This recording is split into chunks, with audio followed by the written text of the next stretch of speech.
I'm uploading copyrighted content on Patreon at Cultivation Audiobooks*. You can follow and request any novel you'd like.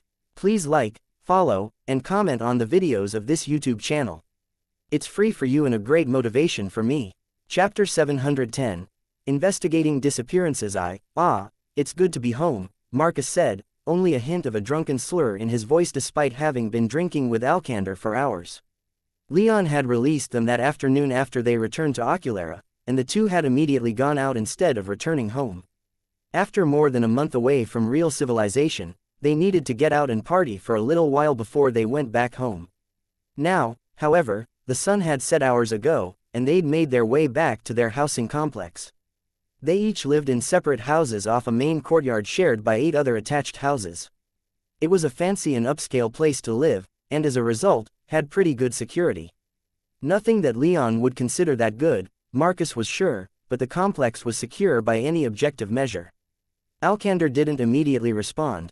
The woman he was bringing home was practically sucking his face off as Marcus fiddled with the lock on the door of the vestibule, which led into the main courtyard. The woman was strikingly beautiful, hardly surprising in Marcus's mind. Alcander was handsome and confident, and he could practically point to any woman in a club and take her home, if he wanted. She was fairly pale, indicating that she didn't work outdoors that often. Her hair was the exact opposite, though, being as black as night, and with eyes to match. She looked like she would have been a cold and aloof beauty, but almost as soon as Alcander introduced himself, she was all over him. She must be hungry for a good shafting, Marcus had mused. He'd been left nearly alone in the club as Alcander chatted this girl up, but it had been a fairly unproductive evening.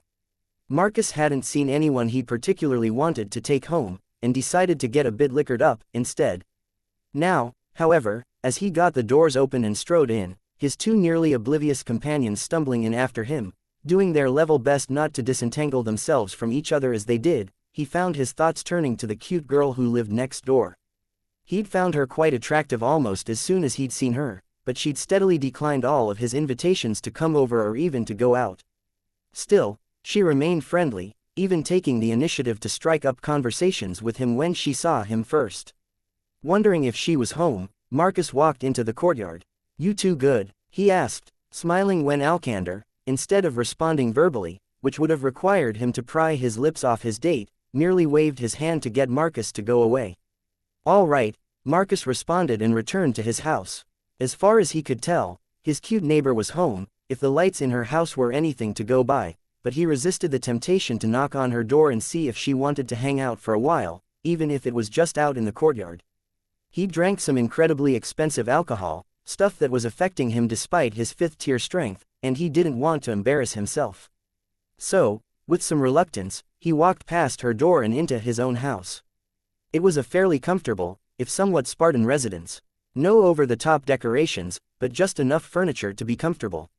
With a deep, satisfied sigh, Marcus collapsed onto the nearest sofa, the thought of heading upstairs to his bedroom not appealing when he could just sleep right here. His eyes closed and he felt his mind darkening, sleep gradually clouding his thoughts. Alcander hummed in annoyance as he fished his keys out of his pocket and started working on the physical locks on his house, the magical locks already having been disengaged just by brushing his hand against the doorknob. The lady pressing herself against him and refusing to his lips go, he couldn't remember her name, moaned in frustration as Alcander tried and failed to her his keys into the lock without taking his attention away from her. However, Alcander summoned the titanic willpower to pull away from her cherry-red lips and intoxicatingly sweet taste to glance down at the door and get his keys into the lock, then open the door. Almost immediately, the girl grabbed him, spun him around, pressed herself back against him, and pushed him inside. Alcander was all too happy to be led around a little bit, and he started backing further into his home as the girl kicked the door shut behind them. He wrapped his hands around her tiny, almost inhumanly thin waist and pulled her further into his house.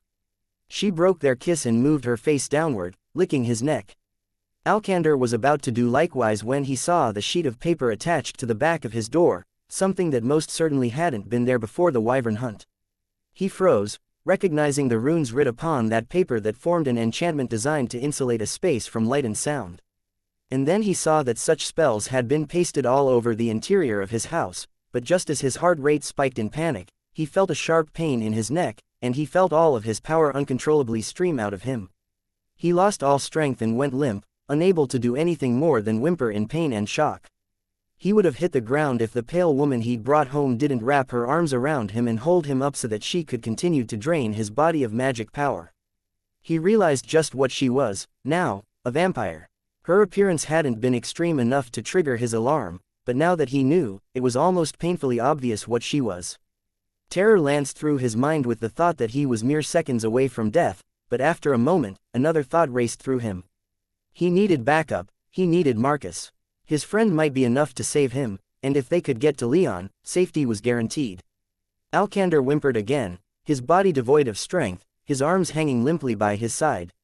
The woman draining his body of mana pulled back for a moment and looked him in the eye, her black irises sparkling red. Now, she whispered seductively. You're not going to die, so don't go doing something stupid, stud. If I have to, I'll make sure there are no witnesses. Alcander glared at her as hatefully as he could, but she just frowned and let him fall to the floor and crumple like a wet rag. Where is she? The woman then said in frustration, glancing back at the door. This shouldn't take so long. Alcander didn't know what she was talking about, but summoning every ounce of grit he had, he clenched his jaw, called upon any and all sparks of power that remained in his body, and snapped his fingers. A burst of flame erupted from his hand, startling the vampire. Alcander grinned and tried to crawl backward, but his limbs were as heavy as lead. Don't, he rasped, come, any closer. He could feel darkness pressing in on the edges of his vision and knew that he had mere moments left to do something, anything, that might attract attention to what was going on in his home before he passed out and was left at the mercy of his assailant. The vampire just stared at him, pity in her eyes as if she were staring at a beaten stray dog. She didn't think he was a threat, but in the few seconds she allowed him, his soul realm released a few more sparks of power, rejuvenating him just enough to call on his power one more time. He took a deep breath, banishing the darkness that threatened to take him, and let loose with an even bigger gout of flame than before. The vampire didn't move, but he didn't care. She was probably stronger than him, anyway, if he hadn't been able to sense her power at all. He wasn't trying to hurt her. Instead, his aim was behind her. She seemed to realize her mistake as his fire slid right past her, but she wasn't a light or lightning mage and couldn't move quickly enough to stop him. His fire hit the spell on the inside of his door, not quite powerful enough to break through, but more than enough to destroy the spell attached there. You! The vampire shouted in anger, but she cut herself off from saying any more. Alcander grinned, his body falling limp once again with the expenditure of magic power, and she advanced. The last thing Alcander saw before everything went dark was her foot smashing into the side of his head. Marcus had barely started to doze before his brief reverie was interrupted. He felt a subdued pulse of magic power, a tiny disturbance in the ambient magic power that he thought he recognized as Alcander's fire magic. Marcus sprang to his feet, but nearly fell over again as his fatigue and drink-addled mind struggled to keep up and maintain his balance. However, as he righted himself, he quickly moved to his door and looked out a window just adjacent to it, his panic cutting through his confusion and helping his mind to speed up to process what he just felt.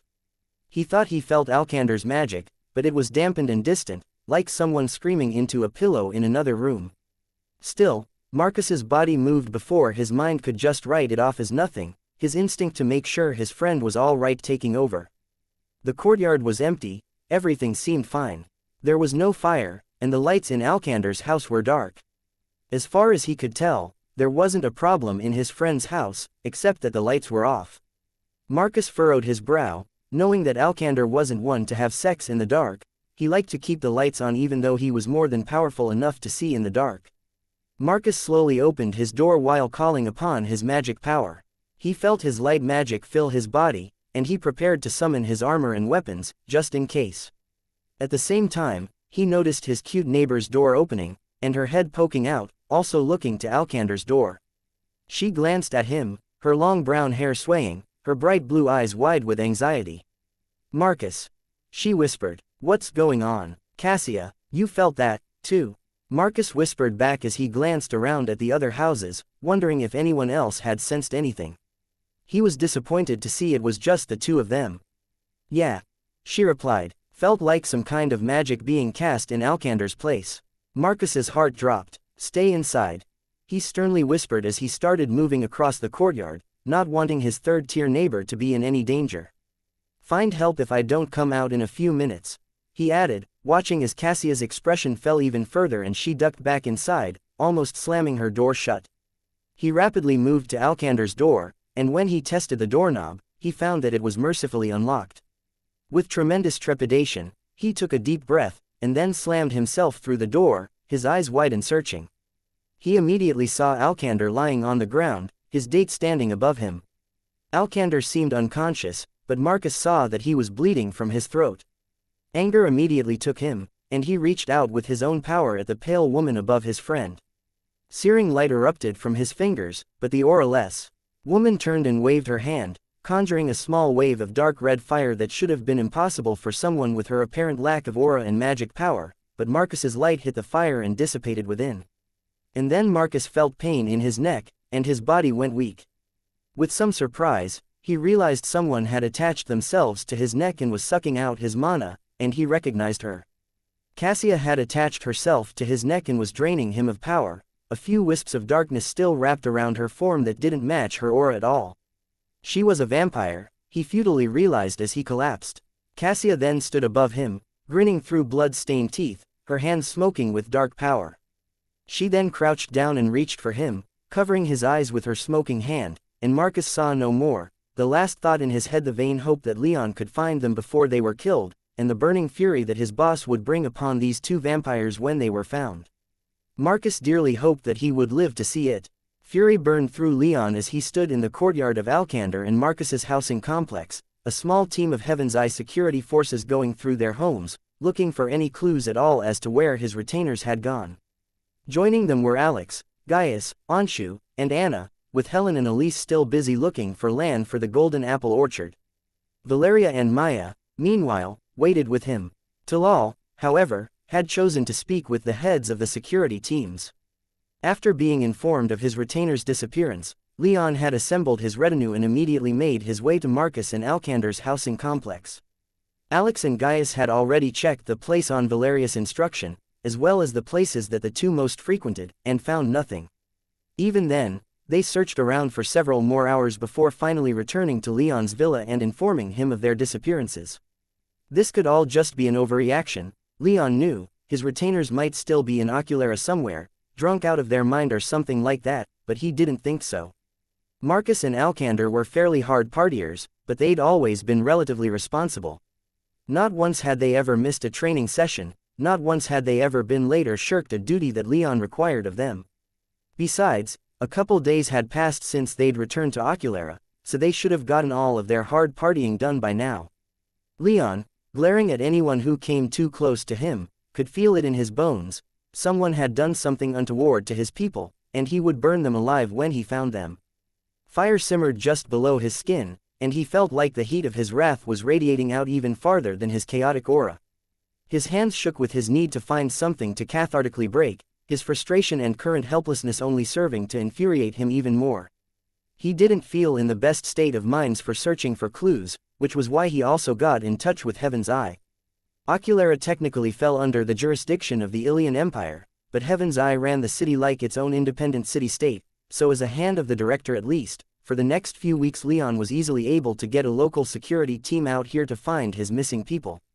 Talal had taken over being the go-between for Leon and the team, and after a couple hours, the Samaritan and the search team leader finally came over to let Leon know what they'd found. "I think we've found just about everything that we can, Lord Hand," the team leader said, and Leon was so out of his mind with anger that he didn't even bother to correct the man's use of a title. "Anything noteworthy?" Leon growled. "Nothing much," the man replied. "No signs that things were packed, so the disappearance seems unintentional, or at least unplanned. We found no signs of violence, and none of the neighbors we spoke to reported anything suspicious." Leon stole a quick look around, noting that a couple of the neighbors were out watching the investigation. A couple more were watching from their front windows. Most, however, didn't seem to be home. Leon glanced at Talal. "Where were they last seen?" "As far as I know," the Samaritan replied, "the last place they can be definitively placed is at the street crossing where they parted ways with Alex and Gaius following your release upon our return to the city 2 days ago. We still need to trace their last steps. I'm sure they were out doing things in public before this."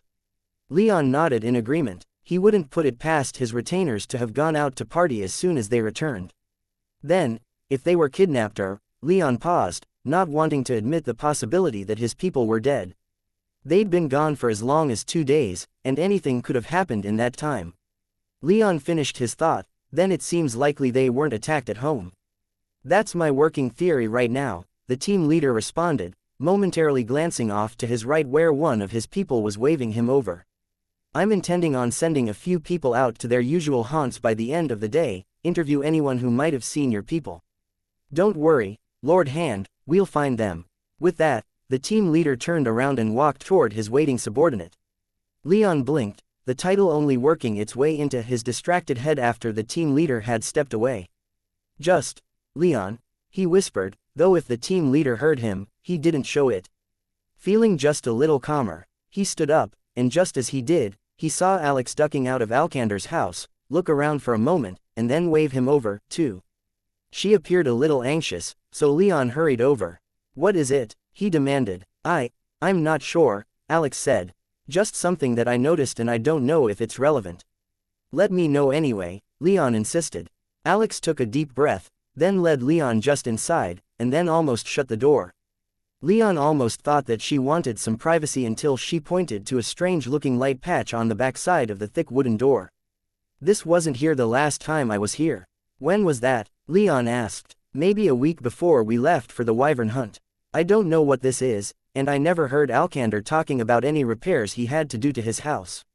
Is that something he'd mention? Well, he tends to share everything else, up to and including how the women he manages to bring home like to fuck, so I'd assume that he'd complain some about having to do some work on his door. Leon grimaced slightly, believing Alex completely. Alkander did tend to overshare, and if he had trouble with anything in his house, Leon believed he would have bitched about it at least a little bit. Leon reached out to brush his fingers against the light spot on the door. It felt strange, almost a little wet, and yet Leon felt in his fingertip just a tiny hint of fire magic. His eyes narrowed and he focused his magic senses on the door. Immediately, he found faint signs that the door had been struck with fire magic, and he guessed the light spot was just a result of a hasty fix. Possibly done while drunk, Leon thought to himself, tempering his expectations. However, it was evidence that magic had been cast in Alkander's house, and fairly recently. His eyes narrowed further, and he expanded the scope of his magic senses to the entire house, looking for even the tiniest residual traces of disturbances in the ambient magic. He didn't expect to find anything in the air itself, given just how magically dense the air around the Central Empires was and how quickly any changes vanished into their surroundings, but he hoped if there were any other signs of fire magic being cast in the house, then he'd be able to pick up on it emanating off whatever the fire had hit. What he hadn't been expecting was to pick up on a slight trace of strange fire magic, a familiar tinge to it that had his heart skipping a beat. Demonic Magic, Chapter 711, Investigating Disappearances to Demon Magic. It was faint, but Leon could sense it. Zafin, Leon whispered into his soul realm. Do you sense this, too? He felt his demonic partner's magic senses pulse out from his body, and a moment later, Zafin replied, yes. It's faint, but an adherent of a demon has been here. Can you tell which demon? Was it Aemon? I can't tell with that kind of accuracy, this power has decayed for too long. What's more, I can sense the power of 2 demons, Leon frowned, only able to sense the one. Well, no matter who they are, we've got a problem. Without wasting another moment, Leon called his retinue together with the leader of the Heaven's Eye security team and told them of what he'd found. Fucking demons, Alex vehemently spat. Oh, no offense, Zafin, if you can hear me, fucking humans, Zafin whispered. If there are vampires active in the city, the security team leader said, then we have to inform Heaven's Eye and the Empire. Blood sacrifices cannot be allowed under any circumstances. Leon looked up to the team leader. I'll do that personally. Leon stared at the director, his golden eyes hard and stern. The director sat behind his desk, his hands folded in front of his shadowed face, quietly thinking. Eventually, the director said, you have my support. Find these vermin and root them out completely. Demonic contracts are acceptable in general, but such attacks like these are beyond what is acceptable. As one of my hands, I empower you to do whatever is necessary to burn this infestation out of my city. Leon smiled. It shouldn't take too long, whatever is necessary. Anna quoted as Leon led her and the rest of his retinue out of the hexagon. He really said that? He did, Leon confirmed. To the rest of his retinue, he said, we're heading to the city's central archives. I want to look into everything that has to do with demons and vampires in this city. That might be a lot, boss. Alex replied. Given how accepting the people down here are of such things, I'm sure there are potentially thousands of people with demonic contracts, and each of them might have dozens or hundreds of records. We'll get some help, and we'll narrow things down. Gaius energetically responded. We have to find our people. Agreed. Leon almost shouted, and he led his people to Oculara's Central Records building, confident with the director's backing. He was honestly a little surprised at the director's willingness to give him free rein to find Marcus and Alcander and ruin those who'd taken them, but the cynic in him claimed that the director was just trying to curry some favor now that Leon had learned that the director knew his identity and had some kind of plans that involved him. But right now, he didn't care. He just wanted to find these vampires or demon worshippers or whoever they were and set them aflame. Perhaps it was because of this single-minded determination that he didn't notice Anna's mildly conflicted expression just behind him, or the murderous glint in her eyes, as well.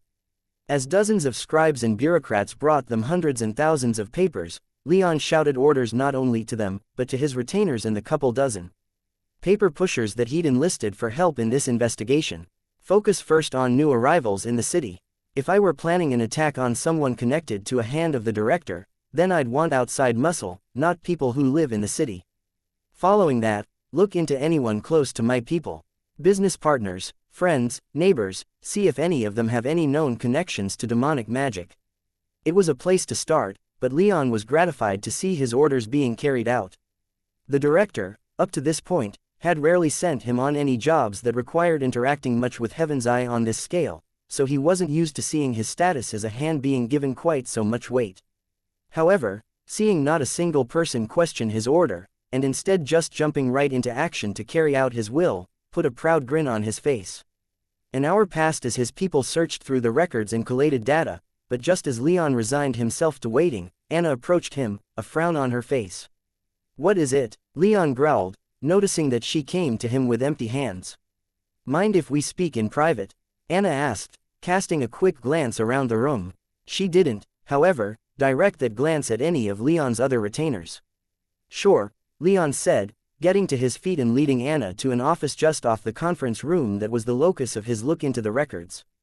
Once there, and with the door shut and privacy wards engaged, Leon sat down with Anna just across from him, looking more than a little nervous. Leon didn't push her, recognizing that she was wrestling with something in her own mind, though he did have to fight not to grow at least a little suspicious given the timing of her strange behavior. There are things you have to know, Anna eventually said. I just don't know how to explain them, Leon nodded, replying, is this about your parents? Anna froze a moment, then slowly nodded. Yes, no, yes, but tangentially, I guess. Leon took a deep breath and waited further as Anna took another pause. He remembered her and Helen telling him that their parents had been killed by vampires, but he wasn't aware of any real particulars. Neither woman spoke much about the topic, something that Leon could readily empathize with, and he never pressed. Leon, Anna finally said, vampires are within Heaven's Eye. Leon blinked. Vampires? He asked. Not just demon contractors, but full-blown vampires. Anna nodded again. I told you that my mother worked for Heaven's Eye, right? You did. Well, I learned something about her death from her best friend. Who is this friend? Leon asked. The Sacred Golden Empire's current ambassador to the Ilian Empire, Anna responded, and Leon briefly remembered the woman, having met her briefly during his trip through Ilion 10 years ago. His meeting with Anastasios had rather overshadowed all other meetings that he'd had that day, but he still remembered the ambassador quite well, as well as the heated conversation she'd had with Anna and Helen. What did she tell you? Leon asked, his tone deepening and growing more menacing. That the vampires who killed my parents work for Heaven's Eye, too. There was a loud knock at the door, but Leon kept his attention fixed squarely on Anna. Are you sure about this information? I trust the ambassador with my life. Leon nodded. And I trust you. Anna looked down for a moment, appeared to blink rapidly, and then looked back up to meet Leon's gaze. Thank you. That means a lot. Did you get any more information that can be used? Leon didn't even entertain the possibility of not going after the killers of Anna's parents, especially not if they were now acting against him and his people. Just that they were working in the city of my birth, around the same time as my parents' deaths, though whether that came before or after, I'm not sure. There was another knock at the door, but softer this time, and Leon's eyes finally flickered over in the door's direction. Let's take care of this, maybe it's related. I think you're aware that I have my own issues with vampires. Very aware. Then let's take care of this, and then see if we can launch a bigger investigation into Heaven's Eye. I think the director would be more than willing to indulge any request I can think of to keep me around, to be honest. And are you planning on sticking around? I got the impression from that meeting you had with the director that you were thinking of leaving Heaven's Eye. I was, and still am. But no decisions have been made. That there are vampires infecting the guild even strengthens both sides. To leave or to stay. Leon rose from his seat, and Anna followed suit. We'll get these bastards. Burn them all alive. Anna finally cracked a shallow smile. Burn them all? I think I can live with that. Leon smiled in turn, and finally opened the door. On the other side, he found himself looking at Gaius and Talal, both looking mildly impatient. Leon, Gaius exclaimed, we found something promising. Show me. Leon ordered, and Gaius and Talal led him and Anna over to the table where a Heaven's Eye scribe was arranging several papers. Over here is a report from Heaven's Eye in Argos, Gaius explained as he directed Leon's attention to a certain stack of papers. A man was arrested, tried, and executed for the crime of making blood sacrifices to a shadow demon. This was 5 years ago. Talal then took over the explanation, drawing Leon's attention over to another set of papers. And over here is a report on Marcus and Alcander's neighbors. A woman named Cassia who lives directly next to Marcus happens to be the sister of that demon worshipper. That sounds like a lead, Leon growled, his simmering anger threatening to boil over now that he had a potential outlet, but he took a momentary pause. The demonic power I found in Alcander's place was fire, though. I'm guessing a Mons, but neither I nor Zaffin can say for certain. I didn't sense any trace of darkness magic, though, whether human or demon. It's all we have, so far, Gaius said with a shrug. Leon frowned, nodded, and then waved over one of the representatives of the local Heaven's Eye security forces. To him, he ordered, bring this woman in. We need to speak with her. Leon glared at Cassia's door, his retinue just behind him and 3 Heaven's Eye security teams behind them.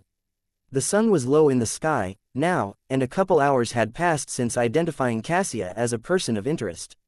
Despite Leon's orders to bring her in, however, she remained at large, with the security teams unable to find her at her home or at her recorded place of employment.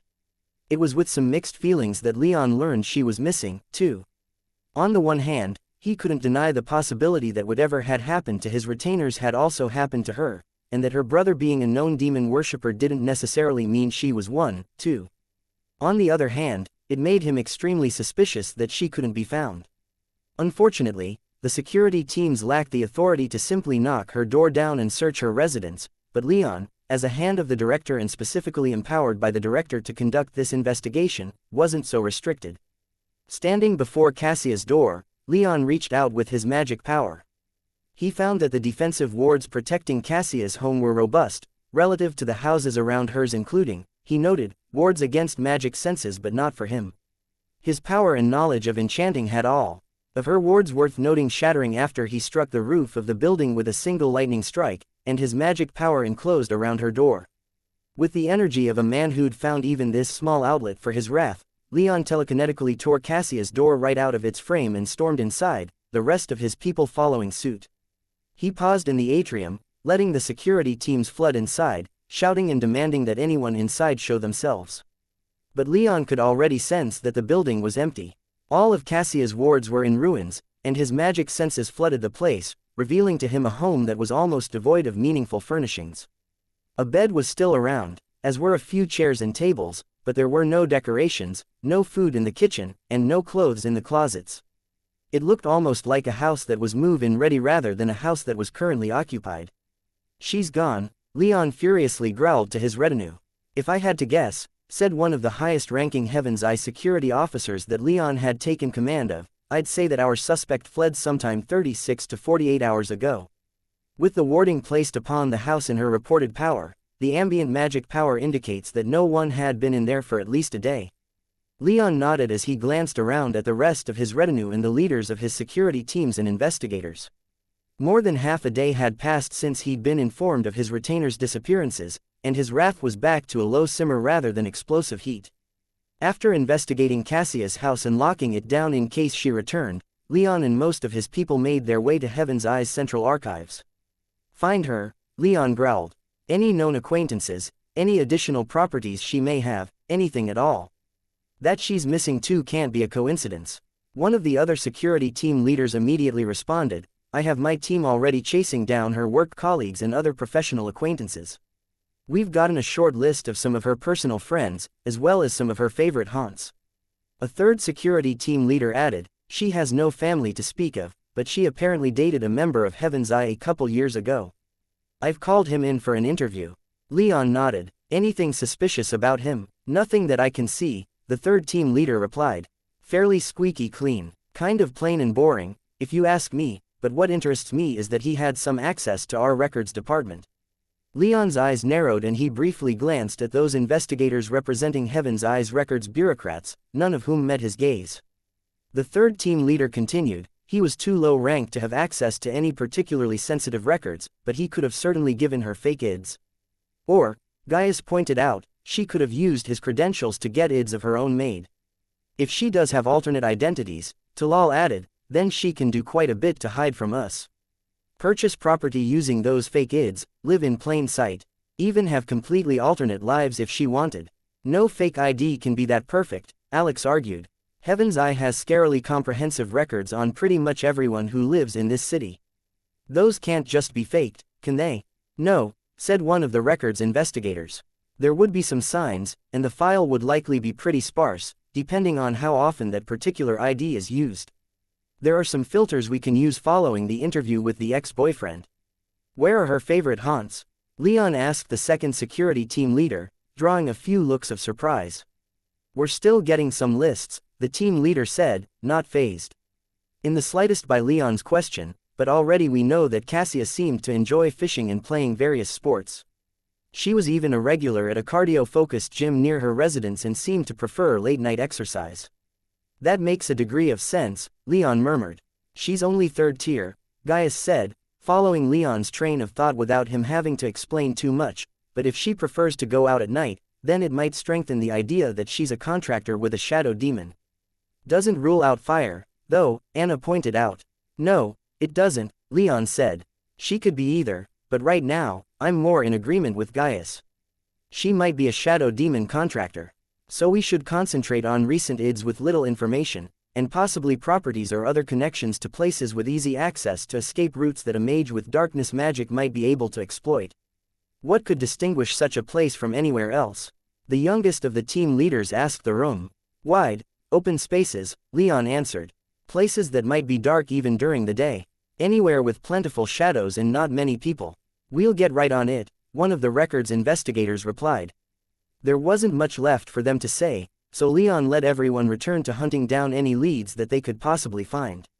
He mostly waited for information to come in, watching as the leaders of the various teams that he'd pressed into this investigation slowly narrowed the search down. But night eventually came, and though he didn't want to stop just yet, Leon recognized that not many leads would be coming in while most of the security teams rested. Even the bureaucrats had to have some time for shut-eye, so late in the evening, Leon finally left the Central Archives building and brought his retinue back to his villa. No one else was going to disappear on his watch. He was a little surprised to find that the four retainers he still had with him, Anna, Anshu, Gaius, and Alex, didn't once argue with his decision to have them live with him until all of this was over. He made sure they were settled in as comfortably as he could on such short notice, though. Elise and Helen beat him home. They hadn't been able to find a suitable place for the golden apples yet, but that wasn't something that was even on his mind right now. The land was out there, he wasn't even slightly worried about that. The only thing on his mind was finding his missing people and showing those who'd taken them just how foolish of a decision they'd made was. It was a fitful night. Leon didn't once try to sleep, despite Elise and Maya's attempts to bring him to bed, and spent the entire night worried about Marcus and Alcander, hoping that when he found them, they wouldn't be cold corpses drained of blood from some twisted demonic ritual.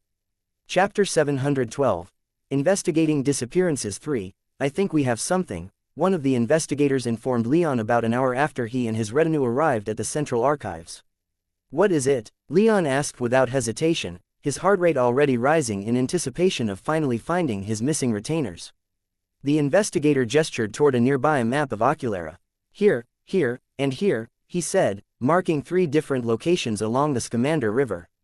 "And here, here, and here," he continued, marking their more locations on the southern edge of the city, deeper in the suburbs and close to the fields south of the great urban sprawl along the Scamander. "Why these?" Gaius asked from behind Leon.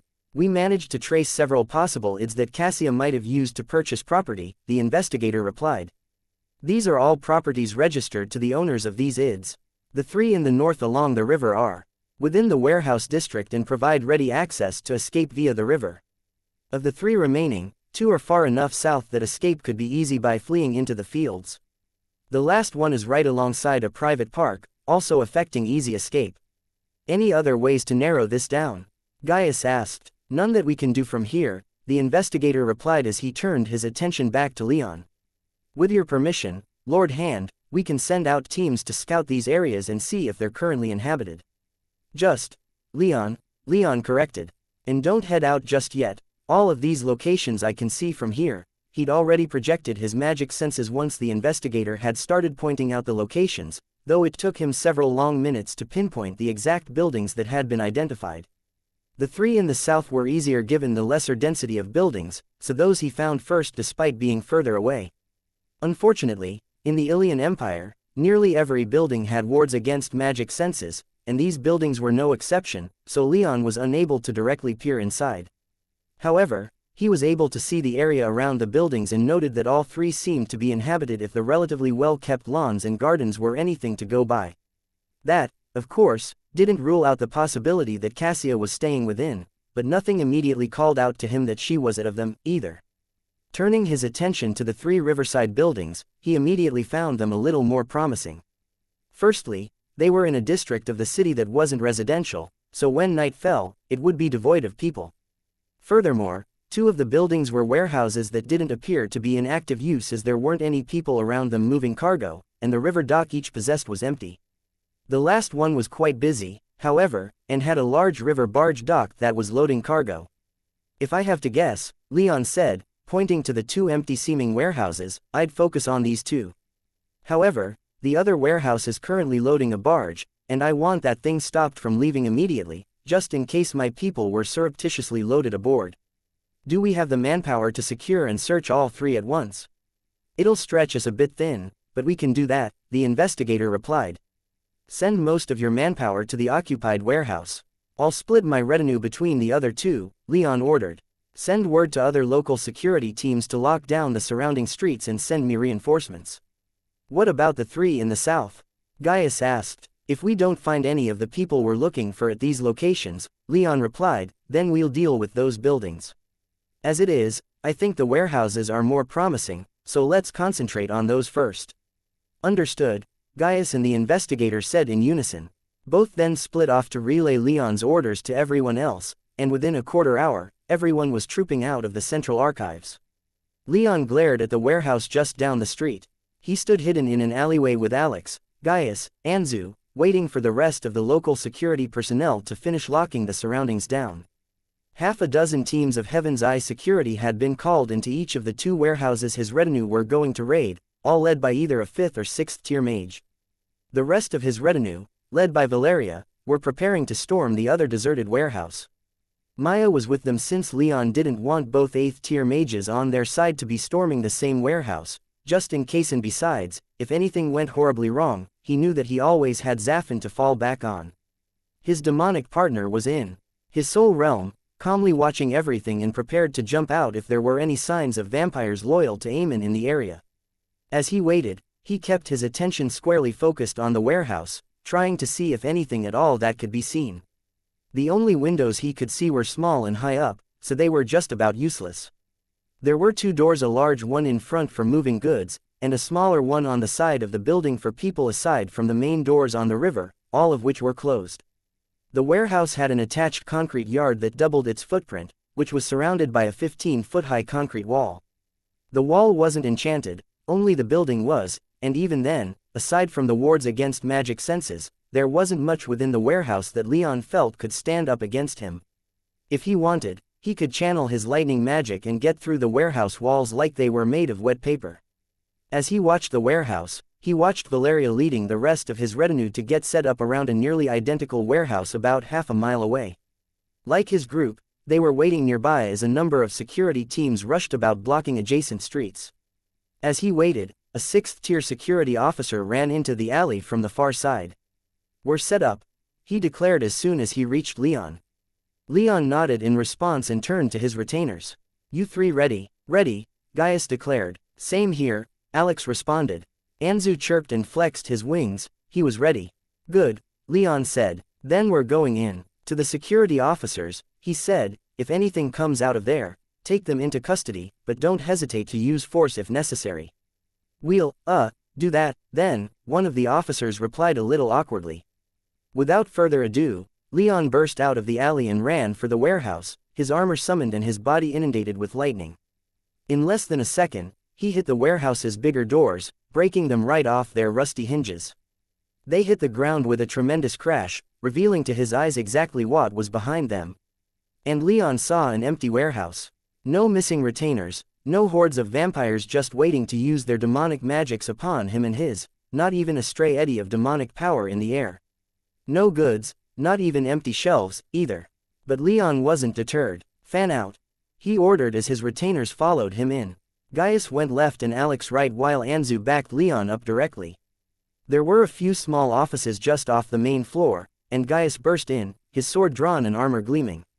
A moment later, he poked his head back out and shouted, "Nothing but dust." "No one's been here in a long time," Alex responded as she kicked at the dust that caked the floor. Leon frowned behind his helmet, his heart sinking. "Then we're at the wrong place," he muttered. As if on cue, he heard a distant explosion, and he turned his attention back to the rest of his retainers at the other seemingly abandoned warehouse. He saw that they'd breached the place at almost the same time, but instead of finding nothing, the door they'd tried to breach had instead exploded in their faces. Anshu and Anna had been knocked to the ground while the rest of his people were suddenly under a great deal of fire, literal fire that poured from the warehouse as if one of Jorman's flame lances were within. "We need to move," Leon shouted, directing his people back outside. The others hit the right place. Without a word, Alex, Gaius, and Anzu sprinted after Leon. "Fly," Leon ordered, and in a moment, both of his human retainers donned their flight gear and took off, Anzu just in front of them. Leon only took a moment to channel his darkness magic and order his security teams to move toward the other warehouse, and then he was rising into the air right after his retainers. As he rose into the air, he blazed with lightning and accelerated hard.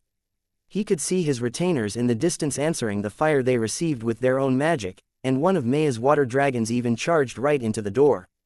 Not a single spark of flame got past it into the warehouse yard. Valeria and Helen then rushed forward and grabbed Anshu and Anna, helping them back to their feet.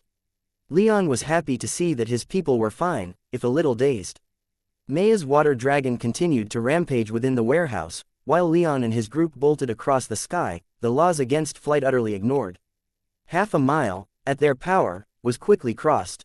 Leon hit the yard like a lightning bolt, the concrete beneath his feet shattering and burning black from a few stray arcs of lightning that erupted from his legs once his feet contacted the concrete. Anzu, Alex, and Gaius made much more graceful landings a couple seconds later. Now that he was closer, Leon could feel strong currents of demonic magic from within the warehouse, indicating at least a handful of vampires. "Can you feel it, demon?" Leon asked Zafin. "Feels like Aemon, along with at least one other demon of a different element," Zafin responded.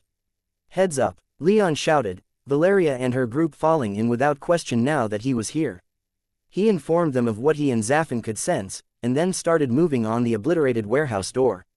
Leon led the way, Maya just behind him. Her water dragon had ripped the place apart, but he treated the situation as if there were still many hostiles active within. However, as his retinue spilled into the wrecked warehouse, broken boxes and various wares spilling out onto the ground, no magic was fired at them.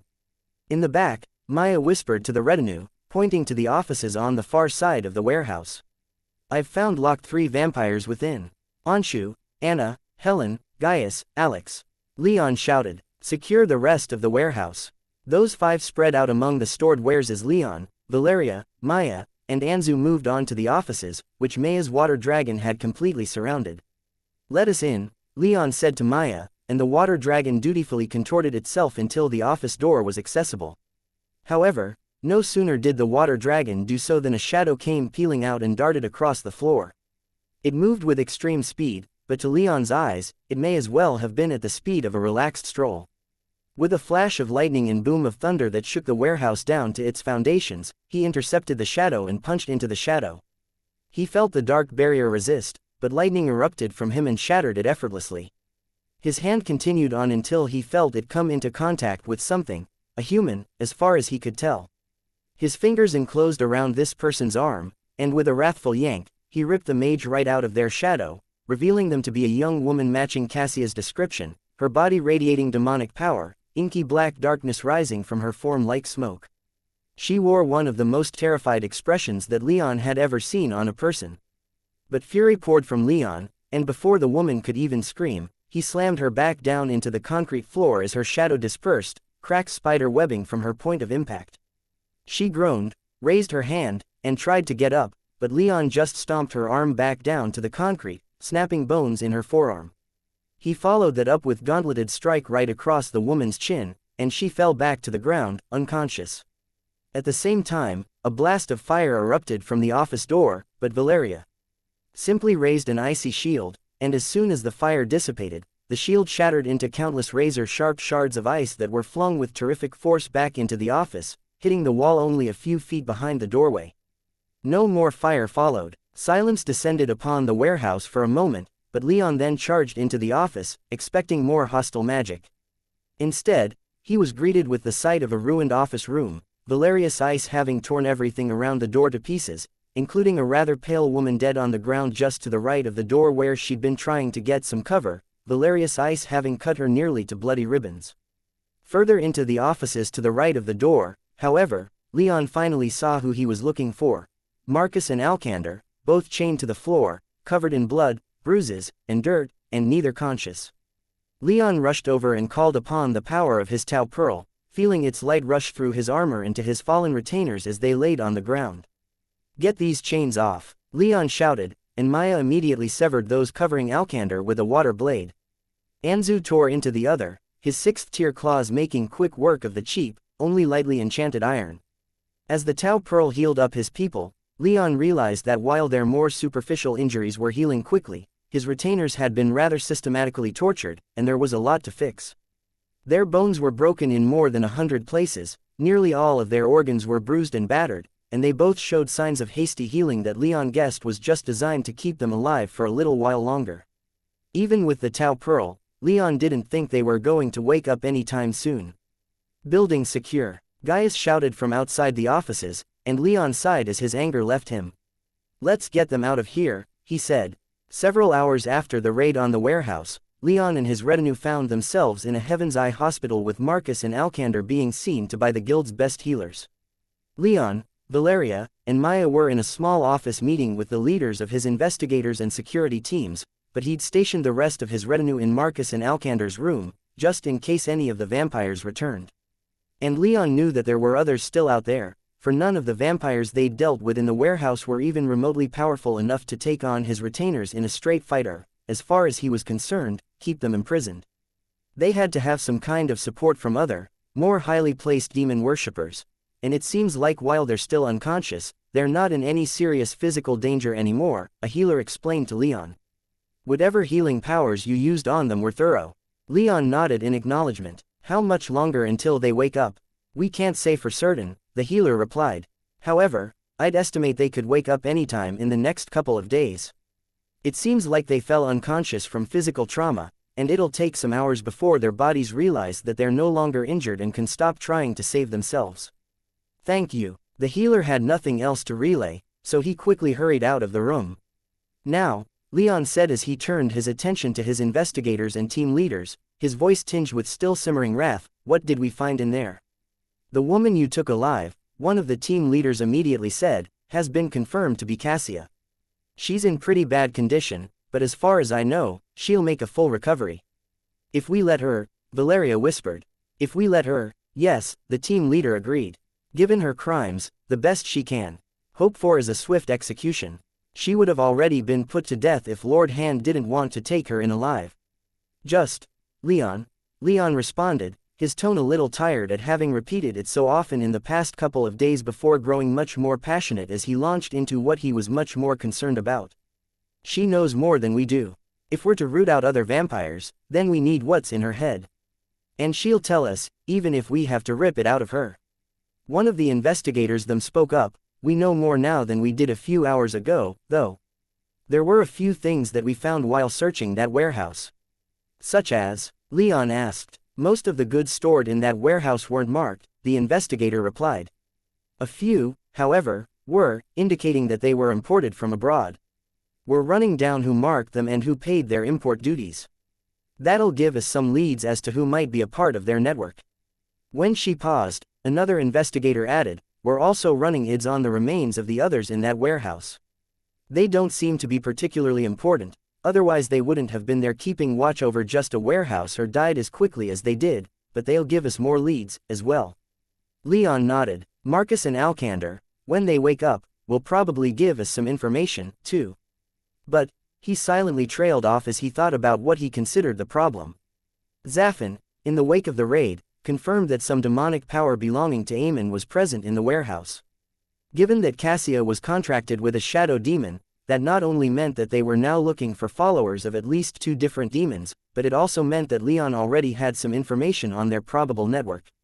Where did those imported goods come from? He asked. Did they come from the northwestern kingdoms? They did, the first investigator replied. Leon nodded again. Keep your eyes open for anything, but focus on the Cortuban alliance. This isn't my first run-in with vampires, but my most recent encounters were during and immediately after a visit to the Cortuban alliance. Understood, the first investigator responded. Is there anything else? Leon asked the assembled group. When no one spoke up, he said, then let's get to it. Run down these leads and keep me informed. The group then disbanded, with Leon resigned to wait. He had his people back, at least, so his wrath was starting to calm down, but now came the worst part, waiting for others to do their jobs. But when, or if, they found anything else, he was going to rain all the wrath of the heavens down upon these vampires. Chapter 713. Inspiring loyalty for Marcus, unconsciousness was a sweet release from the past few days of torture. When his mind gave out, he could no longer feel the pain of the magical torments inflicted upon him, he couldn't feel the vampires periodically draining him of his mana, and he couldn't feel the plainer, more mundane beatings that he was given.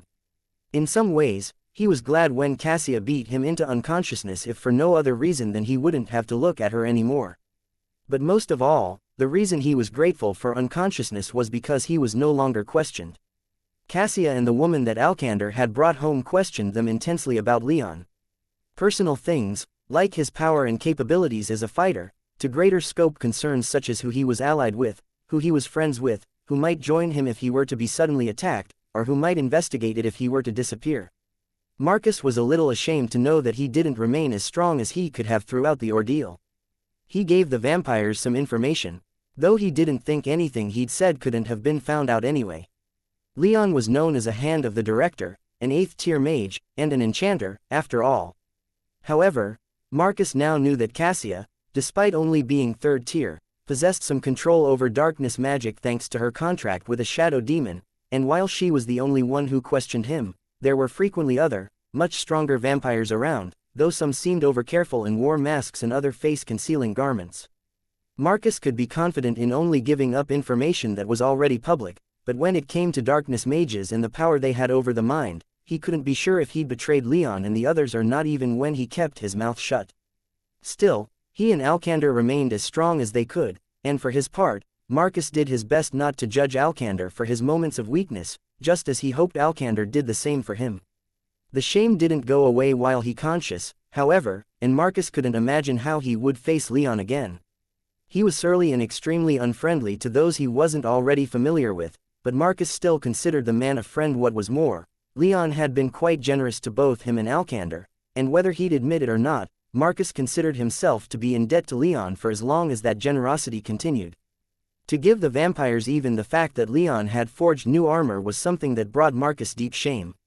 As those hours and days passed, his hope began to die out, but he did his best to keep the fire lit. He wavered many times, especially when his blood was freshly spilled. Alcander wavered, too, and he did his best to encourage his friend, at least until they were gagged when the other was being interrogated. Things came to a head when a massive explosion ripped through the warehouse, but before even the barest hint of relief could wash over him, Cassia rushed forward and hit him and Alcander with her demonic magic, and everything went dark once more. Marcus didn't immediately recognize his surroundings. He stood in his father's palace back in the Bull Kingdom, but everything was dark and twisted, bearing little resemblance to what he remembered it looking like. But he knew unmistakably that it was his childhood home, and his father was there, tall and stern, looking like he had been carved of stone. Finally back from the brothels, "Are you, boy?" he growled as soon as Marcus became aware of his presence. "Done cavorting with women far beneath your station?" Marcus couldn't respond. He couldn't remember what he'd been doing or why, but even these protests couldn't pass his lips. He could do nothing but stand there as his father glared at him, the knowledge that he was a disappointment to the Aeneas family crashing upon him like a tidal wave upon the shore. "No, you're not done, are you?" Marquis Aeneas continued. "Worthless men like you are not fit to rule the lands of our ancestors. Aventino deserves so much more than you, a man who would piss and fuck away all of this land's wealth and leave it with nothing. You are not worth even being acknowledged as my son. Be gone." The brutality of his father's rebuke seemed to echo in the space he found himself in, as the walls vanished in an oncoming wave of darkness. Marcus, feeling ashamed and hurt, couldn't even muster the strength to fight this wave. It washed over him, his father's words echoing in his ears, and when it receded, Marcus found that the scene had changed, though for some reason he couldn't fathom, he didn't even question it. He found himself standing before Leon and all the rest of the retinue. Even Alcander stood opposite him, glaring at him for the mistakes he'd made. "You have betrayed me," Leon intoned, his voice resonating in the darkness, pressing in on Marcus and nearly forcing him to his knees. "You have given away my secrets to my enemies. I brought you into my retinue thinking you a worthy addition, but it seems you aren't even fit to call yourself a son of House Aeneas. Get out of my retinue. I need the best, I need people I can trust. And that's not you." Marcus finally did collapse to his knees in front of Leon, his mouth unmoving despite his desperation to explain himself, to say anything at all that might mitigate this rebuke. But even then, despite his vain struggling, he knew in his heart of hearts that Leon spoke true. He was nothing, he deserved nothing. If he hadn't been born into a noble house, then he would have nothing at all. Everything he had been bought by his ancestors, and he'd squandered every advantage he'd ever had. He was nothing, he deserved nothing. And now, he was losing everything. When he glanced to Alex, Gaius, Alcander, everyone in Leon's retinue, they all glared back at him, each and every one of them knowing that he was worthless, too, and Marcus went limp, his despair overwhelming him. Slowly, Leon and his retinue disappeared as the dark closed in again, pressing in on Marcus until it enveloped him completely, leaving him alone with his thoughts. But after a while, he felt a light shining through the darkness, breaking through the haze and reminding him of what he was doing and why he was here.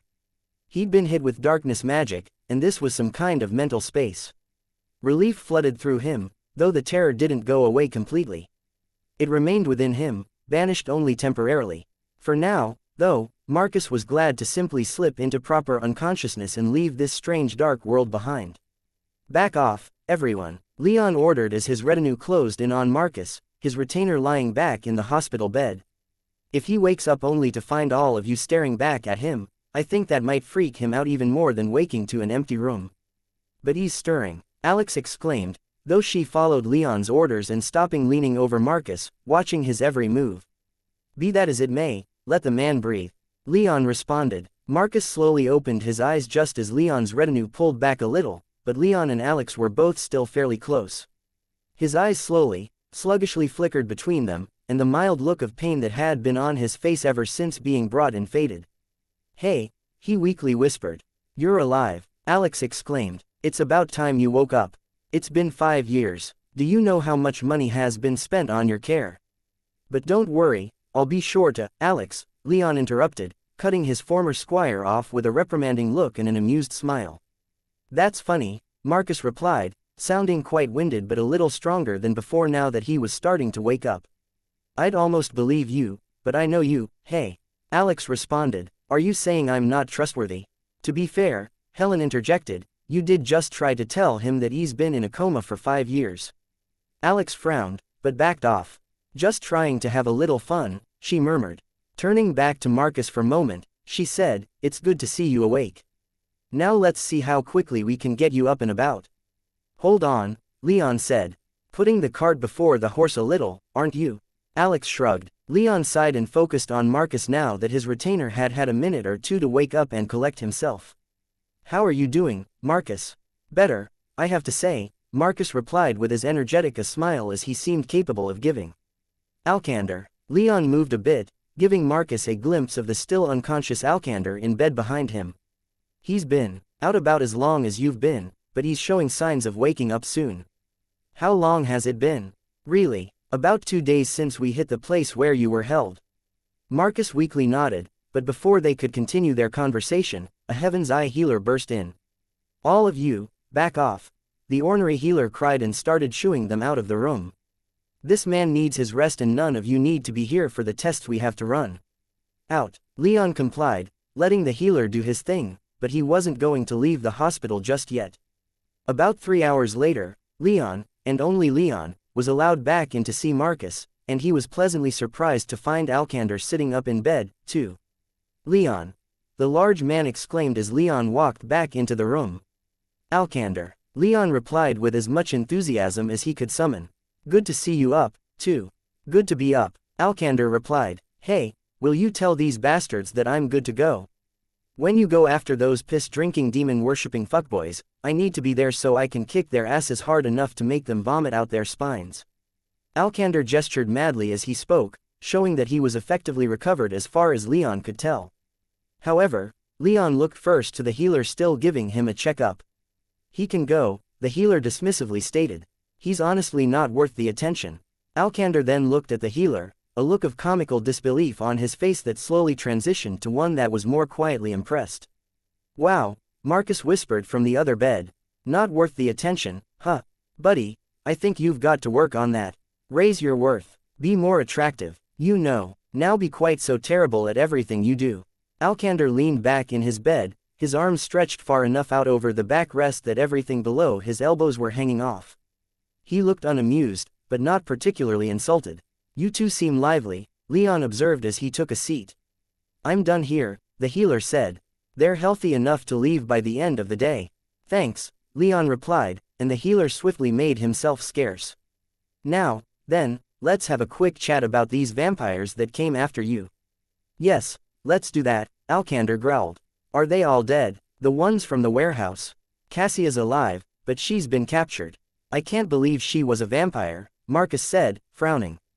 I never even realized. It's early, Leon responded, but as far as we can tell, she's still very early into the transformation and can still cover it up fairly well. Her fangs aren't that pronounced, her skin is still capable of tanning, and she's weak enough that she doesn't attract that much attention. And that's assuming she doesn't have any magical disguises to cover up even those tiny signs. Don't beat yourself up over this. I'm trying not to, Marcus said, though he had a strange look in his eye, and he seemed reluctant to look Leon in the eye. So, Leon continued, not wanting to challenge Marcus's strange behavior with Alcander present, think the two of you can fill me in on what happened. We still have some holes in our timeline that need filling, and it's clear that there were more than just half a dozen vamps running this operation. If they didn't have friends, then there's no way they could have gone undetected for so long, or been as brazen as they were. There were more than just half a dozen, Alcander grumbled, and together, he and Marcus told Leon the story of their capture, from picking up the first vampire at a club, to bringing her home, and the subsequent ambush. They were in your house? Leon asked in alarm. That seems to be the case, Alcander replied. There were those concealing traps all over my house that I didn't even notice. Until my attention shifted off of her. Was there anything in your house? Leon asked Marcus. I honestly didn't get much time to check, Marcus replied. Even then, I don't remember anything. I just went home and started to pass out until I sensed the ambush being sprung on Al. So they could have only been targeting Alcander, Leon mused. But if that was the case, was Cassia just insurance against you? It seems kind of convenient that she just happened to be your neighbor if you weren't being targeted. I can't answer that, Marcus replied. When we came to in that warehouse, The vamps that had us didn't answer any of our questions unless it was for some sadistic purpose. Usually it was them questioning us, and beating us when we weren't forthcoming with the answers. What kind of questions were you asked? Leon inquired. It was mostly taunting, Alkander gnashed, a few wisps of killing intent quickly snaking through his aura. Trying to worm their way into our heads and lose all hope. Ignoring his outburst, Marcus answered, they wanted to know about you. Me? Leon asked, not entirely surprised. Just me. Zafin didn't come up, just you, Alkander confirmed. The ones in charge did leave pretty hastily about half an hour before your raid, Marcus added. They didn't seem done with us, either, so it's possible that Zafin might have come up later if they'd had more time. Leon nodded. What did they ask you to, specifically? Your strengths and weaknesses, Marcus answered. Your skills, your equipment, your contacts, allies, and family. The defenses at your villa, your usual schedule, your finances, grumbling, Alkander sarcastically added, your shoe size, the color of your nose hairs, the precise length of your short and curlies, so, pretty much everything, Leon said. Marcus and Alkander both nodded in confirmation. Leon sighed and asked the natural follow-up question, his face stoic and as unjudgmental as he could make it. And how much did you two tell them? Both of his retainers went quiet, exchanging a quick, guilty glance before averting their eyes entirely. I won't judge, Leon continued after several long seconds of silence. We all do what we have to do. You two were put into a terrible position because of your connections to me. I'm not going to get angry or punish you two for doing what you felt you had to do. But I need to know what you told them. I need to know. Leon alternated his gaze, his golden eyes practically burning holes in both of his retainers. Marcus spoke first, his voice dripping with shame and guilt. We told them your position, but I think they knew that already. We told them about Sid, too, Alkander added, his furious, energetic demeanor dampening as he admitted it. And the names of the team leaders working at your estate, Leon grimaced but didn't interrupt. We told them that you don't have a set schedule and rarely leave your villa, Marcus said. We told them that you don't have many close friends outside of our usual group, too. We also gave them the names of the rest of the retinue, but not their addresses, but we didn't tell them about your enchantments, Alkander pointed out, his voice almost pleading. I mean, there's really nothing we can tell them about that sort of thing. Was that all you two told them? Yes, Marcus replied a little more confidently. We gave up nothing more. Leon breathed a sigh of relief. If what they said was true and he didn't have much reason to think otherwise, then they didn't give away any information that these vampires couldn't have gotten by other means. Hells, they probably already have that information, he cynically thought. Leon sighed once more and said, all of that's good to know. We're going to have to make preparations for any further attacks on us that may happen in the future, and there most certainly will be. I'm going to have warned everyone, make sure Heaven's Eye gets its ass in gear with hunting these vamps down. Why would that be needed? Marcus asked, his eyes narrowing slightly. I'd think that all that's needed would be the director snapping his fingers and these guys would be brought in. I'm sure that can happen, Leon replied, but Anna told me something while you two were gone. There are vampires in Heaven's Eye. Marcus and Alkander both stared at Leon, utterly dumbfounded. You've got to be fucking kidding, Alkander growled. I knew that demonic powers weren't illegal here, but fucking vampires. Full-blown fucking blood-sucking demon-worshipping pasty-faced leeches. How? Why? I don't have the answers to those questions, Leon said. At least, I don't yet. Picking up on Leon's tone, Marcus asked, do you have an idea about what to do next? Leon took a deep breath. For the moment, I think we'll be doing nothing. What? Alkander nearly bellowed, but before he could continue, Leon held up his hand, immediately silencing him. Did you two tell the vampires about my current relationship with Penelope? Marcus squinted for a moment, and then widened his eyes in surprise. No, we didn't, he said, and Leon guessed he'd already realized what Leon was going to say. Alkander, however, still looked a little lost. If we're being targeted, Leon said, then it's all the better that we're planning on leaving to the north. Get out of Oculera for a while and let others hunt down these rats for us. I intend to try and get on the director about dealing with this, but since these vampires are already in Heaven's Eye, I have to assume that he already knew. And if he knew, then I can't trust that he'll deal with them. Hells, there are a lot of reasons I can't really trust him right now, but that's the most relevant, I think. But Penelope, I think I can trust a little more. She told me about the director spying on me, and she told me that he's planning on something secret that involves blood magic. You mean that the director is working with the vampires? Marcus exclaimed in disbelief, and Leon was glad that the hospital was well warded against noise. Leon grimly scowled, then shrugged. All I'm saying is that there are many reasons not to trust the director, and perhaps a reason or two to trust Penelope. I'll also have to inform Sid that her name got dropped in all of this, and I think that Heaven's Eye's best blacksmith might have clout enough to get the director moving, too. Or at least to help to do so. I'll have to see Emily, too. She ought to have more power in kicking things into gear. We'll have to see. I suppose we will, Marcus whispered as Alcander grumbled a series of threats and statements of disbelief about everything that Leon had just said. For now, Leon said, the two of you should focus on your recovery. If that healer was right and you two can leave tonight, then I think moving into my villa at least for a little while might be warranted. Can't argue with that, Marcus responded. Good, because I don't think my patience would have borne that out, Leon said with a smile.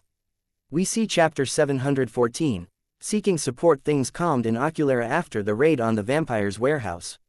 Leon knew that Cassia was being interrogated and that he'd eventually get a report on what she'd said, but for the next couple of days, he spent his time moving his retinue into his villa and exhaustively overhauling the security wards in their homes. He was still angry about how his people had been abducted, but now that Alcander and Marcus were safe and he didn't have an immediate target, his passionate wrath had largely subsided, just waiting for him to receive the next piece of actionable intelligence to rear its head. Once Marcus, Alcander, and everyone else got settled into his villa, though, Elise made it known that she didn't want to put her entire schedule on hold for too long. Leon, not wanting to turtle up, agreed with her that continuing their business was for the best, so long as they maintained some stronger security. To that end, when Elise and Helen left the next morning to continue surveying properties for a possible apple orchard, most of Leon's retinue went with her, including Maya. Leon had Zafin with him, who assured Leon that he'd fight if they encountered any vampires, so as far as he was concerned, he didn't need any more 8th tier backup.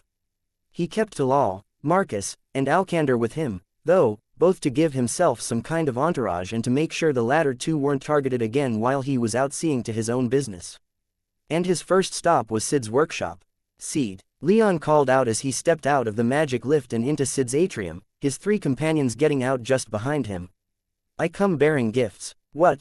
He heard Sid shout from somewhere in her dense nest of various smithing tools, hidden from direct view. Did I hear something about gifts? Her head poked out from around an enormous furnace, her hair tied back, a doubtful look on her face. Leon. She shouted as she saw him. Is that you? Something wrong with your eyes that you can't recognize me? Leon asked. More like something wrong with my ears, Sid replied as she stepped into the atrium, warmly smiling at him for a moment before her smile turned teasing. I've never really known you to bring gifts, so I wasn't sure if it was really you. I bring gifts all the time, Leon argued. Name one time, Sid smugly replied as she crossed her bare, heavily muscled arms over her smithing apron. There was, Leon began before he cut himself off. No, I suppose that was just going a little beyond with a job, but there was that other time, that probably doesn't count. Anyway, Sid cut him off before he could continue too deeply down that rabbit hole. What's this about bringing gifts? Ah, right, with a theatrical flourish and an enormous smile on his face, Leon conjured from his soul realm a dozen huge boxes of wyvern hide, scales, and bones, everything Sid could possibly want for making weapons and armor with wyvern material. Sid, obviously full of anticipation, skipped over to the nearest box and tore its lid clean off. When she saw the glittering golden scales within, her eyes went wide and she gasped in surprise. Leon! She exclaimed. This is a gift. Leon nodded. All of them are. Just my way of thanking you for all the lessons. Sid paused as she made to open the second box and glanced at him.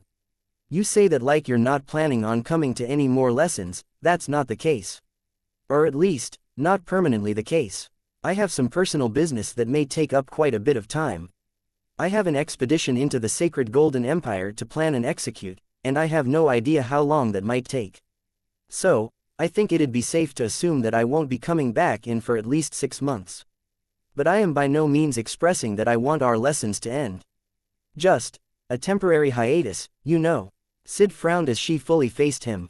You're not going to fall out of practice, are you? No, absolutely not, Leon assured her. This is just personal business that has to be taken care of. Sid stared at him for a moment before her stern exterior dropped. She almost burst out laughing as she went back to the second box and opened it to reveal it was filled with blue wyvern scales. Lucas, Elias, Atticus, get out here, Sid's 3 main apprentices poked their heads out from other corners of the huge, packed workshop. Take care of all of this for me, Sid ordered, and the 3 young men quickly stepped forward to deal with Leon's gift and leaving Sid able to face Leon without being distracted. Thank you, Leon, she said. Your gift is greatly appreciated. You're most welcome, Leon replied. It's the least I could do as thanks for all your patience over these past 10 years. Sid nodded while waving dismissively. It was nothing at all, don't mention it. Her eyes then narrowed and her demeanor grew more serious. By the way, Leon, I heard a little something through the grapevine. What's been going on these past couple of days? Leon breathed a quick sigh of relief, having worried he'd have to broach this topic on his own, but she brought it up of her own accord without any prompting from him.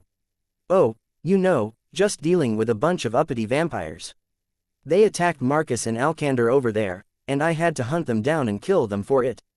Sid looked a little uncomfortable with Leon's casual mention of killing vampires, but that was to be expected as far as Leon was concerned. She made weapons and armor, but whenever he'd brought up killing around her over the past decade, she'd usually reacted with discomfort. But she gave Marcus and Alcander a quick look. You boys are looking good for having been attacked by vampires just a few days ago. We had some good healers, Marcus replied. No puny vampires are going to put us down for long, Alcander boasted, flexing his aura and his massive arms for emphasis. Leon saw Sid smile appreciatively at his enormous retainer. Say, Alcander, she said, if you ever get tired of serving this surly boy over here, feel free to come on back here. I could certainly use someone with your talents in here. Alcander just smiled back at her, but before he could verbally respond, Leon interjected. Can you not flirt with and try to steal my retainers in front of me? I'll try, but I make no promises, Sid responded as she turned back toward Leon. Anyway, these vampires, is the threat over with? Unfortunately, no. A few of the larger bats seemed to have flown off before we could crush their nest, which is actually one of the reasons why I came here. Oh. Leon paused for a moment as he made sure he really wanted to say this, and when he was certain, he still hesitated for a moment longer. Listen, he said, I have some reason to suspect that these vampires might have some connection with Heaven's Eye, and I have quite a few reasons to not trust the director as far as I can spit.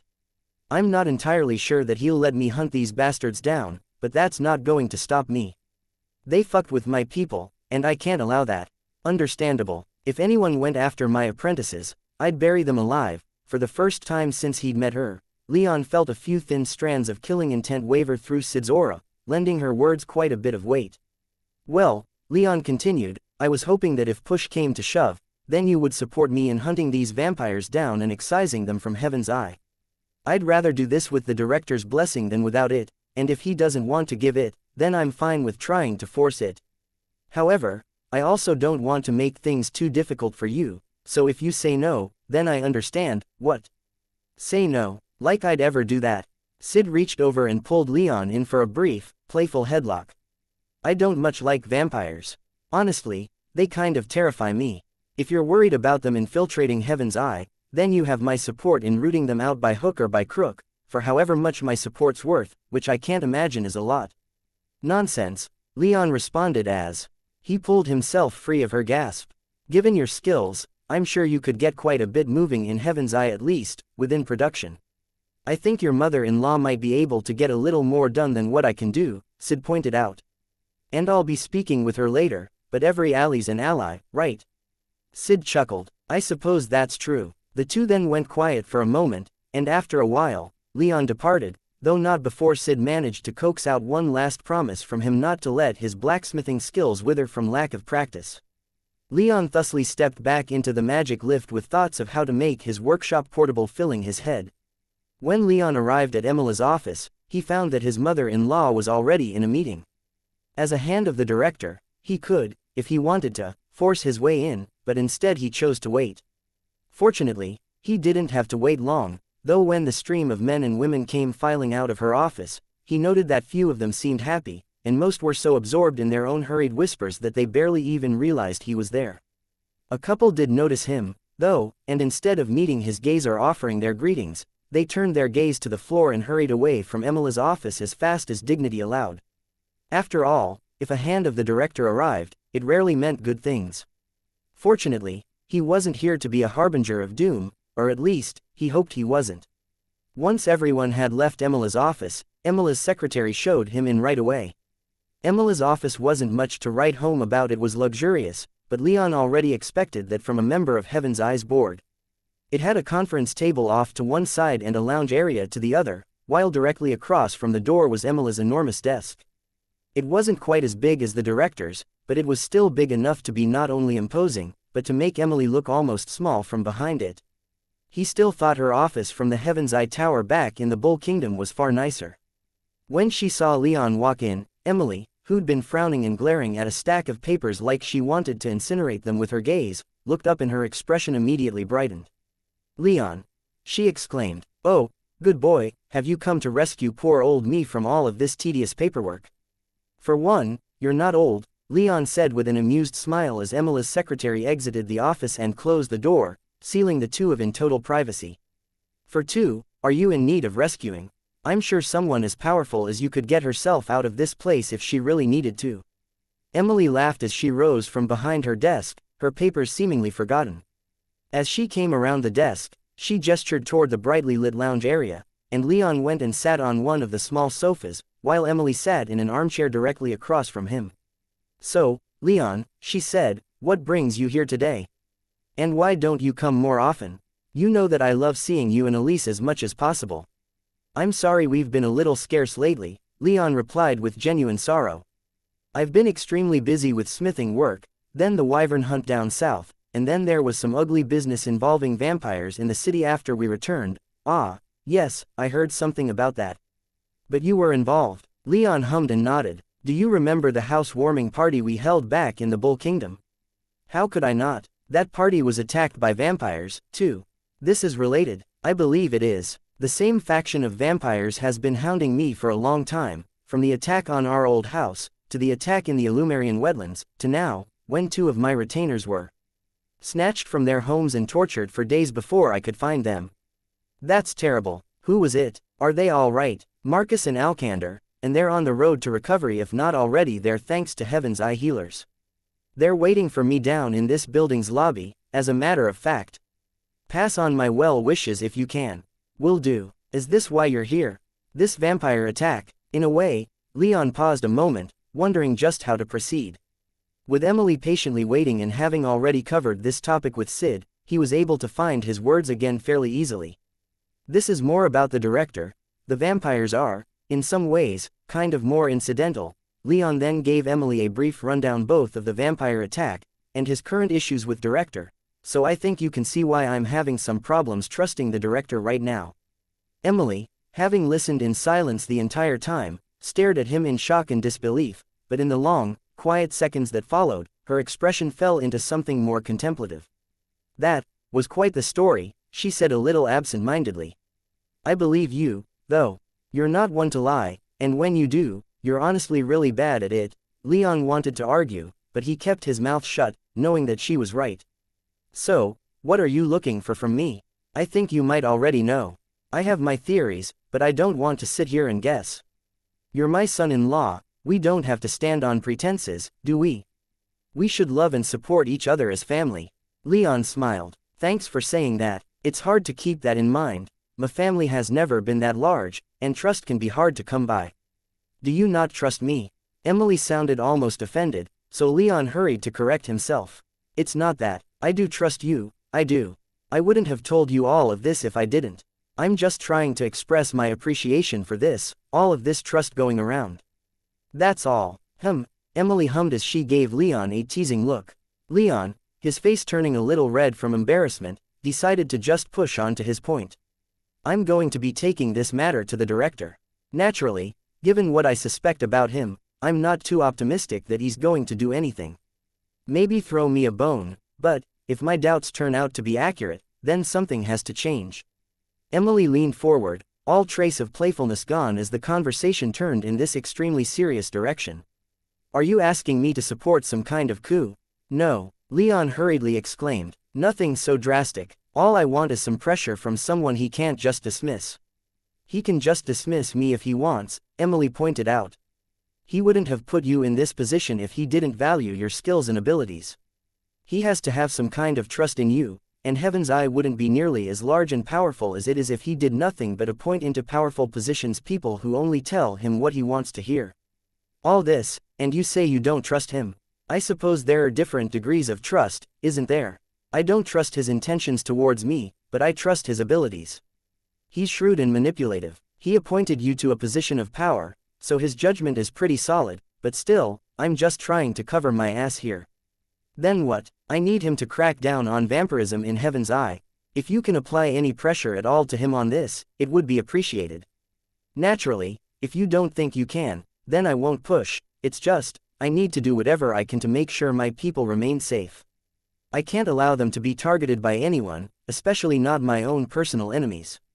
I'm not trying to launch a coup against him, and I'm not trying to subvert his power in any way. Not yet, anyway. Leon paused, having said his piece. He felt like he could qualify and argue for this for hours, but he believed his point had been made. Emily gave him a hard stare for a long moment, and then burst out laughing. When she managed to draw in a breath and steady herself, she said, "Ooh, not yet, I was starting to wonder if that card of yours had burned a hole in your pocket and got lost." Leon grimaced. He still had his Platinum Heaven's Eye card, the ID card of his ancestor Demetrios, the son of Jason Karanos. With it, he could theoretically take control of Heaven's Eye, but he doubted that would work at all. For now, he wasn't interested in directly moving against the director. For now, I still have it, and it's not the right time to use it. But we can talk about that matter another time. For now, will you support me in this? Do you agree with me that we need to do something about the vampiric menace in this guild? Emily, seemingly without hesitation, replied, "Yes, these vampires need to be scraped off our boot before they start to smell." "Are you going to see the director soon?" "Yes," Leon said. "I'll do what I can to make sure he knows that you and I are in agreement," she said. "That's all I ask," Leon responded. "Thank you. Really, I feel like I should say something stronger, but nothing's coming to mind. Don't worry about it, we're family." Emily cried as she rose from her seat, pulled Leon off the sofa, and then pulled him into a tight hug. "Just do me one favor in return. Anything. Maybe get Elise to come by a little more often. And I wouldn't say no to grandkids." Leon's blood ran cold for a moment at the mention of children. "That first one is definitely doable," he murmured. "That second, probably not." "Ah, well," Emily sighed as she released Leon. "It'll happen someday, I'm sure." "Someday," Leon promised. "Just not soon. Don't keep me waiting too long. I am getting old, you know." Leon smiled and nodded, and soon enough, he was back in the building's magic lift, heading from near the top floor back down to the atrium. When he walked out the back, Marcus, Talal, and Alcander at his back, he knew that he'd be staring up at the hexagon, where the director was. He supposed he could go to Penelope first, but he honestly didn't know where she was or if she would say yes. So, instead of hunting around for her, he decided to just head right for the director. With Sid and Emily on his side, he hoped that the director would see things his way. If he didn't, then Leon supposed he'd have to make other plans. Whether those plans involved the platinum card or not, he hadn't yet decided. Chapter 715. Pressure from his own hands. Leon stared at the director, having just finished his report on the past couple of days, waiting for the shadowy figure to respond. After a moment, the director simply said, "Well done, Leon. You've eliminated a dire threat to this city and the guild, and saved your retainers." Leon blinked, unsure how exactly to respond. However, as anger rose from within, he asked, "Is that it? Is there more you want?" The director asked, "Weren't you listening? Those vampires weren't working alone. And from what I can tell, they were working with the full cooperation of elements within Heaven's Eye." Leon had told the director of his conclusions, but he hadn't told him about the source of his suspicions, that the ambassador from the Sacred Golden Empire to the Ilian Empire had told Anna that there were vampires within Heaven's Eye. The director sighed and leaned back in his chair. "I'm aware of that," he admitted. Leon finally felt some surprise. "You already know?" he asked, almost in disbelief that the man had just admitted it. "Yes, I already knew," the director replied. It's incredibly difficult to keep an organization as large as ours completely free of such threats. That's hardly an excuse not to try. Are you just letting it happen? Leon protested, almost unable to conceive of running an organization and allowing vampires to infest it. I keep a close eye on them, the director replied. They're useful tools, if used properly. They're monsters, not tools. Let's not be naive, Leon. In the world we live in, with monsters around every corner, imperial ambitions and prerogatives to contend with, and the sky devils constantly looking for weakness regardless of our pedigree, we need every edge we can get. And turning away vampires just because of what they are, they're not what they are, because of circumstance. They chose to sacrifice to demons, drinking the blood of innocents until their bodies mutated into monstrous forms. The director went quiet, his eyes barely more than hints of reflected light in his usual shadows. You would not use this power? He asked. You are contracted to a demon, yourself, aren't you? My contracted partner doesn't demand sacrifices in his name. I wouldn't say no to a few sacrifices made to me, though, depending on what they are, Zafin murmured from within his soul realm. A nice vat of heated void Leviathan wine, you can sacrifice that to me any day.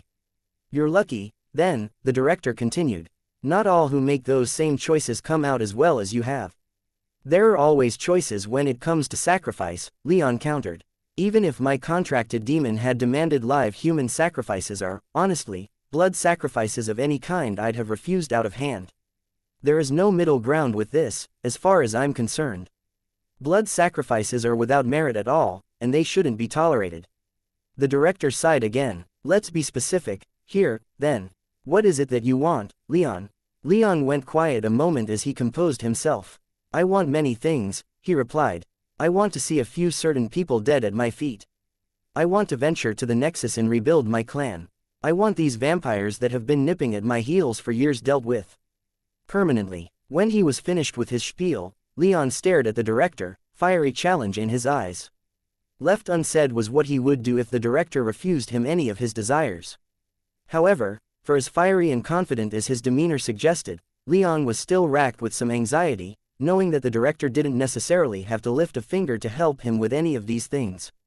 The director sighed. So, you're telling me to choose between you and any vampires that might exist in this institution? Leon schooled his expression into something quietly furious and said, yes, I suppose you can boil it all down to that. The director leaned back in his chair, looking as if he were thinking hard on the topic. Leon was almost insulted, for knowing his bloodline and all the benefits that it might carry, especially if he were right and the director was in possession of his clan's old arsenal. He thought this might be an easy decision to make. Though, as he pondered the issue, he thought that it might be just a show put on by the director to make it seem like he wasn't that interested in Leon, which only angered Leon even more. Just playing games, aren't you? He contemptuously thought as he stared back at the director. Trying to get the best deal. Trying to make me give concessions. Make me nervous. Leon waited for several long seconds before he just turned around and began walking toward the door. Where are you going, Leon? The director asked, his aura starting to emanate with greater energy. With the security wards obscuring most of the rooms, enchantments from his senses, Leon thought he sensed the door lock. He paused and turned, noting that the director hadn't budged an inch.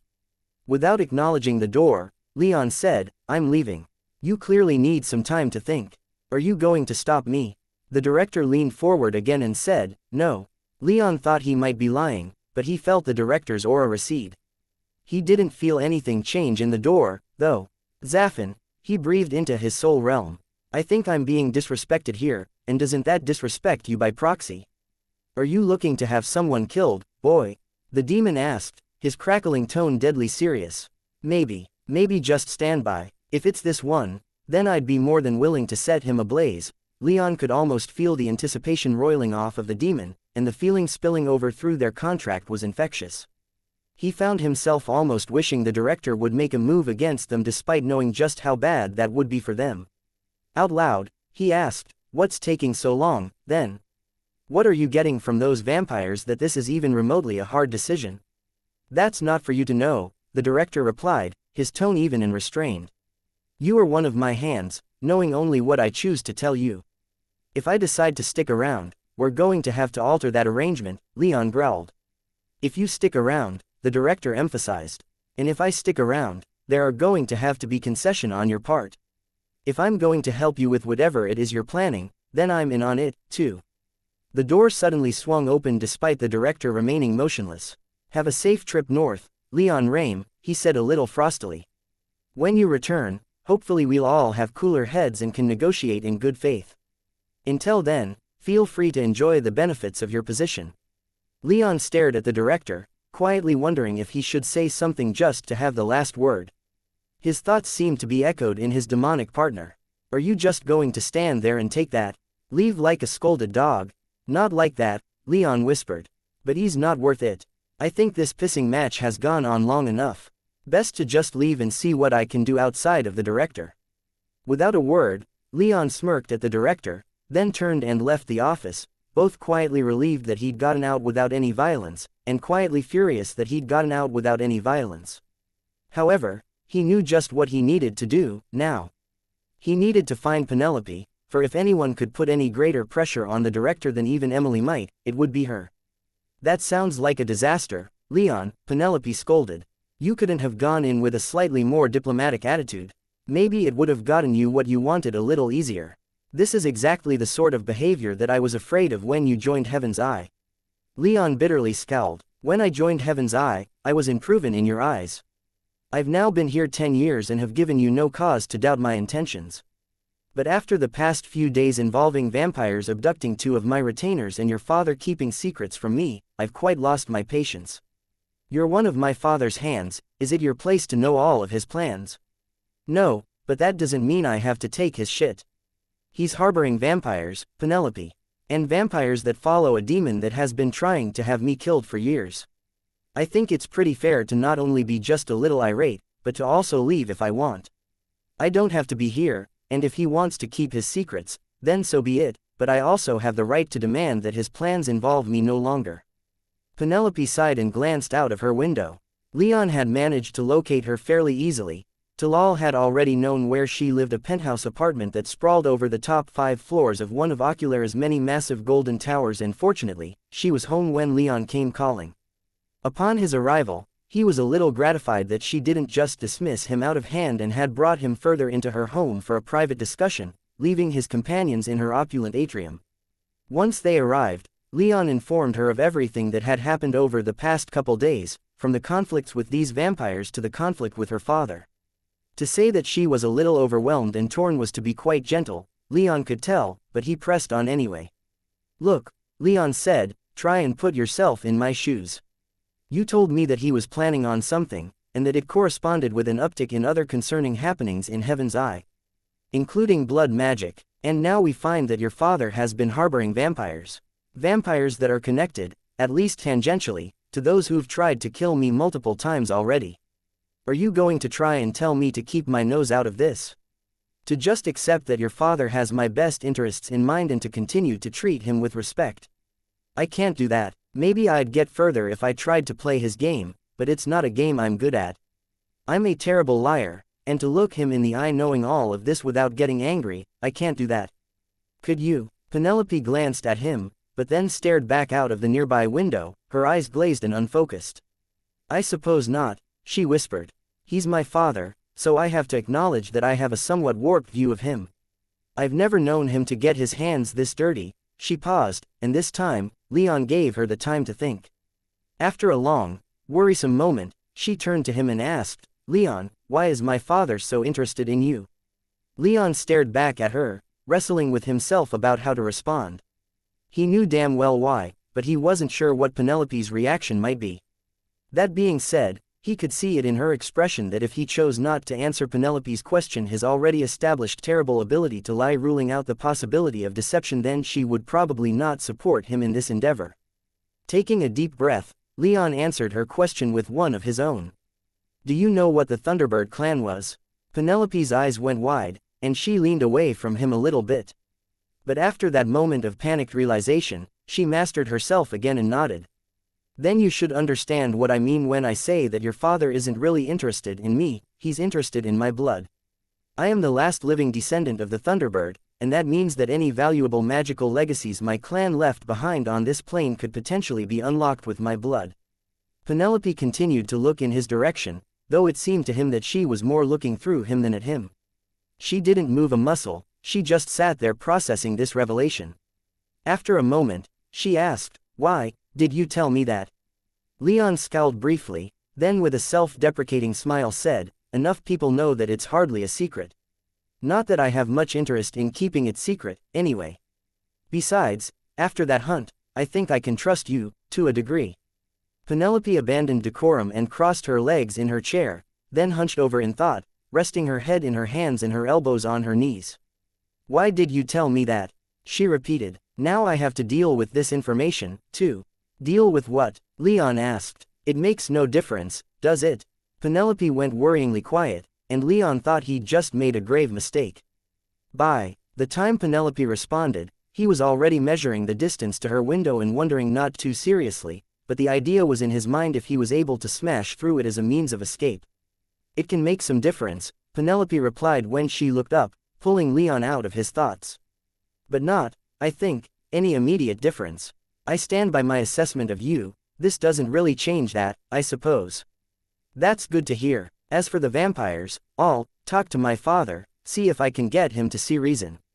I tentatively agree with you that we're better off without them in Heaven's Eye, but my father might have some information that I don't."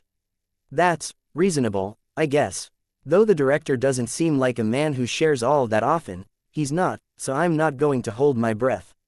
Leon nodded. "I also have Emily and the blacksmith sit on my side for this, if that means anything." Penelope glanced at him, then gave him a shaky smile. "It's good to know that I'll have some support, even if it's not there with me." She then got to her feet, and Leon followed suit. "No time like the present, I guess." Leon grimly smiled. "Thank you, Penelope." Penelope just gave him a quick, almost regretful smile. "Don't thank me just yet, I haven't actually done anything." Leon could only smile, not feeling quite familiar enough with her to do anything else and not wanting to accidentally talk her out of this. So, he let her escort him back to her atrium and his waiting retainers, and he took his leave. She then promised to follow up with him later that night. Leon just hoped that she'd bring good news. Penelope took a deep breath as she walked into her father's office. They'd never been particularly close, and ever since her mother had passed, they'd grown even further apart. It had been more than half a century since she'd last seen the director outside of his office, and even longer since she'd last seen him in a context that wasn't related to work. She could feel the bitterness welling up from within her, and for just a moment, she was tempted to give her father the same ultimatum that Leon had given him: reveal his plans, or lose her. But the cynical side of her restrained that urge. She'd had a long time to reflect upon their relationship, and objectively, she didn't think the director would choose her over the guild. Absolutely nothing in their history suggested that he valued her over his position. Still, she shared Leon's concerns, and she quietly relished in the chance to call her father out for something, and the excuse to dig into his affairs without guilt.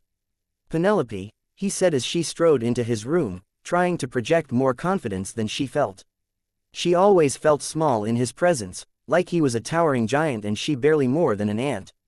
He always had to look down and focus hard to see her, while to her, he was completely out of reach, encompassing the entire horizon. "Father," she said, her tone respectful, but devoid of filial warmth. "Have you come on behalf of Leon Rame?" he asked, cutting right to the chase. Penelope wasn't surprised. Leon had hardly been subtle when he made straight for her residence after leaving the director's office. She'd even expected that her father already knew that Leon had visited her, and why. So, without missing a beat, she responded with the same directness that her father was employing. "Yes, I share his concerns. Vampires within Heaven's Eye present a clear danger to both our image and our operational efficiency." "Vampires connected to those employed by the guild," allegedly, the director corrected. "Allegedly connected to those employed by the guild," Penelope conceded with an eye roll, "have made moves against the subordinates of one of your hands. This is something that not only deserves investigation, but also punishment of the highest severity. I want to know what your plans are for dealing with this problem." "Is it your place to know my plans?"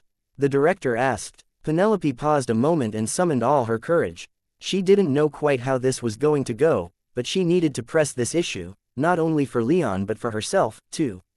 "As your daughter and as one of your hands," she said, "yes, it is my place. You're clearly unwilling to follow through on the warranted punishment, and I think I should know why." The director stared at her for a long moment, his shadowed face giving nothing away.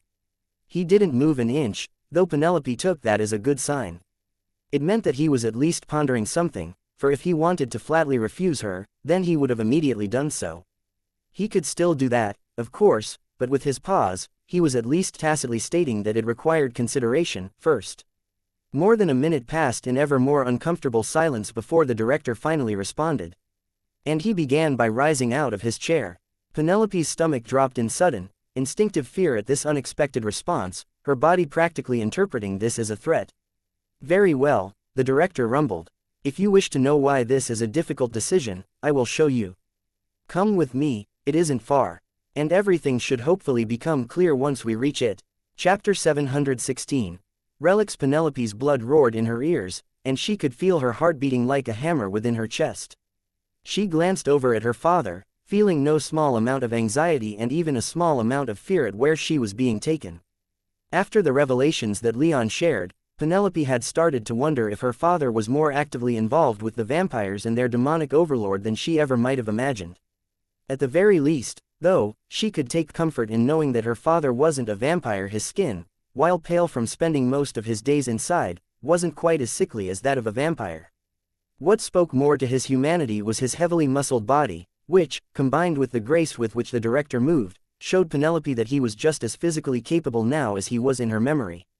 He'd rarely felt the need to express his power, she knew, but in the decades since the last time his hand had been forced, he had clearly not let himself go soft. Besides, she knew that he wasn't the sort to give up even the tiniest amount of his authority to another being, let alone a demon. So, he wasn't a vampire.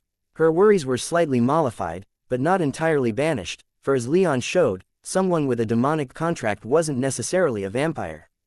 These thoughts, and many more besides, raced through her mind as the director opened an otherwise imperceptible door on the wall of his office and led her through several private hallways.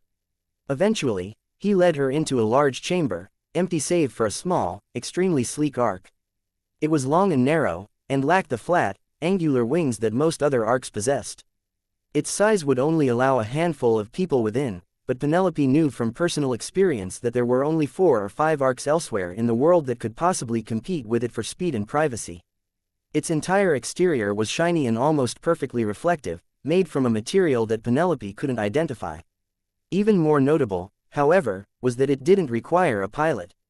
A door slid open on the side of the ark, which, much like the door in the director's office, had been entirely imperceptible until that moment.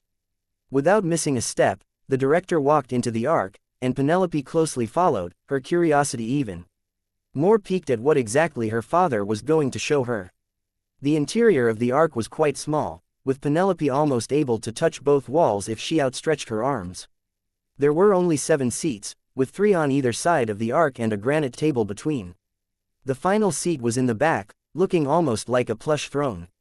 The director made directly for that big seat, and when he sat within it, thousands of runes flashed out from the chair and covered the surface of the ark's walls, vanishing less than a second later.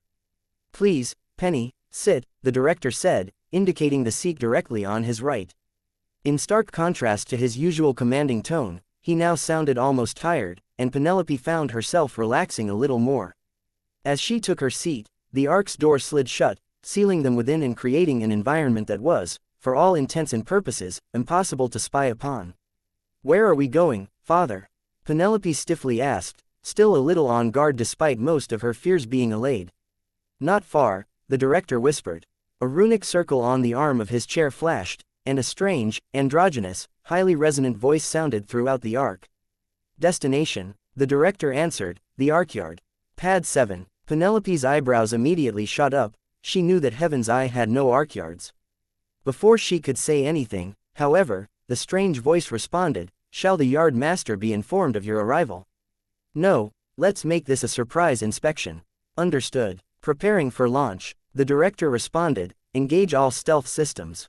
I don't want a single person catching so much as a glimpse of us on our way." "Acknowledged," the voice responded, and Penelope felt the slightest of shudders pass through the ark's frame as its enchantments blazed to life. She knew from her few previous experiences flying in her father's personal ark that the reflective exterior had just been covered in light magic, rendering the ark completely invisible. This ark was a marvel of magical engineering. It wasn't as old as the Thunderbird clan, but from what she knew, it had been built from pieces of a Thunderbird ark during the wars that eventually formed the empires, when the organization that would one day call itself Heaven's Eye still possessed arkyards, or, she supposed, still officially possessed arkyards, if she were to believe what her father had just said. The ark soon took to the sky, its magic engines engaging and seemingly propelling them toward the wall of the chamber. However, instead of crashing, the ark passed right through. The wall was nothing more than an illusion, an extremely powerful and convincing illusion protected from invasion by tremendously powerful wards, but an illusion, nonetheless. Combined with the ark's own stealth capabilities, Penelope doubted anyone could possibly notice that she and the director had left his office, let alone the hexagon. Once out of the hexagon, the ark flew swiftly and silently, its robust enchantments ensuring that not a single soul outside of it could detect it. But the interior of the ark was somehow even quieter, with Penelope simply going along for the ride, her anxiety and curiosity warring within her and keeping her from asking questions. The ark quickly built up speed, but it didn't even reach as fast as it could go before it started to decelerate. There were no windows and the walls weren't transparent, so Penelope was unable to say where they were. When the ark came to a smooth stop and the door opened several minutes later, however, she could say unequivocally that what was awaiting them was not what she'd been expecting. They were underground, on a large magic lift that was slowly descending even further into the earth. But what they were descending into was hardly just a cave. The walls were certainly stone, but there were several long steel beams supporting the magic lift, and Penelope could sense an immense amount of magic power running through the walls. Finally finding her tongue, she asked her father, "Where are we?" The director replied, "The project that has consumed most of my attention for the past few decades, something that the empires would kill for. Something that Lord Protector Anastasios would likely seize, if he knew about it, and quite possibly kill us all to ensure that no one else knew of its existence." Left unsaid were his orders to keep everything that she saw here a secret, but he didn't need to say that part aloud. After more than 5 minutes of descent, some of the walls in the circular lift finally fell away, revealing a much larger cavern greatly illuminated with bright white magical light. It took another half-minute for the lift to reach the bottom of the cavern, and when it did, Penelope had to stifle a gasp. They were on only one arkpad of 7, and the other 6, 3 on either side of the rectangular cavern, all had arcs of their own, and all of these arcs were much larger than the director's. If she had to guess, the smallest of these other arcs could hold several hundred people quite comfortably, depending on how spacious its interior was. The largest of the arcs looked like it could hold many times more than that, and was so big, in fact, that it barely fit into the cavern. It was at least 2,000 feet long, and shaped, Penelope thought, rather like that of a bird of prey. Its prow was long and curved slightly downward, like a sharp beak, while its wings were slightly lifted and angled, giving off the impression of a sleek eagle in the midst of a dive. She could see multiple closed ports on every side of the thing, many of which she could only assume were weapon ports. The rear of the ark, meanwhile, had some of the largest magical engines that she had ever seen. This monster of an ark captured her attention, but as she took in the sheer scale of the cavern and all the other arks, she was rendered completely speechless, not only at the fact that it was here, but that such a massive facility even existed at all and that she'd never even heard of it. It wasn't until the director rose to his feet and gently shook her shoulder that she came back to reality. "I understand," he said, his voice finally softening into something that was almost fatherly. "Most people who I reveal this to have similar reactions. I, myself, couldn't help but stare when I first saw what my engineering teams had managed to achieve down here, too." "What?" Penelope murmured, stammering slightly as she tried to wrap her head around what her senses were telling her. What is all this?" "Come with me," the director said, and he led Penelope out of his ark at a rather relaxed pace, letting her take in the sheer scale of the cavern and marvel at the feat of magical engineering that it demanded. As they walked down the cavern's central corridor toward a series of buildings on the opposite side, Penelope noticed that there weren't that many people around. A few were scurrying about here and there, but for the most part, the cavern was almost creepily still and silent. She counted at the most only 10 people per ark, not even 1% of the minimum she'd have thought such large arks would demand for maintenance crews. "Father, what is all this?" she asked again as they passed the first pair of arks, which also happened to be the smallest at only about 300 or 400 feet long. "The keys to our future," he replied. "Our means of getting off Eterna." Penelope stared out at the cavern from the window of the conference room she found herself in. There were a number of buildings on the opposite side of the cavern from her father's arcpad, and the one she now found herself in was the biggest, rising more than 5 stories off the floor of the cavern, yet not even reaching halfway to the ceiling. Still, it had an incredible view of the immense archyard. She and her father had been there for several hours already, and she'd been taken around to see all of the massive arcs parked here, with the leaders of the teams assigned to maintain each arc as best as they could, giving her and her father short updates on the progress of their restoration. It was during those talks that Penelope learned that this wasn't a proper archyard, at least, it wasn't one where arcs could be constructed. There also weren't any more of these caverns stashed anywhere, these 6 arcs were all that they had. Or, at least, that was all her father admitted to having, but she trusted him in this. All 6 of these arcs were confirmed to be ancient, dating back to the reign of the Thunderbird clan. They were not in usable condition, and in fact, while their interiors were largely accessible to the Heaven's Eye teams, the arcs' critical systems were still sealed and inaccessible.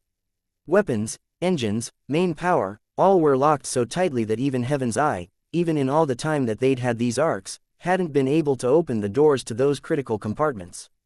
The non-critical systems were under their control, however, so while they couldn't get the heavily armed arcs to fly or shoot things, they could at least turn on climate controls, ventilation, and the lights. Throughout this tour, Penelope remained quiet, the sheer scale of what she was seeing preventing her from asking any of the countless questions that came to her mind. Now, however, that she'd had several hours to process the existence of this place, she felt ready to start asking some of those questions. Her father was sitting at the head of the conference table, patiently waiting for her. No one else was in the conference room, not even the yard master, for speaking with them wasn't the director's reason for coming here. With a deep sigh, Penelope turned from the window and finally joined her father at the table. "Ready to talk?" he asked, a light smile on his gracefully aged face. Penelope didn't bother responding directly and simply jumped right in. "How long has all of this been here?" "Some 60 years, the director answered. "Only that long? Only that long?" Penelope took her father at his word. "How did they get here, then? Were they found here?" "No, they've moved around a lot, but this is a place I built to house them. They are our greatest secret, one that the empires can never learn about. It's a secret that Heaven's Eye has guarded for a long time. Do you remember my lessons about the Thunderbird clan? How could I forget? Good. Do you remember what happened with most of their infrastructure? Destroyed or appropriated by the empires? Indeed. However, most of the infrastructure built by that clan was destroyed during the chaos of its fall. Some of the most valuable and practical structures, such as their massive arsenal, were completely obliterated by the Thunderbird forces that fled this plane when things became hopeless for them. Their arsenal happened to stand where Oculara does now." Penelope's eyes widened in surprise, and she stared at her father in awe and wonder, which rapidly turned to bitterness and resentment. "Have you already guessed what happened?" Penelope nodded. "I have a guess, though if it's right, the arsenal included the Thunderbird clan's archyards." "Its primary archyard, yes, and what a place it was, from what I understand. Massive arcs capable of transporting tens or hundreds of thousands through the empty void between planes, and nearly all docked at their archyards. It was completely ruined, as were almost all of the arcs left there." "Almost," Penelope emphasized as she jerked her head back toward the window. "Almost," the director repeated with a smile. "The armies of Eterna under the Brilliant 11 took everything that they could salvage, but Heaven's Eye before it was Heaven's Eye managed to salvage these 6 arcs and hide them away. We salvaged more, as I understand it, but all of that wound up being eventually discovered and confiscated by the Brilliant 11 or their successors. All of those magical machines were either taken apart and reverse engineered, were destroyed in the chaos of the wars that brought about the 4 empires, or couldn't be used and were squirreled away in places that not even I can find. These arcs are all that we were able to hold onto throughout the countless years." Penelope frowned. "They've never been reactivated in all that time. Most of the time, they've languished wherever they were stashed, quietly gathering dust, largely forgotten about. Some attempts to reactivate them have to have been made, but I couldn't find any direct references to them which, given how under wraps they were kept, makes sense to me. But in recent millennia, no attempts were made. That clearly changed when you came to power, yes. I discovered these magnificent machines rotting away in several different hidden locations and began to expend my resources in ensuring that their secrecy was kept. I don't want to get into it, but my predecessor didn't know about these things, and I don't think his predecessor did, either. I'm probably the first director in a long time to actually pull these things out of their ancient storage. Why, wouldn't they have been safer if never touched? The director scowled, an expression that Penelope had rarely ever seen her father wear. It was an expression of deep resentment, regret, and even a bit of hatred. I don't want to get into it, but the events that led me to the rediscovery of these arcs very nearly exposed them to Imperial eyes. They had to be moved even if I had no personal desire to do so. So I began construction of this place, and moved these arcs around until it was completed. And you did all that without this place or these arcs being exposed? The director shrewdly smiled. This place was built slowly, over the course of almost a century. Still, I'm sure the empires had some inkling that I was up to something, but if they knew exactly what, they would have stormed in here and taken the arcs without even a courtesy call to me, likely adding them to the Ilian collection of broken or useless pieces they've retained from when they looted the Thunderbird arsenal for all that it was worth. Penelope studied her father, noting possible holes in his story that she wanted filled. This place was finished 60 years ago, she stated. Yes, her father confirmed. The arcs have been here all that time. Yes. Penelope momentarily wondered just how the mammoth constructs had gotten here, but she guessed that a 9th or 10th tier mage might have been able to move them, though if her 9th tier father had done so, it couldn't have been comfortable. Still, that issue was one she quickly put out of her mind. She inquired, what kind of resources did you direct to them? She guessed that her father knew where she was leading the conversation, and said, not many, in the beginning. I didn't trust that many people. Even now, I could probably make much more headway in understanding just how to take control of these machines if I recruited more Heaven's Eye enchanters, but the more people know, the most likely the secret is to get out. But that changed recently, yes. Leon Rames' arrival represents a great deal of potential not only for us, but for the empires as well. No one's been able to activate these arcs, not completely, not in any way that would matter. None of the dormant legacies that the empires possess have been activated, either, which means they face similar issues that we do. So you've been staffing up because Leon arrived down here, and looking into blood magic. Is that where the vampires come in? Penelope's voice slowly grew louder and more accusatory as she rapidly asked these questions, but she cut herself off before she was truly yelling. The director smiled bitterly. There are no greater masters of blood magic than demons, and the vampires that serve them. I don't know Leon that well, not even now. And he isn't loyal enough to me to inspire much trust. But I want to reactivate these arcs, and for that to happen, I'm positive that I need Leon's blood, and to control the power within it. But those vampires have to have been with us for longer than Leon has. I noticed that you were up to something before he even arrived. I've been looking into this for a long time, child, as have the empires. And we've all known about Leon for years, and that Leon would eventually make his way down here from those insignificant kingdoms in the north. We all want to use what we have, and we've all prepared ways to do so. So, what, you're all going to fight over Leon? Just to activate your arcs and whatever else you have. And even then, the question remains at least, for you, father, why? It can't be political power, it can't be a desire to dominate and build an empire of your own, is it? The director paused a moment. No, he answered, I've never felt the need to be an emperor. My dreams have always lain, outside of Eterna, among the wondrous stars and the mysteries they represent. As an emperor, I would have nothing that I don't already have. It is beyond the edge of this plane that novelty lies, and that is what I want to see. As for Leon, I like him well enough, but I don't want to fight over him. The vampires and their expertise were meant to allow me the ability to use these arcs without Leon's direct assistance, to take a little bit of blood and possibly use that as the key to reactivate these arcs. Failing that, the vampires, demons promised to teach me how to bypass those bloodline locks, if need be. This is what I want, child. To reactivate these arcs and get away from Eterna. Leave them to their pay. Chapter 717. Simmering conflict. Leon stared at Penelope sitting across the table from him. Elise, Maya, and Valeria were with him, though only Elise sat next to him. Valeria leaned against the wall behind them while Maya had lain down on a lounge pushed up against the wall. They wanted to hear this conversation too, but made it clear enough from their postures that they weren't that interested in actively participating. Penelope had just arrived at the estate barely 10 minutes prior, and it had been about 8 hours since Leon had met with her in her residence. It was late in the evening, but no one even once thought about sleep now that she was here. So, Leon said as soon as they all sat down and got comfortable. What's the word? What did the director say to you? He said many things, Penelope replied, her expression guarded and almost distant.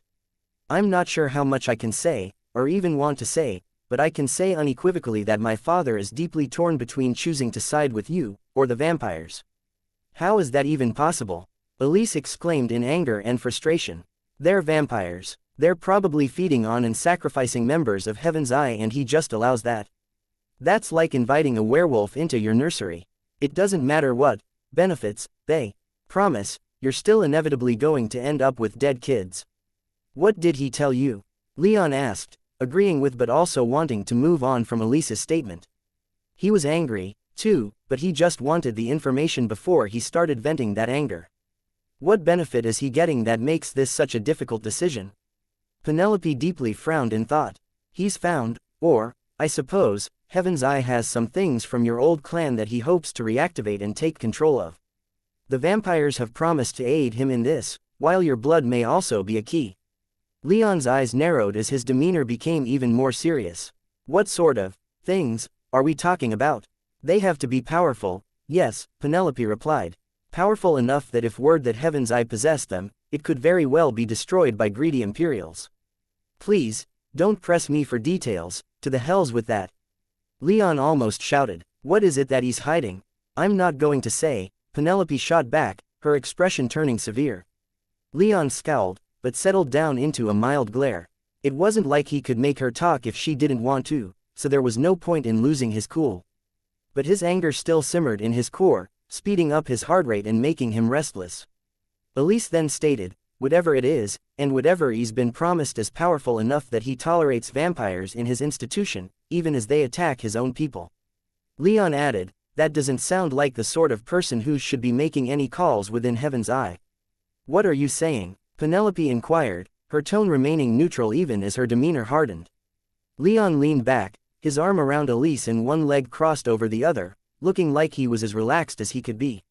He smiled, though there was little warmth in the expression. I'm saying exactly what it sounds like I'm saying. In my opinion, allowing this shows the director's incompetence, or at least catastrophic callousness. The vampires are targeting me and mine, and if the director won't act against them despite having the power to do so, then in my mind, he tacitly endorses them. And that makes him my enemy. Are you planning on attacking him? Penelope asked. Even with your own demon, that won't go the way you want it to. No, we're not at that stage, yet. But what I am suggesting is that maybe the director shouldn't be the director anymore. And who would you replace him with? Emily, yourself. Leon shrugged. It's just a thought. How many others on the board or in other high-ranking positions would continue to support your father knowing that he allows such a rot to fester within Heaven's Eye? I know that he's powerful and controls Heaven's Eye with an iron grip, but how many friends does he truly have? How solid is his support? How many people just have to agree with me before he's forced to step down? My father won't ever step down. Maybe he won't have a choice. Penelope darkly chuckled. You know, this is exactly what I feared you would do when you joined. Insisting on doing what you want when that might come at the expense of Heaven's Eye. You've said that before, and as I said earlier today, I wouldn't be acting like this if your father didn't insist on harboring vampires that are intent on doing me harm. Have I ever expressed doubt in his leadership before this moment? Have you ever been given real cause to doubt me before? Penelope's demeanor softened slightly. No, she admitted. Then I hope you can appreciate how seriously I'm treating this. I was hopeful when your father empowered me to do whatever I needed to do to find my retainers, but all of that hope vanished when he revealed that he was protecting those who took them. Leon sighed, then took one of Elise's hands in his. He called upon his middling skill in darkness magic and whispered into her mind, I'm thinking of showing her my platinum card. I don't think it'll make much difference, but at this point, I'm kind of grasping at straws. Elise glanced at him and cocked her head. She couldn't respond without speaking aloud, but Leon still had no trouble understanding what she was saying. She was asking if he was sure. I'm sure, he replied. Elise took on a thoughtful expression for a moment, and then squeezed his hand in support. He smiled, then turned his attention back to the conversation. Do you support his position, Penelope? Leon asked. Penelope frowned and averted her gaze. What he showed me wasn't something I'll ever forget. What he told me, I can understand why he thinks the way he does. I can understand why he thinks the vampires, or rather, their demons, are such an attractive option for him, especially after hearing your thoughts on the matter. He doesn't trust you, and while he doesn't trust the vampires, they've at least shown that they're capable of delivering on their promises. I want him to succeed without bloodshed, without anything backfiring. But do you support this? Leon repeated, sitting up a little straighter as he did so he could impress upon her his seriousness. Vampires. Blood sacrifice. Attacking members of Heaven's Eye. Is whatever he's working on with the bloodsuckers worth this in your eyes? Penelope went quiet, and neither Leon nor Elise said anything for a long moment. They just let her think. Leon was just about ready to continue when Penelope finally broke her silence. I don't know, honestly. I hate that I don't, but that's the truth. He's my father and I trust his judgment. What he showed me is profound. I don't like vampires, but this, he hasn't yet made his decision, but I'll understand if he decides to stay the course. Leon stared at her, his expression falling from muted anger to deep disappointment. He sighed, then said, "You put me in a terrible position. If I can answer your honesty with my own, I'll say that I'd be perfectly happy with the director retaining control over Heaven's Eye were it not for this one deal breaker. Until these past few days, I've had no real cause to doubt his leadership. But these have been some pretty shitty few days, and they demand some kind of change. If the director is unable or unwilling to implement that change, then I, for my own safety and security, and for that of my friends and family, will have to seek that change elsewhere. I also understand that this is somewhat in line with the impression you had of me before we met. And I assure you that I take no pleasure in this. I don't want to act against the director. I just want to see to myself and my people grow strong, and then depart from this plane. I want to discover who I am, what I am, and my place in the world. And I want everyone I love to be there with me. I would be very upset if I lost anyone along the way. Murderously so, I'd say. But you have to act in your best interests, just as I will act in mine." Penelope just sat there, listening to Leon's spiel, and by the time he was finished, she looked several inches shorter, as if Leon had just laden her with a rucksack full of rocks. "You wouldn't win any confrontation between the two of you," she quietly said. In response, Leon just conjured his platinum card, the ID card of his ancestor, Demetrios, son of Jason Karanos, the last Storm King, and laid it on the table. Then, as a few bolts of harmless silver-blue lightning danced up his body, he stared at Penelope, his golden eyes seeming to darken to a bright orange. "I have plenty of options open to me, I think. But I also think that conflict would not be in our best interests. Regardless, as I said, I'll do what I have to do to ensure that my people are taken care of, and that my enemies are taken care of. You and your father will look out for your own best interests as you see fit. If we could come to some kind of arrangement, some kind of alliance, then that would be ideal, I think. But you're free to continue to ally yourselves to vampires who engage in kidnapping, torture, and blood sacrifice. Even if they weren't targeting me, I wouldn't stoop so low, and let me tell you, I don't have many standards, but this is one." Penelope stared at Leon's platinum card throughout his entire monologue. Leon knew from Elise and Emily that there were legends within Heaven's Eye that whoever possessed a platinum card was bound by ancient custom to take control of the guild. However, after 10 years, Leon knew those to be just legends. He couldn't just show up to the hexagon brandishing the platinum card and expect everyone to kiss his ring. The people in charge wouldn't just allow that to happen, their powers were too entrenched for that. But he thought it a good symbol of intent, anyway. If the director continued to work with his enemies, then he'd have no choice but to fall back on one of his original intents for joining Heaven's Eye, taking it over. He already knew that he had Emily's support, and while he wasn't particularly familiar with the other board members, he had at least been introduced to them during his time, and he felt confident in bringing them to his side. "You've got the ball," he said as Penelope's silence continued. "Whatever happens next is up to you and the director. I'm perfectly fine with waiting until my return from the Sacred Golden Empire. Out of respect for the relationship we've had for the past 10 years, I won't be acting against you, and if we have to part ways, then I hope that the two of us, at least, can do so as friends. And I hope you can understand that what I have to do is not motivated by arrogance or narcissism. 2 of my people were kidnapped and tortured by vampires associated with Heaven's Eye, and that can stand." Penelope finally responded, "I understand that much, Leon Rame. I'll convey your message to my father." With that, She took one last look at Leon's platinum card, stood up, and made for the door. Leon and Elise politely saw her to the exit, and away she went back into Oculara. The two then returned to the private meeting room where Valeria and Maya waited for them. "So," Valeria said as they walked back in, "that was kind of a shit show, wasn't it?" "It was," Leon responded. "I expected as much, though. I don't think anyone willingly allies themselves with vampires without at least some cause and commitment." "This is still very troubling, husband," Elise said. "They're choosing vampires over us. They might as well be saying that we're enemies." Her emerald eyes began to water up, and she stared unfocused at the wall in front of her. Leon responded by pulling his wife into his arms. "We're still here, though. No matter what, we have each other, don't we?" He glanced at Valeria, who nodded and walked over, laying a hand on Elise's shoulder in support. Maya then embraced her from behind. "I'm of a mind to kill them all," the river nymph said aloud, "but I suppose we can wait a little longer for that." Leon smiled bitterly at her, but appreciated the sentiment, nonetheless. Still, Elise shuddered in his arms, and he heard a stifled, choking sob and felt some dampness on his shirt where Elise had pressed her face. She was crying, and he couldn't blame her. Heaven's Eye was her home, she'd known nothing but its protection, and having the guild practically throw them out in favor of vampires couldn't be easy to take. "Hey, let's all get some rest," Leon offered. "We can continue this in the morning once we've all had some sleep." "Right," Valeria responded. "We need to discuss our options." Leon nodded, and the four of them went to bed. Elise remained as close as she could be to Leon for the rest of the night, clinging to him in what he thought was almost desperation. She was terrified of losing Heaven's Eye, and didn't want to lose him, too. He just hoped with all his heart that she wouldn't have to lose anything. "So, one of the empires?" Valeria asked as the four met back up in their private meeting room. "If we signed on with, say, the Ilians, then we'd be safe from any Heaven's Eye retaliation. That's assuming we're even scared of retaliation," Leon pointed out. "And I'm not so keen on joining Ilian. I don't know what Anastasios might want out of me for that kind of commitment.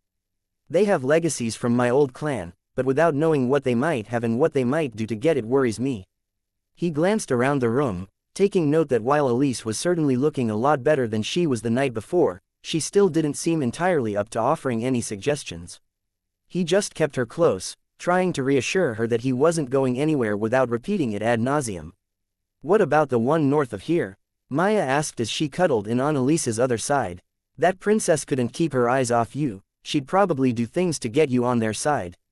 "What kind of things, though?" Valeria asked. "Would she offer herself in marriage? Expect you to set the rest of us aside?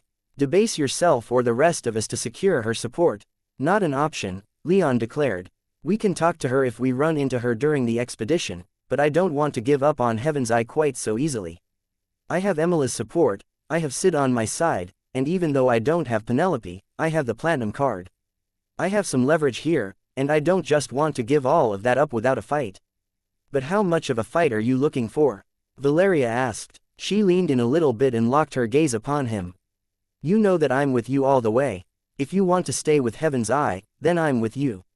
If you want to try and find greener pastures, then I'm with you, too." Maya's agreement pulsed through their connection, and Leon sent his love back. Elise, meanwhile, just leaned into him a little more and offered him a weak, sad smile. "If it's possible to make this work, then we will," he assured her, and she squeezed his hand. "We still need some kind of contingency," Valeria repeated. In a snap decision, Leon said, "How about south?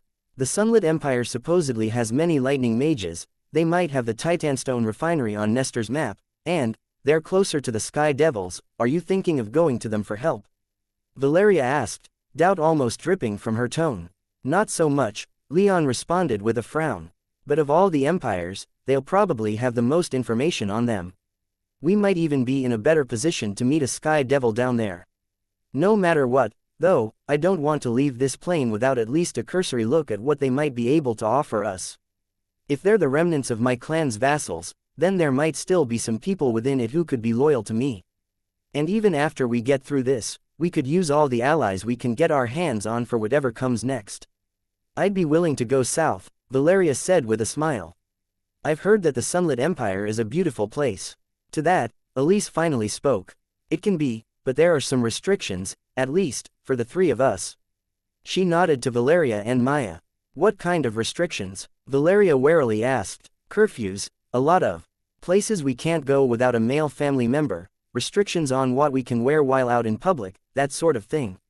Valeria frowned. Maybe it's not such a great place. Leon hummed in agreement. Maybe just a short visit, then. A short visit should be fine, Valeria conceded.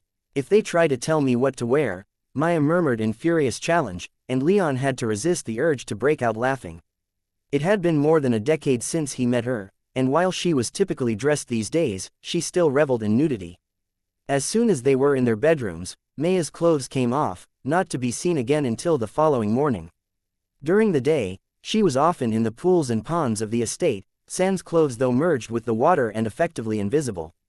Still, she had a very particular relationship with clothes, and he could still vividly remember when she first arrived at his home in the Bull Kingdom, coincidentally saving them from vampires. Then, too, and was extremely reluctant to wear anything. He pitied anyone who tried to force her into anything she didn't want to wear. Even now, she only ever took fashion advice from Elise and Valeria, but never orders, and anyone else who tried to comment on her attire was utterly ignored. For now, though, let's see what the director says, Leon said. Until then, we have an expedition to plan, gear to prepare, and a whole host of other things to take care of between now and then. We're going to have to see to our security, Valeria pointed out. That's part of what I'm going to focus on, for now, Leon said. I have a ton of wyvern parts. I'm going to try and rope Sid into helping me with armor and weapons for everyone. He squeezed Elise's hand, including you, love. She looked at him with some confusion in her eyes, which soon morphed into acceptance. I'm not going to take any chances with the vampires targeting you. Next, Leon continued. When do you want to get underway? Valeria asked. Leon sighed, then thought about the problem. Armor at least, and weapons if he could get them, for everyone in his retinue, even if Sid decided to help him out, would probably take weeks at best, and the preparations for their expedition would take quite a while, too. 3 months, he guessed. It might take longer, and if it does, then so be it. But I think that's the time frame we should shoot for. We might even get done sooner than that. Valeria nodded, and after a few more relaxing minutes where the four just sat with each other, they got to work preparing themselves for this expedition. Chapter 718. Overthinking. Leon stared at his retinue assembled around him. And so that's where we stand, he finished, having just caught them all up on the events of the past couple of days and where they now stood in regard to the director. Still technically a part of Heaven's Eye, but in a relatively precarious position and liable to leave in only a matter of months. Looking around, he could see that his news had left most of his people rather introspective, but Anshu seemed almost annoyed, if anything.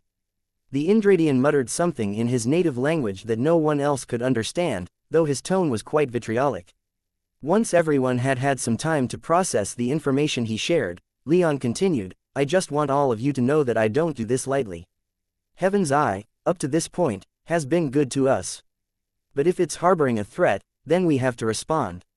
I have to respond. I won't blame any of you if you want to bail now. Being a part of Heaven's Eye was a big reason that some of you joined, I'm sure.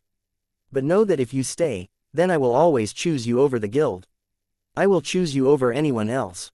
I value each and every one of you, and if any of you are ever hurt, I will tear those that dared to lay a hand upon you limb from bloody limb. Alex was the first to respond. I think I can speak for everyone in saying that we appreciate that sentiment, Leon.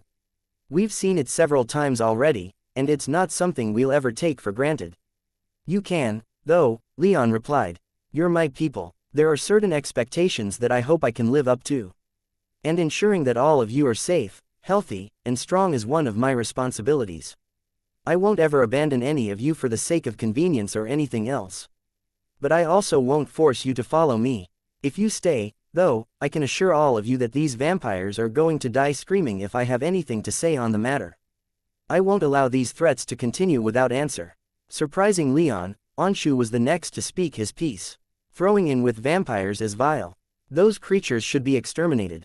I'll not have anything to do with any organization that endorses, directly or indirectly, blood sacrifice. If you'd advocated us to ignore these past couple of days, Leon, then I would leave. But I agree with your decision. Thank you, Leon replied. Same here, Alkander loudly declared. Just promise me one thing, Leon, when you find those vampires that are most responsible, save at least a little bit of the fun for us. He clapped Marcus's shoulder, but Leon noted that Marcus, while smiling, was a little less enthusiastic. Helen and Anna remained with him, too, as did Alex, but during the entire meeting, Marcus barely said a word.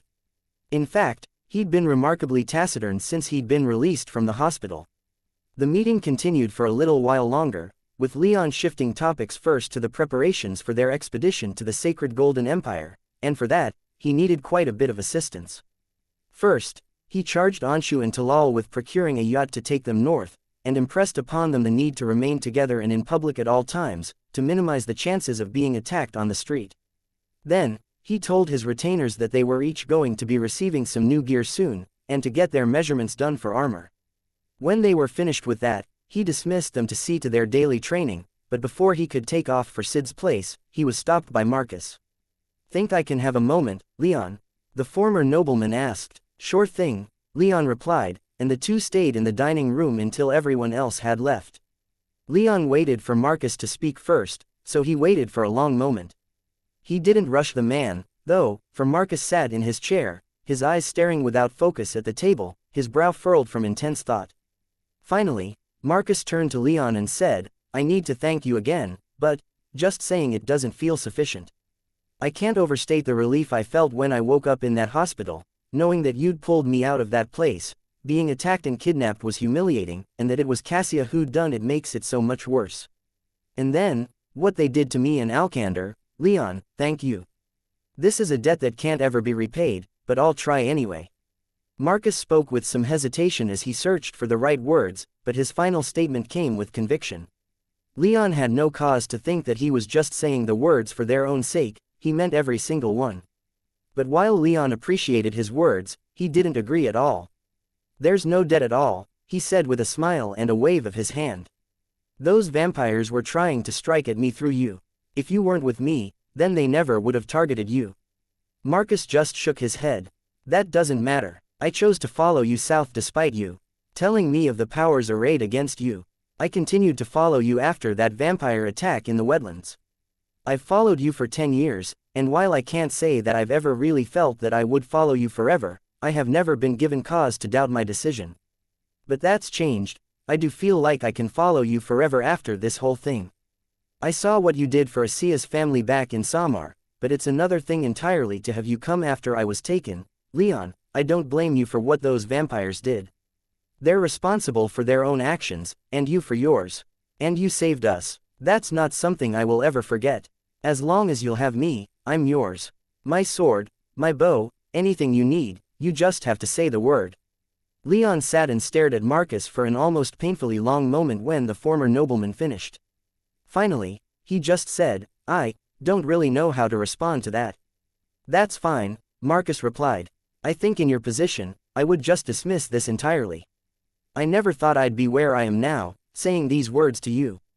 I don't expect a response, honestly. I just want you to know that I'm your man for the long haul. Whatever you need." Leon just awkwardly smiled and said, "Thank you, Marcus." He didn't know what else to say, and it seemed that Marcus understood, for he just nodded at Leon, then stood up. The two didn't exchange any more words, and Marcus went to the training room while Leon slowly walked out to his front courtyard, took flight, and meandered his way down to Sid's workshop, Marcus's words on his mind the entire way. "Sid," Leon called out in a sing-song tone as he walked into her workshop, half in familiar playfulness and half in a forced attempt to drive out the thoughts that had occupied him the entire journey into the city. "You here? Who is that? Who is that?" He heard her shout from deep within her workshop where he could see some active furnaces and hear the sound of hammers on anvils. "It's Leon." A moment later, Sid came around to the front, her blacksmith apron on and covered in soot from the forge. "Ah, Leon," she said, a joyous smile breaking out across her face. "I didn't think I'd see you again so soon, especially not after what you told me yesterday." "Ah, right," Leon replied. "I hope I didn't put you in too bad of a situation." "It's fine. I agree with you. Vampires shouldn't be in Heaven's Eye. Still, I'd rather be left out of this, but if push comes to shove, I'm on your side." "Thank you, it means a lot. Anytime. So, I don't suppose you came all the way here just to talk about some bloodsuckers?" "No, I didn't. As he started to speak, Leon walked over to one of Sid's tables and conjured a few sketches for armor and weapons he'd been toying with over the past year or so. I need arms and armor for my retinue, and I was hoping you could provide me some critique, if not outright assistance. Sid frowned in thought as she examined the papers, but then shrugged and said, I can squeeze in a little extra forging. I'm mostly just supervising my apprentices, but they're all getting good enough that they don't need me to do that anymore. She punctuated her statement by lightly socking Leon in the shoulder. Fantastic, Leon said with a smile, ignoring the friendly hit and gesturing to his sketches. None of them were complete or finished in any conceivable way, but they still served to illustrate literally what he was going for when it came to his retinue's new gear. So, without further ado, he jumped right into the technical discussion with his smithing teacher. Now, then, I was thinking of using the wyvern bits I took from the hunt. Leon left Sid's workshop feeling quite pleased. After talking with her for several hours and making many more detailed sketches, he felt like he was ready to start some real work on the suits of armor he'd need. And he didn't just need to design the metal and scales of the suit, he also needed to devise detailed enchantment schemes for each suit, to bring them if not all the way up to par with his own pseudo-adamant armor, then at least somewhat comparable in utility. He had a lot of work ahead of him still, but before he'd left Sid's workshop, she told him that after their talk, she wasn't going to just give him advice and critique, she also wanted to help with the actual forging, too, her interest and spark of creativity having been inflamed during their long exchange. With her help, Leon estimated that the 3 months he'd allotted for them to prepare for the northern expedition might not even be entirely needed. When he got home, though, he found that his retinue was still training, so he decided to follow suit. He rather reluctantly set aside all thoughts about enchantments and the weapons he could create, especially his musings about a new lightning lance, and refocused on his own personal power. It had been a long time since he'd gotten stronger, magically speaking, and it was time to change that. To that end, Leon checked up on his retinue first, and then headed straight for his personal meditation chamber. Once there, he cast himself into his soul realm, waking on his humble black throne. Without a word, though, he took flight and made for the deep pit where his transformation enchantment had been carved by the Thunderbird. When he arrived, he found the place much the same as it had looked when the Thunderbird had finished it. The pit was tremendously deep, its sides covered in millions of glowing runes. Floating in the air throughout the pit were even more runes made of polychromatic light. Leon drifted down the pit, his eyes flitting from one rune to the next, taking in the entirety of the enchantment. In the past 10 years, he'd studied this thing many times, and his growing skill in the art allowed him to identify more and more of the enchantment as a whole. He still wasn't even close to being able to replicate it without just directly copying it, but he could at least follow it reasonably well. When he reached the bottom of the pit, he sat down in the center of the enchantment, the pit lit only by the glow of the runes around and above him. With the pressure of the stone around him and with how far from the surface of his soul realm he was, the bottom of the pit was almost oppressively quiet, and that was exactly what Leon was looking for. But he could find such quiet in other places, of course, but what those other places didn't have was this enchantment. The most important part of the enchantment were the parts that now directly surrounded him. The floating runes forming long, swirling bands of light were, themselves, mostly light runes designed to interact with his body. It was this part of the enchantment that anchored the entire thing on his bloodline. They weren't only light runes, he could see a few lightning runes in there, too.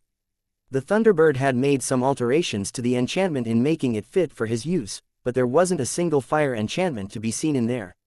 She had revised the enchantment to effectively target only the power that he had inherited from her. He wasn't upset by this, she could hardly be expected to know enough about the great black dragon's power to target it for stimulation. Leon didn't, either, of course, but that wasn't why he was here. He sat down in the center of this great enchantment that allowed him to transform his shape into that of the Thunderbird, and watched the floating runes drift about, forming new glyphs, before separating again to form other glyphs. Almost absent-mindedly, he opened his palm and conjured a few arcs of lightning between his fingers. He didn't have to push, he barely even had to summon it. The lightning was a part of him, as inextricably attached to him as his own hand. Hells, he could lose his hand, but his power wasn't so easily lost. He knew that from personal experience, as the slight tingling in his left arm reminded him.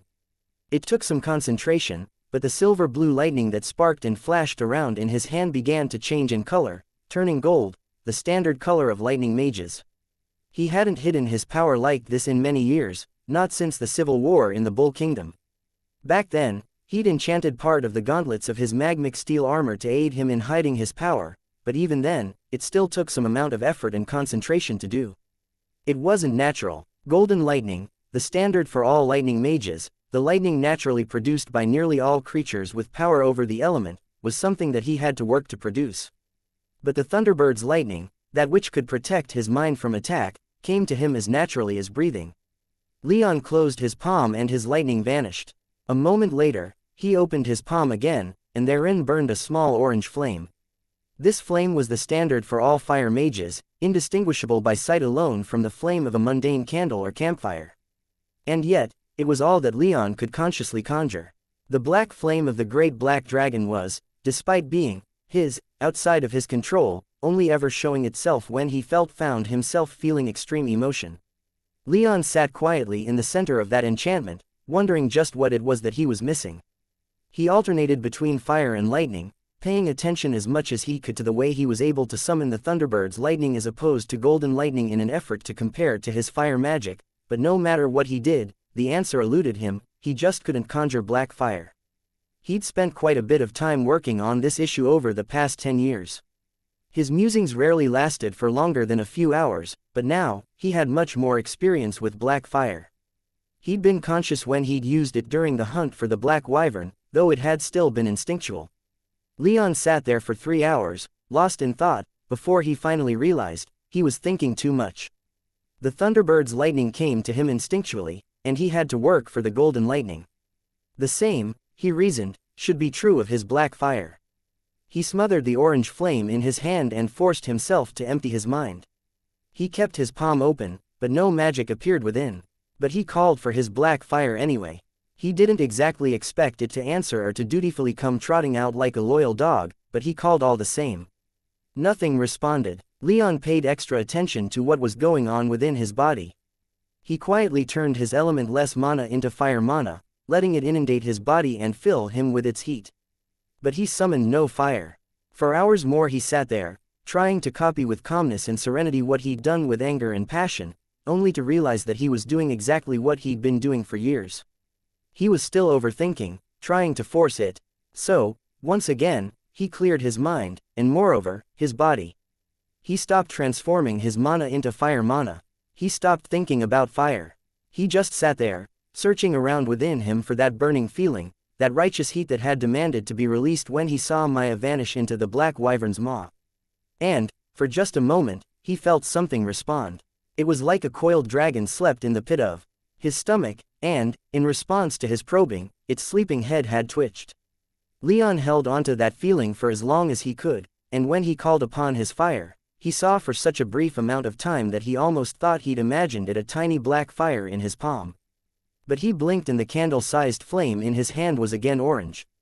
Leon closed his fist and tried to recapture that feeling, his heart madly beating with joy, but this time, he was unable to turn his mind off enough. He was elated, he felt like literally jumping for joy, but the hour after dampened his spirits. Nothing he could do roused that dragon, and the time came for him to stop before he saw another lick of black fire. Chapter 719. Avian Jealousy. When Leon levitated out of his transformation enchantment's pit, he found the Thunderbird waiting for him, perched on a nearby cliff. He slowly hovered toward her, then sat down at her side and waited for her to speak first. He stared out at his soul realm for a long time as he waited, enjoying how the omnipresent light that emanated from the mists of chaos so far away softly illuminated this mountain vale. It felt like the mountains around the vale were themselves surrounded by a misty storm, and Leon couldn't help but relax whenever he took the time to quietly look out over the place. Finally, the Thunderbird spoke. "Your soul realm has healed nicely. You need to focus on growing it again." "I was thinking the same thing," Leon replied, his tone neutral and unemotive. He knew that this wasn't why the Thunderbird was here, or at least, not the only reason. "Continue to build up power within yourself," the Thunderbird instructed, her yellow avian eyes remaining trained on the distant mists. "Exert some pressure on the boundaries of your soul realm and build up the land around this vale.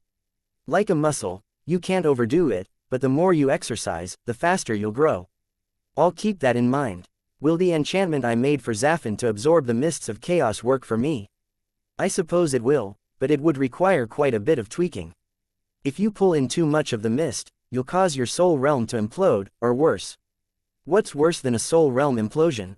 Leon wondered, but he didn't ask it aloud. He wanted the Thunderbird to get to the point. Because of that desire, the conversation died down for a moment. After that moment of silence, the Thunderbird said, I felt something shift in here, like the tiniest of earthquakes. An immense amount of force, but not easily seen on the surface. What did you do? Is it not obvious? Leon asked. He'd been tremendously excited when he first saw that quick burst of black fire, but his excitement had died down as the hours passed without a repeat performance. But now that he was speaking with his ancestor, all of the excitement came roaring back. I finally managed to consciously channel some of the great black dragon's power. I called upon my fire magic and was answered by black fire. The Thunderbird finally glanced down at him as he beamed up at her, his face alight with delight. Her avian face, however, might as well have been carved from stone for all the emotion it showed. I thought so, she whispered. That certainly felt like some kind of shift within your blood, some tiny little thing, like a pebble falling down a mountainside that starts an avalanche. Is this a bad thing? Leon wondered, his tone shifting to anxious wariness. I don't really feel any different, stronger or otherwise. It was just a moment, a quick pulse of power that I wasn't able to reproduce. The Thunderbird replied, channeling such powers is like flying, when done once, you always remember how. It's just a matter of getting comfortable with using that ability. That momentary summoning of black fire was but the first of many summonings, I think. How did it feel at the time? Leon smiled, relaxing with her lack of concern. It was, kind of, well, I don't really know how to put it into words. It felt liberating, though even that isn't quite the best way to phrase it. It felt like there was something deep within me, in the core of my being, that slept, but for just a moment, it stirred, its eyes flickering open, and its power was released. But after that, this sleeping dragon, I'll call it, passed right out again, and didn't stir no matter how much I poked and prodded. Interesting, the Thunderbird whispered. I don't think I've ever really heard it described like that before. Maybe because of his suppression. She trailed off, leading Leon to think that she was mostly just talking to herself as she pondered what he'd said, so he decided to add a little bit more context. It was just a feeling I got. I don't actually think there's a real dragon in me. It's just another aspect of me, another part of me that I don't have conscious control over. Maybe it would be better to say that I managed to flex a muscle I didn't know I had, but I'm still not quite in control enough to do it again though. Obviously, this is far more complicated than just a muscle. Indeed, the Thunderbird agreed. But have you finally figured out why you haven't been able to conjure black fire until now? I think I have, Leon said, pride filling his voice. It was the simplest thing, honestly. I kept calling for the black fire, imagining that it would be the hardest thing ever to do since I have to actually try to conjure fire when I want to. But that same effort isn't needed for your lightning, it just comes naturally. To oversimply, I'd say I was trying too hard, and had to let it come as naturally as your power does when I call upon it. That makes sense, the Thunderbird said, though her tone was somewhat subdued and almost morose. Leon's eyes narrowed and he felt suddenly awkward at her relative lack of expression. Is that all right?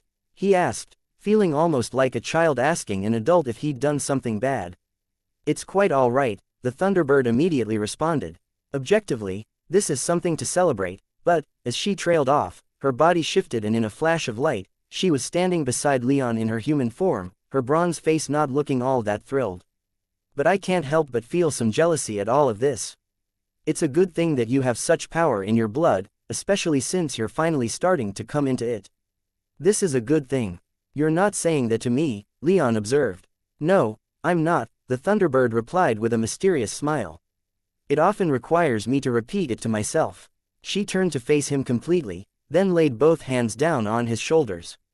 You are my last living descendant, the last person who carries my power. If you were to die without ever having children, then my power and legacy will vanish from the universe. I will die my final death, and there would be no one left who could carry on my memory. Because of this, I think I've grown kind of possessive of you, Leon, and protective.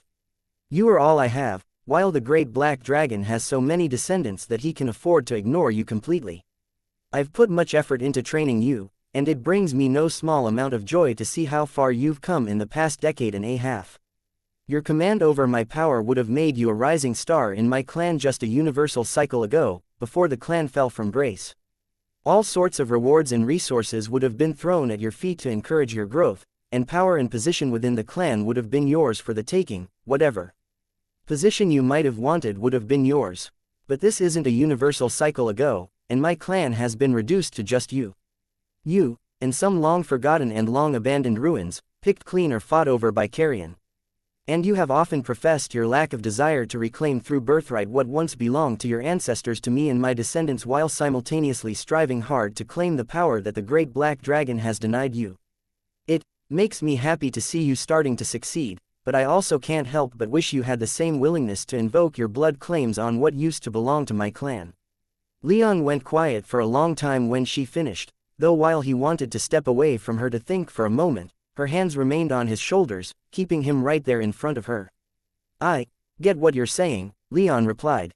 It's not an indictment of you, far from it, actually. I value your power and your lessons beyond measure. But you don't seem to value what my clan left behind.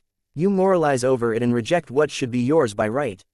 Leon grimly smiled and said in a self-deprecating tone, "What right do I have to do that, Hem? You have all the right to do so, it's up to you what help or resources to make use of.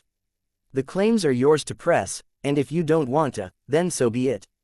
Leon's smile thinned. If I had to say why in any objective sense, I suppose I just don't like being handed things. A foolish attitude for someone in your position to have. Maybe, but it's just how I'm wired. Something that's held away from me, that's been denied to me, I will exert great effort to unlock. But if it's handed to me, well, I don't know, really. I know that I've been harsh on the clan in the past. For good reason, I think, but I won't reject it outright. I'm still trying to rebuild it, after all, for however much I might not be naturally inclined to do such things. But the great black dragon just kinds of pisses me off, and taking his power that he's tried to deny me gives me such a visceral feeling of pleasure that it's hard to compare it with anything else. But give it time, ancestor. When I get this thing figured out and use it to the point of nausea, when it no longer becomes new, when it no longer becomes something that has been denied to me, then I think my fascination with it will ebb. It's just behind a big, locked door with an irritating sign on it that says, "No Leons allowed." Honestly, fuck what's actually behind that door, I just want to get in there because I'm not supposed to. The Thunderbird finally cracked a smile and chuckled under her breath. Maybe I should have been more aloof, then. I think you were plenty aloof, Leon disagreed. Only appearing to me when I finally reached the 6th tier isn't the sort of behavior I'd like to encourage. If anything, I would like it if you were a little more open and around, so to speak. She chuckled again, but louder this time. Are you saying that you want me to appear more often in your soul realm? I'm saying that I'm hoping when I finally do get around to having children, that you won't be quite as aloof as you were with me. I can't imagine I'll make a good father, and they'll need a better example than I can give them. I'm sure you'll prove a greater mentor than I could ever be. Don't sell yourself short, boy, and don't make assumptions about how you'll fare as a parent until you have some experience as a parent under your belt, the Thunderbird said as she finally took her hands from Leon's shoulders. Speaking of children, what kind of timetable are you looking at? Building the clan isn't just retaking all of our former holdings, you know. Leon's smile dimmed slightly into something that more resembled a grimace. Honestly, I don't know. All of this recent business with Amon's vampires has shown me that things still aren't safe for me and mine on this plane yet, and if I were to have kids, I wouldn't want to leave this plane until they were adults who could accompany me. And what if they were to marry before we left and started having kids down here? I would worry incessantly about them when we reached the Nexus. I don't know. You're overthinking things. I'm sure your mates would like to have children someday, perhaps even soon. That water girl of yours has even researched it quite a bit, hasn't she? Leon quietly nodded. Maya had memorized every single book from his family's archives that contained even the slightest trace of information about typical reproduction rituals that his clan partook in. Having even a single inherited bloodline made it harder to have children, and Leon had too, so he'd long made his peace with not having kids for a while, but Maya had done all she could to figure out how his more immediate ancestors had gone about solving this issue. I'll talk it over with my mates, then, Leon said. In the meantime, there's a certain research facility north of here that needs my attention, so I should head out and start planning that out. He gave the Thunderbird a beatific smile. After all, I need to show you that I value our clan, and that I'll strive to take what's been left behind, don't I? The Thunderbird just smiled back him. You don't have to show anything to me.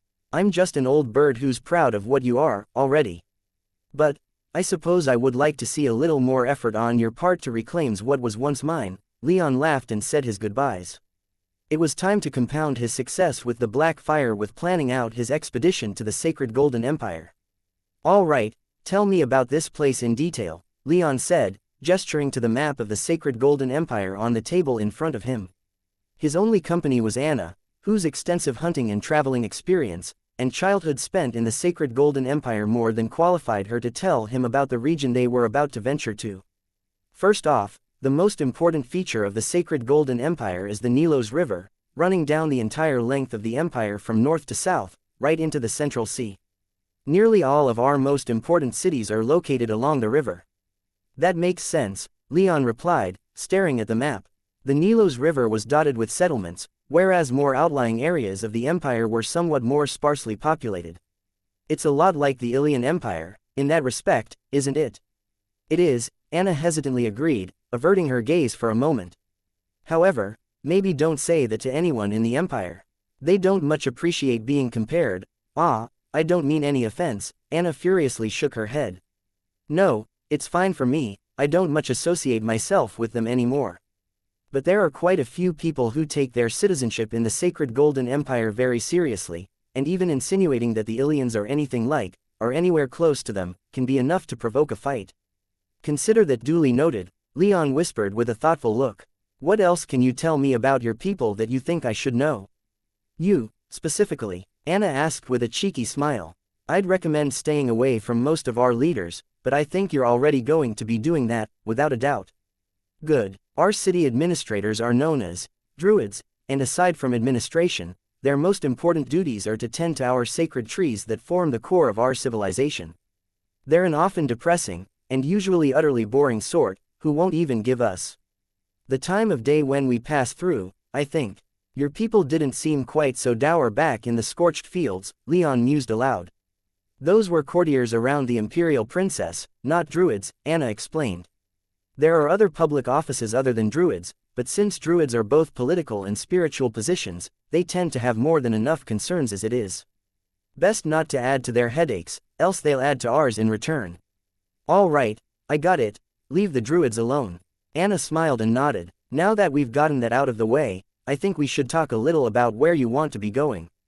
I'm all ears. How many maps of my homeland have you seen? Leon frowned and thought about it for a moment. Many, I suppose, he replied. Anna hummed in thought. This lab you're looking for is located in the middle of a deep forest, the proto-forest, you know that. I did, Leon said, having to contain his excitement. I was actually looking forward to getting back into wooded lands, if I can be honest. Maybe temper that excitement a bit. Leon sighed. I'm guessing this forest is haunted. Or infested with dark and dangerous creatures. Or just really rough and hard to move through. Yes. Leon fell silent, his smile frozen on his face, neither growing nor shrinking. Almost every single point on Nestor's map had turned into a city. If he had to guess, it was because the infrastructure left behind by his clan made settlement in these areas much easier than they would otherwise be. Or maybe they just built their facilities in already settled locations, Leon theorized. Regardless, only a small handful of the most important sites established by the Thunderbird clan on Eterna hadn't become cities in the millennia since, and the lab that Nestor had told him about was one of those few. What sort of dangers exist in this forest? Leon asked. Is this map accurate for scale? The map's reasonably accurate, yes, Anna replied. Leon lightly frowned. The forest that contained the lab was quite large, being perhaps as big as the Bull Kingdom's central territories. While it was only a small portion of the Sacred Golden Empire, it was still a large region by nearly any other metric. Many creatures call this forest home, Anna explained. It's the one place other than the uninhabited regions in the far northeast of the plain where manticores still freely roam. Other than that, there are numerous species of venomous snake of varying sizes, owls and other birds large and powerful enough to threaten arcs, and protan foxes, incredibly intelligent creatures with great power over fire. And all of that's not even getting into the more exotic dangers. Leon cocked an eyebrow in interest. Exotic, he echoed, his tone packed with intrigue. This region is infested with tree sprites, tribes of goat men, and green, man-eating giants. Leon blinked in surprise. All right, I know what tree sprites are, we had those where I grew up. But what in the hells are goat men and these giants? Myths, mostly, Anna admitted. However, no one's ever been able to settle in that forest, and all attempts to clear it out have been met with failure and death. Often, entire work crews sent to try and clear out portions on the periphery, or try to set fires to burn the forest, are attacked and killed by something. There are occasionally survivors, telling of men with the legs and horns of mountain goats, and of giants 4 or 5 times the height of men made of leaf, vine, and wood. Leon's eyes widened in understanding, and then narrowed in greed. Have you heard of the stone giants in the north? He asked. I've heard a few things, she said. Mostly from you and your people from the north. I admit some curiosity, but I've never really given them much thought. What may not have been shared, Leon responded, is that those stone giants, yes, they're real or very similar to these green giants you describe. Maybe they're related, some kind of golem. Anna smiled and shrugged. You're the expert here, not me. Just because no one lives there doesn't mean that the forest hasn't been explored, though. It's just that no one's ever found any lab, or any other man-made structure, really. Just a lot of things that are really fucking powerful and really fucking hate humans sticking their noses in their woods. Leon nodded and turned his attention inward. He knew from Nestor that the Thunderbird clan hadn't thought much about the local resources of Eterna when they arrived, but established this research facility to study the local flora and fauna anyway. It didn't have any golem manufacture. Chapter 720. Seeking allies. Leon was quite subdued when he arrived at Emila's residence at the top of her tower, just below the magical spire that helped to hold the hexagon in the air. After some thinking done on the flight over, he decided that losing Cassia wasn't quite the blow that he'd originally thought, as she was probably not that connected to the vampires that were chasing him since her contracted demon wasn't Aemon. Still, it enraged him that his witness had been murdered while in custody. He'd calmed down by the time he arrived, and when he stepped off the magic lift and into Emila's penthouse, he was back to his usual rather unemotive self. He was greeted by one of Emila's servants and was shown to his mother-in-law's formal dining room, to his surprise. He'd arranged this late lunch with her to get her advice and assistance in shoring up his support against the director, hoping she could back him up when he dealt with other board members and powerful members of the guild, but it was to be just the two of them in the meeting since Elise was still out hunting down land for the Golden Apple Orchard. This meeting shouldn't have warranted the formal dining room. As he was escorted through the penthouse, he noticed Jordan, Elise's father and Emila's first husband, walking the opposite direction with several other gorgeous or ruggedly handsome men that Leon found vaguely familiar. Several of Emila's concubines, he figured, and Leon called out a greeting. Hey there, Leon, Jordan responded, a huge grin on his face appearing after seeing Leon in the hallway. He paused as they drew closer and leaned in, whispering to Leon, heads up, kid, someone quite important showed up unannounced today. I kind of figured that much, Leon replied. We'd just be in a solar or something otherwise, wouldn't we? Who should I prepare myself for? A board member. No one so high up, Jordan replied, but still influential. Narses the Black, a high-ranking inspector that keeps an eye on the Tower Lords of the South. Leon cocked his head at that name. He hadn't heard it before, but judging by the epithet, he knew a couple things about Narses already. He wasn't from a prominent family, and he was more than likely from a place that didn't have family names for commoners. The Bull Kingdom was one such kingdom, but as far as he knew, the Ilian and Sacred Golden Empires were two more, as was the city of Argos, among many other places. Narses certainly wasn't from the Bull Kingdom, though, not with that epithet. Leon nodded. Thanks for the heads up. No problem. Be sure to give Elise my love, will you? Of course, Leon continued, and his escort soon showed him into Emila's formal dining room, announcing him at the door with his full name and rank within Heaven's Eye. Sitting at the head of the table was Emily, her emerald eyes narrow from the strength of her smile, her red hair gleaming in the light shining in from the floor-to-ceiling window behind her.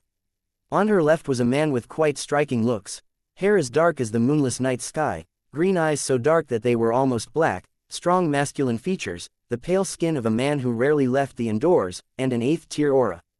He was tall, rather lithe, and though he smiled toothily when Leon walked in, the smile didn't quite reach his eyes. Leon, Emily warmly said as Leon walked in. She rose to greet him, with Narses rather lethargically doing likewise, making it clear that this small respect was only out of obligation. Emily, Leon responded in kind, and he quickly stepped forward to give his mother-in-law a hug. When they parted, he looked to her guest and asked, "Narses the Black, I presume?" The man didn't look even slightly surprised, though he said, "It seems my name has preceded me, though I have no idea how. I'm no one special, I'm sure you're just being humble," Leon politely responded. Looking to Emily, he said, "I hope I'm not interrupting anything, am I?" He glanced at a clock on the wall, noting that he was perfectly on time for their lunch meeting. "Of course not," Emily replied. "Narses just found himself in town and had some business to conduct with me. It seems we've carried on a bit longer than expected, though there are always fires that need putting out for the board members," Narses bemoaned. "Fortunately, you, my lady, are quite adept at extinguishing them." "You flatter me," Emily replied. She then turned to Leon and said, "Leon, you're quite good at dealing with problems, aren't you?" Unsure exactly where she was going with this, but having at least some idea, Leon replied, "I'm quite good at manipulating fire as needed, if I do say so myself." "That's spectacular," Narses said. "There have been quite a few pirate raids on cities in the Pegasi states recently, and we're thinking the Sky Devils have had something to do with it. We're having to scramble a lot of security forces south to deal with the growing threat, and if one of the hands of the director could find his way down there, I'm sure there would be no end to the problems they might be able to fix." "I'll see what I can do," Leon politely responded. Narses and Emily then continued to discuss what exactly the problems down south were, but Leon found himself only half paying attention. The longer he stared at the man, the more he found that was something familiar about him, but he just couldn't put his finger on it. He was quite certain he'd never met the man before, and when he thought hard enough about it, he thought he'd heard the name come up once or twice in the past decade, but it was just something about the man's general aura that had Leon squinting, trying desperately to see what it was that seemed so damned familiar about him. Given recent events and the paleness of his skin, Leon's first thought was that the man was a vampire. However, Narses' skin wasn't quite that deathly pale, his body wasn't nearly so thin as a typical vampire's was, and he didn't shy away from politely laughing at any jokes Emily made, showing his teeth to be quite unfanged. Leon also couldn't detect so much as a trace of demonic magic in his aura. That certainly put him somewhat at ease, as he didn't want to even think about having an 8th-tier vampire coming after him. The previous 7th-tier bloodsuckers had been problem enough. Still, he couldn't quite place why the man seemed so familiar. After about 15 minutes, Narses excused himself and departed, his business with Emily done. "So, what was your impression of him?" Emily asked once they were alone. Leon stared at the door through which Narses had departed and stayed silent for a moment as he turned her question over, wondering how to answer. Finally, he said, "I'm unsure. He's certainly powerful enough that I'm surprised he isn't more widely talked about in the Hexagon, but I don't know." "Why do you ask?" "My own curiosity," Emily replied. "Well, that and the fact that you need supporters right now, don't you?" "I do," Leon agreed, turning his eyes back toward Emily. "Narses would be a good place to start. There aren't many 8th-tier mages in Heaven's Eye that aren't either on the board or serving as one of the director's hands or eyes, and having one of those few on your side would mean quite a bit of clout with the rest of Heaven's Eye." "I'll keep that in mind," Leon said as he glanced at the door again, only to almost jump out of his skin when it opened a moment later. However, it was just some of Emily's wait staff bringing in the first course of their lunch. The two politely chatted for several minutes as the food was laid out, but once the servants had left the dining room, they were back to business. "Aside from Narses," Leon said, "are there any other people you might be able to recommend to me? As you said, I need support. I can certainly give you some names, and more besides," Emily replied. "First, though, answer me something. Are you only looking for support within Heaven's Eye?" Leon shook his head. "If someone can advance my cause from without, then I have no problems with bringing them in."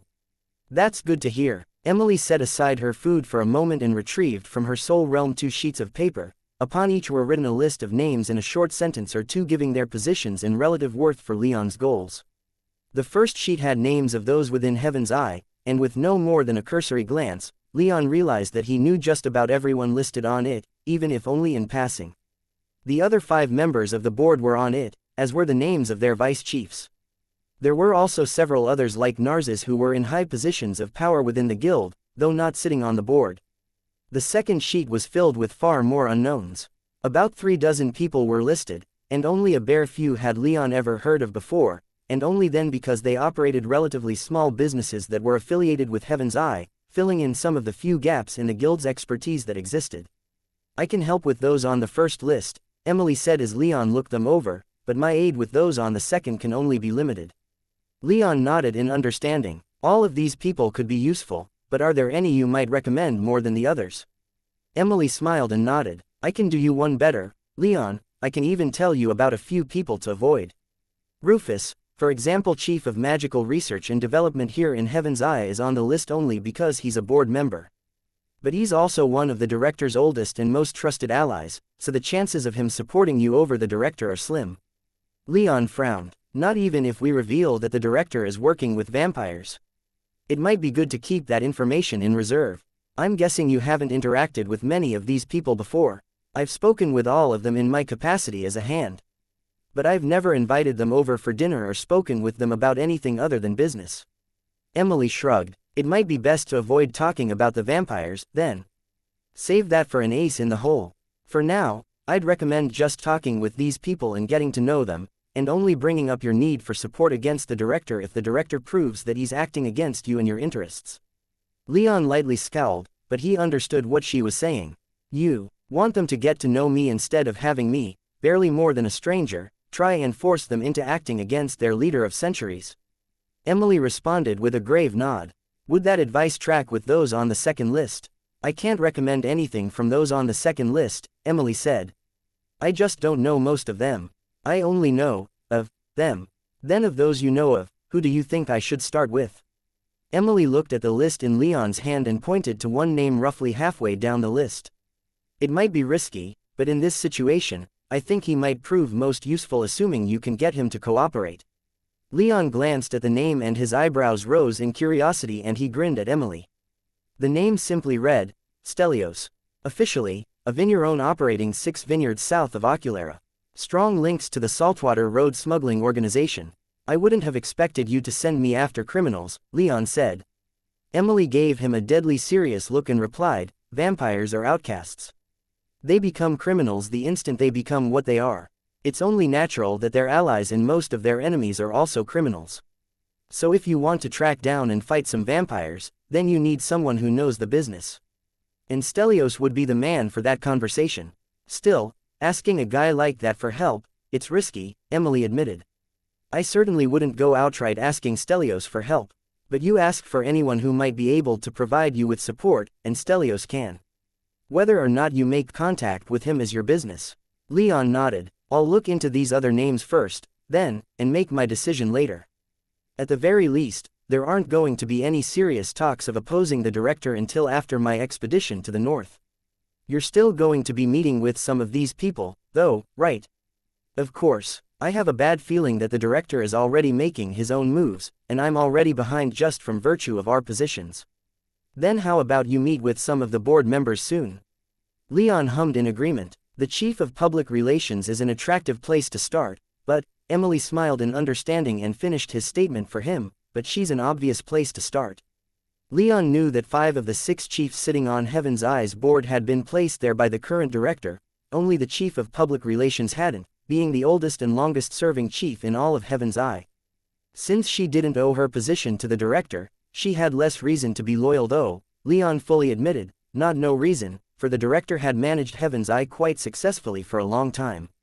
Still, if he had to rebel against the director, then the Chief of Public Relations was an obvious woman to get on his side. Unfortunately, that also made it predictable. We can shelve that idea for now, Leon continued. I was also thinking the Chief of Security, if possible. If push comes to shove, then I'd prefer to have those with the weapons in my corner. A good choice. Emily then pointed to one of the names highest on the first list. Narses the White is the current Chief of Security. Leon nodded, remembering the huge blonde, boisterous man he'd spoken to a couple of times. Any advice for dealing with this guy? Narses the White is a heavy drinker and loves a good brawl. Get him drunk, challenge him to a fight, and win. He's also 8th tier, though, so it won't be an easy win. That can't be all I have to do. You won't get him on your side with that alone, especially since the director is 9th tier, but it should be enough for him to pay attention to what you have to say. You could also appeal to his sense of duty. I think rooting out the vampire menace will be an attractive thing for the chief of security. Then I'll make some time for him. Are you at all trying to be subtle? Leon smiled, but his lips were thin and his eyes flashed with scorn at the idea. The director, as far as I'm aware, will already know that I've been here. He'll know exactly where I go and who I talk to within hours of my visit, if not sooner. It won't matter how secretive I try to be, it honestly won't help. So there's no point. Hells, if I'm more upfront about this, then it might better sell how seriously I'm taking this issue and make him more likely to side with me over the vamps. Or it might provoke him into acting against you more directly. Are you ready for that kind of heat? Emila's tone took on a deadly tone, and Leon knew that she was asking after more than just him. I'm ready, he responded. All of us are. Elise hasn't forgotten about that vampire attack on our home back in the Bull Kingdom. She wants these creatures who've been harassing us for years dealt with, as much as is possible. One of Emila's perfectly trimmed eyebrows rose in curiosity. You say that as if you don't expect this problem will go away. With a deep scowl, Leon said, I don't. The demon that's most involved in these matters is an old rival of Zaffin, my demon. And he's had 80,000 years to grow his network on this plane. His power here seems to be limited, thank the ancestors, otherwise the entire plane probably would have been his a long time ago, but his followers are dangerous enough. Even if we kill all of his people, though, not only will it not affect that much since he's not physical on this plane, but he's also undoubtedly far more powerful than any of us can deal with right now. Probably at a level that only after a long time in the Nexus will we have strength enough to face him directly and have a chance to win. So, no, I don't think that anything we do here will permanently end this problem. But that's no reason to lay back and let it happen, is it? A healthy attitude to have, I think. The two sat there for a few more minutes, quietly picking at the food that had been brought out. After it became clear that neither had any more real business to bring up, Leon asked, So, I was thinking of hosting a party at my villa. A party? Emily cried out, almost choking on a piece of fruit in her shock. Leon nodded, unfazed by her shock. In the 10 years since he'd arrived in Oculera, he'd never once hosted a party at his home. I'm thinking of using it as a pretext for meeting Narses the White. And I was hoping you'd be there too, lend this thing a little air of dignity and legitimacy, right? Of course, Emily cried out, reaching over and doing her best to pull Leon into a hug without pushing them both down into her food. Oh, this is going to be incredible. I need to plan out what to wear and who to bring. I can't speak to the first, or even really to the second. Bring whoever you like, as far as I'm concerned, but I know Elise would be beyond thrilled if Jordan were to come. They don't see each other enough. Neither does she see me enough, Emily replied in a slight huff. But she brightened up a moment later and said, That's still a wonderful idea. Just send Talal with the details and I'll be sure to clear my schedule for the day. Oh, this is going to be so much fun. Leon grimly smiled, wondering just what he was getting himself into with this idea. He couldn't very well take it back. At this point, chapter 721, Symposium. Leon stood just outside his front door, Elise at his side, just about his entire household with him, ready to welcome their guests into their home. They were throwing a party. A small party, to be sure, but given their statuses, and the statuses of those who'd been invited, they had to pull out all the stops. Emily was coming, as was Sid. Leon had sent Penelope an invitation despite their relatively rocky relationship, and, taking Emily's advice, had invited several others in high positions within Heaven's Eye, including Damian Maketon, the hand of the director who'd escorted his group from the Bull Kingdom to Oculera. However, for all those highly ranked guests, none were as important in his mind as Narses the White, the current chief of security for all of Heaven's Eye. The guild didn't have a military of its own, but it did have considerable security forces that were about comparable to an army. And leading them all was Narses the White, as close to a general as Heaven's Eye had. From what Leon had known before and had been able to dig up since his initial meeting with Emily to discuss their position and strategy, Narses the White was an old appointee, the first person who the current director had appointed to his position. In fact, it seemed that the previous chief of security had been one of the director's rivals on his rise through the ranks, and once he'd assumed the title of director, he'd forced that man into retirement, replacing him with one of his other supporters, Narses the White. Under normal conditions, Leon might have immediately written Narses off as a man who he couldn't sway, for he had been given his position by the current director and had served ably and loyally for many years. However, after consulting with Elise, Valeria, Maya, and the rest of his retinue, Leon decided to proceed. Opinions on that course of action had been mixed, but Gaius and Marcus had both been of the mind that the appointment had been to try and secure Narcis's loyalty with an appeasing position, or possibly to fulfill a promise the director had made him for his support. In other words, Marcus had said, Narcissus had been one of the people who'd made the current director, and as such couldn't necessarily be assumed to be on his side. After all, if he made one director, there was no reason to think he wouldn't be of a mind to make another. And so, Leon, Elise, and several others of their household stood outside the villa, welcoming their guests into their home and to their modest party. It wasn't anything special, just some food and a chance to socialize, but it was an important opportunity for Leon to get in good with these people and sound out who might make a good ally against the director, should push come to shove. Emily arrived with great splendor, though bringing only Jordan along, to Elise's delight. Leon was happy, too, knowing that Elise wasn't overfond of most of Emily's other husbands and concubines, but she loved her father, and her father adored her. Naturally, Emily and Jordan had the longest and warmest greeting, only heading inside once a high-ranking Heaven's Eye lawyer arrived, not wanting to create a line in front of the villa as more and more guests arrived. But soon enough, Leon saw coming down the somewhat rural road, passing by the other villas in the distance, then passing by the fields on Leon's property, a gilded chariot that shone like a fallen star in the darkness of the early evening. Pulling it were two majestic Saturnian horses, one dark red and the other bright gold in color. Proudly standing in the chariot were three men. One was the driver, the reins he held looking they were made of spun gold. The second man was fairly well dressed, though not particularly impressively, and he radiated only a fourth-tier aura. The last man was far more eye-catching, being almost 7 feet tall, with muscles so built he looked about one careless flex away from tearing right out of his tightly fitted clothes. He was dressed primarily in white, with intricate black embroidery covering his vest and trousers in flowing organic patterns. He was fairly handsome, with rough, rugged looks, piercing blue eyes, and a strong jawline. His most striking feature, however, was his shoulder-length platinum blonde hair that streamed behind him as the chariot barreled on. This was Narcissus the White. Leon had, in his capacity as a hand of the director, spoken to him before, but they'd never exchanged more than pleasantries. But he had a reputation that, after spending 10 years in Heaven's Eye and doing a bit of research following his meeting with Emily, Leon was familiar with. He was fair in his dealings, prioritized the safety of Heaven's Eye above all, and he was quick to anger, though he didn't let it affect his judgment. When Narcissus' chariot pulled up into Leon's courtyard, the 8th-tier Narcissus leapt out of the vehicle and landed before the stairs leading up to Leon's front door.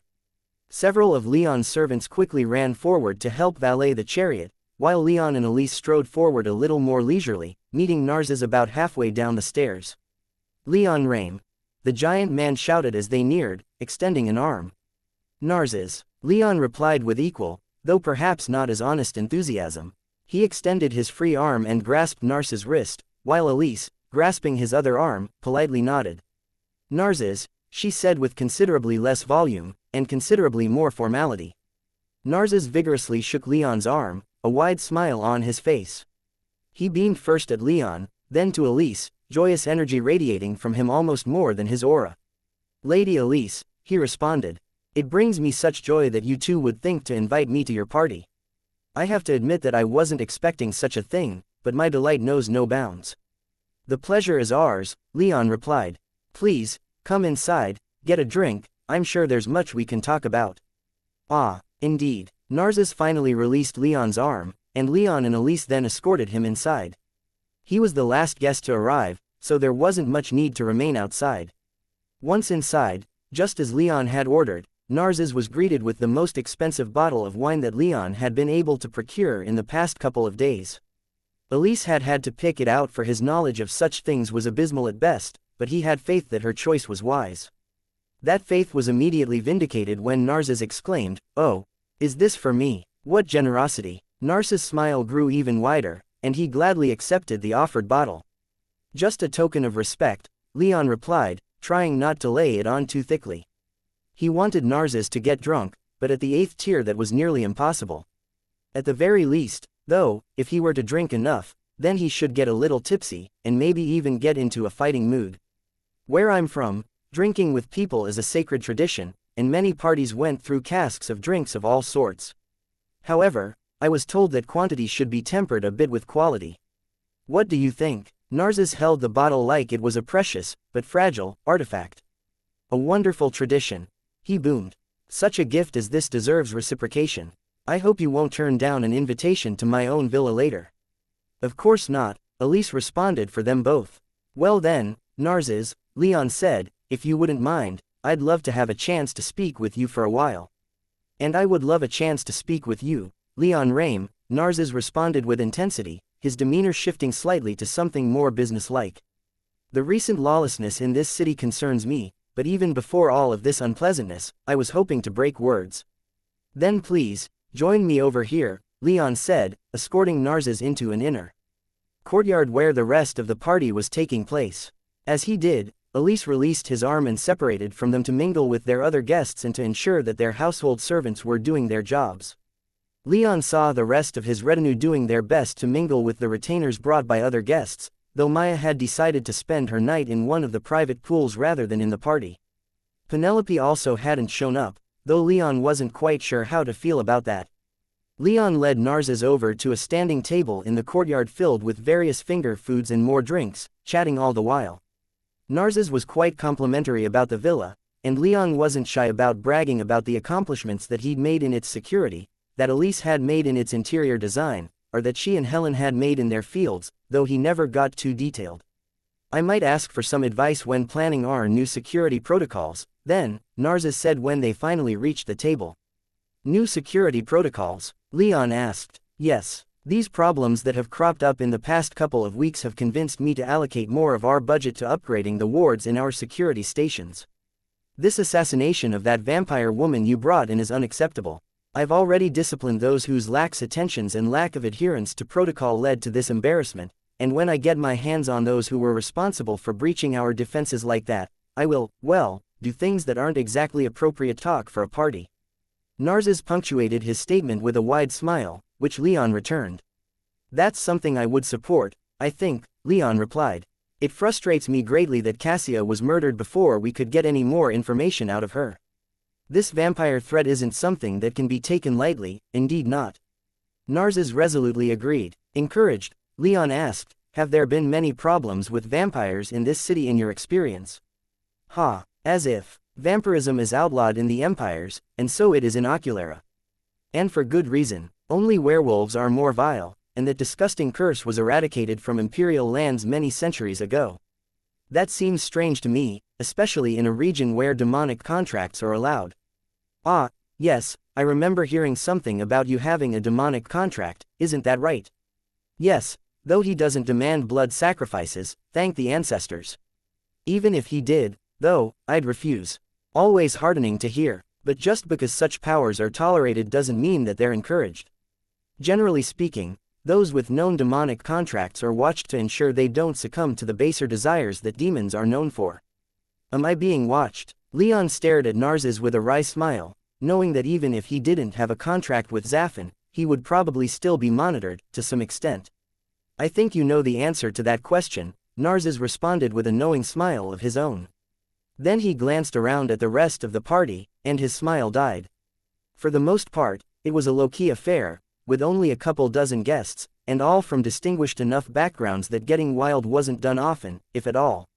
However, that didn't seem to be the vibe that Narses wanted, as he'd already sucked down half of the bottle of wine that Leon had given him at the entrance, while Leon had only taken tiny sips from his own cup. Interesting music, the chief of security eventually said, his tone sounding genuinely appreciative. Leon nodded politely and glanced at the musicians that Elise had arranged. She'd chosen a harp and singer duo for soft, gentle background music to set the initial tone they were going for. But they had drums and heavier strings ready for if the party needed a change in atmosphere. To that end, Leon didn't even need to push Narses to start letting loose. The man took another swig of his wine bottle and said, "Say, Leon, are you experienced in drinking games?" "Can't say that I am." "Wonderful. Come now, let's get a little more experience under your belt." Narses threw his arm around Leon and steered him to the center of the courtyard where, with a wave of his hand, he conjured a large mixing bowl larger than most cooking pots in Leon's kitchen. It appeared to be made of dark bronze. The outer surface was covered in many runes of varying sizes and decorative geometric patterns. Set into the bull's foot-tall stand was a large emerald that glowed with arcane light. "I love this thing," Narses whispered to Leon. "This crater will fill itself with any liquid that's added to it. So, if I were to pour a little of this wine into the bowl." Narses then allowed a drop of wine from his bottle to drip into the crater, and the bowl shuddered as it hit the polished bottom. The runes covering the crater then illuminated with blue and white light, the glowing emerald flickered, and Leon watched as wine seemed to appear from nowhere and slowly started filling the crater. "By the ancestors," Leon whispered. "I'll admit, I've never seen anything like this." "Ha, that's something to hear from an enchanter." Leon bashfully smiled and shrugged. "I'm a little specialized, I have to say. Mostly weapons, armor, and other such things to enhance my personal magic. I don't think I would have ever thought of something like this simply because I've never really needed one. If it weren't so damned expensive, I'd say that everyone needs one." Narses responded. As they spoke, the crater had filled up about 2/3 capacity and stopped. "It's fun, but something that can only be used for parties," Narses explained. "The emerald stores enough magic to do this about 10 times, and can take quite a bit of time to recharge from the surrounding magic. Even when a mage is trying to recharge, it can be time-consuming. The thing itself cost me more than 100 million silvers to commission." Leon's eyes almost sprang out of their sockets. Quietly, he said, "I respect that commitment. People have spent greater fortunes on things with far less value, in my experience." Narses beamed at him, then grabbed an empty cup and filled it from the crater. Without hesitation, he tossed it back and drained it in a single draught. He smacked his lips when he pulled the cup away, then bemoaned, "The quality isn't nearly as good as the original stuff, but it's still better than most of the swill that people have the nerve to sell." A few of Leon's curious guests noticed what was happening, including Marcus and Alcander, and they wandered over, fascinated as they were by Narses' mixing bowl. Acting as if he were the host, Narses then invited everyone to partake in the wine within, which Alcander, at least, did with enthusiasm, to Narses' delight.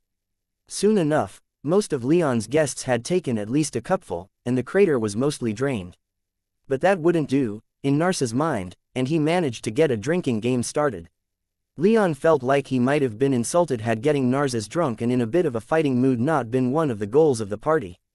Still, he didn't partake that much in the game, which consisted of elevating the crater and trying to toss wine dregs from a drained cup into it from several dozen feet away. Those who failed had to drink, while those who managed to get a few drops in and activate the duplication enchantment also had to drink. Then, the game would pause as the crater was drained by the game's participants, and they began again. Hours passed, and given the general strength of those that Leon had invited, it was only then that people started to get a little red in the cheeks. I don't see what you're doing, Leon," Narses exclaimed, his words a little slurred as he walked over, looking a little unsteady on his feet. Leon's heart skipped a beat, but he simply turned to the Tipsy Heaven's Eye board member and said, "What do you mean? You're not drinking," he shouted. "You can't just stay out of it. Come on, toss some wine." "Yeah." A much drunker Alcander called out. "Toss some wine, he gets it," Narses responded, and he and Alcander laughed and clasped wrists, the two seemingly kicking off a good friendship from the moment the drinking game began. Leon just smiled, tossed back his drink, only the second one he'd had since the party had begun, and then took careful aim. His guests, those who were sober enough to notice what was happening, anyway, paused to watch as he whipped his cup, sending those last few drops of wine hurtling out toward the crater. And they fell a little short, landing on the outside of the bowl rather than falling into it. "Damn," Leon exclaimed, his frustration more genuine than he realized. Then, with a sigh, he turned back to Narses and said, "I'm not so good at these sorts of things, I'm afraid." "Arg," Narses responded as he shook his head. "Then we should, just need to find the right game." Leon nodded and asked, "Do you know any that are a little more physically intense?" "I've always been more of a fighter than a drinker." Leon let his aura expand a bit, making it clear that he was speaking of a contest of strength, of fighting prowess. I do, Narses said. "Come on over here, let me show you." Narses led Leon over to one of the tables, and with the eyes of the other guests on them, propped up his arm on the table. "So, we grasp each other's hands like this, and then we push. The one whose hand touches the table loses. And they drink. I like this one." Leon said as he stood opposite Narses and propped his elbow up on the table. What do I have to do when I win? Narses grinned at him and clasped his hand. With his drunken slur, he explained, if you win, you drink. Leon chuckled as Marcus, Alcander, and Alex appeared at his shoulder, whispering and shouting encouragements as the other guests started crowding around. Elise took a position next to him, as did Valeria, and Emily, her cheeks a little red, stepped forward and placed her hands on Leon and Narses' clasped hands. You boys ready? She asked in a tone that Leon guessed was supposed to come out a little seductively, but was ruined by her inebriation. Leon smiled and assumed a strong position, while Narses did likewise. He was a little drunk, but he was still an 8th-tier mage, and Leon wasn't going to underestimate his strength. Begin, Emily shouted, and she pulled her hands back. Leon and Narses immediately began to push at each other, and Leon gritted his teeth and dug deep. Taking this seriously was the right call, for as much wine as Narses had drank, he was still much more muscular than Leon was, and almost a foot taller, to boot. Still, Leon wasn't in this to lose. Emily had told him that Narses respected strength, and Leon wanted Narses on his side. So he pushed as hard as he could, letting his body fill with the Thunderbird's lightning. Narses likewise called upon his magic, and to Leon's relief, it wasn't earth. If it had been, he guessed he would have lost this contest, but instead, Narses' eyes began to glow with light magic, an element not typically associated with huge strength enhancements. They pushed for several long seconds, the other guests cheering louder and louder with every passing second, and Leon almost felt like his arm was going to shatter. But he was slowly pushing Narses down, until finally, the larger M chapter 722, almost unified aesthetic Leon could hardly believe what he was seeing. 11 suits of armor were in front of him, each one tailored specifically to a member of his retinue. And only a little over a month had passed since he'd convinced Sid to help him with their forging. So, Sid asked as Leon stood there, staring in bewilderment, what do you think?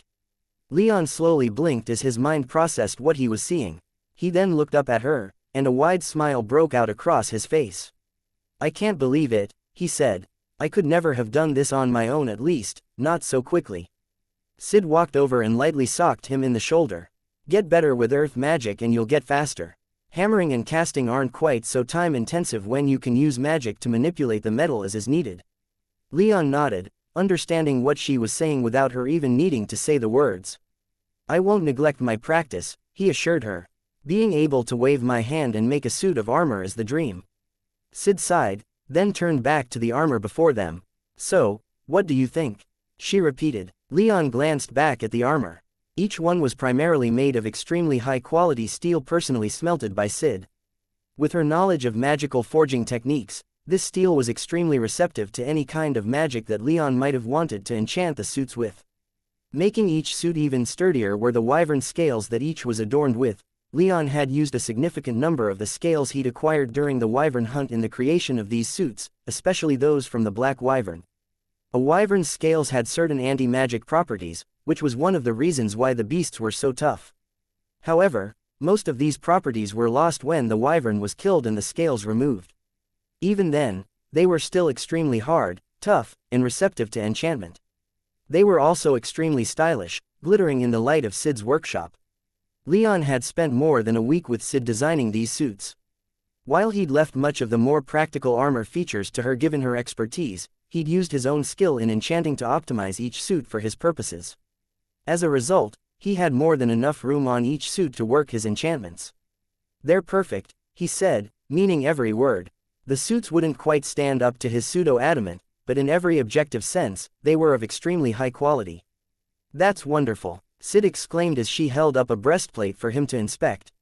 It glittered mostly with black wyvern scales in a roughly hyper-masculine shape, with red wyvern scales interspersed throughout to outline where muscles would be. Even if he hadn't sat down with his retinue to go over their specific desired styles, Leon wouldn't have had to guess to know that this was Alcander's suit.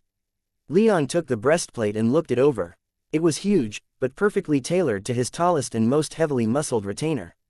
He could find no flaw within it. Sid did likewise for every piece of armor she'd forged, not letting him get away with a mere cursory inspection. But what he was unable to find on his quicker inspections eluded him still in closer inspections. These suits were, as far as he could tell, without flaw. When he was done, He pulled all of the suits into his soul realm, already looking forward to the process of enchanting every piece. It would be strange, but when he was finished, his retinue would have something of a unified style amongst them, clearly identifiable as belonging to the same faction. They'd also be as heavily protected as he could possibly make them, alleviating some of his anxieties when it came to their protection. "Thank you, Sid," Leon said once the inspection was finished. There was nothing else he felt like he could say. "You want to thank me?" Sid rhetorically asked. "You can do so by showing me that you can at least use the basics of earth magic when you get back." "I can use the basics, though," Leon protested. As proof, he extended his hand and called on his meager mastery of earth magic and causing some of the stone floor to vibrate. "See," Sid smiled condescendingly at him. "Keep working on it, kid. Keep working on it." Yeah. As Leon turned around to leave, Sid stopped him. "By the way," she said, "what's going on with the vampire situation?" Leon frowned. "Not much, honestly. I'm keeping my people on guard, but unless I decide to go to the director personally, I'm unsure what he might be doing. So, I'm content to make connections within Heaven's Eye and confront him when I return from the north." Sid nodded, her smile falling into a light frown. "Well, when push comes to shove, I'll be there for you, Leon. Just say the word." "Thank you, Sid. I'll talk to you soon." "Yeah." With that, Leon left her workshop and set out for home. "So this is our new armor?" Valeria asked as Leon showed her the work he and Sid had done. "It is," Leon said. Valeria couldn't stop grinning as she went over the suits, stopping once she reached the armor that had been made for her. It was a little slenderer than most of the other suits, but no less protective. She hadn't gone with a complex design for her armor as Alkander had done with the muscle pattern, but instead asked simply that her armor be split between black and blue wyvern scales. The right half of her armor was blue, while the left half was black. "What do you want to start with?" she asked, indicating the enchantments that the two had spent the past month or so laboring over. There were strengthening enchantments, some designed to increase speed, others to try and use Leon's newfound experience in anti-magic to add additional protection against hostile magic. On more offensive notes, while he wasn't planning on adding any weapons into his retainer's armor, he did have quite a few potent enchantments designed to amplify their own magic, hopefully increasing not only their potency, but efficiency as well, allowing them to fight stronger, faster, and for longer than they would with their current gear. Despite the lack of weapons, though, there were a few utility enchantments that he planned on adding, such as a version of his darkness enchantment that could make him invisible, as well as enchantments within each helmet to ward away mental attacks. Every suit would have integrated flight and light shield enchantments, too. Leon quickly made his decision, and he and Valeria spent the next few hours applying the enchantments to the armor. It was fairly tedious, but the two spent their time chatting about training and discussing Leon's plans for a new lightning lance, which was still in the design phase. Leon even shared a few stray thoughts he'd been having about golem design, and so excited did it make Valeria that they had to pause their work so that Leon could summon a labor golem and a librarian golem for them to use as visual aids in their discussion. Both were extremely careful not to actually disturb any of the enchantments that either golem had, however, for though their discussions on the topic were steadily growing more and more advanced, they still lacked the requisite skills to fix all but the smallest of issues that any of the golems might have. Eventually, they returned to their enchanting work, but it wasn't until a week later that they were finally finished. "By my ancestors," Alkander loudly exclaimed as he saw his completed armor for the first time. "Leon, this is incredible." "It really is," Gaius agreed. "This is the sort of thing that I never would have imagined I'd ever wear." "Really?" Alex skeptically asked. "Fancy noble like you with your nose in the sky to better look down upon all of us lesser mortals." Gaius grinned back at her, this not being the first time she'd teased him like this in the years since they'd left the Bull Kingdom. "Maybe I dreamed about it, but never seriously thought it would happen." Leon beamed with pride as his retainers slowly inspected the armor he, Sid, and Valeria had made. Most of his attention, however, was reserved for Elise. She was looking at her suit, made of black and red scales in spiraling patterns.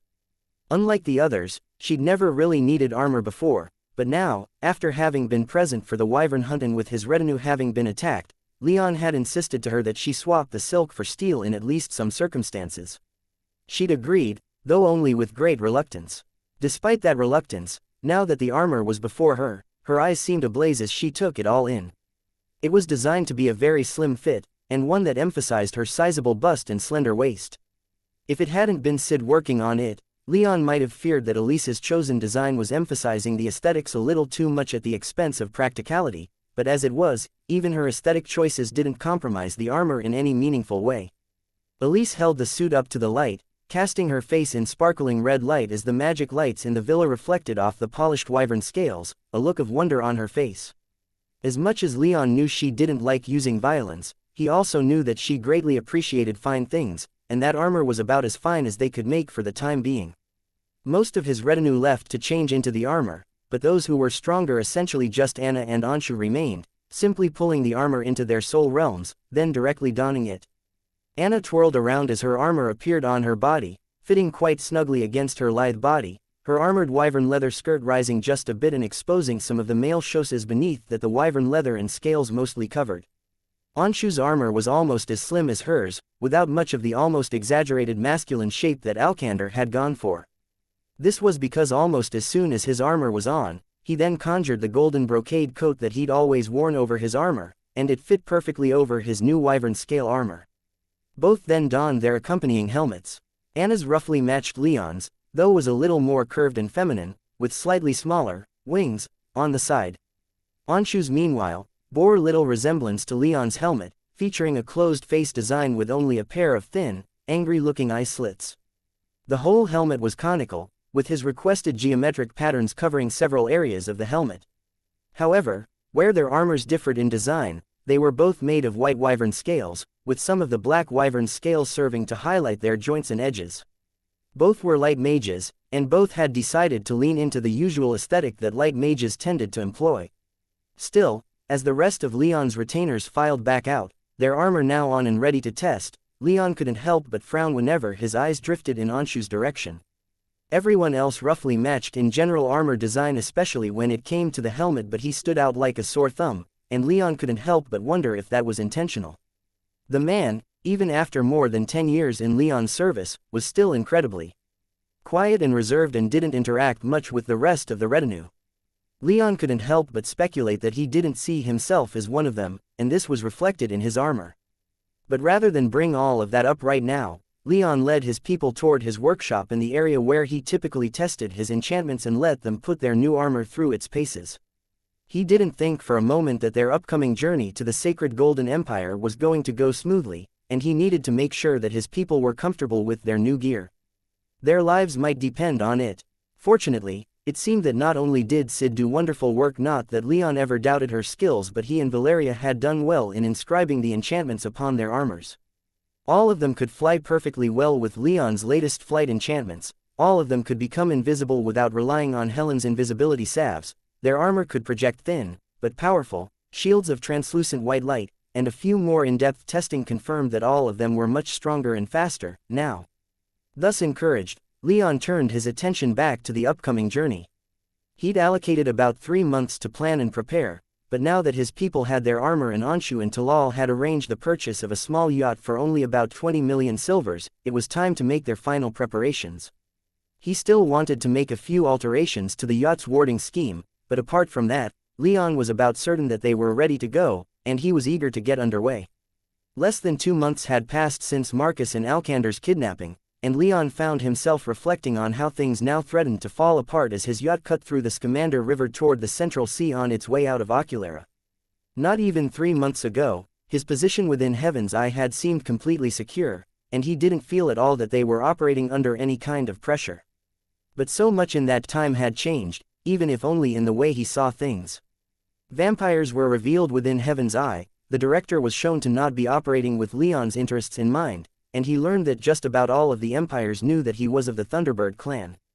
All of that was true prior to his learning about it, of course, and nothing had practically changed, but now that he was aware of it all, everything seemed so different. He took some comfort in the fact that none of the empires had made any overt moves against him, but he wondered what he might be missing behind the scenes. Penelope, at the very least, had told him before they left the scorched fields that there were accusations that the empires were spying on Heaven's Eye, and he couldn't help but wonder if that was about him, or just more standard efforts to keep an eye on the largest merchant guild on the plane, the institution that practically controlled the entire plane's economy. He wasn't sure if he would be insulted or relieved if it turned out to be more practical monitoring designed to check Heaven's Eye's power rather than something to do with him. Regardless, it was just one more thing that needed to be addressed, and yet here he was, sailing out of Oculera and leaving these problems behind. There was a not-so-insignificant part of him that was demanding he turn around, return to Oculera, and deal with the Imperial and vampiric threats before leaving, but in the end, he chose not to. More than anything else, he wanted to know what was in his clan's research facility, and why the forest that contained it was considered so dangerous that even the sacred Golden Empire itself was unable to exert much control over it. The empires, he reasoned, had been waiting for 10 years, so he could afford the distraction. The vampires, meanwhile, hadn't acted against him with any kind of threatening force for years, with this latest kidnapping of his retainers being done with little in the way of magical power. That gave him the impression that those in charge weren't quite willing to stand against him, for whatever reason, and that they weren't going to break that streak now that he and his entire retinue were all together and leaving Oculera with little forewarning. The director was his greatest concern, but he took some comfort in knowing that whatever the man is planning, he was integral to it. The director needed him for something, most likely, at least in Leon's mind, that something had to do with the Thunderbird clan's arsenal, but he didn't know for sure. In this case, he figured it was best to leave Oculera for a while and let the two of them have some space to consider their options. For all that he now had cause to dislike and distrust the director, Leon didn't want to depose him. He just wanted Heaven's Eye's resources, and he hoped that he and the director could come to some kind of peaceful arrangement that would ensure they could both get what they wanted. After all, a Heaven's Eye racked by infighting and corruption from the loss of an effective and respected director was worth less to him than it was now. As the yacht sped down the river, it made great time, and soon enough, Oculera became indistinguishable from the rest of the urban sprawl that lined both sides of the river. Leon consequently put the director out of his mind and went back inside. The upcoming journey was going to be stressful enough, he imagined. An imperial power couldn't tame this forest, and yet he was heading into it with a retinue primarily composed of 5th and 6th tier mages. "How are you doing, Zaffin?" Leon whispered into his soul realm as he crossed into the yacht. Impatient, the demon replied, "I was hoping that we would have seen more progress on that shit-eating director's part by now, but what else can we do?" "Oh wait, I know what we can do. We can storm his fucking office and roast him over an open spit until he tells us where Amon's peons are." "Glad to hear you're doing so well," Leon quipped. "I might need your help for this thing coming up, but I think I'll definitely need your fire when I return." "You have that much faith in that old bastard, do you?" "I'm surprised you're calling him old when you're older than him by at least 2 orders of magnitude." "Age is relative, and don't think I noticed you didn't answer my question. I wasn't aware it needed answering." "Well, I suppose it's easy enough for me to say that I'd rather expect the director to betray us to the vampires when we return than to expect him to side with us and be horribly surprised and disappointed." "Makes sense. So, yeah, are you, at least, ready for that, Zaffin?" "I'm almost insulted that you need to ask." Leon smiled. "Good," he replied, and he cast one last look back in the direction of Oculera before turning his attention back to the journey ahead. Things back in Oculera would come to a head when he returned, but for now, he needed to focus on what was immediately in front of him. Chapter 723. Evergold. Deep in the palace of Ilion, within his private chambers, Anastasios sat, staring at the painted idols on the altar before him. Such had been his wont for more than a century now, as time deepened his aches and took his friends. The Ilion pantheon was vast, with a deity for just about every concept in their world. But on Anastasios' altar, there were only 7. In the center stood the stalwart king of their pantheon, Duo, stoic and stern, keeping the order in their universe. It was to him that Anastasios had first thought to pledge himself when he was young and captivated by the tales of the great holy warriors of the Order of Duo that fought against the Sky Devils for the safety of all, but Duo, it seemed, had other plans for him. Anastasios had never been one to covet power, but when his cousin, the emperor before him, died childless and the people looked to him to be their emperor, he did his duty and assumed the throne. It hadn't been an easy decision, but his mentor, role model, and commander of the Order of Duo, Demosthenes, had helped him to see that the throne was not an honor for him, but a duty to his people, and that he'd serve Duo better as an emperor than as a warrior priest. Standing to Diva's right was Atana, his most favored daughter and goddess of knowledge and wisdom, and patron of Anastasios' family. It was to her that his elder sister, Sophia, had pledged herself, becoming a scholar of great renown within the empire. He'd always looked up to his sister, following her around like a stray puppy she'd fed once. She was brilliant, wise, and beautiful, and when he'd assumed the mantle of emperor, she had been his closest confidant. To Diva's left stood Purio, his most favored son and god of music. Anastasio's best friend in his youth had been a man named Simon, a musician unmatched in his field. He was witty, supremely gifted in his craft, and had never failed to bring a smile to Anastasio's face whenever they got together. All of them were dead now. The Order of Duo was disbanded, having suffered catastrophic casualties that it couldn't recover from in the previous war with the Sky Devils. Demosthenes had led the order in a counter-charge, almost single-handedly buying the imperial forces the time they needed to escape the Sky Devils' hell after their ill-fated expedition, but at the cost of the lives of nearly every warrior priest of the order. Demosthenes had been almost 1,000 years old at the time, and had died a 9th-tier mage. Sophia's death had come much earlier. Having dedicated herself to the scholarly arts rather than the magical arts, she'd not only disqualified herself from ever serving as an empress, for no empire would ever survive a weak monarch, but had died at the age of 237, as a 6th-tier mage. Anastasios had fallen apart in grief without her, and had needed years to grieve her loss. He'd told his friends that without his sister, he felt like he was now trying to make his way through the world blind and dumb, and even to this day, he still felt that way. Simon had managed to reach the 8th tier, thanks to Anastasios' constant prodding and refusal to let him rest on his laurels, but had died before he reached the 9th. He was 783 years old. Anastasios had known him since they were children, both having been born in the same decade and attended the same academy. The world without his best friend in it had seemed colorless, joyless, and silent. Simon's music lived on, but it had never sounded the same to Anastasios' ears when played with any hand but his. Anastasios was now more than 1,000 years old. He'd seen many generations come and go, had outlived more than a dozen wives, and had even suffered the loss of his son, who took his own life. The world was dark and depressing without his old friends, family, and heroes. Everyone he'd known when he was a young man was gone, never to be seen again. Everywhere he looked, he saw new faces doing the same things his old friends had used to. The palace of Ilion remained almost unchanged, but as far as he was concerned, it might as well have been a completely different place. All the faces were different, the walls had been repainted many times, the old cracks in the masonry filled in and new cracks forming. Anastasios, as he'd done so many times in the past few centuries, stared at the idols of his gods and wondered just how much longer it would be before his time would come. One figure notably absent from the lineup was the goddess of death. She had no temples, no idols, no icons, for to create such a thing of her, or even to speak her name, was to invite her attention, and few would dare such a thing. But Anastasios found himself contemplating her more and more as grew older. He wondered why she had chosen to take all of his friends and family from him, leaving him old and alone. He wondered if everyone he knew were resting comfortably, if they were dancing in the great halls of Lycia, the land of eternal joy that all of great virtue were taken to after death. Most of all, Anastasios wondered if she even existed. He had his doubts, but he supposed that even with his meager knowledge of what lay beyond the 10th tier, he supposed that nothing said that there weren't realms of power beyond even the greatest and mightiest human powers of this universe. He hoped that it was all true, and that he'd see all of his loved ones again when he finally passed, whenever the mistress without name decided to take him.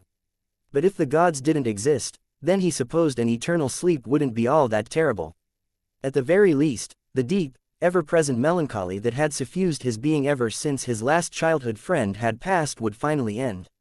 As he sat there, staring at the gods, a soft, almost hesitant knock came at his door.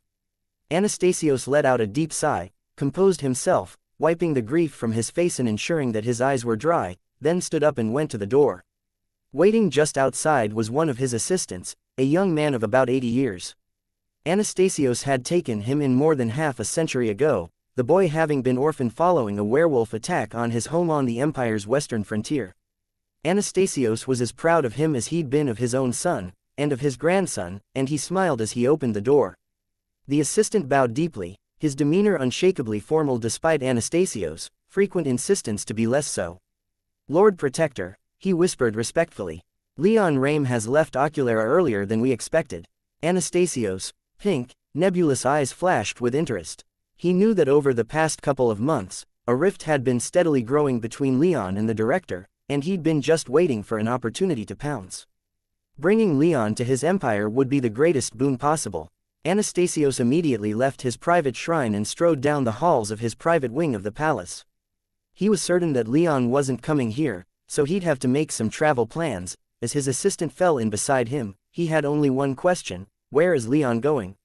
Leon stared in wonder at the city sprawling out in front of him. It had been in range of his magic senses for hours, and he'd been standing on the prow of his yacht, just staring for all of that time.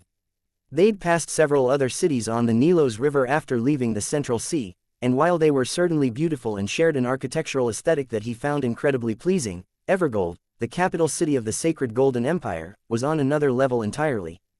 In his mind, the forest of black and white that existed in his head, the forest that had been his reality during his childhood, and which was now lost forever with his father gone, was the very picture of paradise on Eterna, but Evergold, at least in terms of aesthetics, came in a close second. Everywhere he looked, he saw trees. Most were fairly small, about what he would expect, but quite a few were utterly, spectacularly, magnificently tall. These he knew from seeing the sacred Golden Empire's delegation at the Scorched Fields, were their palace trees, and they were everywhere. Hundreds of them lined the banks of the Nilos River and further out, while everywhere else he looked he just saw a sea of color. Plant life in every shade grew here in abundance, growing fruit and other organic materials, or simply providing some kind of decoration. Notably, he saw that the rainbow-colored trees that lit the Ilian Empire at night were here, too, and in much greater numbers. The cumulative effect had the effect of making Evergold look like a massive, inhabited forest, not simply a city. Most of the buildings weren't palace trees, of course, but even those that were made of only enchanted wood had been built with flowing, organic designs that ensured that they blended in perfectly with the natural feel of the city. After spending 10 years in the heavily urban Ilian Empire, with its massive towers of golden metal and sprawling farms, Leon felt like he'd been living with a rope tightly tied around his chest but could now breathe freely. It was incredible, and he couldn't help but stare in awe. There were, of course, many farms within the sacred Golden Empire, so he knew that the entire empire wasn't just one huge forest, but Evergold had an aesthetic that greatly appealed to him, and he had to fight the temptation to immediately find Elise, Maya, and Valeria and convince them to move here. On the bright side, if the director does wind up siding against me, then this might be a good place to move, Leon thought to himself, almost wishing the director would side with the vampires just so that he could get this excuse. Unfortunately for him, he didn't think that Elise would go for it, but he dreamt anyway. As his yacht pushed up the Nilos River, he did his best to temper his expectations, but it was difficult when he found himself in a forest again for the first time in a long time. It felt like the wilds were here in the city, just begging for him to explore, to wrap himself up in the wood, the leaves, and the flowers like an old childhood blanket. But he could remember feeling similar feelings of awe upon arriving in the Ilian Empire, and all of those feelings were completely and irrevocably dashed upon learning just how widespread the anti-Thunderbird clan sentiment was within the empire. Given their similar heritage, he couldn't imagine that the sacred Golden Empire was much different, but it was hard not to feel excited. Something that made his blood sing even louder were the storm clouds rolling in just behind his yacht, coming in from off the Central Sea. Thunder rumbled in the distance and echoed in his chest. Lightning lit up the afternoon city as it slowly darkened with the approaching storm clouds.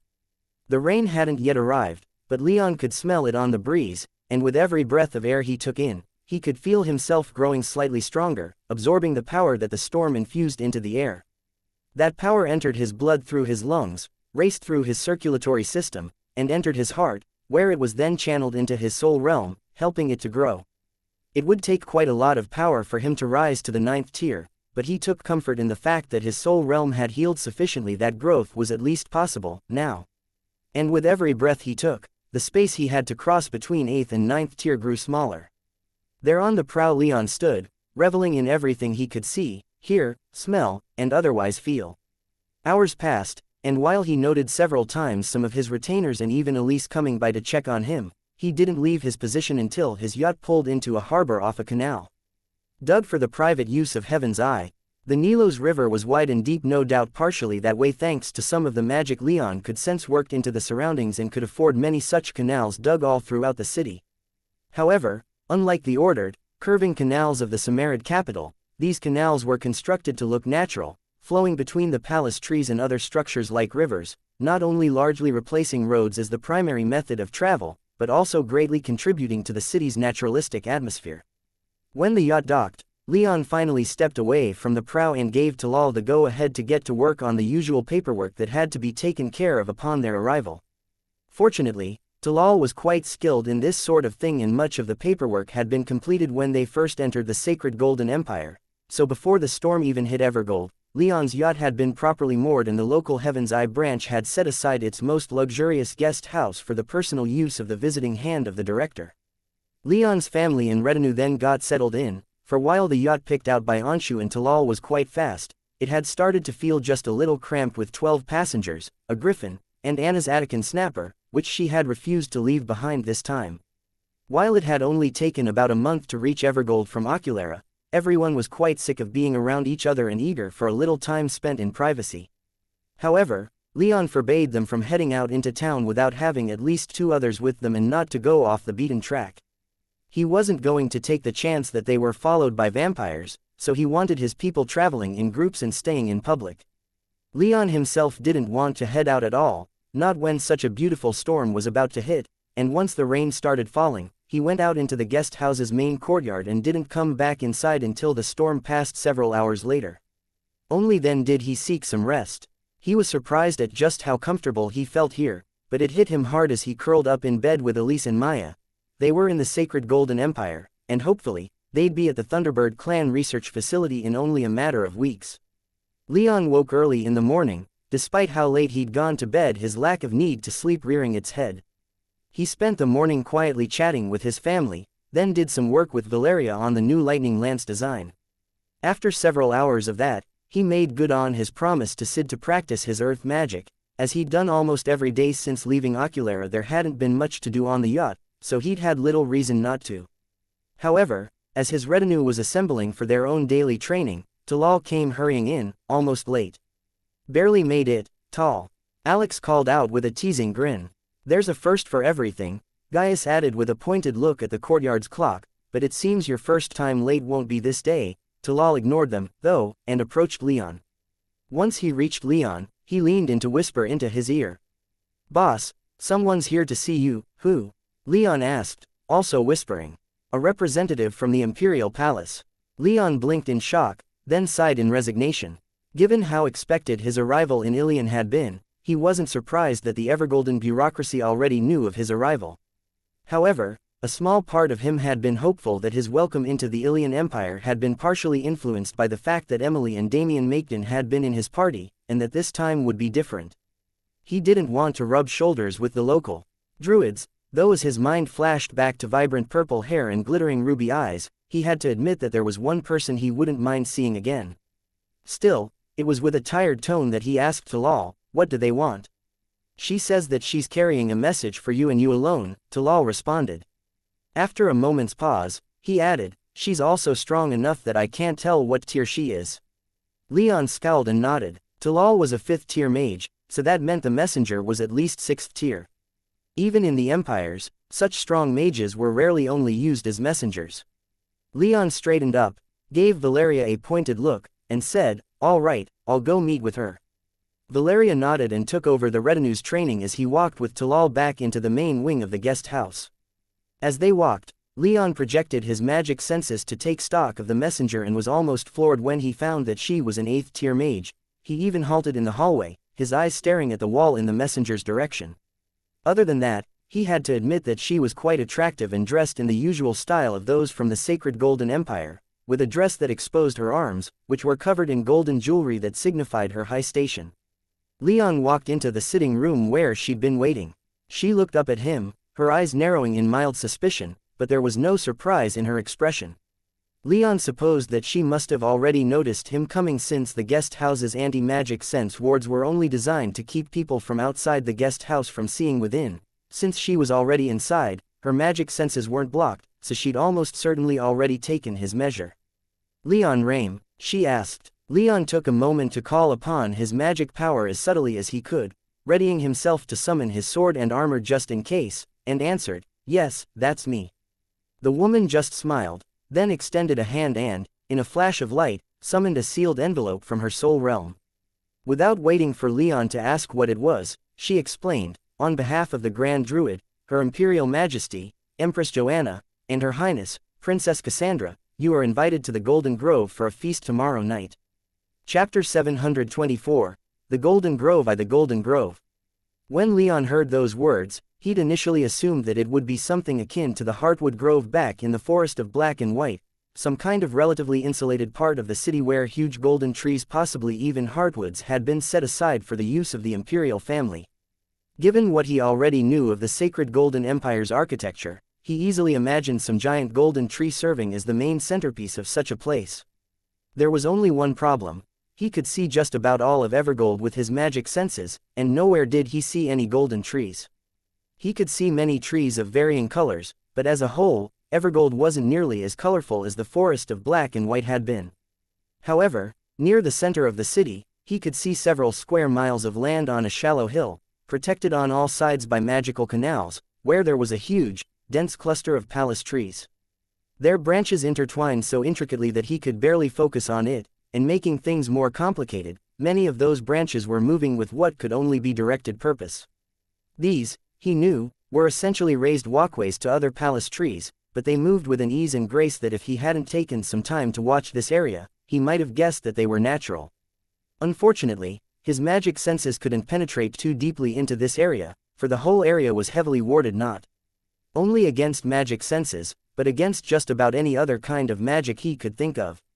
This grove could only be the capital of the sacred Golden Empire, where the imperial family resided. And where Cassandra lives, Leon had thought to himself during his observations, the imperial princess's ruby eyes flashing through his mind again, and her parting words to try and win back her mask from him at some point in the future ringing in his ears. He'd accepted the invitation to the Golden Grove, though refusal wasn't ever on the table when apparently several members of the imperial family were involved in sending him the invitation. Especially not when an 8th-tier mage was the one relaying the invitation. The messenger didn't stay long, thankfully, and Leon spent as much of the time remaining between then and the feast to try and get a feel for sacred Golden Empire politics. In service of that, he enlisted Elise, Helen, Anna, and Talal to give him as much of a crash course in the subject as they could fit into a single day. Fortunately, there wasn't much that Leon specifically needed to know. The most important things were, as it so happened, that which was most immediately relevant to him, the politics of the ruling family. At the very top was the Grand Druid, the sacred Golden Empire's only 10th-tier mage. As far as anyone could say, she was more than 800 years old, and had been in her position for at least 2 centuries. As the Grand Druid, her role was remarkably similar to that of Anastasios, Leon realized, being almost more of a god than a ruler. She was in charge of the spiritual well-being of the empire, making sure their gods, more like nature spirits, Anna told Leon, that went without name were happy and supportive, and that the people didn't lose sight of their spiritual and cultural roots. She also technically outranked the Empress, though the Empress was the one who exercised her political power on a regular basis. The current Empress, Joanna, was the current Grand Druid's daughter by a male concubine, one of many the Grand Druid had taken, or so Leon had been told. She wasn't the Grand Druid's only child, but she was the only one that was politically relevant in Evergold, Talal assured him. The Grand Druid only had 4 other children, who were mostly filling various roles in the government, while also being kept well away from the capital and any real power. When it came to political power in the sacred Golden Empire, it mostly rested with the Empress rather than the Grand Druid convening and adjourning their circle of druids, enforcing the laws, commanding the army, and fulfilling the role of head of state were all duties assigned to the Empress. The Empress herself had a fairly sizable harem, Elise made sure to point out, giving Leon a rather pointed gaze that he didn't want to dig into too deeply. Empress Joanna had at least 10 husbands and as many concubines, but being a woman of the 9th tier, and thus having slower reproductive functions than mortal women, she'd only had 3 children in her several centuries of life. Of them, only Princess Cassandra had achieved anything noteworthy, having ascended to the 8th tier before the age of 30. Once more, Leon's mind turned to the purple-haired princess, and his heart rate slightly accelerated. From what Talal knew, Cassandra didn't have any political positions, though her older brother and sister were druids magistrates of major cities further along the Nilos River. However, Her magical power evidently made her more than powerful enough to have great standing with the imperial court despite her lack of title other than princess, enough so that she was able to represent her people in the wyvern hunt. Other than the members of the imperial family, there were also a host of other officials in the capital, as Leon expected, but his eyes glazed over partway through, and by the time he, Elise, Maya, and Valeria left the guest house, he'd almost entirely forgotten most of them.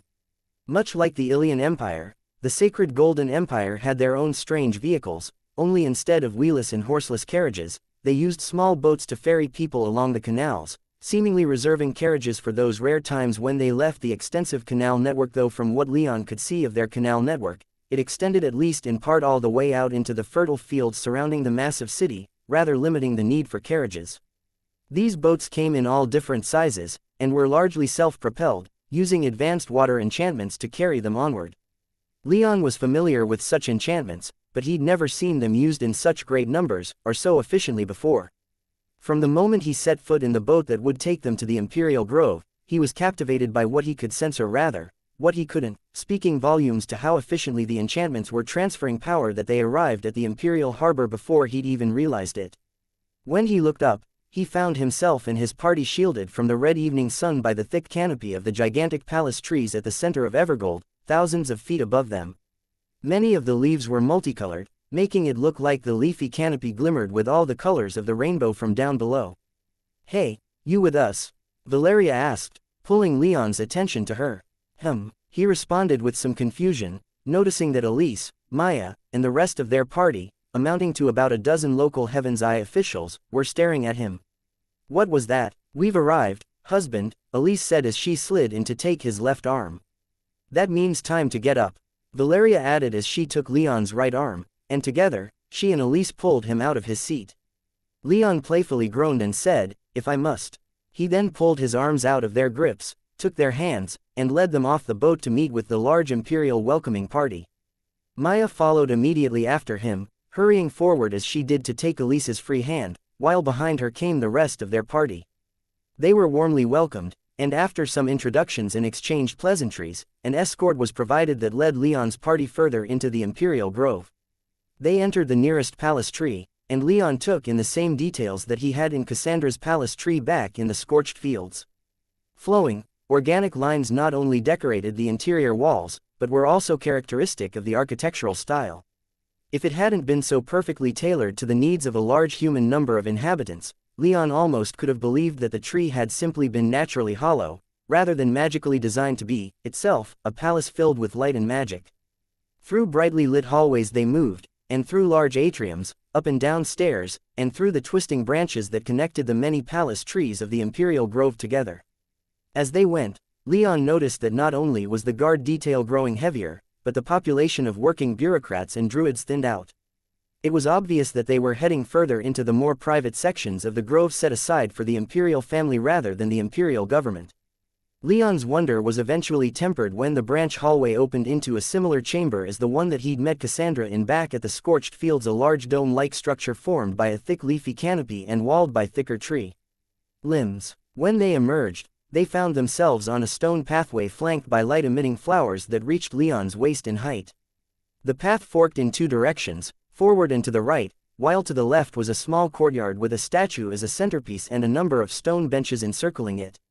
The statue depicted one of the brilliant 11 or so, Leon presumed, with her boot on the chest of a fallen bird-headed figure, her spear brandished at the figure's neck. Leon hadn't seen any art depicting and glorifying the fall of his clan until this point, and he almost froze in surprise at being so suddenly confronted by the statue. Had his hands not been tightly held by Elise and Valeria, he might have actually stopped in his tracks, but his ladies kept pulling him onward. Elise even squeezed his hand in support while Valeria flashed him a smile and Maya sent a pulse of affection through their connection. Thusly boosted, Leon kept his head on straight as they proceeded onward, passing through various other halls and leaf-shrouded courtyards, eventually reaching something that Leon thought was the Golden Grove. It was yet another covered chamber, only this one was immense and located about as close to the top of the sprawling palace tree complex as it could be. Shining down through the leaves above was the light of the sun, though some magic was at play that caused all of that sunlight to turn gold as it passed through the leaves. The entire chamber was submerged in this warm golden light, with this light seeming to gather around the trees, and it grew more intense further in.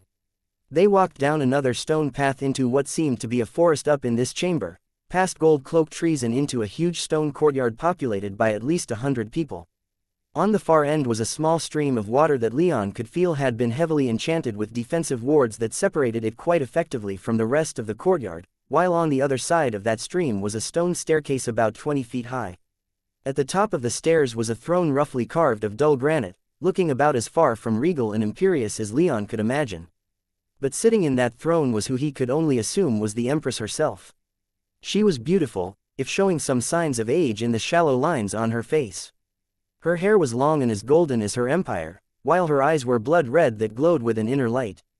She wore a long gold sleeveless dress, her arms gleamed with gold rings studded with glittering gems of all colors, and on her brow rested a thin golden circlet from which golden flowers seemed to spring like a laurel crown. Around her upper body was a thin diaphanous robe that did absolutely nothing to hide her clothes beneath, but instead seemed to almost act as a visible aura around the Empress. Her aura was robust, powerful, and weighty, but Leon's attention was taken more by the figure who sat on the stairs, leaning back with a casual, almost provocative smile, Cassandra. She looked a little different, her purple hair having been swapped out for a golden blonde that matched her mother, but she was instantly recognizable from her attitude alone. She wasn't wearing armor, but rather what passed for casual wear in the sacred Golden Empire, an armless dress with long slits up both sides of her legs, but not a lot of jewelry. As soon as the princess saw Leon, she smirked and tossed her long ponytail over her shoulder as if she were throwing something away, making eye contact with Leon as she did. He wasn't sure what that meant, but he responded with a challenging smile of his own, silently daring her to make good on her promise to try and win back her mask. Leon did his best to pay attention to the next quarter hour or so of pleasantries, but at this point, he'd been formally introduced to so many places and people that it was all kind of a blur. He was far more concerned with Cassandra, who stared at him the entire time the courtyard's crier was introducing their party. Finally, though, it was over, and after a polite exchange with the Empress, Leon and his party were allowed to back away and start mingling with the other guests. So, Leon whispered to Elise as they shuffled off, "Who should we be speaking with first?" He glanced around, roughly counting more than 100 others in the courtyard. "I don't think that's a decision for me to make," Elise said, nodding back toward the throne, and when he glanced back, Leon saw the Empress descending the stairs and Cassandra leaping to her feet and falling in beside her mother once the Empress reached the floor. Together, the two started walking toward the stream, Cassandra shooting Leon a pointed look as she did, making at least her destination clear. When the two Imperials reached the stream, the water parted around them, as if afraid to even touch their feet. Without a single drop landing upon them, the Empress and Princess reached the other side, and both started walking in Leon's direction. "Leon Rame," the Empress said, her voice low and sultry though retaining a certain dignified air, "now that we're acquainted, I have to say that you're a little more than I expected." She glanced down at Leon's hands, both still entwined with Elise and Valerius, and Elise's other hand with Maya's. "My daughter's recounting of your meeting during the wyvern hunt didn't indicate such proclivities." Unashamed, Leon cocked an eyebrow at Cassandra, then replied to the Empress, "You've heard of me, then?" Inside, he was all but certain that both already knew that he was of the Thunderbird clan, but he wasn't going to bring that up on his own. "A few things," Empress Joanna admitted. "I have to say, I'm rather intrigued, a man from the distant northern kingdoms, now here in the most civilized part of the world. What must be his impression of us? I had to wonder, what can he say about our people that we can't see for ourselves?" "Well, yours is a beautiful land," Leon vaguely replied. "This is my first time within your empire, and I'm quite impressed. I haven't had much time to really form an opinion of your people yet, I'm afraid, having spent most of my time in this city just preparing for this feast." "Then you absolutely must stay for a while," the Empress implored, though without insisting. "My empire is the very best for raising a family and living a long, healthy, and safe life. So many dangers around Eterna, but we've achieved such peace here. Werewolves have been eradicated, we're far from the sky devils, and vampirism is exterminated wherever it's found." Leon's smile thinned as suspicions about the Empress' intentions entered his mind. "All great accomplishments, you have my congratulations. Please, make yourselves at home." Then, the Empress responded as if she didn't hear the chill in Leon's tone. "Stay as long as you like, and I hope you avail yourselves of my hospitality in the future." She gave Leon a long look and a smile that he utterly refused to analyze, and then turned and walked off, leaving Cassandra with Leon's group. The five stood there a little awkwardly with Cassandra's eyes slowly roaming Leon's body.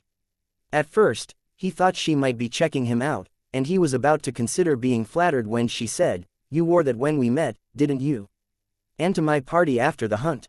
Leon cocked his head in surprise, but she was right, he was wearing the black and silver suit that Elise had bought him in the Bull Kingdom so long ago, and had worn it for nearly all formal occasions ever since. Someone had to stay consistent, Leon replied. You changed your hair. Cassandra shrugged. I spent a couple months with purple hair, had my fill. Wanted to return to my natural color. What do you think? She ran her fingers through the now neck-length hair on the sides of her head, then tossed her much longer ponytail around with a shake of her head. Before he could respond, Valeria said, "Your hair looks fine." Cassandra's eyes finally flitted over to Valeria, and her silver blonde hair mostly pulled back into an elegant braid, though leaving enough loose to frame her face quite attractively, at least, in Leon's opinion. The princess thinly smiled and said, "And your name is?" "I don't believe we've spoken before, Valeria." "Ah, Valeria, and you just look lovely today, don't you? I love that necklace you have. We haven't worn something like that in ages, and it's always fun to have a little throwback, don't you think?" Valeria's free hand went up to her invisibility amulet, and her eyes narrowed in quiet fury. Leon blinked in surprise, recognizing the tone and the traces of killing intent both ladies were giving off, and knowing that, though their words' absent context were pleasant, there was a lot more being said between the lines.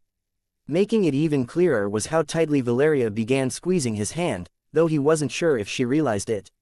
Interrupting them before either of them could speak, Elise hurriedly said, "You both look fantastic. Why don't you tell us about some of the more scenic places to see while we're here, Your Highness?" Cassandra glared at Valeria for a long moment before turning her attention to Elise. Leon tuned her out as she started giving a few directions to his wife in favor of glancing at Valeria with a questioning look on his face. The silver-haired woman just shrugged, shot another glare at Cassandra, then squeezed his hand again, leaving Leon to tune back into Elise's exchange just as it seemed to be ending. "So we'll definitely make some time before we head out," Elise said. "See that you do," Cassandra responded almost commandingly. "I'd hate for your little vacation to be ruined by visiting all the wrong places."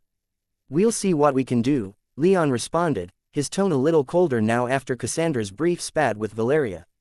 "We're here to relax a bit, and to take care of some business, and then we're out." "Kind of a coincidence that we caught you in time for a celebration." Leon quickly glanced around, but noticed that no one else had shown up after them, and neither were there anything resembling decorations aside from the general natural opulence of the place. Food hadn't even been brought out yet, despite this being called a feast in the invitation. "It's actually not that lucky that you caught us in this," Cassandra explained. "We have a spiritual festival here." Chapter 725. The Golden Grove. To the Grand Druid's entrance befitted her position. The trumpets sounded, the criers announced her, and from the rainbow trees behind the throne she emerged, followed by enough other people to double at least the crowd in the courtyard. The stream separating the throne from the courtyard again swirled into the air, allowing the Grand Druid and her entourage to pass without wetting their feet. The Grand Druid herself struck an imposing figure. She was dressed in the typical Evergolden style, but in a manner much more extravagant than even the Empress. Instead of gold, she was clad in green silk grass and was bedecked in jewelry, the two most notable pieces being a golden torque around her neck that fastened an enormous emerald against her throat, and a strange-looking crown that had the Evergolden floral themes that the Empress' crown had, but featured golden reliefs of birds all along the thick central gold band. In the very center of the crown, right above the center of her eyes, sat a ruby aglow with magic, glittering like a star, and bigger than both her eyes put together. Most striking about the Grand Druid, of course, was her aura, and Leon immediately went on guard. He doubted that anything violent would break out here, but if the red-eyed, gray-haired Grand Druid wanted to, he knew that she could probably end everyone in the courtyard with little effort, and there were at least a dozen 8th-tier mages present, including the woman who delivered the message to Leon at the Heaven's Eye guest house. In her own procession came 4 more mages that he presumed were 9th tier. "Grandmother," Cassandra excitedly called out as the Grand Druid joined everyone else in the courtyard, her voice ringing out loudly in the courtyard as everyone else had gone silent upon the Grand Druid's arrival. "How did the ritual go?" "It went well," the Grand Druid replied, a loving smile spreading across her face as she pulled the princess in for a loose embrace. The spirits were pleased and sent us good omens. Wonderful, the Empress said as she joined the other two. She then gave the Grand Druid a quick hug of her own and whispered something into her ear. Leon wouldn't have thought much of it, assuming it was simply some familial or official business that had nothing to do with him, but immediately after the Empress pulled away, the Grand Druid's eyes flickered in his direction. He almost felt her attention hitting him like a brick wall. Her ruby-red eyes locked upon him and his legs almost turned to mush, his grip in Elise and Valeria's hands slackened, and he felt an immense weight settle in around his shoulders. And then it was gone as the Grand Druid looked away. Shit, Leon murmured. Something wrong? Valeria asked. That one wants something from Leon, Maya astutely replied, and all of them knew that she was talking about the Grand Druid. Give it a minute or two, she needs to greet her own people, but she'll come this way, Elise then warned. Her statement proved prophetic. For over the next 10 minutes, Leon and his ladies quietly mingled, and the Grand Druid slowly made her way around the courtyard, speaking for a moment or two with powerful mages and the other important people at the feast. But clearly enough, she was slowly making her way in their direction, and Leon's heart rate accelerated with every step she took in his direction. Soon enough, as Elise quietly chatted with some fifth-tier bureaucrat about certain Heaven's Eye policies, Valeria squeezed his hand and Leon knew exactly why. She's here, Maya whispered into his mind, and when Leon glanced over, he saw the Grand Druid only a few steps away, smiling at them with nothing but welcome in her expression, though her warmth didn't extend to the two ninth-tier women at her shoulder, nor to the dozen others in her entourage who were staring with varying degrees of curiosity and hostility at Leon and his ladies. Like using a bucket of water to extinguish a candle, the conversation that Elise had been carrying out with the Evergolden bureaucrats ceased, and the bureaucrats around them quietly slunk backward, extricating themselves from Leon's presence.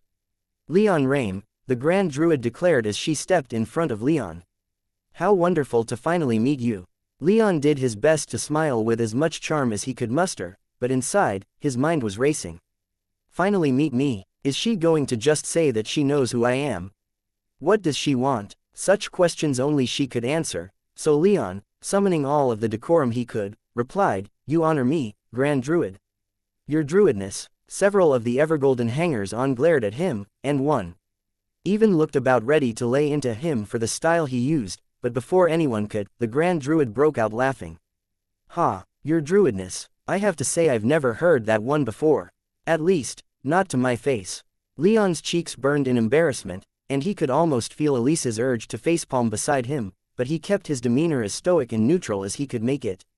I apologize for any offense, I wasn't briefed on how to address you properly, Leon explained. One of the ninth tiers at the Grand Druid's shoulders finally spat, an oversight unworthy of someone in your position within Heaven's Eye. You should be ashamed of yourself. Leon cringed internally, but looked at the woman who spoke, something within him stirring, anger and indignation that this glorified bodyguard was taking that tone with him. But just as soon as the feeling rose up, he quashed it, and humbly replied, I was unprepared to meet someone so high up the chain, and I should have been. It is what it is. Oh, I don't mind, the Grand Druid said, silencing her guard with a wave of her hand. Heaven's Eye has always been delightfully informal, and I don't see why I ought to insist on formality anyway. She then turned and looked at her entourage and said, All of you can go enjoy the feast, I don't need you following little old me around everywhere. Most of her entourage dutifully scattered, though a few, including her two ninth-tier guards, needed another word or two and a glare of warning before they stepped back. Now, that's a little better, isn't it? The Grand Druid said as she turned back to Leon, and he had to admit, it was better, not having a dozen of the most powerful members of the Sacred Golden Empire's government staring at him at least, not quite so closely, for he noticed that a significant number of eyes were still turned in their direction. So, Leon said as he disentangled his hands from Elise and Valeria and crossing his arms over his chest, Is there something I can help you with? He figured he already knew what she wanted, what Anastasios had also wanted, to recruit him, or to intimidate him. The Grand Druid stared at him for a moment, then smiled widely and sweetly, her natural grace and beauty evident despite the lines on her face and gray in her hair. There is something that I would like to talk to you about, as a matter of fact. Would you come with me for a few minutes? My answer would depend on what you want to talk to me about, Leon replied, not moving. The Grand Druid's smile thinned a little, but her eyebrows rose in amusement. So reluctant, are we?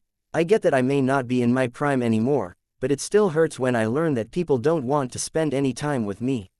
She made a great show of being hurt, and Leon could feel quite a few of those people who were watching them start to grow a little more hostile. He suppressed a grimace and said, I didn't refuse outright, I just want to know what you want to talk about. The Grand Druid's expression took a more serious turn, and she stared searchingly at Leon for a long moment. She didn't exert any pressure with her aura, but Leon still felt almost naked beneath her intense scrutiny. Fortunately, as far as he could tell, his mental defenses weren't breached. I'd like to talk about you, Leon Rame, she finally said. If possible, I would speak with you alone. Your companions can wait here. She gave Elise, Maya, and Valeria respectful nods, but then turned her insistent gaze back to Leon. She wants to talk about the clan, Nestor whispered from Leon's soul realm. A little surprised at his interjection, it took Leon a moment to reply. So, as he made his own show of thinking over her request, Leon responded to Nestor, I think that's obvious enough. I don't particularly want to go with her, but I also want to hear her out. What's your opinion of her so far? Nestor replied, I would skin her alive for her insolence, but I felt that way before she even opened her thieving mouth. What's drawing your ire? Not that I think you need one. With your superiority complex, ignoring Leon's last comment, Nestor explained, that crown she's wearing, it used to be my sister's. It's been modified and embellished, but Penthesilea's circlet is there, still barely visible. Leon cocked an eyebrow and couldn't help but stare for a moment at the Grand Druid's elaborate crown. Sure enough, as far as he could tell from this close-up, the base golden band, with its bird reliefs, seemed to be older than the flowers added to it. That would certainly explain just how powerful it seems to be, Leon muttered to his clansmen, noting that the crown had been heavily enchanted. It's not a weapon, so no need to fear it, Nestor growled. That being said, if you can get it back, I would be grateful. Leon had to resist the urge to snort. And what use is your gratitude to me, dead man? He heard Nestor grunt indignantly and fall silent, and for a moment, he reveled in his minor victory over his long-dead clansman. However, that attitude died as soon as he looked back down at the Grand Druid and saw her staring back, a wide, carnivorous smile on her face, and his heart skipped a beat as he realized that he'd been too obviously staring at her crown. She knows what she's wearing, he realized. But he quickly mastered himself, as did she, and a moment later, both were looking at each other with polite, understated smiles. He didn't think the Grand Druid was going to get violent, and buoyed by the fact that he was still a part of Heaven's Eye and that Anastasios hadn't seen him threat enough to actively move against, Leon said to the Grand Druid, there's no harm in talking, is there? Lead the way. Wonderful, she replied, and she turned on a dime and started walking. Leon fell in beside her, and Elise, Maya, and Valeria remained behind. If you don't come out soon, I'm going to tear this place apart until I find you, Maya promised as he walked away, and he could see similar sentiments reflected in Elise and Valeria's expressions. He smiled reassuringly back at them, but his attention was soon pulled back when the Grand Druid's 2 9th-tier guards fell back in beside her as they walked, and, after a quick gesture from the Grand Druid, so did Cassandra. Leon, she smugly said in greeting. Your Highness, Leon replied, causing her to frown and go silent at his display of formality. The Grand Druid led them down a stone path and through the trees cast in golden light. They walked for several long minutes, passing several smaller deserted courtyards and a few other small stone sitting areas, until they eventually arrived at what Leon assumed to be their destination. They reached a beautiful private grove surrounding a clearing, with a large stone table in the center and about half a dozen small trees growing around it that had formed the shape of large, comfortable-looking armchairs. Please, have a seat, the Grand Druid said to Leon as the 2 9th-tier guards took up positions just outside of the ring of trees that surrounded the clearing. The Grand Druid herself took a seat in the furthest tree chair from the stone path, and when she sat down, Leon felt a substantial amount of magic suddenly flow through the ring of trees around them, and the trees, branches whipped around like arms, interlocking and forming magical connections. When they went still again, the clearing had been, as far as he could tell, effectively warded against any eavesdroppers. It seemed this was to be a truly private conversation. Interesting, Leon whispered, his eyes wide with wonder. He didn't take a seat as the Grand Druid had invited him, but instead took a few steps toward the trees and examined them in as great of detail as he could. How is it that you have such control over these trees? And how are they acting as conduits for enchantments? I don't see any visible runes, the Grand Druid laughed as Cassandra took a seat to her right. I'm not surprised that an enchanter of your skill is so fascinated by our work. If you want, we could teach you some of our arts. Leon turned back toward her, an eyebrow raised. And the cost of such instruction? The Grand Druid smiled back at him, then gestured to the seat directly across from hers. Taking the hint, Leon gave the trees one more appreciative glance, then sat down. Without any preamble, the Grand Druid said, Leon Rame, I want you to join my empire. Leon almost reeled at her bluntness, but managed to hoarsely ask, what? Join us, the Grand Druid suggested. We have cake. With a wave of her hand, a large, cream-covered pastry appeared before all three of them. Without further ado, the Grand Druid picked up a fork and started in on hers, but Cassandra and Leon just stared at her, and Leon wasn't sure who was more confused, himself or the princess. Grandmother, Cassandra murmured. The Grand Druid paused a moment, sighed, and put her fork down. I was just trying to lighten the mood a little, and nothing's better for that than something sweet, don't you think? Maybe this doesn't call for a lighter mood, Cassandra replied. The Grand Druid shrugged, then looked back at Leon.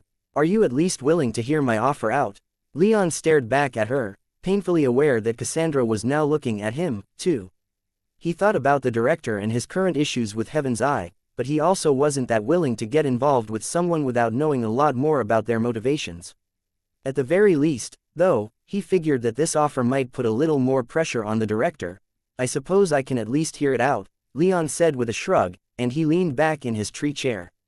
We have the aforementioned enchantments that you seem so interested in, and much more besides. But we can offer high position and great benefits, along with instruction and support in ascending through the magical tiers. We have ancient secrets of the Thunderbird clan that we're willing to share, and more, besides. Leon's eyes narrowed at the mention of his clan. If nothing else, he had to admire the Grand Druid's audacity to try and bribe him with something that others considered his birthright. After a moment of silence, Leon asked, Is that it? What more might you want? The Grand Druid innocently asked. She glanced at Cassandra, then back to Leon. I could arrange for the two of you to get married, if you'd like. Cassandra froze, then stiffly turned to her grandmother with a look of utter mortification, but she didn't say anything. Leon, however, just chuckled. I'm already married, and I'm not looking for another. Contrary to what he thought might happen, after his statement, Cassandra shot him an almost indignant look. I suppose that's your choice, the Grand Druid said, sounding disappointed for the first time. However, your Thunderbird blood will undoubtedly make things difficult for you in the future, won't it? If you have the support of an empire, however, especially an empire with which you have marriage ties, then a lot of those problems will go away, won't they? Leon stared at her in shock, though his shock had been somewhat lessened by her earlier bluntness. Cassandra, on the other hand, stared wildly at the two of them, her eyes flitting between them like she was watching them toss a ball between themselves. With a light frown, Leon wondered if Cassandra did actually know about him, and if she didn't, then he was even more surprised if this was how she was learning about it. When he turned his attention back to the Grand Druid, he said with steel entering his tone, Are you threatening me? I was offering support, the Grand Druid replied, her wolfish grin returning. Let's not play games, Leon Rame. You are vulnerable as you are. That the empires haven't moved against you has been out of respect for Heaven's Eye, among others, and because you don't seem interested in political power. But that could always change in the future. If you grow too strong, too uncontrollable, too unpredictable, then action will be taken against you. I can only promise that it won't be from us, and only if you join hands with us, Leon chuckled to cover up his growing anxiety. I'm not looking for another wife, he repeated. I'm not trying to offend you, Your Highness, I'm sure you'll make everyone you take as a husband, concubine, or whatever very happy. I'm just happy with the family I have, and that's that. Being content and being happy aren't the same things, the Grand Druid pressed. Your ambitions are high, aren't they? And with high ambitions come high expectations. Having a large family will likely be hard for you, won't it? Having another wife, and a well-connected one, could prove extremely useful. What would you be getting out of this?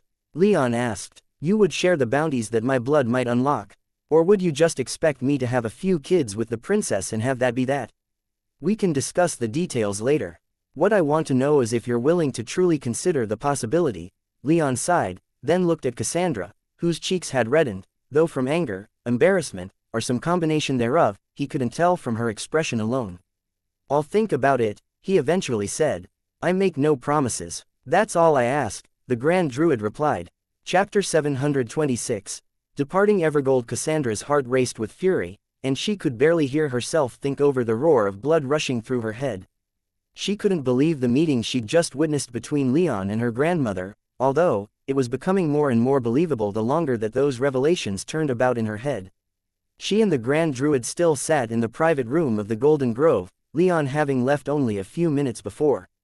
A screen of light had been projected out of the stone table, and the two women were able to watch Leon being escorted back to the feast with it.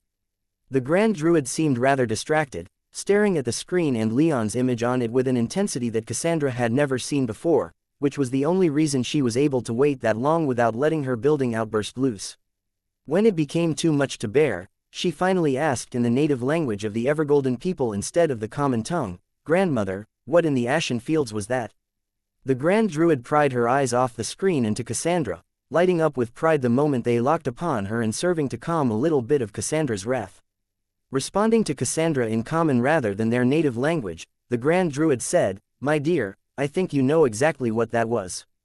And if you don't, then I'm sure all you need is a few more minutes. With me here, you'll have all the time you need." Cassandra resisted the urge to facepalm.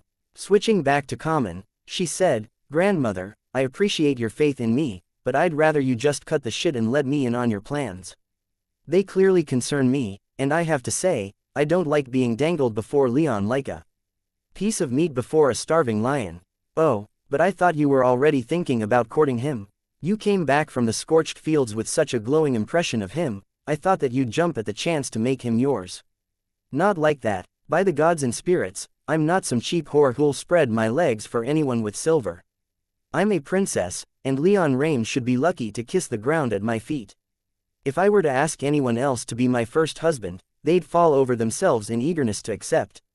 I won't pursue Leon just because I want him, he has to come to me. He has to beg me to take him as my husband, I won't have it any other way." The Grand Druid smiled at her almost pityingly, and while it angered Cassandra even further, she reined in her ire until after her grandmother could respond. "We may not have the time for that," the Grand Druid said as she glanced back at the screen. Leon had arrived back at the feast and was speaking with the women he'd arrived with, who were all listening quite intently. It was obvious enough even though they couldn't hear him that he was filling them in on what happened while he was gone. "What do you mean?" "I mean that the Lord Protector has sent word that he would like to visit Evergold in the next few weeks. I would normally welcome such a thing with open arms, but the timing is a little too coincidental. You think he's coming here for Leon?" "Of course he is. The Ilian Empire's cache of ancient Thunderbird relics is second only to those wasteful sentinels. The gains they could make if they were to successfully recruit Leon Rame are unimaginable. We'd gain much from adding his blood to our line, but I can't say that we'd gain more than the Ilians would if Leon were to choose them instead." Cassandra's tone lowered in pitch as her simmering anger boiled over for just a moment. "Is that why you told me to get to know him before the wyvern hunt?" The Grand Druid turned back to her and nodded.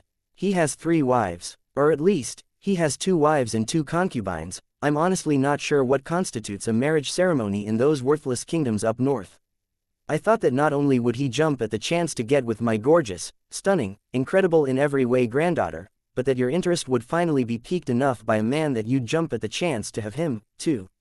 Cassandra groaned in frustration and pushed herself back from the table, though remained in her seat. "I don't like being used like that, Grandma. I wasn't using you, I was just putting you in a situation and seeing how it went. And it seemed to have gone quite well if how much you were gushing about Leon Rame when you got home was anything to go by. I wasn't gushing, you were more complimentary to him than you were to anyone else I and your mother have sent your way, that's only because you told me to watch him." Cassandra pointedly didn't look at her grandmother, hoping to salvage some bits of her broken pride by turning her head away. "If it weren't for that, I don't think I would have given him a second look." "That's exactly what I was afraid of, little one. Why don't you do me a favor and bring out that new sword I had commissioned for you?" Cassandra frowned, but dutifully retrieved sunlight from her soul realm, summoning it out onto the table. Realization began to dawn on her the moment that the Grand Druid looked at it and smiled. "Leon Rame forged that blade, you know." Cassandra squeezed her eyes shut to process that information, and when she opened them, she stared blankly at sunlight and at her grandmother, not really focusing on either one. "How long have you been manipulating us?" Cassandra demanded, then cringed slightly as she remembered. Parading the blade before Leon during the wyvern hunt, bragging about its capabilities and even threatening him with it.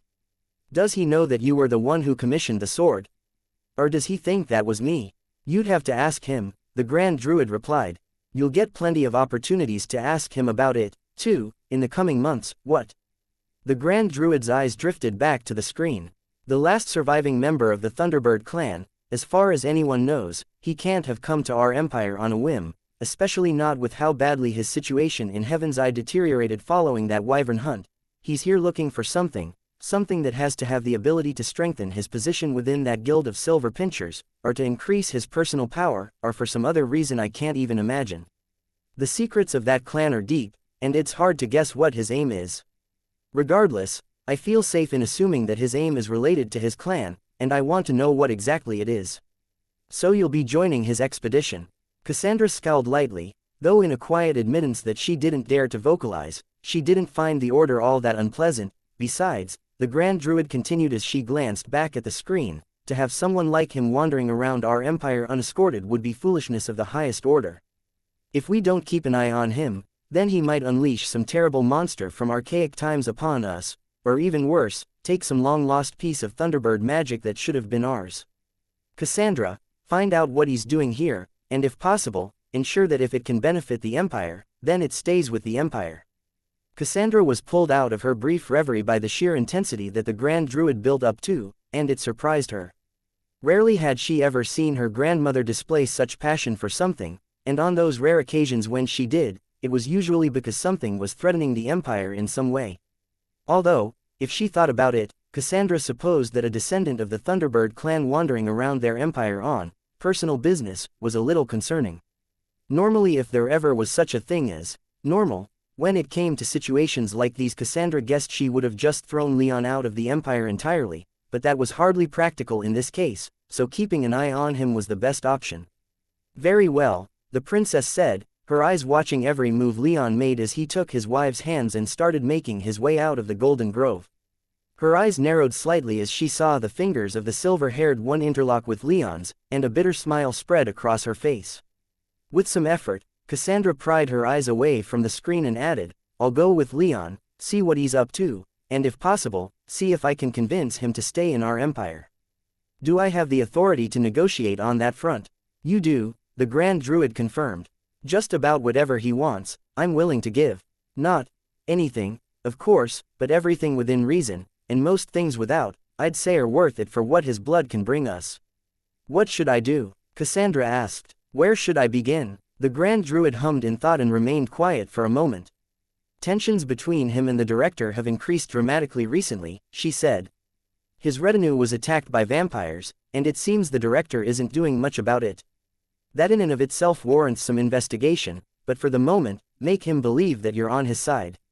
Sympathize with him, and dig into the resentment he has to feel for the director. Make him see what he has to gain in our empire, and make him realize that we won't hang him out to dry for a bunch of degenerate leeches."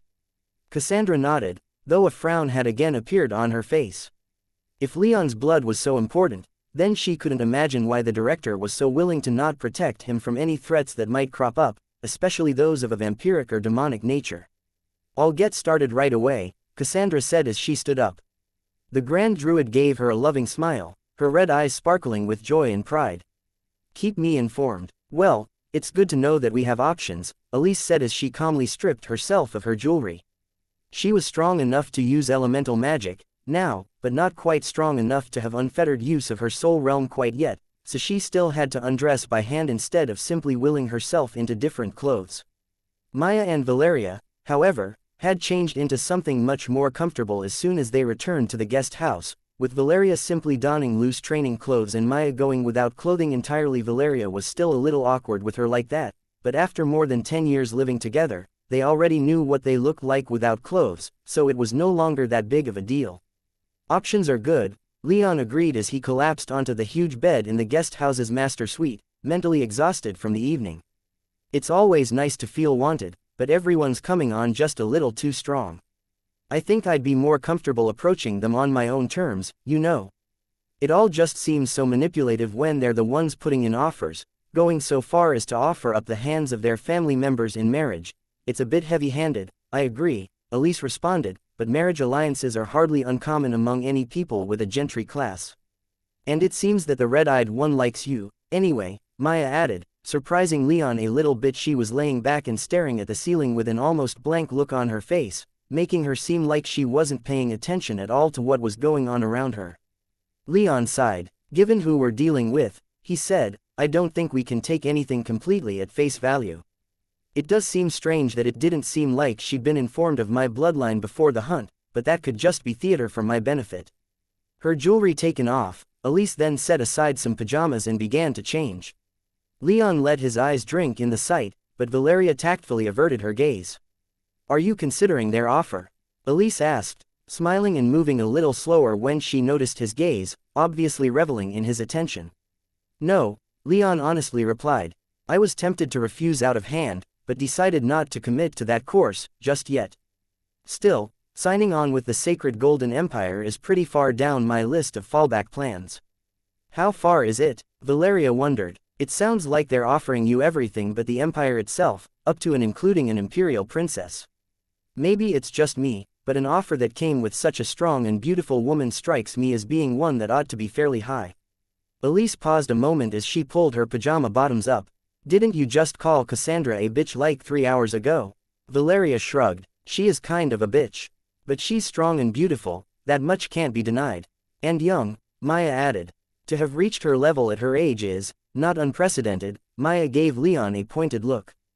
But it's still extremely rare. It's not about power, though, Leon protested. If all I wanted in rebuilding the Thunderbird clan was power, then I would have sought out the most powerful people around as soon as I could and offered them a place under me. But I don't want to just recruit anyone, I'd rather know that my people are loyal to us, not just that they're strong. I need that trust, and Cassandra doesn't have it. Hells, even if this topic was never broached by her or her people, I still wouldn't trust her. I just haven't known her long enough for to have that much trust. So, I shouldn't hold my breath thinking that we're about to move to Evergold. Elise asked as she fell onto the bed beside Leon, now fully clad in her pajamas. Leon sat up a bit so that he could wrap his arm around her, then pulled her close. No, he said. Oh well, at least we're leaving on relatively good terms. Leon quietly agreed. At least there's that, he muttered. Still, he was glad that they weren't staying long in the city, only a couple days, to rest up and replenish their supplies. He was looking forward to seeing this research facility of his clan, and if anything of value remained there. Leon felt much better as his retinue prepared to leave Evergold than when he did leaving Ilion years ago. He felt like he was actually going to miss the beautiful forest city. It was a heavily populated region, not quite as urbanized and dense as Ilion, but still with a population of millions.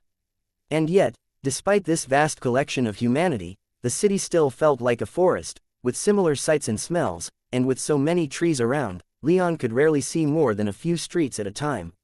Where Ilion and all of the Ilion urbanization along the Scamander River could feel stifling, here, he felt like he could relax. The relative lack of art glorifying the downfall of his clan certainly helped. Evergolden art tended to be more nature-focused, and only rarely did he see people represented. So, it was with some reluctance that he led his people back to their yacht only 2 days after arriving in Evergold. They had a mission, and he couldn't fully relax until it was over. On the way back, however, he was intending to stop for a little longer to properly experience the city and see if his impression carried through. However, as his yacht was finishing up preparations, Anshu came to find him, telling him that the Evergolden authorities had asked them to wait a while. Leon wasn't sure what to make of that, but he didn't have much time to consider the problem before another sleek yacht came cutting through the waves of the Heaven's Eye harbor. Standing upon the prow was a blonde figure in beautiful golden armor, with ruby-colored eyes that sparkled in the light of the morning sun. Leon sighed, then walked over to the side of his yacht, meeting the princess as her yacht came to a stop next to his. Leon Rame. She called out, a glowing smile lighting up her face. Your Highness. He responded. Without waiting for her to explain herself on her own accord, he asked, are you the one who asked us to wait? In a way, the princess called back. It was decided that to a man of your stature couldn't just be made to wander our great empire without an escort, and what better escort can there be than a princess? None have as great an understanding of their lands as I do of mine. Leon bitterly smiled and nodded, then turned to Anshu and muttered, "Get the ship ready to go." Anshu nodded in acknowledgement and made for the bridge. Turning back to the princess, Leon said without much honesty, "Of course we'd be honored to have an imperial escort." "Good," Cassandra replied. Without waiting another moment, she leapt off her ship and landed right next to Leon on the deck of his ship. "Then how about we head inside and discuss your current expedition?" Leon, seeing no other real option, acquiesced, but his good mood had just taken a beating, and he struggled not to let that show. That last thing he wanted was to have an imperial princess breathing down his neck as he plumbed the depths of an ancient and dangerous forest searching for the remnants of his clan. But it seemed he had little choice except to allow her to join them, for he could tell that even if he turned the princess down, she wasn't just going to leave him alone. He just had to get used to an imperial presence on his journey, and it was better to have that presence where he could see it than where he couldn't. He stifled a groan, sensing a headache already starting to set in. Chapter 727, Chaperones, Your Highness. Elise exclaimed as Cassandra walked into the yacht's primary lounge. "It's such a surprise to see you." Leon smiled at her as he led Cassandra inside. He'd sent everyone else on the ship a message with his darkness magic that Cassandra was here, assuming they hadn't noticed the princess's yacht idling in the harbor blocking them from leaving. "A surprise, huh?" Cassandra replied as she strode in looking like she owned the place. "Is it a welcome one, at least?" "Always," Elise replied as she seamlessly took over Leon's role of escorting the princess over to the central sofas. As she did, Leon sensed Maya approach, but she wasn't on the ship, rather, she was below it, merged with the water, literally in her element. Gaius, Alex, Alcander, and Marcus all took up posts on the deck, watching the princess's own ship for any more boarders. Anshu remained on the bridge waiting for their clearance to leave, while Talal, Helen, and Anna approached the room, but stayed in an adjacent room, ready for anything that might happen. Only Valeria came in to join them, walking in just as the princess was sitting down. Valeria gave Leon a look but didn't say a word as she entered. Cassandra gave her a quiet glare, but likewise remained quiet, and with that, Leon took a seat, himself. "Now, then," the princess said, "let's dispense with all formalities, all right? It's not like any of us are strangers, an imperial princess is on my ship," Leon countered. "Some formalities are unavoidable, everything can be avoided," Cassandra rebutted. "I'm not one to hold on ceremony. If I were, I would have had your ship swarming with my guards, by now." "Such restraint," Leon quipped. Before Cassandra could reply, Elise asked, "So what brings you here, Your Highness?" "I've decided to escort you as you see to your personal business at least, so long as you remain within my empire." "A personal escort," Elise said a little disbelievingly. "Is that a problem?" No, it isn't," Elise replied with some hesitation. "Not for us," Leon clarified. "But we're a little concerned that we're taking up your time. We don't feel like we need an escort, especially not one quite so high in rank." Leon didn't honestly think that Cassandra would back down, and even if she did, at this point, he didn't think Evergold would just let them do what they wanted without supervision. That was essentially what the Grand Druid, or so he assumed, was saying by sending Cassandra to escort him. As he expected, Cassandra declared, "The choice has been made, I'll be joining you for the foreseeable future. Now, why don't you two tell me what your business in my empire is, and I can ensure it goes smoothly." Elise smiled, but didn't immediately respond, and Cassandra's focus narrowed in on Leon. She fixed him in her ruby gaze, and he stared right back, his golden eyes narrowed from a low smile masking his annoyance. "We're seeking some leisure," Leon explained. "I heard that there's a forest in the north of your empire that's particularly dangerous, and it piqued my interest." "That's our destination." "Leisure?" Cassandra inquired, almost mocking him with her tone. "Is that it? With everything that's been happening in Heaven's Eye recently, I wouldn't have thought that you'd have the time."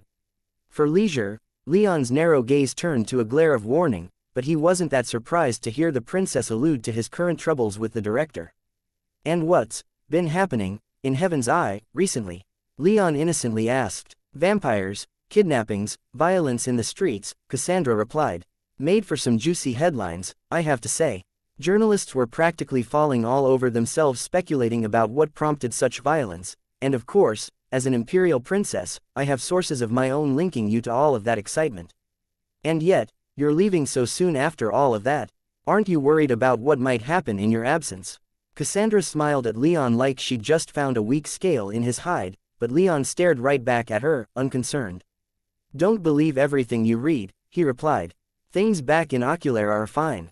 Whatever violence you've heard about has clearly been overblown. Cassandra stared at him for a moment, then sighed and said, I suppose we can go with that. If you want to pretend everything is fine in Oculara, then so be it. There's no need to call me out like that, Leon replied. If we both know what's going on, then the only difference is how blunt I am in my refusal to talk about it. If you'd like, I could be a little clearer with how I tell you that I'm not going to talk about it. Do you not trust me to talk about this, Leon Rame? Cassandra asked, acting offended and scandalized. In the interest of not being called out again by being too subtle, I'll be brutally honest, Leon responded. No, I don't trust you. You've given me a generally positive impression, but I don't even know you, not really. And I don't talk about sensitive topics with people I don't know well, let alone people I'm only somewhat acquainted with. Like a switch had been flipped, Cassandra fell back into her usual attitude, her confident smirk returning. And your goals in the protoforest? Is that something you won't talk about, too? I've already told you my goal, to explore this dangerous place. For fun. Cassandra gave him another skeptical look, but didn't challenge him this time. Very well, Leon Rame. I suppose there's only one thing left for me to do, get to know you better. Prepare a cabin for me, I'm going to be traveling with you on your ship. I'll also need space for at least 3 of my guards. Hold on a mo, Leon tried to protest, but Cassandra just spoke louder, cutting him off. I also have a strict diet, I'll be sure to send your chefs my requirements. Wait, you do have chefs on this thing, right? Ah, if you don't, I'll just bring mine. I'm also going to require use of your training facilities in the mornings and evenings, and would prefer to be alone when I'm using them. This is not your ship, Leon shouted, and Cassandra fell into an arrogant silence, smirking at him like she'd won some kind of duel. You have your own ship, there's no reason for you to slum it with us. We're not exactly slumming it, though, Elise said as she languidly stretched on the sofa, the silk curtains over the windows billowing slightly and casting her face in the morning light. Not the point, Leon said with some exasperation. It's a point worth addressing, Cassandra responded. Your ship is adequately appointed for one of my station. Now, where will I be sleeping? Leon stared at her, wondering if what he was hearing was true, or if it were distorted by some trickster god. Your ship would be better for your comfort, he insisted. I don't want my ship, I want to travel on yours, Cassandra replied, equally insistently. Leon glared at her, but after a moment's thought, realized that she wasn't going to back down, and she was a princess, so he switched tactics, deciding to mitigate what seemed like an inevitability instead of trying to prevent it altogether. You're not going to stay on my ship and act like you own it, Leon said. I don't care if this is your empire or not. Cassandra smiled in triumph, then asked, conceding, and what are your conditions? Leon almost reversed his decision to not be stubborn just out of spite, but reluctantly stayed his course. Your guards stay on your ship. They'll still be plenty close, my defenses are more than adequate to ensure you won't come to any harm. Fine, Cassandra said so quickly that Leon immediately knew that she'd never intended for her own guards to stay here in the first place. He buried his regret and continued. Secondly, my training facilities are for my people first and foremost. We don't spend much time training in the evenings, so if you want to train without an audience then that would be the time. But you don't get exclusive use, ever. Those facilities are for my people's use, and you're not going to kick them out. Cassandra looked a little more bitter about that, but after a moment, she still nodded in agreement. Finally, you aren't going to disturb my chef. He does damn fine work and his food is to die for. Unless you have an actual medical reason not to eat his food, you'll eat what he cooks. That's unacceptable, Cassandra finally protested, looking as if Leon had just told her to skin her family dog to accompany him. I have extremely refined standards and I won't lower them for anyone. Then eat on your ship, where they might care more for your standards, Leon shot back, silencing Cassandra. After several long seconds of staring at each other, wondering if the other was going to break, Cassandra finally said, fine. I guess I'll have to do that, then. Have my room ready in an hour, I have to go inform my people of this development. I'll return after. Cassandra, without waiting for either Leon or Elise to acknowledge her declaration, stood up and left. Valeria watched her leave like a hawk eyeing a mouse, but Cassandra didn't spare her so much as a glance. As soon as the door closed behind the princess, Valeria asked, "Are we really going to host this arrogant bitch? Would you rather she stay on her own ship?" Leon asked, though he knew the answer already. "I would," Valeria confirmed without a shred of hesitation. "She's going to be coming with us anyway," Elise said, her tone resigned. "It's not easy to turn down a princess, and as it is, I think that she wants to join us on our yacht without the rest of her entourage is already more than we could have asked for." "Leon didn't ask for that, though," Valeria replied. "He just said no to those things and she accepted it. Couldn't we have pushed a little more?" "Doubtful," Leon muttered. "She only accepted those concessions because she wants to travel with us on this ship." Valeria scowled. "She wants to travel with you. She seems like she'd be happier pretending the rest of us don't exist." Leon walked over and took her in his arms. "This won't take long. Just ignore her as she ignores everyone else. If she proves to be too bothersome, just let me know and I'll tie her up and throw her in the river." Valeria burst out laughing. "Now that would be a sight to see," she gasped between giggles. In the meantime, Leon continued, "Let's just try to get along with our new, what should we call them? Our escorts, our uninvited companions, stalkers," Valeria suggested. "Chaperones," Elise said, her tone a little more diplomatic but expressing the same intent. "Let's just tolerate them as best as we can," Leon replied. "At this point, either we see them or we don't, they're not going away. We're just going to have to come to terms with having Evergolden eyes on us." "Splendid," Valeria murmured. "It's fine with me," Elise added, though she sounded a little tired and unenthusiastic. Leon gratefully nodded to both, the thought that he was sure occurred to all three of them to abandon their expedition remaining unsaid, then stated, "I'll make sure everyone knows. We're going to have to be fairly tight-lipped going forward about what we're looking for, but I think we'll get through this just fine." Valeria, still in his arms, laid a hand on his cheek. "Do you really think that?" Leon paused and smiled awkwardly. I'll be doing what I can to make sure we get through this just fine." "You inspire such confidence, husband," Elise said as she stood up.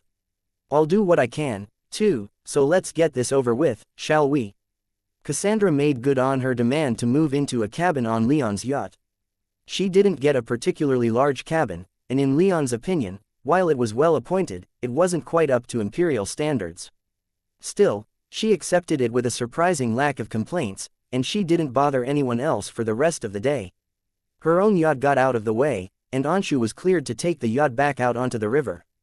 From there, they made good time. Much like the Scamander River for the Ilian Empire, the Nilos River for the Sacred Golden Empire was quite built up on either side. However, it was in the Evergolden style, making the riverbanks seem almost like they were cutting through a forest of gigantic trees whose branches constantly intertwined around and above them. The river practically ran through a corridor roofed by leaves frequently shining in every color. Not too far out were the farms growing just about everything that Leon could imagine. Food, alchemical ingredients, textiles, and other growable materials could all be seen. Leon knew that the Sacred Golden Empire was the most fertile and agriculturally productive of the four empires, but it had been a hard fact to internalize after seeing the extent to which the Ilian Empire's land was farmed. However, Leon could now believe it, as what he could see was hard to deny. The Sacred Golden Empire was filled with farms, ranches, and orchards farther than even his magic senses could see. Of course, further out there was wilder land, with most of the Sacred Golden Empire's populace being concentrated around the Nilos River, but at least in that first day of sailing up the river, Leon wasn't able to see any of those less civilized regions. By the end of that first day, though, Leon found himself feeling restless. He could sense another storm coming, rolling in off the Central Sea, but this far inland, its power was much diminished, and it had much less of an impact on him. Still, he found it hard to sit still, so made his way to his yacht's training chamber. His yacht was fairly large, but to have enough space for everyone aboard, many concessions had to be made for its amenities. One of those concessions was a training room that was much smaller than what Leon was used to, and no meditation chambers. There was enough room for Leon's entire retinue to train in at once, but only just barely. When Leon entered the training chamber, he was accompanied only by Anzu, and he found that it was already occupied. Valeria had come here first, and she was alone. "Val," Leon whispered lovingly as he walked in. She'd been gracefully turning and swinging a training glaive, her silver hair pulled back into a loose braid and whipping behind her beautifully. The evening sun shone in through the large windows, and she appeared to glow in the light. Valeria didn't even open her eyes, but a smile spread across her face, and she said, "Leon." She didn't stop moving, but instead of more deliberate and practiced movements, she shifted into something that flowed even more between movements, something that was more dancing than training. Leon almost froze right there in the doorway, and only pushed a little further in when Anzu nudged him with his head. The griffin laid down in a corner, but watched the two of them intently. Without a word, and without taking his eyes off his silver-haired lover for very long, Leon took a training sword down from the wall. He'd been intending on more magical training as that would help him bleed off some of this energy that the distant storm was sending his way, but now that he saw Valeria, her body aglow with evening light, he was in the mood for something a little more physical. Similarly silent, Valeria slowed her twirling until she came to a stop standing opposite Leon about 20 feet away, her glaive at the ready. Leon swung his sword a couple times to limber up, and then assumed the stance of his family's ancient fighting style, the style that he'd since refined to near perfection from training with the Thunderbird. He didn't call upon his magic, and neither did Valeria, from what he could tell of her aura. This was to be a fight about skill, not power. At this point, Leon and Valeria had sparred together so much that they could practically read each other's minds in battle. Each knew exactly what the other was capable of, and what their habits were. So, their sparring sessions these days had a more tactical aspect to them, where they often mixed up their styles trying to catch each other off guard. Things were rarely so easy, but Leon had great fun facing off against Valeria like this. The two slowly circled each other, eyeing each other up, searching for any exploitable weak points. They rather leisurely drew closer a step at a time, each knowing that they were about to come to blows, but neither in much of a rush to make the first move. The tension between them ratcheted up the longer they went without exchanging blows, until finally, it all seemed to explode in one violent moment as Leon lunged forward, his blade extended, while Valeria simultaneously swept outward with her glaive. Their blades met in the air with a loud metallic clang that resounded through the ship, and in a flash, the two exchanged half a dozen more. Their attention was wholly focused on the other, their movements and the glow of their eyes all they could see. Each reveled in the way the other was utterly captivated by them, but in no way did that distract from their spar. In 5 minutes, they exchanged 100 blows, neither striking the other even once. They simply knew each other too well, and without the benefit of magic power, their skill was about equal. They both stepped back, smiling fiercely despite the inconclusiveness of this first round, only to be pulled out of their brief reverie by an amazed, that was, something to see, from the door. Leon turned, his movement mirrored perfectly by Valeria, and saw Cassandra in the doorway, staring near slack-jawed at the two of them. After an awkward moment, the princess took another step into the training room, her expression hungry and predatory, and she asked, "Mind if I cut in here?" Chapter 728, Working out some frustration. Mind if I cut in here? Cassandra asked. Leon and Valeria stuck in her ravenous, ruby gaze. Leon could almost feel Valeria's antipathy. They had been having a wonderful time sparring, as they were wont to do, and he knew that his silver-haired lover didn't appreciate being interrupted, let alone by a princess she didn't think too fondly of. "I would, actually," Leon replied. He assumed that Cassandra, in turn, would assume that she wasn't going to be turned down. From the way her smugly interested expression froze on her face, then fell into one of confusion told him that he was right. "Valeria and I were in the middle of something private. It's fine if you wish to train here, too, but I'd rather you didn't insert yourself into something private."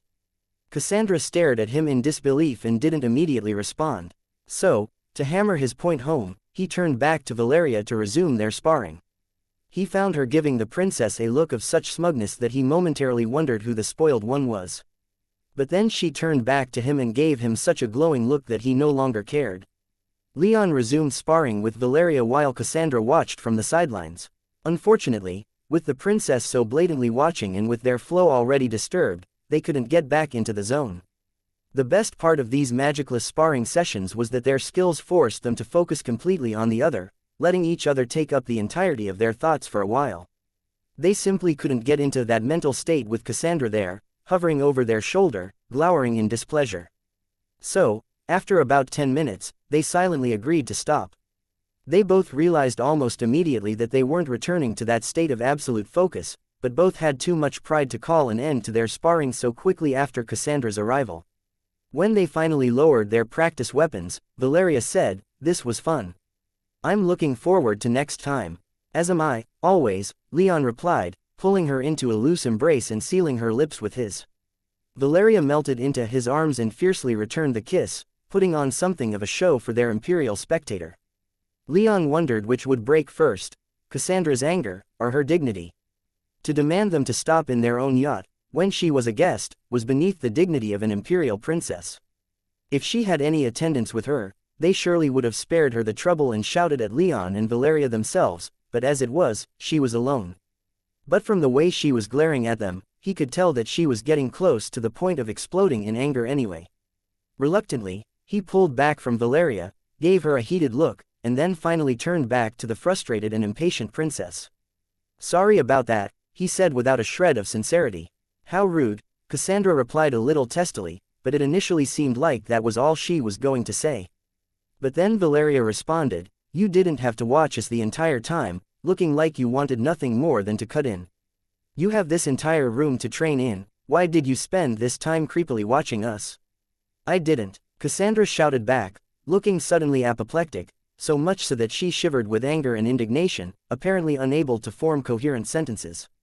"You did, and quite blatantly, too," Valeria shot back, looking like she'd picked up all the smug that Cassandra had dropped. Leon sensed an imminent fight, so he stepped in. "Your Highness, feel free to enjoy this training chamber. I think Val and I are done with it, for the moment." "No," Cassandra shouted, to Leon's surprise. It seemed to take her by surprise, too, because she looked shocked with herself, but only for a moment. She then straightened up and said much more gracefully, "Please, Leon Rame, stay a while. And you, Val, I enjoy having training companions." "Why not?" Valeria said as she crossed her arms over her chest and glared at the princess. "I can always use more training. Besides, I would love to see how an Evergolden princess keeps herself sharp. I'm sure you do since it seems to have me sharper than you." Cassandra shot back, her eighth tier aura flaring slightly, and Leon saw Valeria momentarily wobble on her feet. Cassandra then began to stalk toward Valeria, a sadistic look on her face. "You have a lot of nerve, talking to a princess like that. Maybe I should teach you some." Before she could finish her threat, Leon appeared in front of her, standing between her and Valeria, silver blue lightning dancing across his body, killing intent radiating from him. Under his withering glare, Cassandra halted in her tracks, and then took a step backward as terror spread across her face. But then she steeled herself and stood firm. She didn't do anything more, but as her aura calmed, so too did Leon restrain himself. "Just a word of warning, Your Highness," Leon said as he turned from Cassandra to Valeria, making sure that his lover was all right after having been hit with the weight of the princess's aura. "If you try to harm any of my people, let alone a woman I love, then you will be my enemy."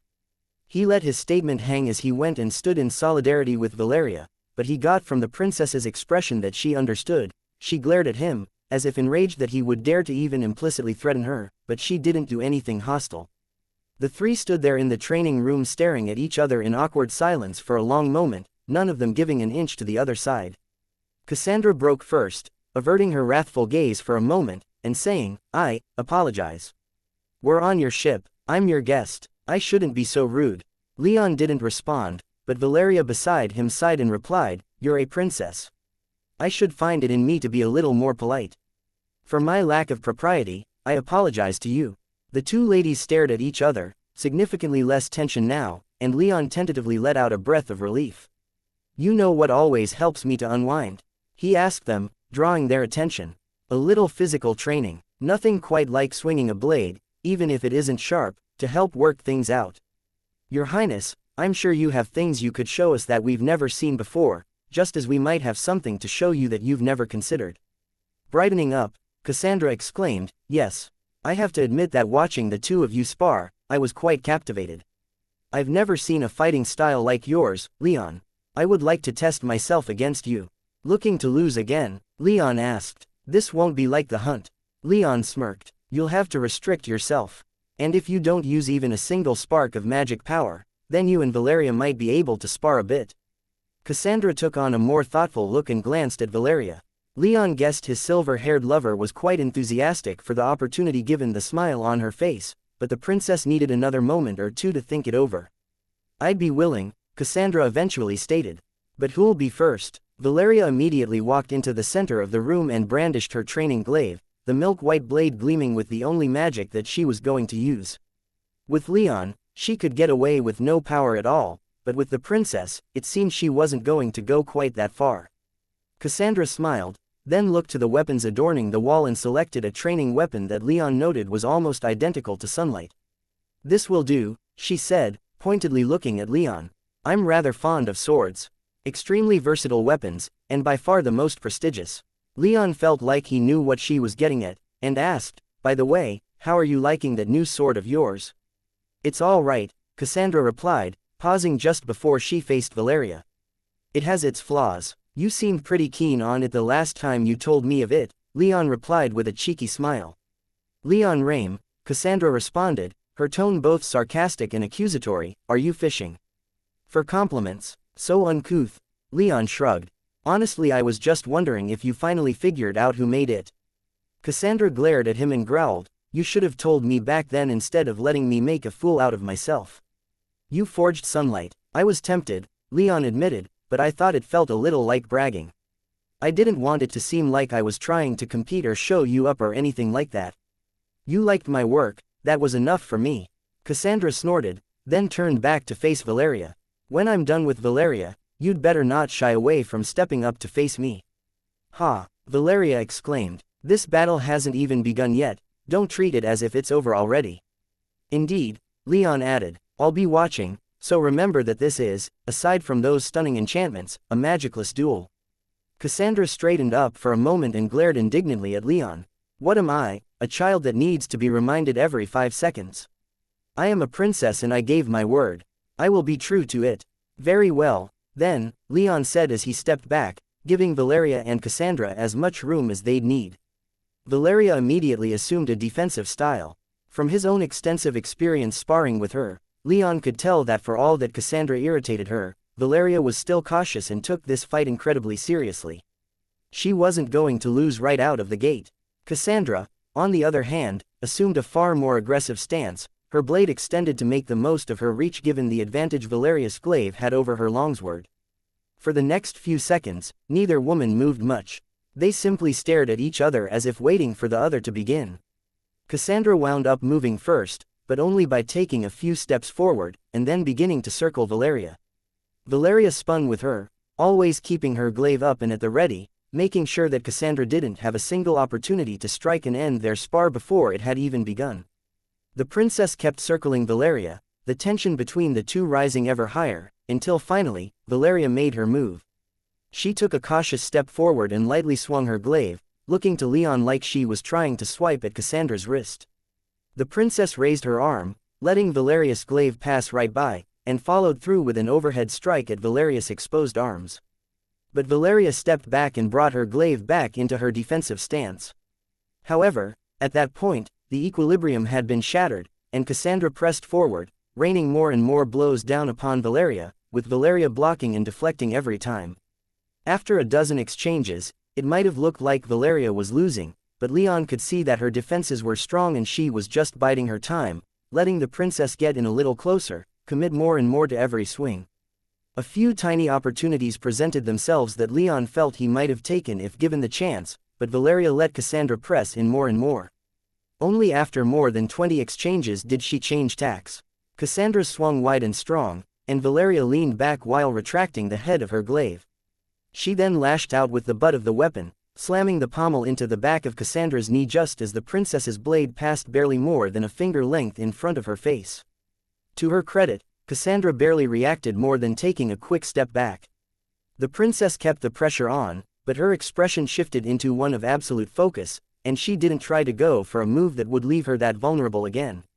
But Valeria wasn't content with simply playing defense anymore. She blocked one of Cassandra's blows, then stepped in and body slammed the princess, sending Cassandra reeling back. The princess at least had the wherewithal to keep her balance and her weapon up, so Valeria wasn't able to capitalize that well on her vulnerability, but Cassandra's flow had been disrupted. Valeria followed as Cassandra took a few steps back to regain her footing, swinging her glaive down in a powerful strike.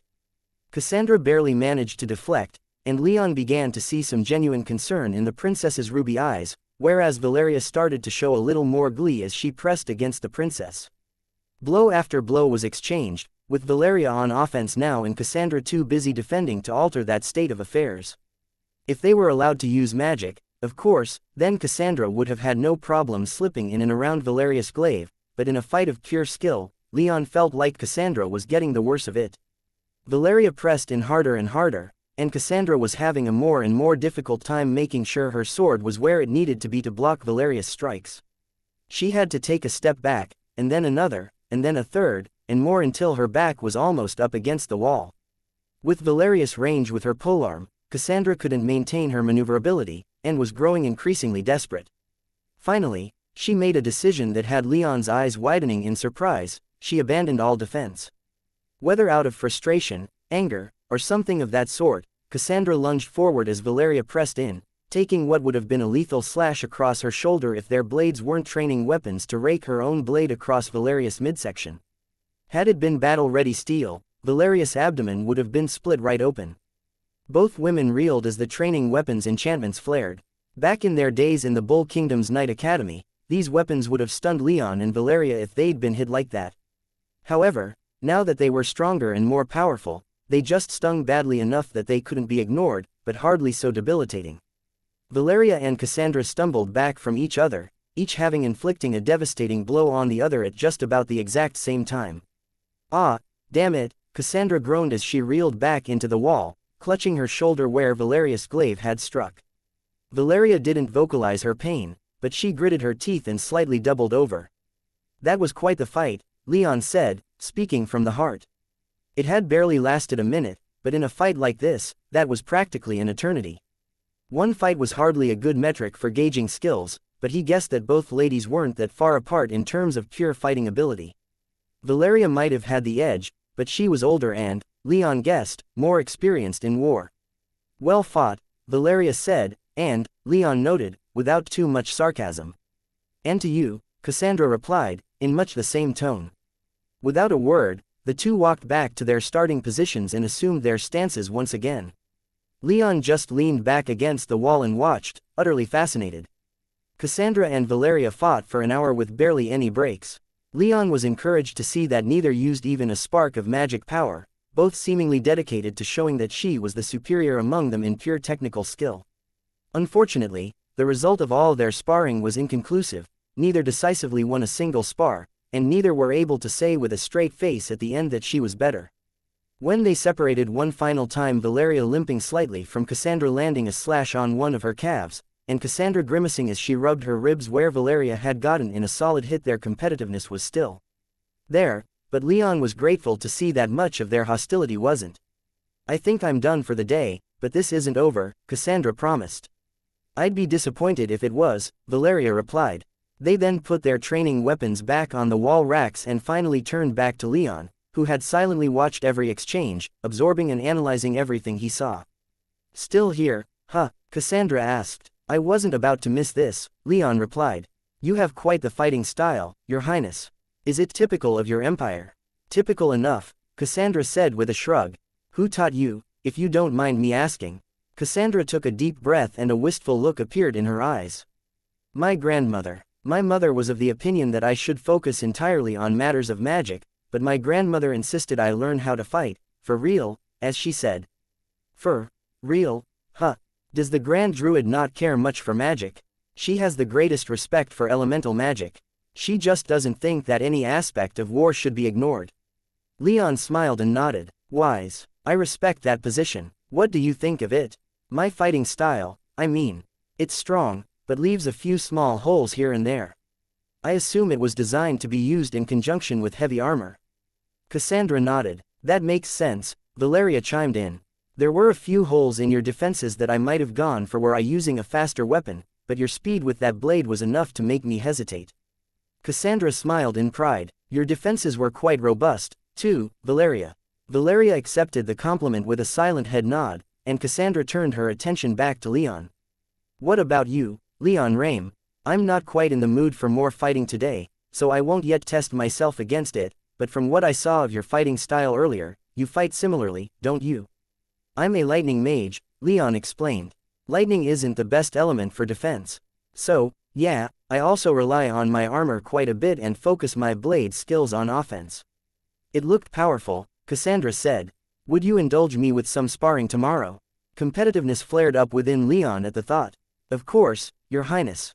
I think I would love a chance to fight you. Chapter 729.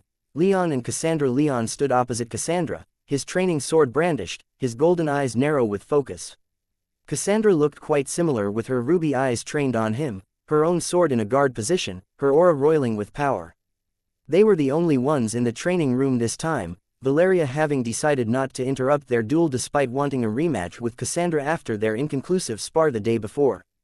Unlike the duel with Valeria, though, both Cassandra and Leon decided that using magic power to enhance their physical abilities was fine since they were both of the same tier, but elemental magic was still out of the question.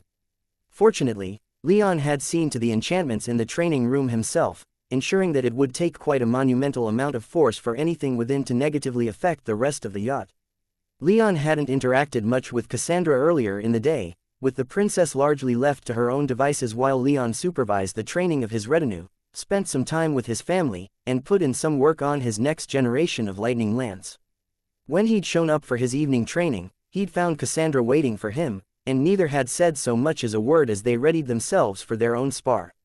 After about 10 seconds of staring at each other in silence, Leon made his move. He was a little nervous about the skill that Cassandra had displayed the day before, but he fought with an aggressive style, and he knew that the princess did too, so if he wanted to win this, he'd have to make the first move.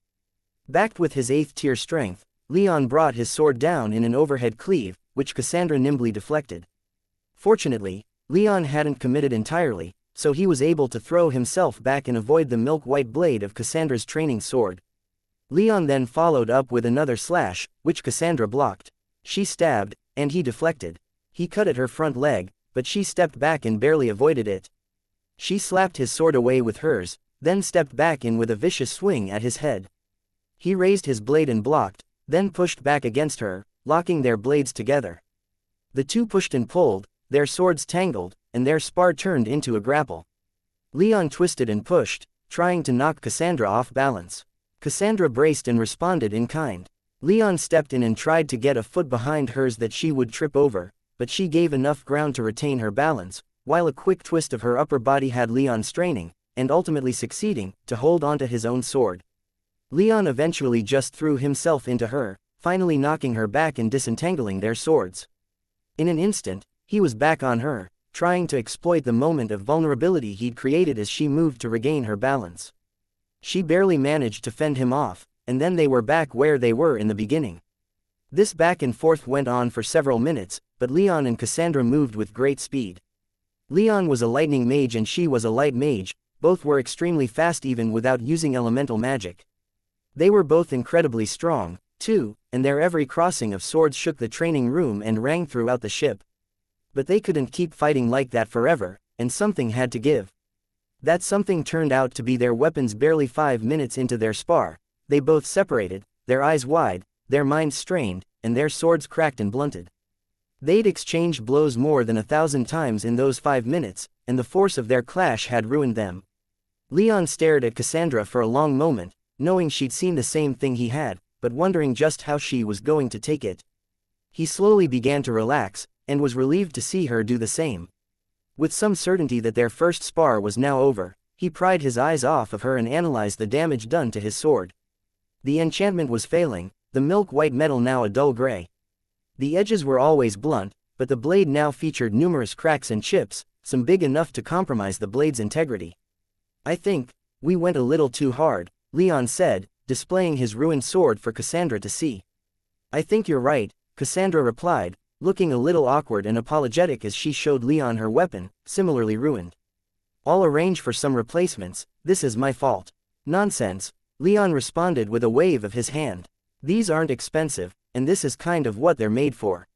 You're too generous, Cassandra replied as she laid her ruined blade on a thin table along the wall.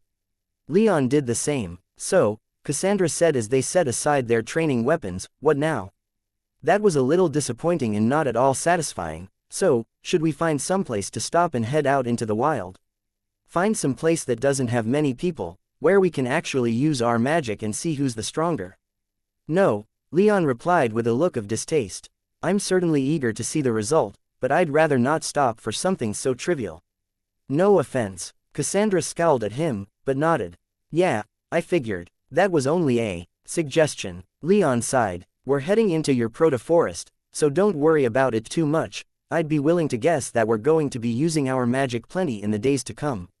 That's true. The proto-forest is quite dangerous. You know, you still haven't told me why you're going there. I did actually tell you, for recreation. I heard about these goat men and plant-based giants and wanted to see them for myself.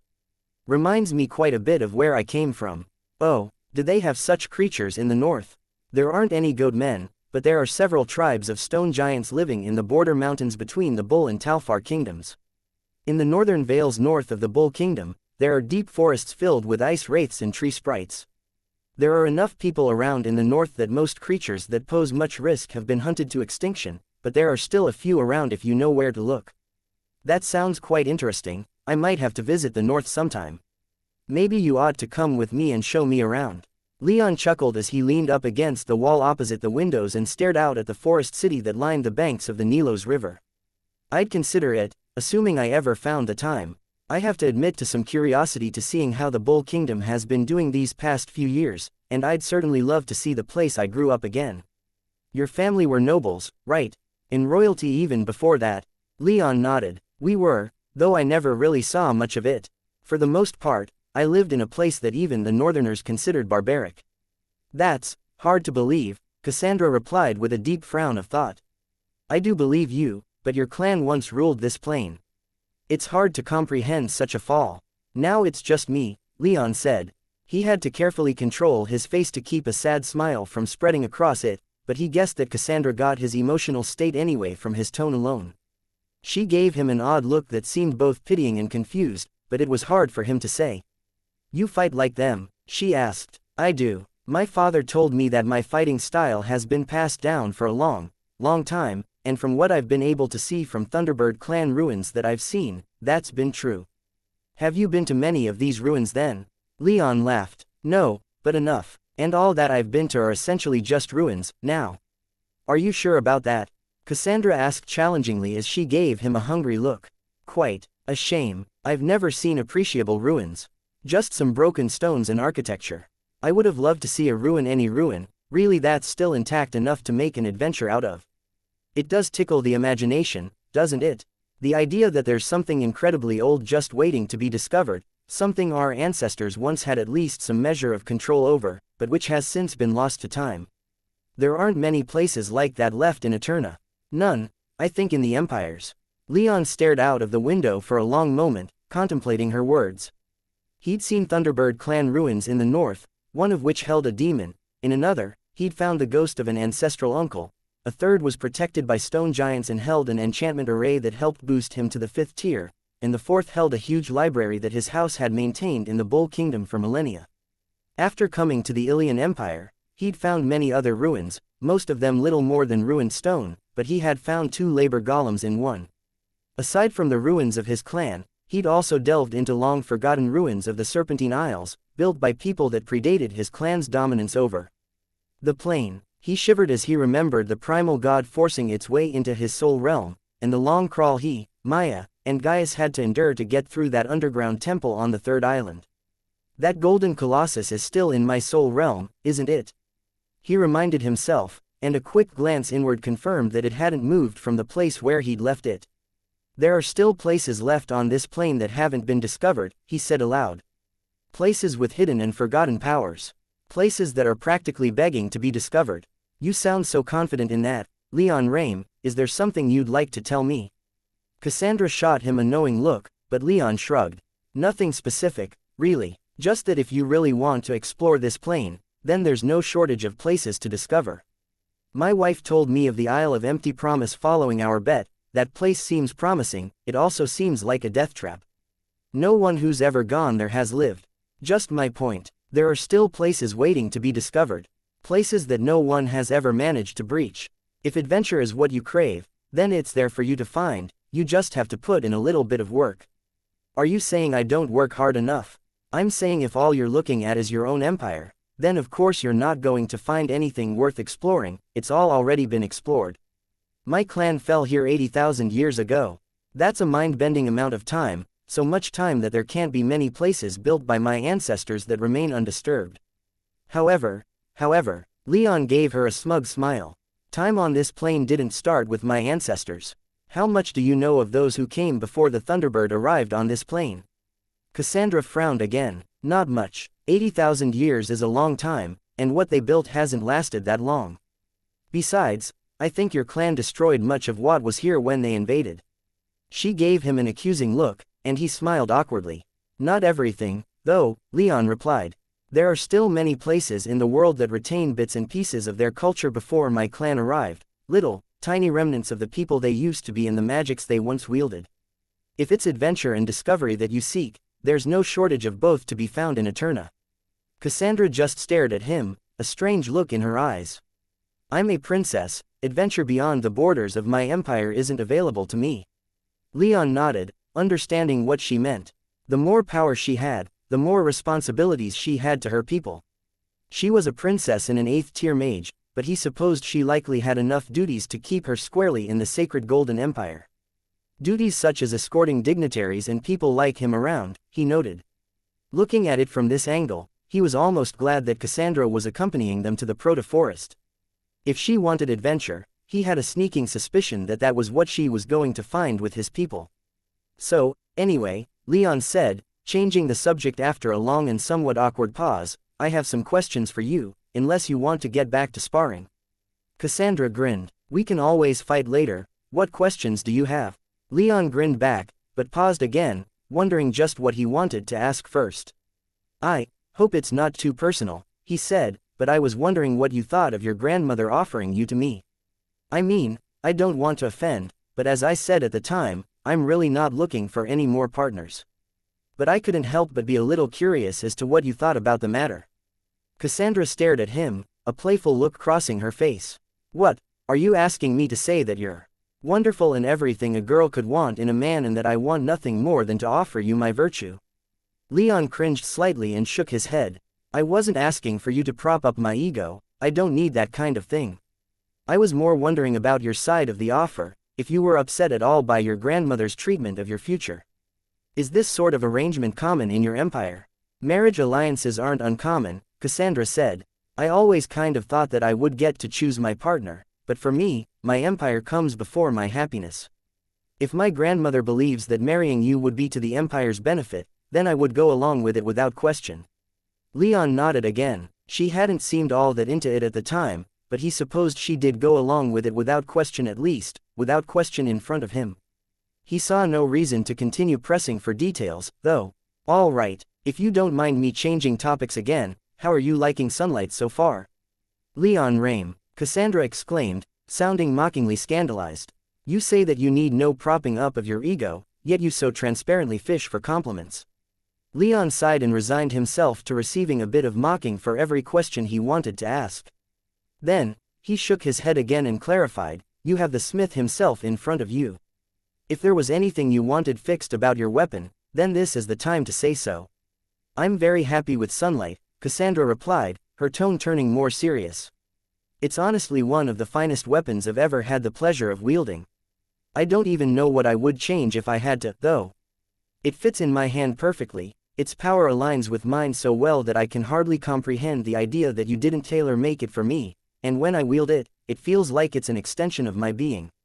Leon's happy grin widened more and more as Cassandra grew more and more excited, and he couldn't see even an ounce of dishonesty in her demeanor. That's great to hear, Leon said. I've been designing weapons for my retinue, and it would have eaten into my time a bit if I had to adjust sunlight in any way. That brings up a good question. Why don't your people have weapons like this? Leon frowned and shrugged. Sunlight is made of extremely expensive materials, and it took months to forge. My people are already using fine weapons as it is, so I figured the new weapons could wait a little longer while we went on this little vacation. I have a question, Leon, go for it. Does this little vacation have anything to do with the director of Heaven's Eye? Leon's smile thinned and he glared at the princess. Why would it? It's just that it's no secret that you and he are on bad terms right now, and over vampires, was it? You know that the sacred Golden Empire would never side with vampires over you, trying to recruit me, are you? I was made aware of your many skills before I was sent as your escort. I don't think I would have believed them if I hadn't seen you in action during our hunt in the scorched fields. You flatter me, flattering enough to get you to say yes. Leon had to fight the urge to snort at the princess's shameless and seemingly joking attempt to recruit him. I'm afraid not. I'm not looking to swear myself to any empire. What are you looking for, then? What are you looking for, Your Highness? A look of surprise crept across Cassandra's face. What do you mean? There had to have been other escorts for this, right? I get that I might not be the usual run-of-the-mill Heaven's Eye dignitary on account of my blood, but is this something that a princess needs to concern herself with? I think setting aside this responsibility and going off in search of adventure would be a better use of your time, no?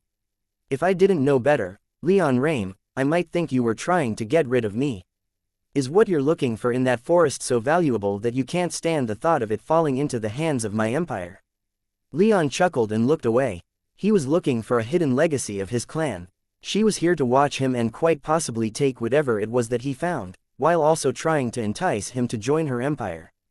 All of this was obvious, but for some reason, he didn't feel like doing away with this illusion they'd constructed. I'm just here on vacation, Leon insisted despite knowing that she knew it was a lie. And it is my solemn duty to ensure that your visit to my empire goes well, Cassandra replied with a knowing smile.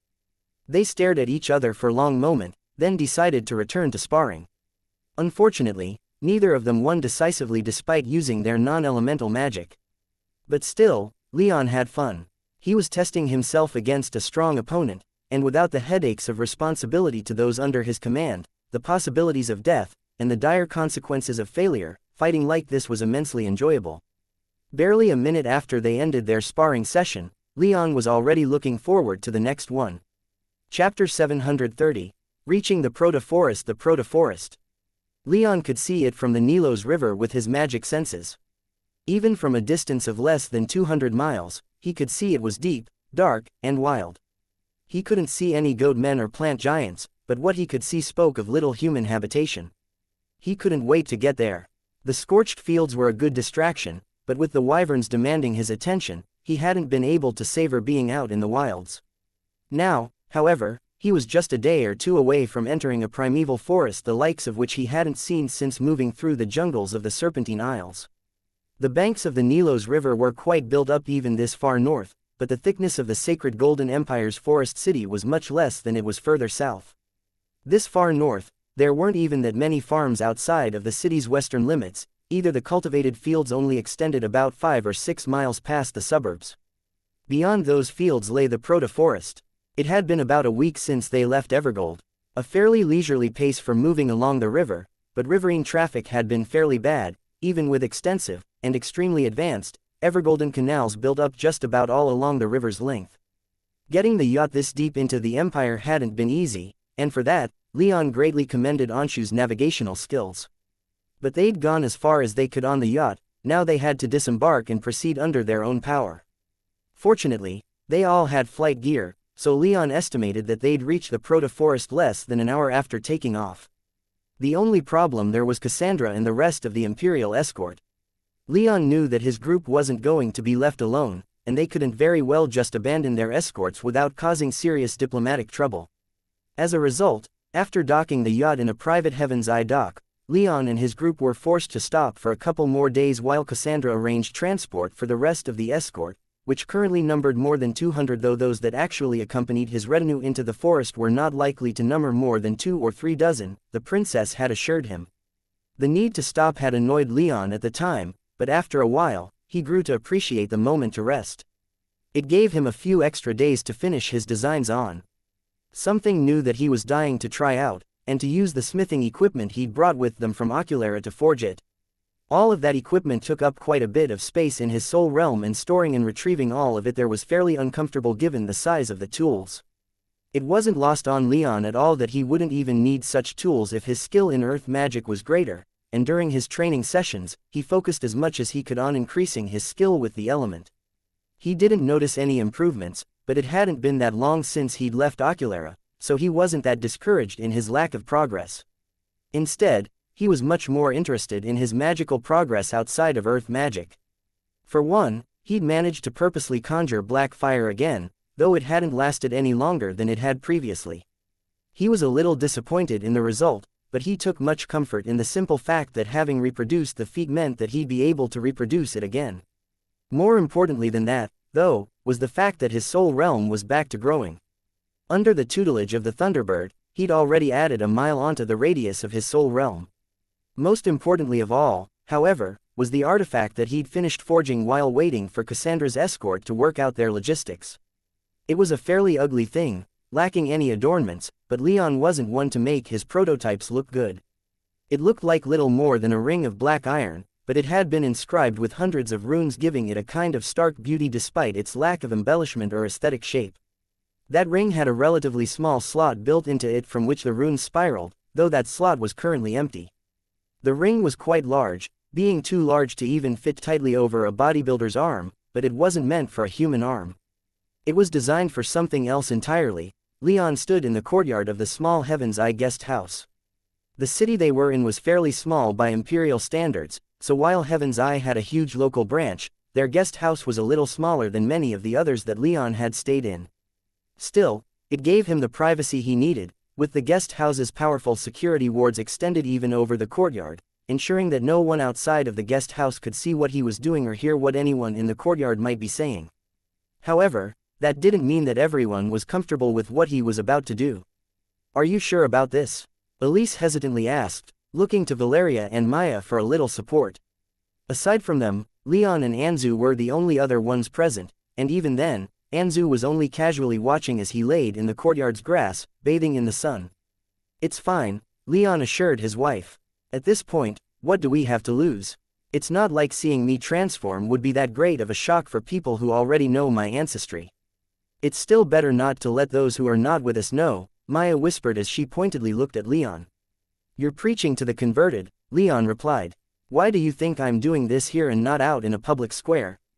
"Because you don't want people to see you swinging in the wind," Valeria suggested. Leon nodded, replying, "That's certainly part of it, but there's more to this than just that.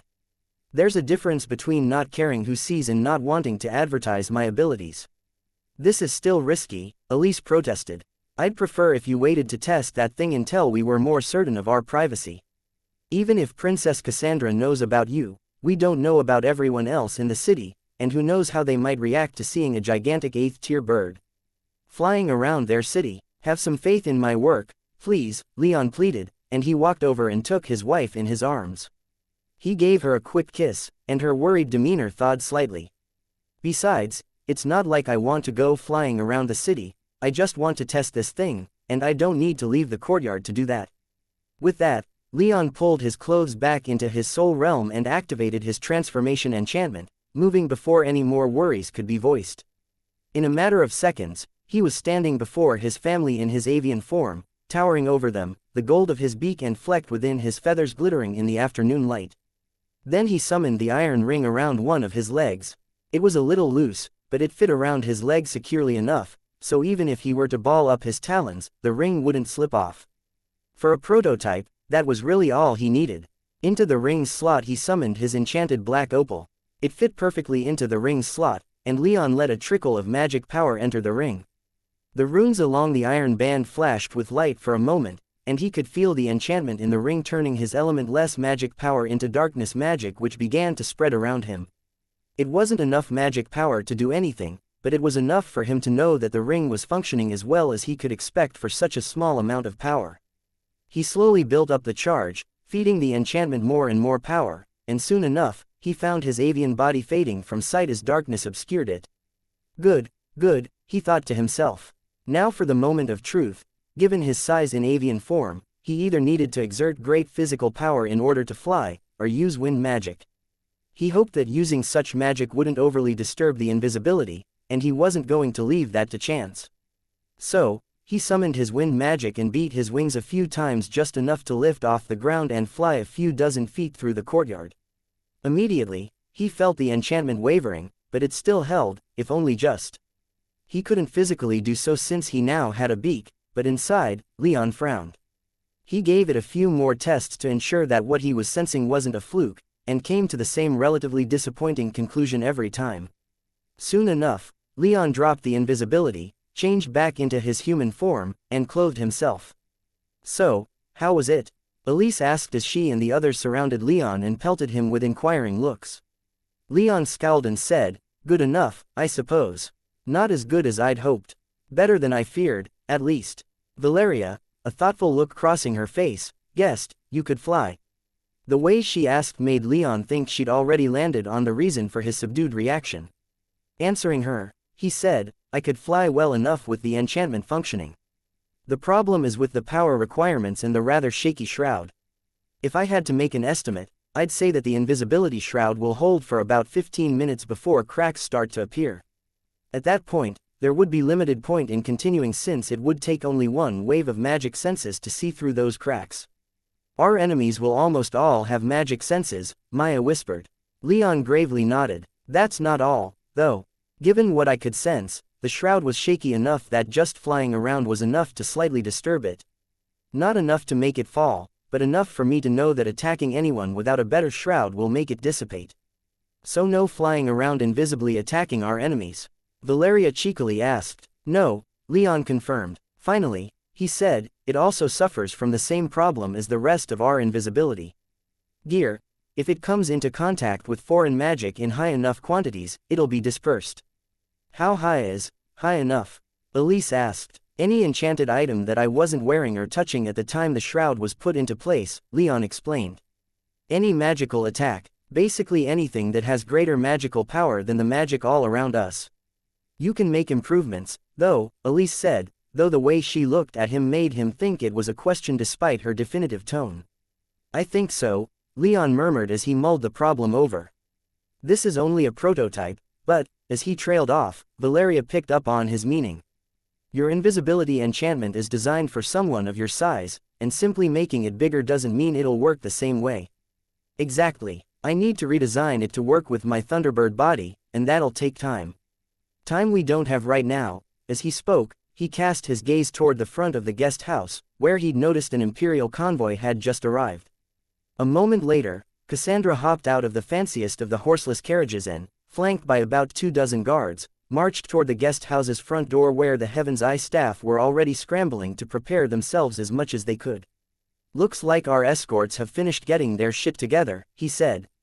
An hour after testing his invisibility enchantment for his avian form, Leon's entire retinue was gathered in his courtyard. Despite everyone having suited up in their shiny new armor, Anzu and Anna's Attican snapper made them look like quite the eclectic bunch, especially compared to the much more disciplined and orderly guards that Cassandra had brought with her. "So, are we ready to go?" Cassandra asked them, shooting Leon a challenging grin. He even noticed her eyes flit in Valeria's direction for a moment. "We were ready days ago," Leon replied. His implication that it was Cassandra that they were waiting on didn't seem to sit well with the princess, whose eyes narrowed slightly in anger. If she were truly upset, though, Leon was always ready to spar with her again. He'd quite enjoyed testing himself against her during the course of their northward journey, even if their bouts had been frustratingly indecisive.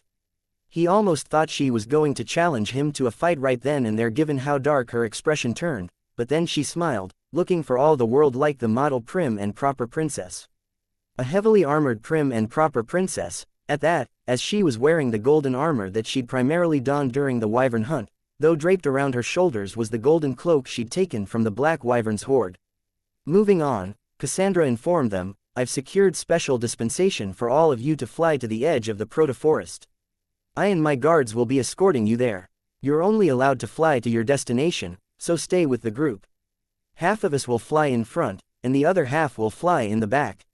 Breaking out of that formation will not be taken lightly, leading to fines and possible imprisonment."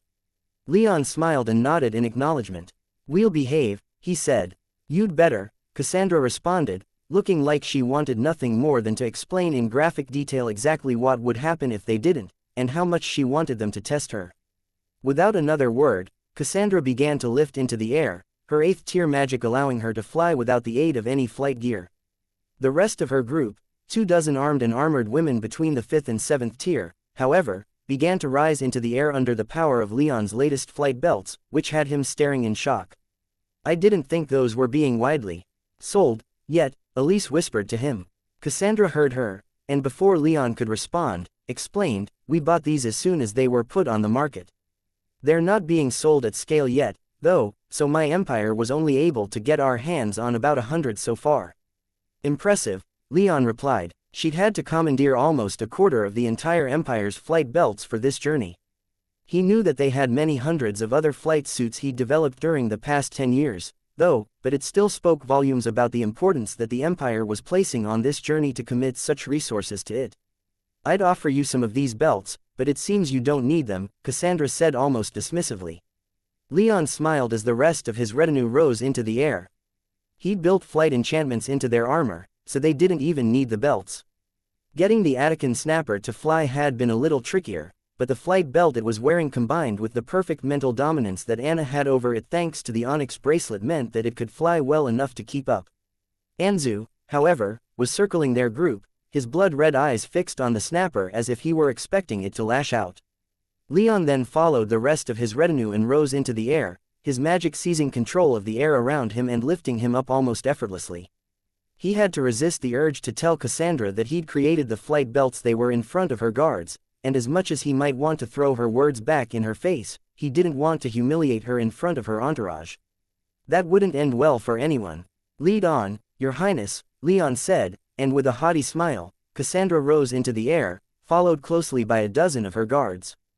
The remainder of the guards waited for the rest of Leon's retinue to follow before taking up the rear. They didn't rise too high off the ground, only about 8 or 9 stories.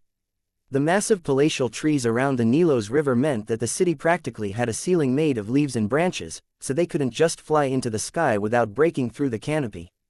Instead, they had to fly out of the forest city before they could gain greater air. And that's exactly what they did. Cassandra set a hard pace, flying fast and without any pretension, leading them out of the city on what Leon could see was practically a straight course for a small village at the rough edge of the proto-forest. Leon and his retinue followed as best as they could, but the pace eventually had to slow to allow for the difficulties that Anna had with her snapper, despite Leon's tailored flight gear and her onyx bracelet. The beast was simply large and cumbersome, and Leon was thankful that they were traveling less than 200 miles. At that distance, they didn't even have to stop to rest, and closed in on the village before evening. They didn't land in the village, however. Instead, Cassandra took them a little further into the thin woods that separated the primeval forests further out in the cultivated lands of the sacred Golden Empire. Within those woods was a particularly large tree on a hill surrounded only by new growth of flora. Leon guessed that it was an older campsite used by Evergold as a staging point for any operations they carried out in the proto-forest, though it seemed like it hadn't been used in a good long while. His guess was proven correct when several of Cassandra's guards landed in front of the large tree and its trunk lit up with thousands of glowing light, earth, and water runes. Leon, however, was far more captivated by the proto-forest. Now that they were closer, he could see a lot further into the primeval forest, and the sights and smells relaxed him greatly. He almost felt like he was coming home. He couldn't see any of the more exotic things he'd heard lived in these parts, but he was able to see several wolf packs, wandering bears, large birds of prey, and all sorts of other fauna that screamed, the wild, to him. He decided immediately that even if they were unable to find the Thunderbird clan research facility, this was still going to be a worthwhile trip. Chapter 731. Narrowing the search. Leon sat on the roof of his portable villa, his magic senses projected as he scanned the proto-forest in as fine of detail as he could. He was initially on the lookout for anything that might have spoke of the presence of his clan's research facility, but he couldn't see so much as a single broken brick, let alone anything that resembled a large, highly advanced Thunderbird clan installation. He eventually widened his search to look for any of the strange and exotic creatures that he'd heard about before, but as he'd done on the flight in, he saw nothing. Not a single bramble from the floral giants, neither hide nor horn of goat men, and no signs that he could see of any manticores. As far as he could tell, the proto-forest was just a deep, dark, dense primeval forest, a place that looked like it hadn't felt the touch of mankind for thousands of years. Nestor, Leon whispered into his soul realm once he lost all patience, what did this research facility look like? It wasn't a small, easily missed place, was it? By our ancestors, no, the dead man vehemently replied. This research facility was operated by our clan, not any of our vassals, and certainly not any of the worthless men and women who lived on this plane prior to our arrival. And our clan doesn't think small when we build, no matter what we build. It all reflects back upon us, and so it must reflect our grandeur. Have you ever been to this facility? Leon asked, largely ignoring Nestor's pomposity. No, Nestor replied, even though it was under your purview. I had other concerns, such as that moon fragment. Sounds like you'd have been better served keeping a better eye and a firmer hand on your other research stations. Maybe then you wouldn't have been poisoned, I would argue against that. My poisoning, while greatly painful and annoying, saved me from having to face the local planar lord. The grave warden killed the rest of my family, and I would have joined them in death if I hadn't already been dying. You say that like it's a bad thing, Leon observed, noting the incredulity in Nestor's tone at the mere thought of having to join his father and siblings in battle. One would think that not joining your family would have been a great source of guilt. Don't look too far into this, boy. For all that we've spoken over the past decade, you still don't know me. Don't pretend that you do. Sure. Anyway, this place, what else can you tell me of its location? I can't see it at all. It's been 80,000 years. It has. I had no idea. Why did no one tell me? Sarcasm is unbecoming. I'd disagree, but let's not get into it. The research facility, is it buried? That would be my guess.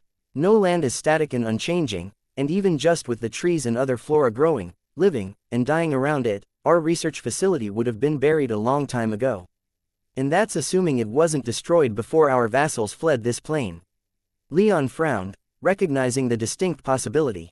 Still, he said both to point out the possibility and to reassure himself that there was still a chance of finding this place. Something's been making this forest so dangerous that even the sacred Golden Empire can't tame it. That's hardly surprising. Even on a plane like this, there are going to be threats and monsters that the powerless provincials can't deal with. And we didn't choose the location of this research facility for nothing. This forest was already known to harbor a large number of organisms that interested my subordinates who cared about such things. This forest has never been inhabited and has always been incredibly dangerous to these bumpkins. To be close to these organisms to study them is why the facility was built here. So, what should I be looking for? A huge metal structure, bricks poking up through the ground, grand towers and halls, or something more boring?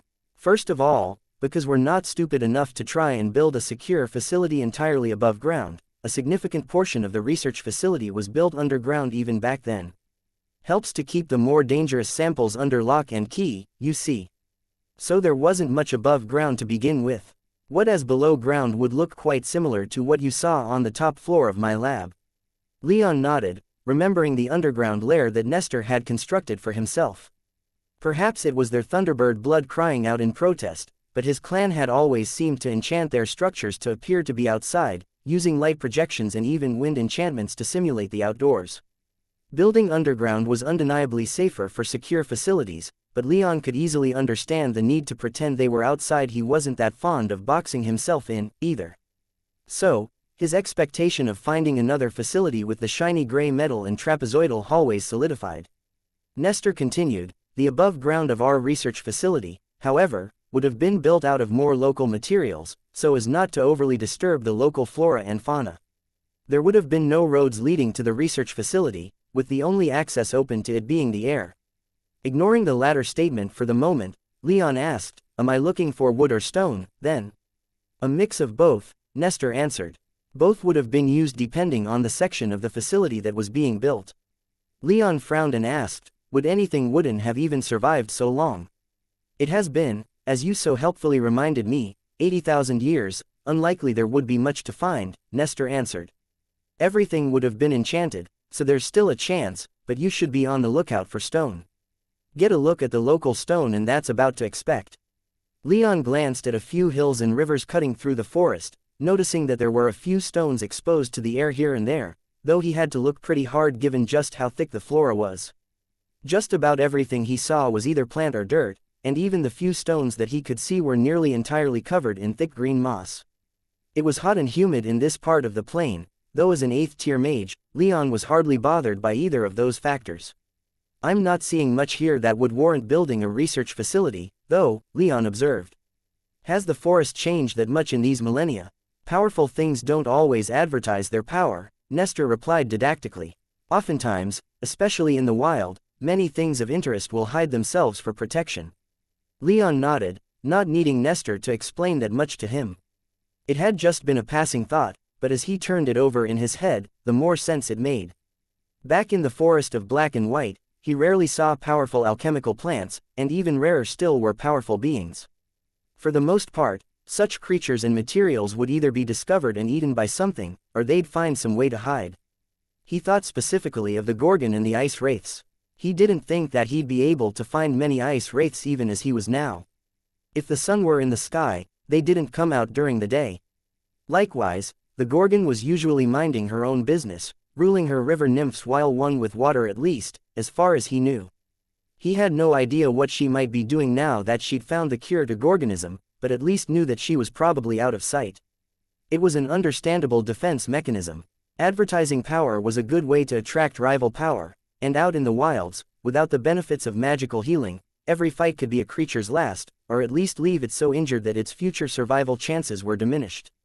On the other hand, advertising power could be a way to keep oneself safe, as for the same reasons, something might be reluctant to eat or hunt something else that looks dangerous. Yet, as far as Leon could see, the entire forest was quite mundane. A few strong creatures running around, relatively speaking, but nothing that he could see stronger than the fifth tier, and certainly no shiny alchemical thing that he thought might get Helen's blood pumping with excitement. The proto-forest just seemed like a mundane, if quite ancient, forest.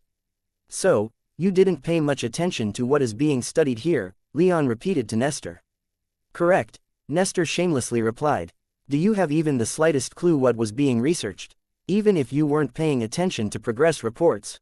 Nothing specific, Nestor said. Local flora, a few specimens of the local fauna. Honestly, organic materials aren't my thing. Enchantments are where my interests lay. Magical engineering is my forte, not biological studies. Leon sighed again, silently lamenting Nestor's negligence. As the air passed his lips, he felt the disturbance in the air and ambient magic as someone alighted on the roof of his portable villa behind him, making no noise otherwise. He didn't even need to turn around to recognize Princess Cassandra. He thought for a moment that she might be trying to sneak up on him, if the wide, mischievous grin on her face was any indication. The grin shrank a little bit when he pulsed his magic senses at her, indicating that he was aware she'd arrived without him having to turn around, though didn't go away. It's rude not to greet a princess, you know, she said as she joined him at the edge of the roof. It's also rude to interrupt someone when they're thinking, Leon easily replied. You weren't lost in thought, though, Cassandra pointed out. You were inspecting my forest, and quite intensely at that. Looking for whatever it is you came here for. A fun challenge, Leon replied with only a hint of sarcasm. Yes, I'm looking for that. I'm not seeing much, though. Care to share any tips for finding things to do out there? Cassandra gave him a frustratingly smug look, telling him, at least as far as he could tell, that she could see through him. She still humored him, though.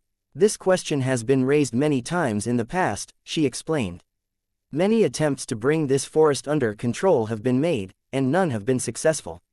Even slowly cutting in from the edges don't work that well, with entire villages and work crews disappearing after a time and the forest reclaiming the territory it lost soon enough. And yet, as you can see for yourself, this forest hardly seems like it should be capable of such a thing, right? Leon nodded, listening along. Well, for one thing, the floral giants and goat men are stories, we've never been able to verify them, so don't hold out hopes to see them. Really, Leon responded, putting on a mockingly childish tone as he expressed his disappointment. Ah, man, those giants are something I've been looking forward to seeing. He didn't quite believe Cassandra, but he said the words anyway. No need to get so sassy, Cassandra shot back, though the amused grin on her face betrayed her true feelings. Just, you know, temper your expectations. On the other hand, finding whatever's been making my people vanish for so long is something that I'm interested in, so keep your eyes open for anything suspicious. I'll try, Leon replied. He was about to add some other sarcastic comment, but then a proper question arose in his mind that had him pause and look searchingly at Cassandra for a long moment. What is it? The princess asked with some mild concern. Leon debated telling her what had occurred to him, but instead, he just smiled at her and turned back to stare out at the forest. Never mind, he said. It was nothing. Just a stupid thought that gets stupider the more I think about it. Well, now I have to hear it. Cassandra glared at him, but without a shred of genuine malice in her eyes. No, no, Leon replied. I'd rather not embarrass myself with an asinine idea, that's all. Anyway, I'd better head inside. Leon, Cassandra shouted back, but Leon just jumped down from the roof and made for the front door. He expected to hear Cassandra doing likewise, but he could see with his magic senses that she was staying on his roof. Just watching him leave, her ruby eyes narrowed in consternation. He took glee in the look, but then turned his mind toward his idea. As soon as he walked into his portable villa, he sat down in the nearest chair, made sure the anti-magic senses wards were in place, and then conjured some paper to sketch on. Nestor, Leon whispered as he hurriedly began to sketch some runes, though not having much more than the barest hint of an idea quite yet. Leon, the dead man responded, sounding slightly aggrieved at having been ignored for the past couple of minutes after Cassandra's interruption. I had a wonder, Leon responded. That wasn't just an excuse to get away from that spoiled brat. No, actually, well, not entirely. I had an actual idea. This'll be good. All right, Leon, let's hear it. What are you thinking? Is there some way to scan for large concentrations of metal or stone? Back in the Bull Kingdom, there were rituals multiple mages could do with enchantment and spell support, of course, that could project their magic senses a great distance to scan around for demonic magics. They were running a purge of vampires, and that's how they tracked their quarry. That sounds incredibly inefficient, Nestor replied.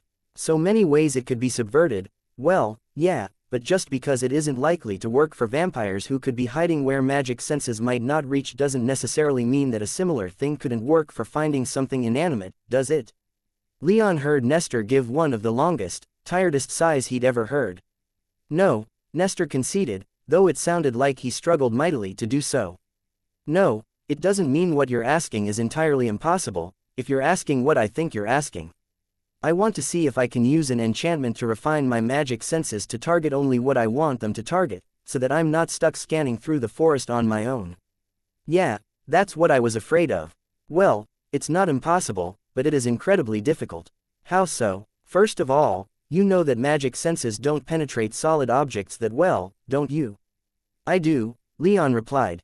He was more than aware of that fact, and that was why he'd devised with much help from Nestor and cross-references with other Heaven's Eye defensive measures robust wards for his home in Oculara to detect any attempts to tunnel beneath his villa. His magic senses could be projected more than 200 miles through the air, but it could barely make it through several inches of solid stone, let alone something with a greater amount of magic flowing through it. Well, that doesn't easily change even with enchantments. Not easily, doesn't mean, can't. Thank you for the lesson, I was aware of that already. Look at us, teaching each other what we already know. At least we're learning much about each other. Nestor ignored Leon's sarcasm, though it still grated on him if his voice, sounding like it was barely escaping through clenched teeth, was any indication. It requires a great deal of power to penetrate solid matter, especially for something as hard as rock. That kind of power is usually not something that any average mage can generate on their own for any useful length of time. What about an exceptional mage? They might be able to power an enchantment like that for longer, but not by much. Probably not enough to be of use, though this depends entirely on what you're looking for and where it is. Anyway, with enough magic power, you can brute force your way through solid matter and scan for something specific. So, and I'm just spitballing here, but since what we're trying to find is a large concentration of stone, in a place where stone doesn't seem all that common, then we don't have to penetrate something quite that difficult, do we? Just dirt and other organic material. That doesn't necessarily make it easier, Leon.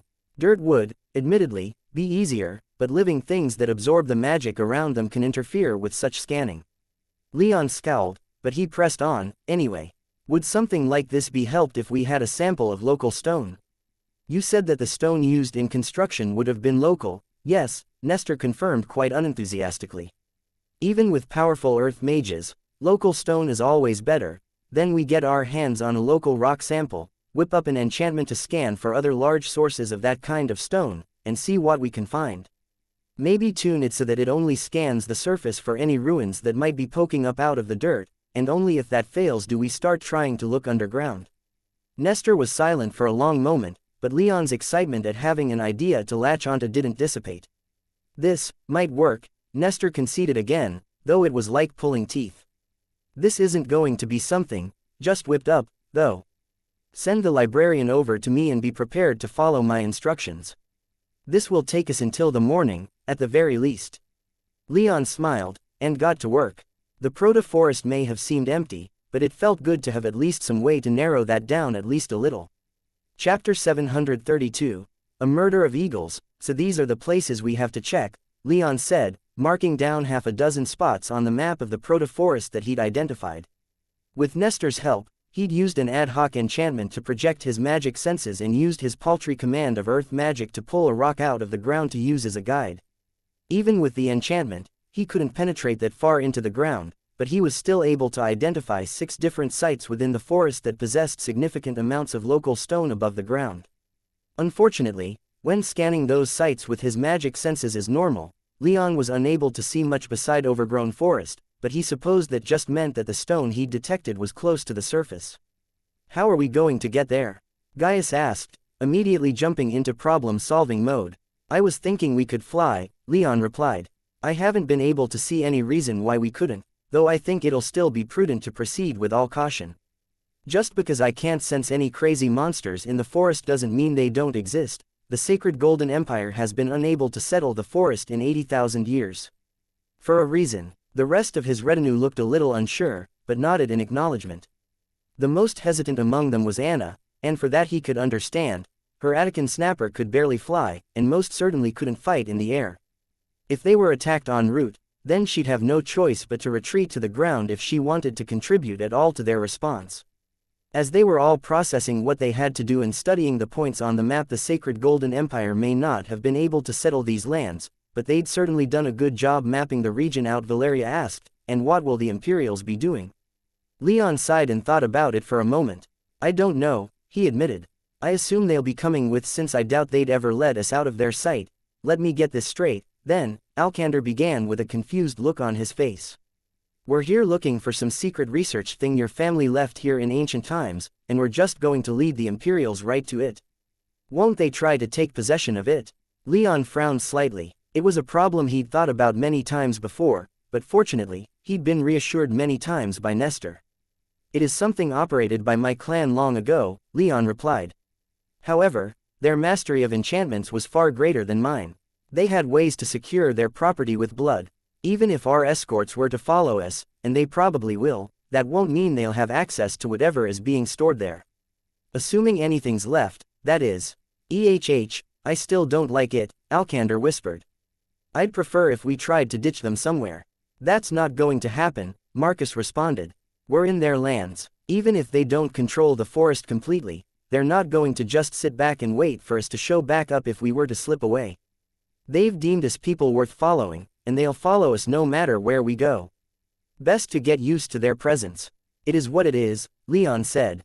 With a quick glance at the closest window, really just a light enchantment projecting what would have been seen on the outside, since Leon didn't want any holes in his fortified portable villa. He saw that it was getting quite late.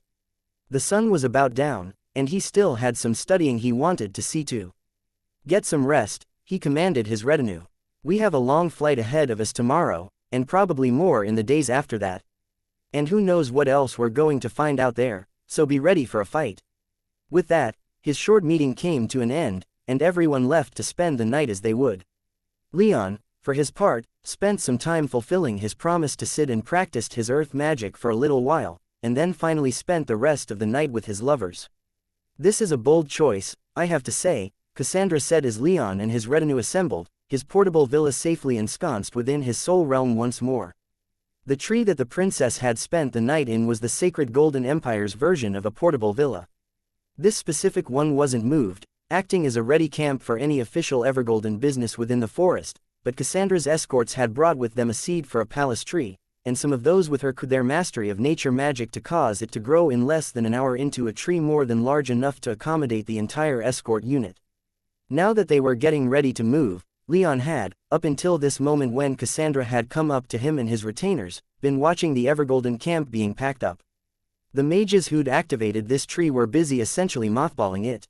It wouldn't be torn down, but left in the same state that it had been found. looking not much different from the other trees not too far away. Any other palace trees they'd build for their camps would be destroyed when they left, as far as Leon knew.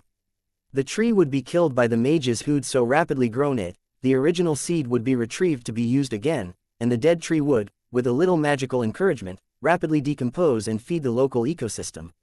It was efficient, Leon had to admit. Nothing was left behind for anyone to squat in, and since the tree was grown with magic rather than sunlight and the nutrients in the ground, nothing was taken from the surroundings. But with the princess standing before him, Leon couldn't dwell on such thoughts. What do you mean, bold? Are we missing something? Is there some reason we shouldn't be flying? Maybe, Cassandra coyly responded. Besides, if your intention here was really to go hunting and experience the forest, I'd have figured that you'd rather proceed on foot. Valeria was right next to Leon, and her eyes narrowed in displeasure. You're being needlessly obtuse, Your Highness, she said, being firm in her tone, though quiet enough that the princess's retainers nearby wouldn't hear and be offended. Cassandra glared at Valeria. Before the princess could continue, Valeria interjected a little louder. Ancestors know that if I were aware of any threats within this forest that might prevent us from flying there, I certainly wouldn't be keeping that a mystery. I'm sure that everyone else would do the same, don't you think, Leon? Leon chuckled softly as he gave his silver-haired lover a loving look. Then, his eyes turned back toward Cassandra, and he quietly said, Yes, I think if anyone were to know about any threats, they should probably speak up. The princess stared back at them, looking not at all amused. She then tossed her braided hair around a bit and eventually said, We've encountered various powerful creatures in this forest. Some of them can fly. Leon waited a moment for her to elaborate. That moment stretched out an uncomfortably long time, as it seemed obvious to him that she wanted him to ask her for more information, and he refused to do so. But not everyone's willpower held out. Elise, perhaps a little nervous about heading further into the forest, asked, What kind of flying monsters? Leon immediately felt terrible. He shouldn't be putting his pride over getting information that his people would need to survive. Cassandra replied with a smug smile, This far out. Strange eagles, as far as I've been told. They shouldn't be too big a deal, though, not with 3 8th-tier mages here protecting the group. Elise didn't look all that comforted, and Leon swallowed his pride and asked, How strong are these eagles? I couldn't tell you, because I don't know, Cassandra dismissively answered. Anyway, we'll follow you from here on out, but I'd prefer if you got going soon. We're burning daylight here. Leon thinly smiled and said, We'll head out when we're ready. Cassandra raised her eyebrows at him for a moment, then turned and walked back toward her people, who'd finished breaking down their camp. As Cassandra walked away, Valeria just barely audibly muttered, Bitch. Cassandra's stride didn't break, but Leon was fairly sure she heard Valeria's comment as her head cocked slightly. Leon glanced at Valeria, who shrugged at him, and Maya said into their heads, Valeria isn't wrong, that one infuriates. Leon grinned in agreement, and then forced himself to refocus on the task at hand. At the very least, he was going to take Cassandra's warning about flying creatures down in the forest seriously. Their first stop wasn't that far, relatively speaking, only about 30 miles into the forest. But that was still a long way into the forest, and given how unwieldy Anna's Attican snapper was in the air, he wanted everyone to move safely and not exhaust themselves on a longer than usual flight. To that end, he had everyone get into a defensive formation as they took off. Helen, Marcus, and Alex, as his best marksmen, would fly above, protecting the formation from any attacks from the sky as they flew. Talal and Elise, the latter riding Anzu instead of using her flight gear, would be in the center, surrounded by Marcus, Gaius, Alcander, and Anshu. Anna would bring up the rear on her snapper, while Leon and Maya would fly below the formation, between the group and the forest. With a fairly strong formation, Leon wasn't too concerned that they would be attacked. Besides, in his experience, wild animals rarely attacked humans, especially in large numbers. There were just too many unknowns and dangers for them to try. But he couldn't be sure what wild animals would do in a place where humans didn't live, so caution was for the best.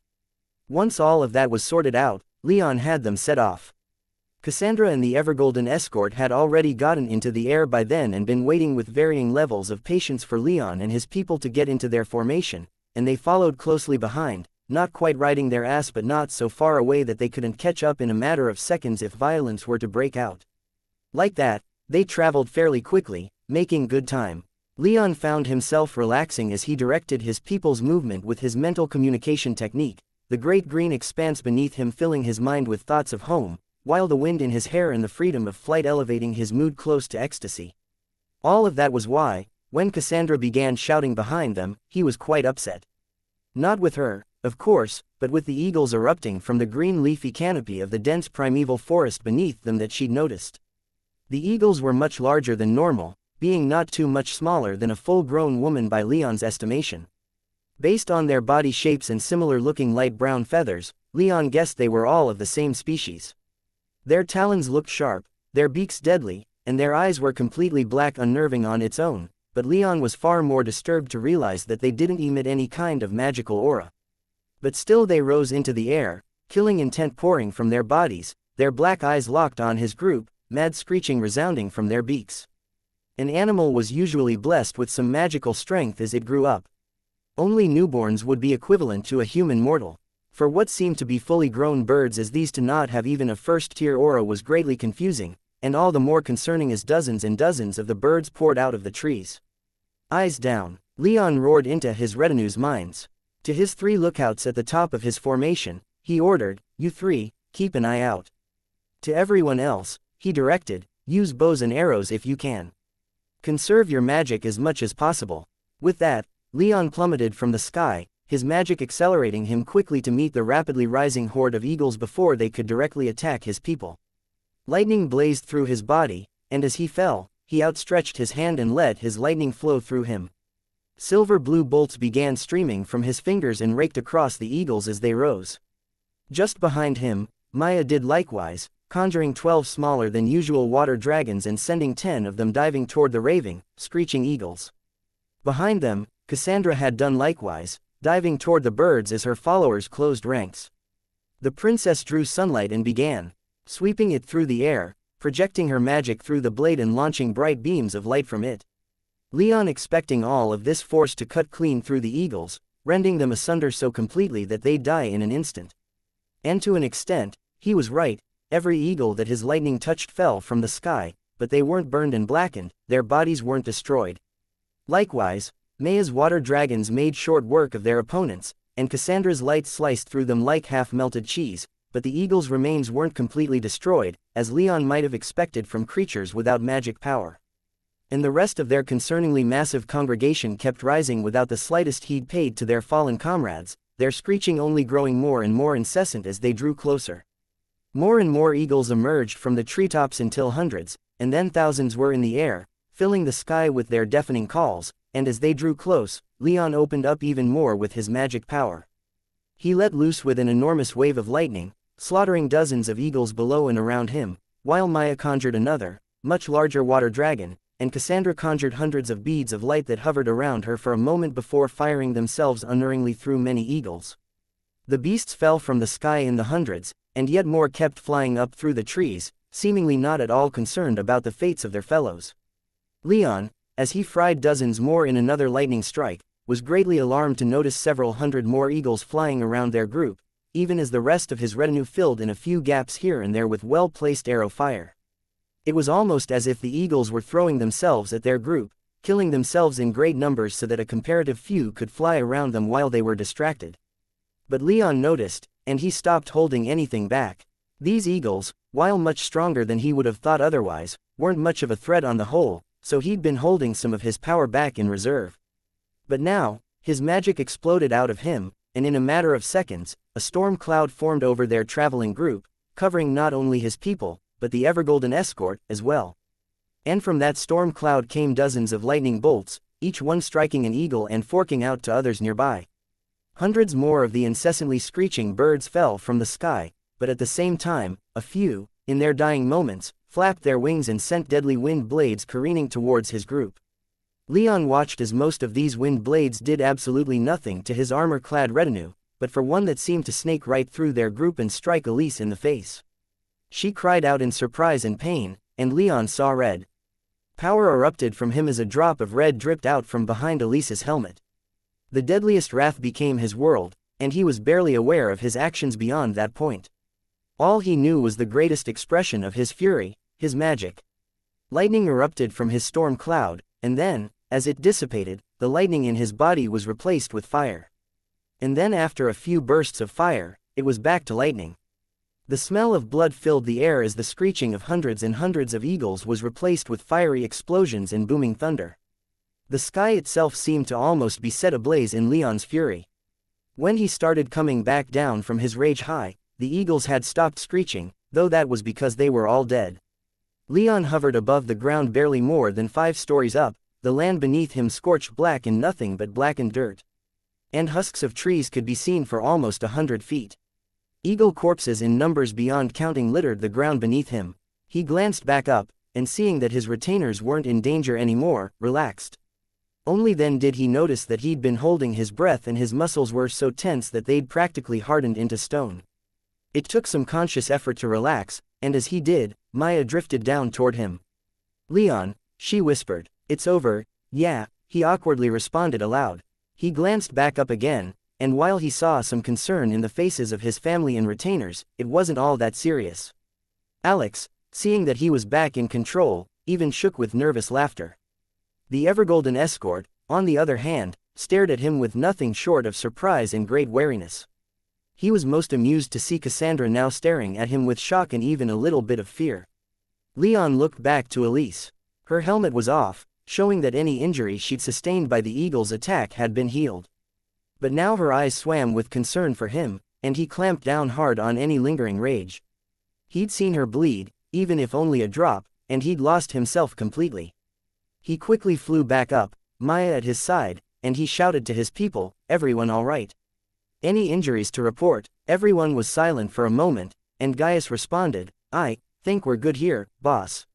From behind, Cassandra came barreling over, her eyes wide, her body shaking with, Leon couldn't say, excitement, anxiety, dread. She seemed to feel all and yet none at the same time.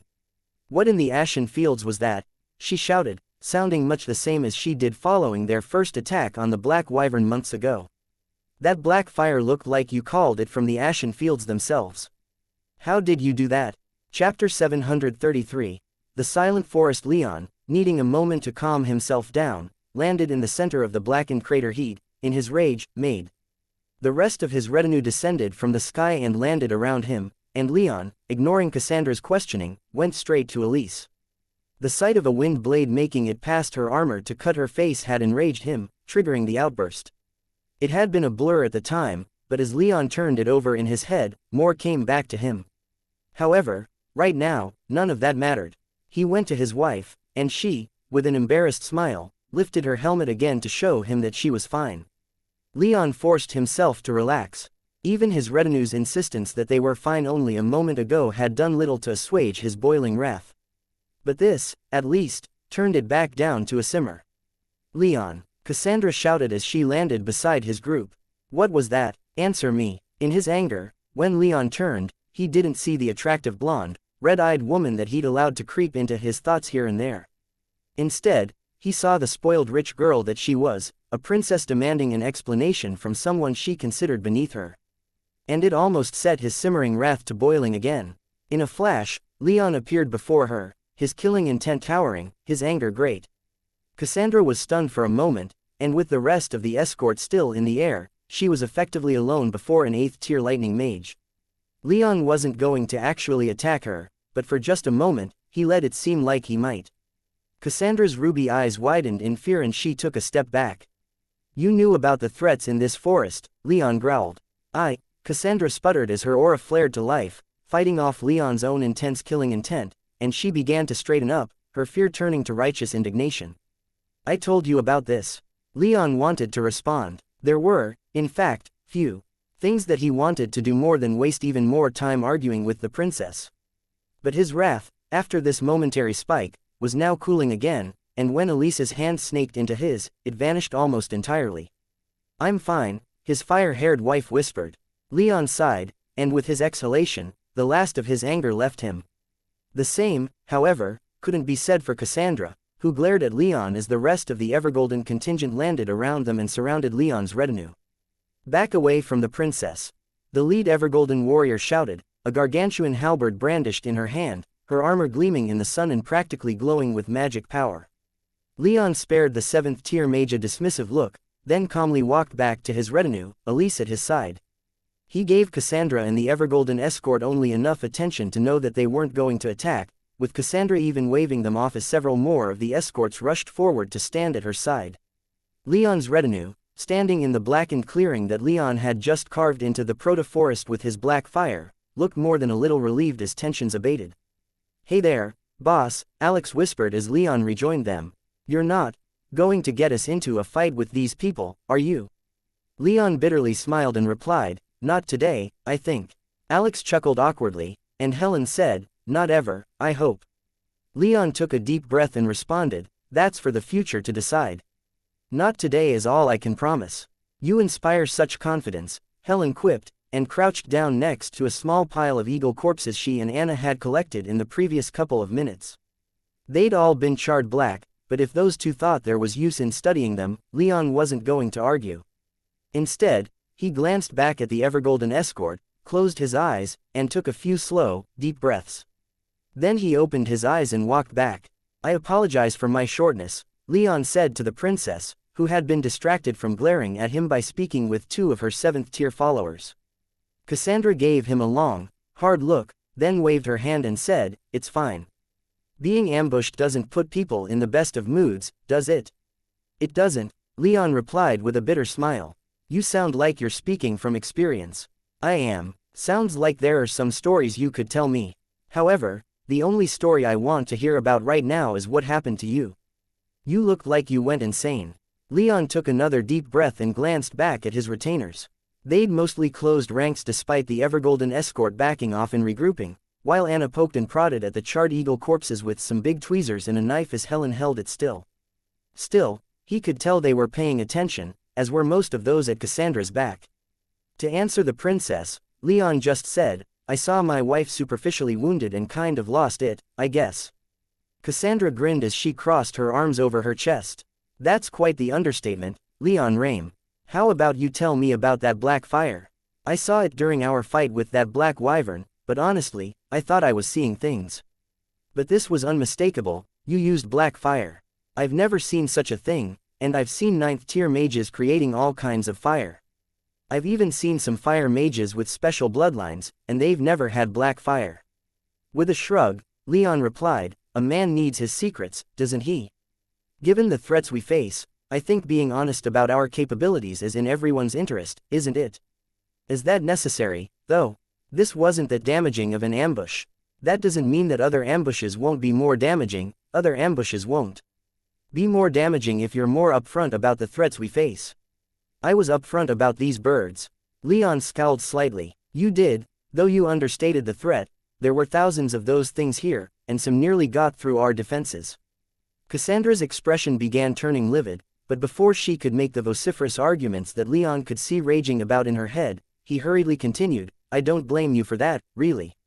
I'm fully on board with the idea that you didn't know this would have been as chaotic as it was. I just think that we should all probably take the potential threats of this forest a little more seriously. Can we at least agree on that?" Cassandra still looked rather upset, but she reluctantly nodded. Leon breathed a sigh of relief. "All right, fantastic. How about we take an hour to rest, then, and pool our knowledge?" The Evergolden princess made a show out of thinking it over, even leaning back to whisper with one of her 7th tier escorts before finally agreeing. So, for the next hour, everyone was allowed to rest up a bit as Leon, Cassandra, and their top lieutenants got together and did what they'd been too arrogant to do before now, actually discuss, in detail, what threats they might face further in. When that conversation was over, Leon revised their route. There were, as far as those in the Evergolden escort were aware, several hotspots, of sorts, within the proto-forest. They'd never been able to settle the forest, but mapping it out had never been difficult. And those scouts, rangers, and cartographers that had created those maps also kept track of where they'd been attacked by the local fauna. As a result, Leon learned that 3 of his points with high concentrations of above or near ground stone were within these high-danger areas. He immediately decided that they needed to visit these 3 places first. In his mind, the Thunderbird Research Facility would be more than likely defended, whether intentionally or not, by the more dangerous creatures of the forest.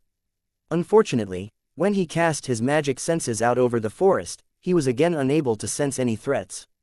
Just like with the horde of eagles, there were no powerful auras to focus on, no great disturbances in the natural flow of magic in the forest that would indicate the presence of a powerful being or enchantment.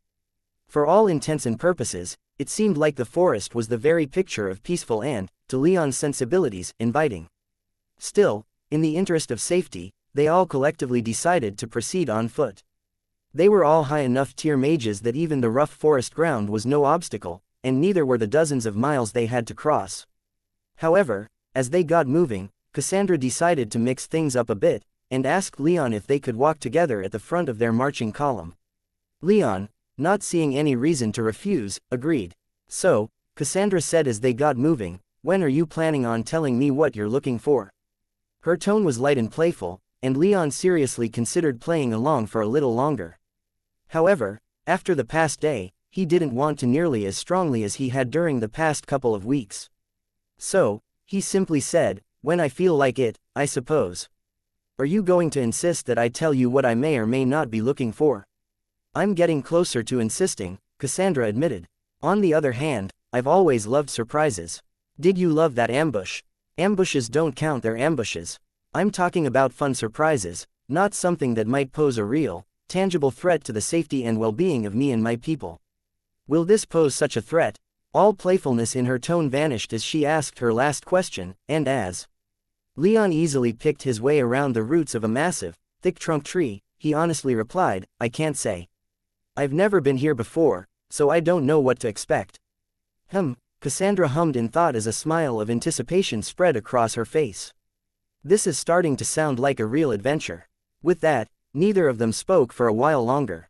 Things became so quiet, in fact, with nothing but the sounds of exertion coming from their group as they quickly moved through the dense forest to distract them, that Leon almost began to feel bored.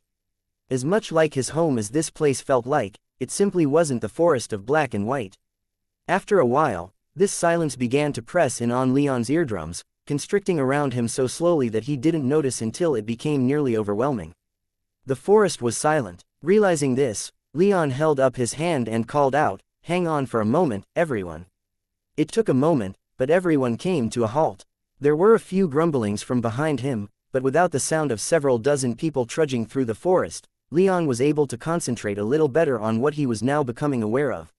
"What is it?" Cassandra asked after Leon stared out into the forest for several seconds. Leon could feel her aura starting to grow a little more intense, along with the auras of those further back. They were preparing for a fight, but that wasn't why he called them to a stop. "It's damned quiet," Leon observed. "No insects, no birds. Barely any wind." Cassandra, now cued in on what Leon was referring to, looked slightly confused as she cast her gaze around. Leon continued, "You told me of giants and other creatures in this forest. Disappearances and the like. Where are they? Where are anything?" It was a heavy silence that filled the forest. The air was sweet with the smell of flowers, but Leon couldn't hear the buzzing of even a single bee. He couldn't hear a single bird call, nor distant roar of hunting predator, nor cry of pain and warning from hunted prey. Aside from the sounds of the people behind him and the wind blowing through the trees, the forest was suddenly dead silent. And at Leon's tier, he could have heard the heartbeat of a pigeon 200 feet away. The sheer lack of typical forest sounds that he would have expected was one of the more unsettling things he'd ever experienced. "Oh, wow," Marcus whispered from a dozen steps behind Leon, "that's really creepy now that you mention it." "Maybe," Alcander suggested, "maybe everything went to ground after Leon annihilated a large section of the forest. If I lived here and sensed something of that magnitude, I think I would have gotten right the fuck out of here, too." "This is different," Anna said from the back of her Attican snapper, her expression grave. "Most creatures that sensed Leon's attack would have gone to ground, for sure, but others would have run. They'd likely still be running, and doing so none too silently. Even then, those that didn't run away would still be detectable. Others, those who were less intelligent, would have seen Leon's power as a challenge and might have attacked us. This isn't right." Leon suddenly heard the snapping of a twig not too far away, and he projected his darkness magic, silently commanding everyone to quiet down. His retinue immediately complied, and armed themselves to boot as Leon turned toward the noise he'd heard and brandished his sword.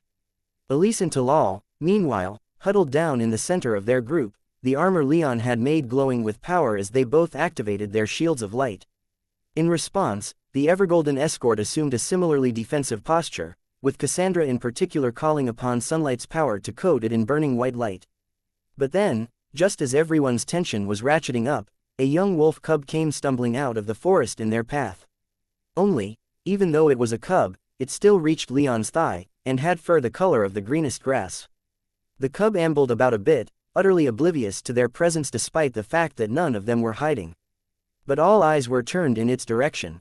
"Ah," Alex cooed, "look at this little guy." Leon sensed her taking a step forward, and he held out his hand, stopping her immediately. "Stay vigilant," he shouted. "Watch all around us." He knew it might have seemed a little like overkill given the fact that it was just one overly large wolf cub, and none of them could sense any of its fellows around, but Leon was finding some comfort in being paranoid. He hadn't been able to sense the eagles, either, and they'd ambushed his flying convoy in enormous numbers. He wasn't going to chance letting down their guard only to be hit with another ambush. His caution turned out to be vindicated not even 10 seconds later. He'd not even taken 2 steps toward the wolf cub before all the hells seemed to break loose. A wolf howl sounded in the distance, and then wolves seemed to spring out of nowhere at them. They appeared from behind trees, from within bushes, even in a few cases, from the tree branches. Dozens of huge, grass-green wolves, each one more than triple the size of a more mundane wolf, attacked them all at once, biting, gnashing, mauling, and howling. The silence of the proto-forest was immediately shattered. The howls didn't last long. 2 of Cassandra's escort fell, but everyone else was ready, armed, and heavily armored. The howls were quickly drowned out by blasts of magic.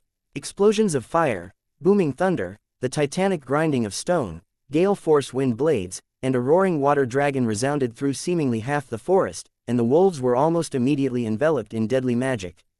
And then they burst through that veritable wall of magic power, bloodied, but not dead.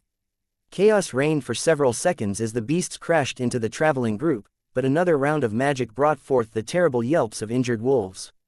Leon himself moved like water around stone, weaving in and around the wolves as they charged, slashing with his family's sword and letting loose with the Thunderbird's lightning. In but a moment, 3 wolves died to his power and blade, and then 2 more a heartbeat later.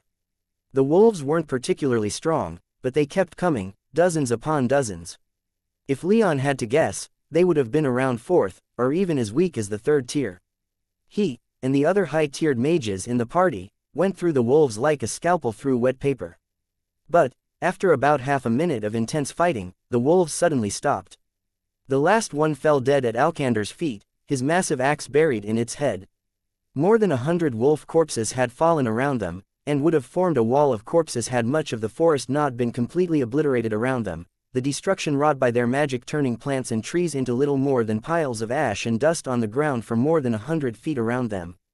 All except for one tree, blackened and stripped of bark and leaf, still standing just beside their group. Leon barely had the time to register how strange this was before the limbs cracked and bent, seized another of Cassandra's escorts and Anshu in its limbs and lifted them into the air in the blink of an eye. Anshu screamed in surprise, and then in pain, the Evergolden escort doing likewise.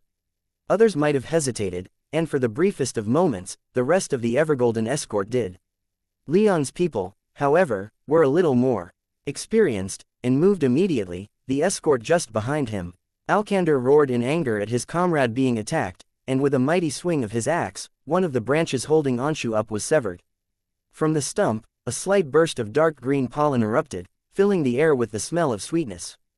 The rest of Leon's retinue rained blows upon the tree, and with each severance of a limb, another puff of pollen came. Finally, Leon himself blazed past everyone and hit the tree trunk with the most intense fire he could conjure in the moment. Orange flames licked across the trunk, and in a moment, rendered it ash. Within the flames, Leon saw for less than a second a humanoid figure, and one that he'd known would be there from the moment that the tree started moving. It was short, with proportions somewhere between a child and an adult, though closer to the former than the latter. Its head was a little overly large, and if it hadn't been obscured by his fire, Leon knew he would have seen huge, almond-shaped eyes that were as black as night, and skin like brown bark. A tree sprite, it was incinerated within Leon's fire, and behind him, Anshu and the snatched escort both fell to the ground, and the forest fell silent again, only disturbed by the movements of those among their party, and the groans of pain from Anshu and the three fallen Evergolden warriors. Chapter 734. An adventure. Leon rushed forward as Anshu groaned on the ground. The three members of Cassandra's escort were not too far away, and as far as Leon could tell, they were alive, but severely injured. However, their physical injuries wasn't what Leon was most concerned with. "Helen!" he shouted as he slid to the ground next to Anshu. Helen shouted a reply, but Leon barely heard her as he activated his Tau Pearl. Healing magic flowed through the enchantments in his armor, down through his gauntlet, and into Anshu. The Indradian immediately relaxed, his unconscious groaning coming to a swift end. There wasn't much blood on Anshu, so Leon had some hope, but when he took the man's helmet off, he found a very discouraging sign. It was hard to tell given the fact that Anshu was naturally very dark-skinned, but Leon saw that there was already some discoloration around the man's eyes. Leon's heart sank. Tree sprites were dangerous creatures, even to beings far more powerful than they were. Their trees could inflict great blunt force trauma, but their poison was far deadlier. The monster's natural neurotoxin would essentially melt their victim's brain, and the helpless victim would usually be awake and aware of it happening, and experience indescribable pain throughout the day-long process. Leon had only ever seen one man poisoned by a tree sprite, a man at arms that went north with Roland before Artorias was killed, and he was determined to have a different outcome this time. The Tau Pearl healed Anshu's wounds, but Leon didn't think that was the end of it. He kept the Tau Pearl's healing energies flowing, just in case. "What is it?" Helen asked as she slid in beside Leon, while Cassandra's people began tending to their fallen comrades. "Tree sprite venom," Leon explained. Helen didn't need anything more, and in a moment, conjured a vial about half the size of her index finger. "Hold him still," she commanded Leon, and he followed her instructions immediately. He was in charge, but she was the specialist here. With great care, Helen turned Anshu's head, and Leon held the man's head in place when she was done. She then took out a small knife and made a quick incision along Anshu's neck. Blood immediately began to spurt out, but Helen pulled out what looked like an incredibly narrow enchanted funnel and stuck it into Anshu's neck. The blood flow was stopped, and Helen poured the contents of her vial into the funnel, which flared with magic power for a moment as the antitoxin was injected directly into Anshu's neck. From there, Leon knew that Anshu's natural blood flow had likely already carried the antitoxin directly to his brain. "That's all I can do," Helen said nervously as she took the funnel out of Anshu's neck. Leon scowled, but he wasn't angry. If that was what she could do, then that was all she could do. He simply doubled down on using his Tau Pearl, then glanced at the other three who'd been down by the tree sprite. "See to them," Leon ordered, noticing that the rest of the Imperial escort didn't seem to be administering any antitoxin themselves. Helen nodded and got to work, while Leon turned his gaze back to Anshu. He thought he might have been imagining it, but he thought the discoloration around Anshu's eyes was already lessening. Regardless, he'd fixed what he could fix with the Tau Pearl, and with some reluctance, he stopped and straightened up. "Is he all right?" Valeria inquired as she joined Leon at Anshu's side. She didn't appear too upset, and for that, Leon couldn't blame her. Anshu had done his best to keep his distance from the rest of the retinue, and for the most part, it seemed that he'd succeeded. "I think he'll live," Leon replied. "Nothing else we can do, now." Turning back to the rest of his retinue, he noticed that they'd largely set up something of a perimeter around the small clearing that the battle with the wolves and the tree sprite had made. Alcander and Marcus had stacked most of the wolf corpses while Maya, Gaius and Alex were keeping an eye out for anything else coming out of the forest to threaten them. Elise and Talal were standing by Anzu looking quite out of place as they stared at all the blood and death. Most notably, however, was Anna, who had dismounted her snapper and crouched down to examine one of the more intact wolves that they'd brought down. She had its head in her hands, and she was quietly working on sawing open its skull with a knife in her light magic. The rest of the Imperial escort that wasn't tending to their fallen comrades were, like Maya, Gaius, and Alex, keeping watch, their weapons and magic at the ready just in case something else decided to jump out at them. Leon made his way over to Elise and Talal, with Valeria at his side. "Leon," Talal said in stoic greeting, though the Samarid looked a little green around the gills. Elise didn't say anything, but she gave Leon a fairly glowing smile. "You two all right?" Leon asked. Talal nodded, and Elise responded by reaching back and running her fingers through Anzu's fur. "With Anzu here," she said, "I'm always all right." Anzu happily chirped and flexed his wings, and a few errant wisps of wind magic caused his feathers to flutter. Like a cat, he then rubbed his head on Elise, drawing out a quick laugh as Elise was almost knocked over, but she moved from stroking his back to his head. She seemed to be doing fine, but before Leon could confirm that, Anna called out, "Hey, Leon. I think I found something." A moment later, Leon was at his retainer's side, staring down at the exposed brain of one of the dead wolves. Immediately, he could see some of what Anna was concerned about, for the brain was covered in what looked like green mold and stank like the worst, most rotten hell. "What in the hells is that?" Valeria exclaimed as she took a few steps back. Leon was a little more composed, but he still laid a hand on Anna's shoulder and gently pulled her away from the dead wolf.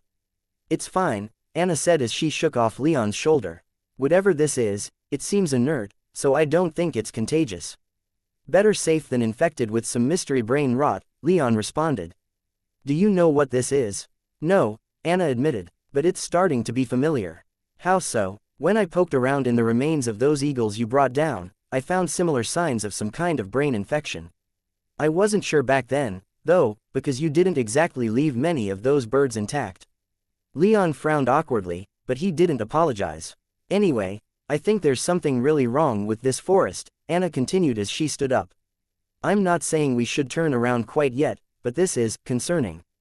Leon nodded in agreement. "Yeah, this place is strange. I couldn't sense any auras on these creatures during the attack. It was like they weren't magical beings, yet they fought as if they possessed fifth-tierish power." "So it wasn't just me, then," Valeria said with some relief. "Same here," the sixth tier Anna confirmed with a grave look in her eyes. "Mystery brain infection, aura-less monsters," Leon mumbled. He glanced around and, noting that the clearing was big enough to set up camp, decided that they should stop here for the rest of the day and put more thought into how they should proceed. His decision made, Leon announced it, and met with little pushback. 2 hours after sunset, the camp was built, with Leon's fortified villa forming something like a stone wall around the small palace tree that Cassandra and her people set up. Leon didn't like doing it, but for the sake of defense, he was able to tolerate it. It helped that another wall made of stone had been set up around his villa by one of Cassandra's earth mages, so if they were attacked in the night, his villa wouldn't be on the front lines. Just outside of the camp was a large burn pit, also constructed by one of the Evergolden earth mages. Within it were the corpses of all of the wolves that had attacked them only a few hours before. All of them burned in white fire, Leon having made the decision not to try and save any of their corpses for material processing. He wasn't going to take that chance after seeing a wolf with its brain covered in green mold. It might be a natural, harmless thing, but he wasn't going to take any chances that it was some mysterious contagion. Especially not with the knowledge that his clan ran a research facility in these parts many years ago. To the end of finding answers, after setting up the villa, Leon filled Nestor and Zafin in on what had happened, though he was certain that both already knew most of it since they'd been paying attention to the battle. "Sounds like this entire forest needs to be burned to ash," Zafin calmly stated. "Just let me out, Leon, I'll see to it. This place will be little more than ash and charcoal by the time I'm done." "Hold your horses, Candlestick," Nestor caustically replied. "If burning this entire forest down were possible, don't you think it would have been done by now?" Though he hated to admit it, Leon agreed with Nestor. "This place is very wet," he observed as he took a deep, humid breath. "There's quite a bit of magic down here, and from I can tell, it has a much higher concentration of water magic in the air than just about anywhere else I've been, save for the wetlands. And that's not even touching on the sheer size of this forest. Burning it down isn't practical. In demon fire, everything burns," Zafin countered, though not with that much conviction. He believed what he said, but Leon could tell that his demonic partner was simply resigned to not resorting to the most destructive method. "Maybe next time," Leon replied. "Best not to make promises," Zafin said. "You don't want to disappoint any more than you have to." "Zafin, have I ever let you down? Do you really want me to answer that?" "No. Anyway, do either of you know what in the hells we saw today?" Nestor answered first. "Hiding magical strength is an unusual, though not unprecedented defensive mechanism in the universe. That said, I've never seen it manifest that widely in multiple creatures in the same biome. First those birds, now the wolves. This isn't why the research facility was set up, was it?" Leon asked. "No," Nestor replied. "I would have been informed of such a thing. This forest was memorable back then, but this would have been of much greater importance. Why, hiding auras isn't that difficult a thing to do, spoken like a true provincial, Nestor scoffed. Indeed, Leon, Zafin said, hiding an aura for a sapient being isn't that difficult. But doing so perfectly is another matter entirely. There's always just a little bit that gets out. That's why when a non-sapient being showcases the ability to hide their aura, it's always of some significance. There's potential for study there, among other things. What other things? Nestor answered, luxury pets. Weapons. Depending on the method of aura containment, possibly alchemical material. I've fulfilled many contracts to procure such creatures, Zafin admitted. Leon almost snorted in incredulity. Really, people would waste your time with things like that? People have wasted their time with a great many things, Zafin replied. People reach out to demons to fulfill their desires, no matter what those desires are. And in my many millennia, I have interacted with a great many people, and fulfilled just about every desire they might have made of me. Leon almost jumped on that statement, but he let it pass without comment. Nestor, however, wasn't so restrained. So you're saying, demon, that you're a whore? You've fulfilled every desire, haven't you? Just about, Zafin sniped. As the two started to bicker, Leon sensed Cassandra approach, and to his surprise, she was accompanied by Valeria. The two women didn't look too happy to be in the other's presence, but they came to him with a look of purpose that seemed to outweigh their personal feelings. He turned to face them and greeted each other a quick nod of the head. I hope we're not interrupting anything, Leon, Cassandra said with a smirk that seemed to cry out that she wouldn't care if she were interrupting, which she kind of was. Leon tuned out his arguing Soul Realm guests and asked, what's going on? I thought we weren't going to meet for another hour or so. I got restless, Cassandra explained. So I went and grabbed Valeria and decided to start this meeting early. Leon looked at Valeria, who shrugged in ignorance of why the princess had decided she had to be here, too. Picking up on their wordless exchange, Cassandra said, I figured we could all spar when this was over. Our current record cannot stand. Ah, Leon simply replied, and Cassandra gave him an exasperated look he presumed for his plain unenthusiasm. Changing topics before she could start complaining, Leon asked, how are your people doing? Cassandra took a deep breath, and for a moment, Leon thought she wasn't going to let the previous topic go. However, she proved him wrong when she said with a very complimentary tone, your alchemist is good, my people are going to be fine. The tree sprite's toxin didn't get the time it needed to do any real damage, and our healers were able to take over after the toxin was neutralized. That's good to hear, Leon said. We had tree sprites where I grew up, and I saw one man die after getting attacked by one. He had to be put down by his superior because we didn't have the ability to heal him, and we didn't want to see him suffer. When he stopped talking, both Valeria and Cassandra remained silent. Valeria, he knew, was simply waiting for Cassandra to get to the point of her starting this conversation, while Cassandra looked awkward enough that she didn't quite know how to proceed. From what Leon had just said. So, Leon proceeded on his own. He quickly informed them of the results of Anna's study of the wolf remains. And while it's not a conclusive set of tests, it does indicate some kind of pattern. Does this sound familiar? When Leon finished, Cassandra took a long moment to think. No, she eventually said. On rare occasions, some bold hunters will bring something back from the proto-forest, but whatever material they bring back, whatever carcass they might get their hands on, isn't ever something worth noting for anything besides the sheer novelty.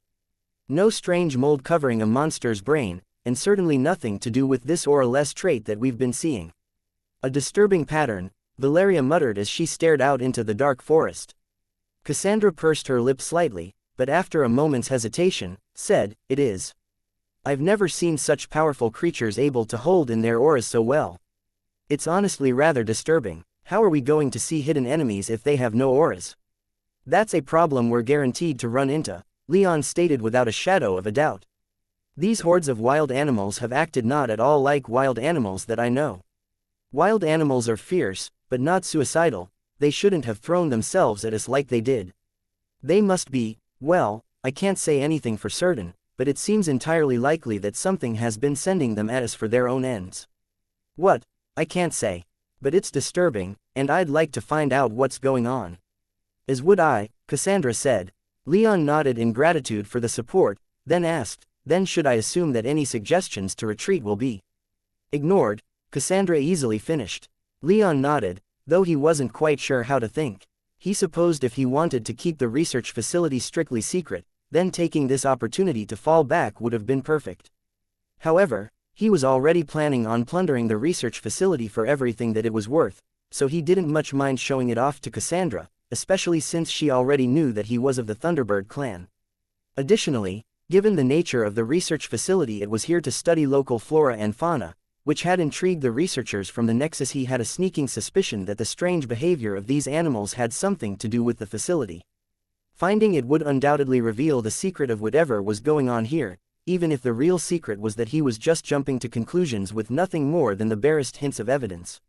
So, then, Cassandra said, pulling Leon out of his thoughts, these locations you're leading us to, they're not going to just be good spots for hunting, as you claim they'd be, will they? Leon still didn't want to be completely open with the princess, but after getting mad at her for her own obstinance in telling him about the forest's dangers, he debated with himself how hypocritical it would be to continue refusing to tell her the truth. He glanced at Valeria, and she gave him a quick, resigned shrug. He could interpret that well enough. She thought that the princess was probably going to find this out sooner rather than later, and there wasn't much point in keeping it as a great secret. We might find some stuff there, Leon vaguely said. I can't say with any certainty what we might find, if we'll find anything at all, but there might be something there. Something related to my clan. Cassandra's ruby eyes shone like red stars, excitement pouring out of her very being. So, she said, barely able to restrain herself, this really is an adventure, isn't it? Leon sighed, then softly chuckled to himself. I guess it is. I guess it is. Chapter 735, The First Sight. It was the day after they entered the proto-forest, and the decision had been made to continue. As they expected, though, the second day proceeded about as eventfully as the first, with their party being attacked 3 times as they trudged through the forest. There didn't seem to be any kind of rhyme or reason to the attacks, but they were growing steadily stronger. The first was easily repelled. Another pack of wolves had stalked them through the forest and attacked while their back was turned. Fortunately, this time there weren't any tree sprites to support the ambush, and with Anshu and the others who'd been injured the day before fully healed, the wolves were no match. The second was a little rougher, with a huge boar recklessly charging their position as they passed through a small valley, crushing the earthen obstacles that the Evergolden mages erected in its way. It didn't stop until Alcander rushed forward and wrestled the boar to a standstill, getting a rough gouging in doing so when the boar's tusks scraped against his forearm. Gaius ducked in and sliced the boar's belly open, while Marcus shot it in the eye, so the boar went down and Alcander was quickly healed. Finally, a solitary panther struck, and true to its nature as an ambush predator, it had managed to savage one of the Evergolden escorts before Leon put it down. Worryingly, all of these attacks came with absolutely no warning. The beasts didn't emit even a single solitary eidos of magic power, and the forest itself seemed to be working to hide their movements. They made no sound until the moment they attacked Leon's party, and even with all of his ranging experience, Leon could find no tracks of any kind along their path. Not for rabbits, not for squirrels, not for anything. The forest remained just as silent and still as it had been the day before, with the attacks being the only exception. It was disturbing, but not so much that anyone argued for them to turn back. So far, their power had seen them through these obstacles easily enough, and that didn't seem about to change. However, there were a few quiet whisperings that they should call for backup, or at least let Evergold know what was going on. Even though all of their sustained injuries had been relatively minor and easily fixed with healing magic, that wasn't necessarily going to always be the case, and Leon had been able to see that some discontent was growing within the Evergolden escort. They were too disciplined to bitch openly, but he could see it in their demeanor and hear it in their quiet whispers when they thought their superiors weren't listening. Cassandra had flatly turned down all requests to send for reinforcements, the idea that this was going to be a great adventure appealing to her vanity too much to ask for aid. However, her 2 7th-tier escorts were able to convince her to at least make use of a calm stone to send back reports to Evergold.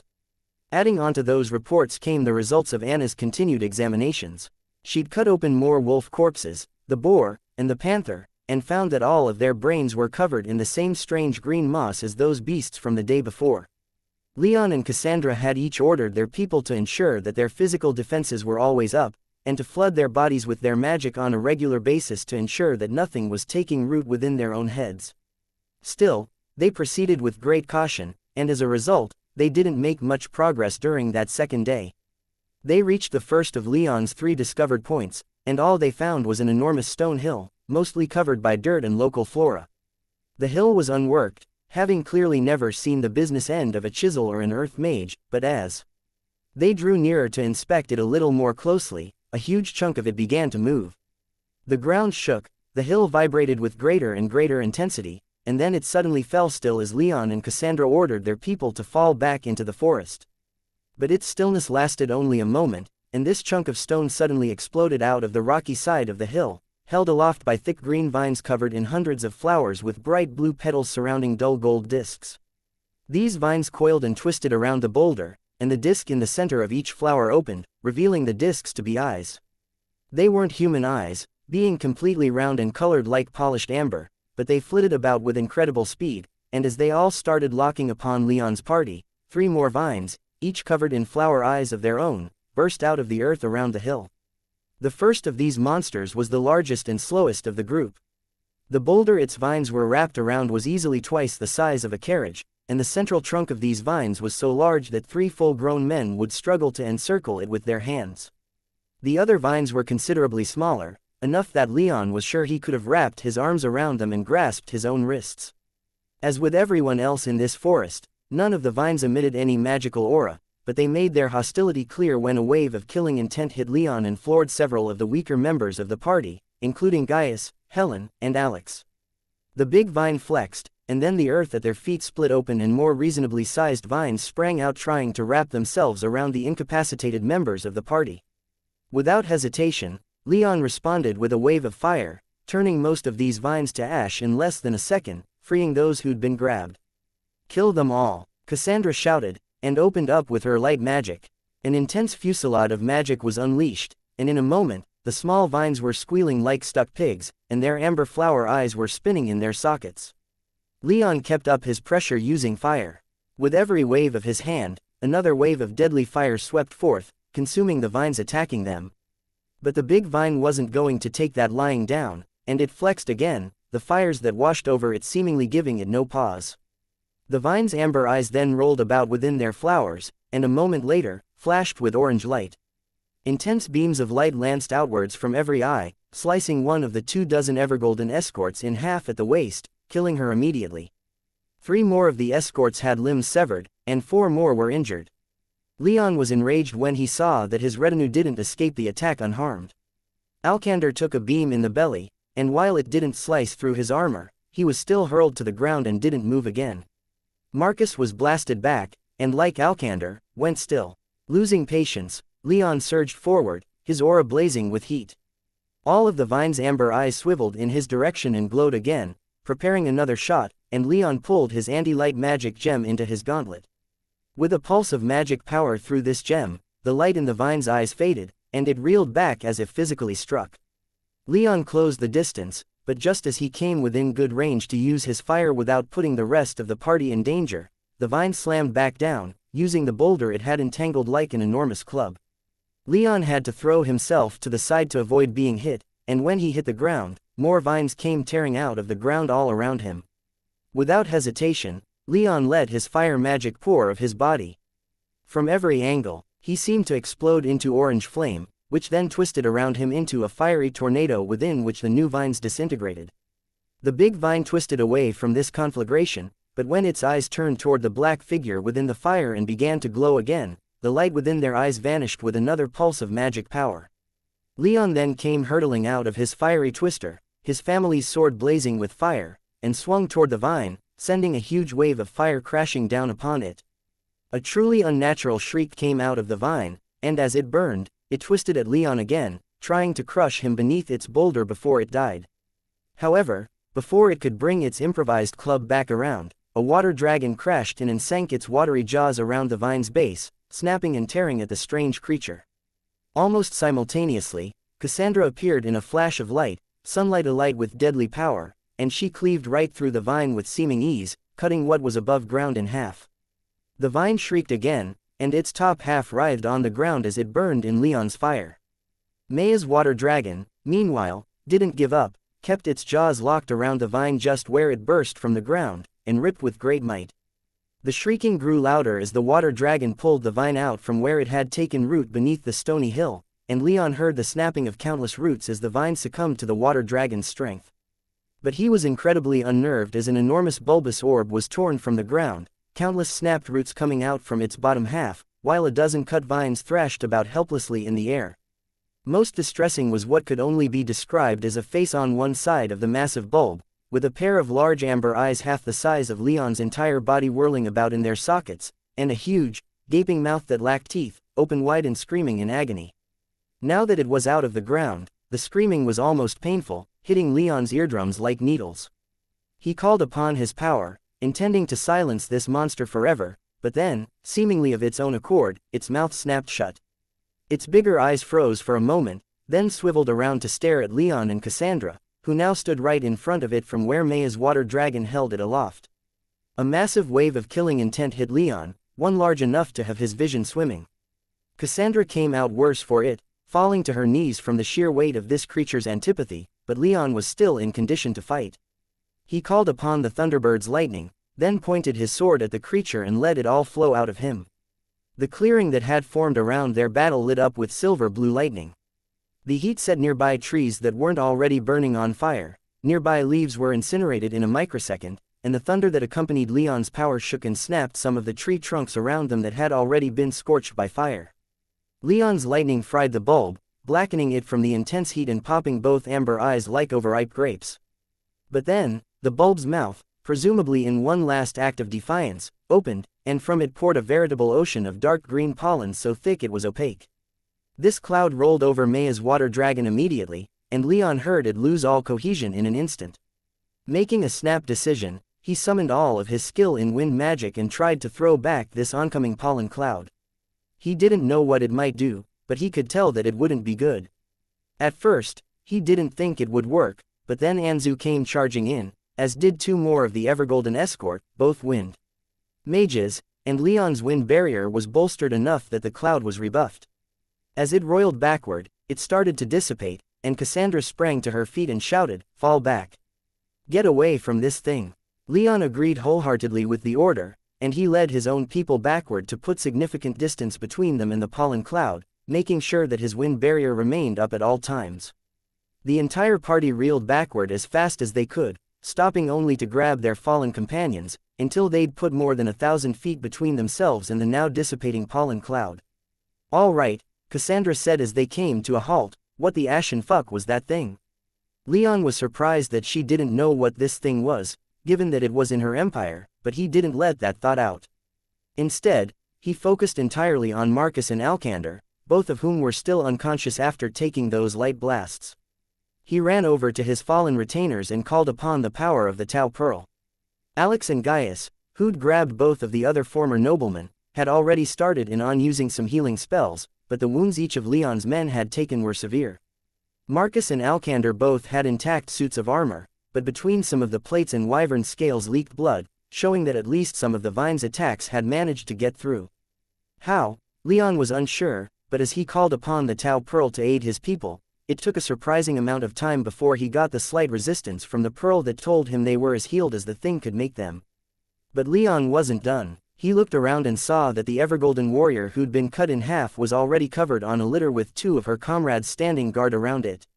The other three who'd had limbs sliced off were being seen to, and Cassandra herself had taken charge, seeing to a 6th-tier Evergolden mage by holding up her severed arm to the stump and flooding the connection with ethereal white light, slowly reattaching the arm. Similar scenes were happening with the other two, and Leon quickly joined them, adding the power of the Tau Pearl to the mix. Soon enough, all three of the Evergolden mages were back on their feet, looking a little pale, but otherwise none the worse for wear. The remaining 4 injured Evergolden warriors had quaffed healing potions, and in this time, their wounds closed and were seen to by their healers. "How's everyone doing?" Leon shouted once it seemed like everything had calmed down. He heard back from all of his retainers that they were fine, and when Cassandra did her own headcount, she came back with much the same results. All in all, they'd only lost the one Evergolden warrior who'd been cut in half. Once all of that was done, Leon turned back to the battlefield. They'd made quite the mess of the area, blasting another huge hole in the forest and leaving little else save for ash and charcoal. The smaller vines had been burned to cinders, but the bigger vine yet remained, and Leon saw that Anna was already staring off in its direction. He started making his way over to her, stopping for a moment to check in with Elise and Talal, who were both mercifully fine. "What did you make of all that?" Leon asked Anna once he reached her. His retinue's beastmaster didn't immediately respond, instead staring at the dead bulbous creature as it quietly smoldered on the ground. As Leon waited for her response, Cassandra joined them in staring at the unmoving vine monster.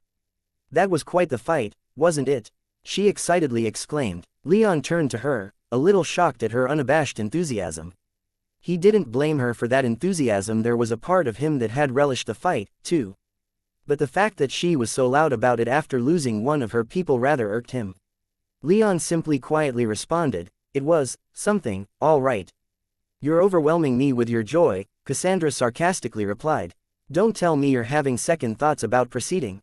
Leon frowned and glanced back at her, and, conscious of the fact that the rest of the party was probably listening in, he replied as respectfully as he could without lowering himself, "Injuries are one thing. If it were just me heading out into this forest, that would also be one thing. But when people start getting killed and dismembered, then I'd say a little time to think is warranted." He wasn't seriously thinking about turning around, but if he could convince the princess to do the same by appealing to her responsibility to her people, then that was another thing entirely. Cassandra stared at him for a moment, then turned away and didn't respond, leaving the door open for Anna to finally speak. "That was a little more dangerous than I think might have been apparent," she said. Leon, eager for any change in topic, asked, "What did you see during that fight?" "Not much I can really say here," she said. "Just that I think that cloud that it vomited at us looked a lot like the mold that was growing on those wolves' brains." Cassandra, still listening to them, asked, "Are you saying that those wolves were attacked by that creature?" "There's a lot I can speculate about that," Anna said, her tone helpless. "There are too many unknowns. Maybe those wolves encountered another of these things. Maybe that mold is nothing. Maybe I'm completely wrong and the two aren't that similar. Maybe. Regardless, I think if we see any more big green clouds, we should stay far away. Maybe kill it with fire, if possible." Leon smiled. "That, I can do." He then turned back to Cassandra and said, "I think we should make camp here. Get some rest and prepare to scout out the other sites tomorrow. I think we're going to have to reevaluate how we've been going about this." Cassandra looked almost ready to argue, but then she glanced up at the early afternoon sky, and then looked to her people. It was plain to Leon that none of them were eager to continue, especially after having lost one of their number, but they were all too professional to actively complain. Still, the two 7th-tier mages leading the escort squad were staring quite intensely at Cassandra, and the princess appeared to get the picture. "Very well," she said. "Let's make camp, and then we can talk about how we to proceed." Chapter 736. Unshackled. The camp Leon's party made was nearly identical to the one they'd set up the night before. A relatively small palace tree was flash-grown, and Leon set up the individual modules of his portable villa around it. The Evergolden Earth mages then built a stone wall around the pieces of his villa, making their little camp quite tough. They had to do a bit of extra legwork getting rid of all the remains of the large and old trees in the area that Leon's fire and the bulbous vine had destroyed, but in the end, setting up camp didn't take more than an hour. Once all the work setting up was done, Leon made the rounds, checking in on all of his retainers. For the most part, they were all fine, but Leon spent a little bit of extra time with Marcus and Alcander, both of whom had been hurt quite badly during the fight with the bulbous vine. After getting assurances that they were doing just fine, if a little sore, he then went to find his family. Maya and Valeria were doing about as well as he expected. Anzu, likewise, seemed to be having the time of his life rolling around in the burst grass, and rather blatantly ignoring Anna's hopeless attempts to get him to stop. Already, his pure white coat had turned gray from the ash and dirt that he was getting all over himself, and while Leon knew that he could get his griffin to stop, he just smiled and made for Elise instead. Of all the people in his party, she was the one he was most concerned about. Like Talal, she didn't have much in the way of combat skills, but Talal was decades her senior and had worked with Heaven's Eye for a long time. He was also a manager for a team of gladiators, so he was at least tangentially acquainted with violence. Elise, however, was young, inexperienced in war, and had been injured in their first encounter in the forest. Knowing this, Leon wasn't too surprised to find her in their private quarters, staring out of the window projection on the wall with a blank look on her face, lost in thought. She didn't even realize that he'd entered the room until he gently embraced her from behind, and when he did, she was startled enough that she almost jumped to her feet. "Hey, it's just me," Leon said conciliatorily, and he loosened his embrace a little. However, once Elise realized that it was just him, she grabbed his hands and pulled them back down around her shoulders and chest. "Husband," she muttered as she leaned back into him. She was silent for a long moment, and Leon didn't disturb her. He just let her lean against him, let her feel his presence and know that she was safe. After almost 5 agonizingly long minutes, she finally rose from her seat, doing her utmost not to free herself from Leon, and turned around, letting Leon's arms drape around her upper arms and down her back. "Leon," she whispered, savoring his name and packing it with so much love and emotion that Leon couldn't help but hold her tighter. "Elise," he replied, doing his best to use just as much love as she did, and from the way she smiled, he thought he succeeded.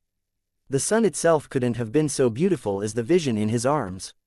But finally, she pulled back just a little and, looking a little more composed, asked, "What brings you here?" "Is everything set up? Camp has been made," Leon answered. "I still have some time before going to meet Cassandra to plan out our next moves and wanted to check in on my gorgeous wife." Elise's smile widened, but then dimmed slightly as she averted her gaze. "I'm fine," she said. "You don't sound that convincing." Elise just smiled again and pressed her forehead against Leon's. "I'll be fine," she clarified. "There's been a lot of excitement these past couple of days," and, she trailed off, but Leon knew how she wanted to finish that statement even if she didn't want to say it out loud. "And you're regretting coming along?" he asked. Elise looked slightly horrified, but Leon knew that he hit the nail on the head. She rushed to clarify, saying, "I love you, Leon, and I want to support you as best as I can, you know that." "It's fine, I'm not angry," Leon replied soothingly. "There has been a lot of excitement these past couple of days, and this sort of thing isn't for everyone. Honestly, I have to admit that I was more than a little surprised that you wanted to follow us this far. You know that I would never abandon you, or want to be left behind. Of course, it's just that I would have figured you would have stayed back on the yacht or something." Elise again fell silent for a long moment. She started before stopping to think again. I just feel kind of useless, being left behind again and again," she said. "I can't contribute to these sorts of violent endeavors, and it's frustrating. It feels like I'm being left behind every time you and Val and Maya go off on journeys like these. I couldn't help with the wyverns and felt like I was just dead weight being dragged along by you and your retinue. You could never be dead weight. That doesn't change how I feel. I thought that if I could tag along on something like this, it would help me learn how to fight, and then I'd never have to be left behind again." Elise shuddered with unshed tears, and Leon took a few seconds to squeeze her against him and press his lips against her cheeks and lips a couple times. "It's fine if you're not a warrior," he said. "I don't love you any less. You have skills that I will never have, but even if you didn't, even if we're just a lazy, brainless beauty, those first two couldn't be further from the truth. By the way, then I would still love you." "Really?" Elise said with a lot of good-natured skepticism. "Even if I were an empty-headed socialite?" Leon blatantly opened his mouth to answer, then stared at the ceiling in an exaggerated thinking expression. "Well, maybe not if you were empty-headed," he said sarcastically. "Hey." Elise pinched his arm, but her smile had grown much wider and happier. The two shared a laugh, and then Leon said, "Don't feel less than for not being a fighter. It doesn't matter at all to me. I love you all the same. And if you want to turn back, or stay here, that's fine, too. I love you, and I want you to be happy and safe. I won't think any less of you for not wanting to continue, and I won't think any more of you for wanting to continue. That's just the way of it. I love you more than I can properly describe, and nothing will change that." Elise melted into his arms, joy spread across her face, her emerald eyes glittering with delight. Before she could respond, however, a quiet knock came from the door, and both Leon and Elise looked over to see Valeria poking her head into the room. She said a little awkwardly, "The princess is here. Just thought you ought to know." "Thanks, I'll be right out," Leon replied, and Valeria smiled and shut the door. Leon then turned back to his wife. "We'll have the rest of the day at least to think about it. I'm thinking that this'll be our base camp. Just think it over, all right? I'll support you in whatever decision you make." Elise gave him a quick kiss. Thank you, my love. It won't take that long. Now, get out there and deal with the spoiled princess. Cassandra was waiting for Leon when he walked into his portable villa's dining room, sitting at the head of the table. Talal and one of the 7th-tier Evergolden escorts was present, but no one else. Finally, Cassandra impatiently said, "Honestly, I don't think I've ever had to wait on anyone before you, Leon Rame. If you're going to stick around, then best get used to it," Leon replied as he slid into the seat at the other end of the table. It would have been easier to talk to the princess if he were to sit next to her, but given her hijacking of his usual seat, he couldn't make himself look inferior to her by sitting even on her right. "I'm not going to rush around at your beck and call." Frustrating, Cassandra muttered, seemingly more to herself than to the room. Without acknowledging it for a moment, she simply launched directly into the purpose of their meeting. "So, we're meeting here, wasting the rest of this day when we could be looking for these ruins you say are out here, Leon. Why, we need to decide on a better strategy," Leon said, fixing both the princess and her older and more experienced bodyguard in his golden gaze, impressing upon them his seriousness. "A few injuries are one thing, but we lost one of our number today." "One of our number," Cassandra corrected. Leon just smiled at her and continued, "When people start getting injured, it's usually a sign that we have things we need to improve. Those signs came yesterday. When people start dying, it means that we need to adjust our strategy going forward." "Are you saying you want to run away?" Cassandra asked, her tone challenging. "If you let me finish, I'll say exactly what I mean, saving you the trouble of guessing," Leon coolly replied, staring right at Cassandra. She stared right back, her ruby eyes gleaming, daring him to say that they should turn around, but he had no intention of doing that.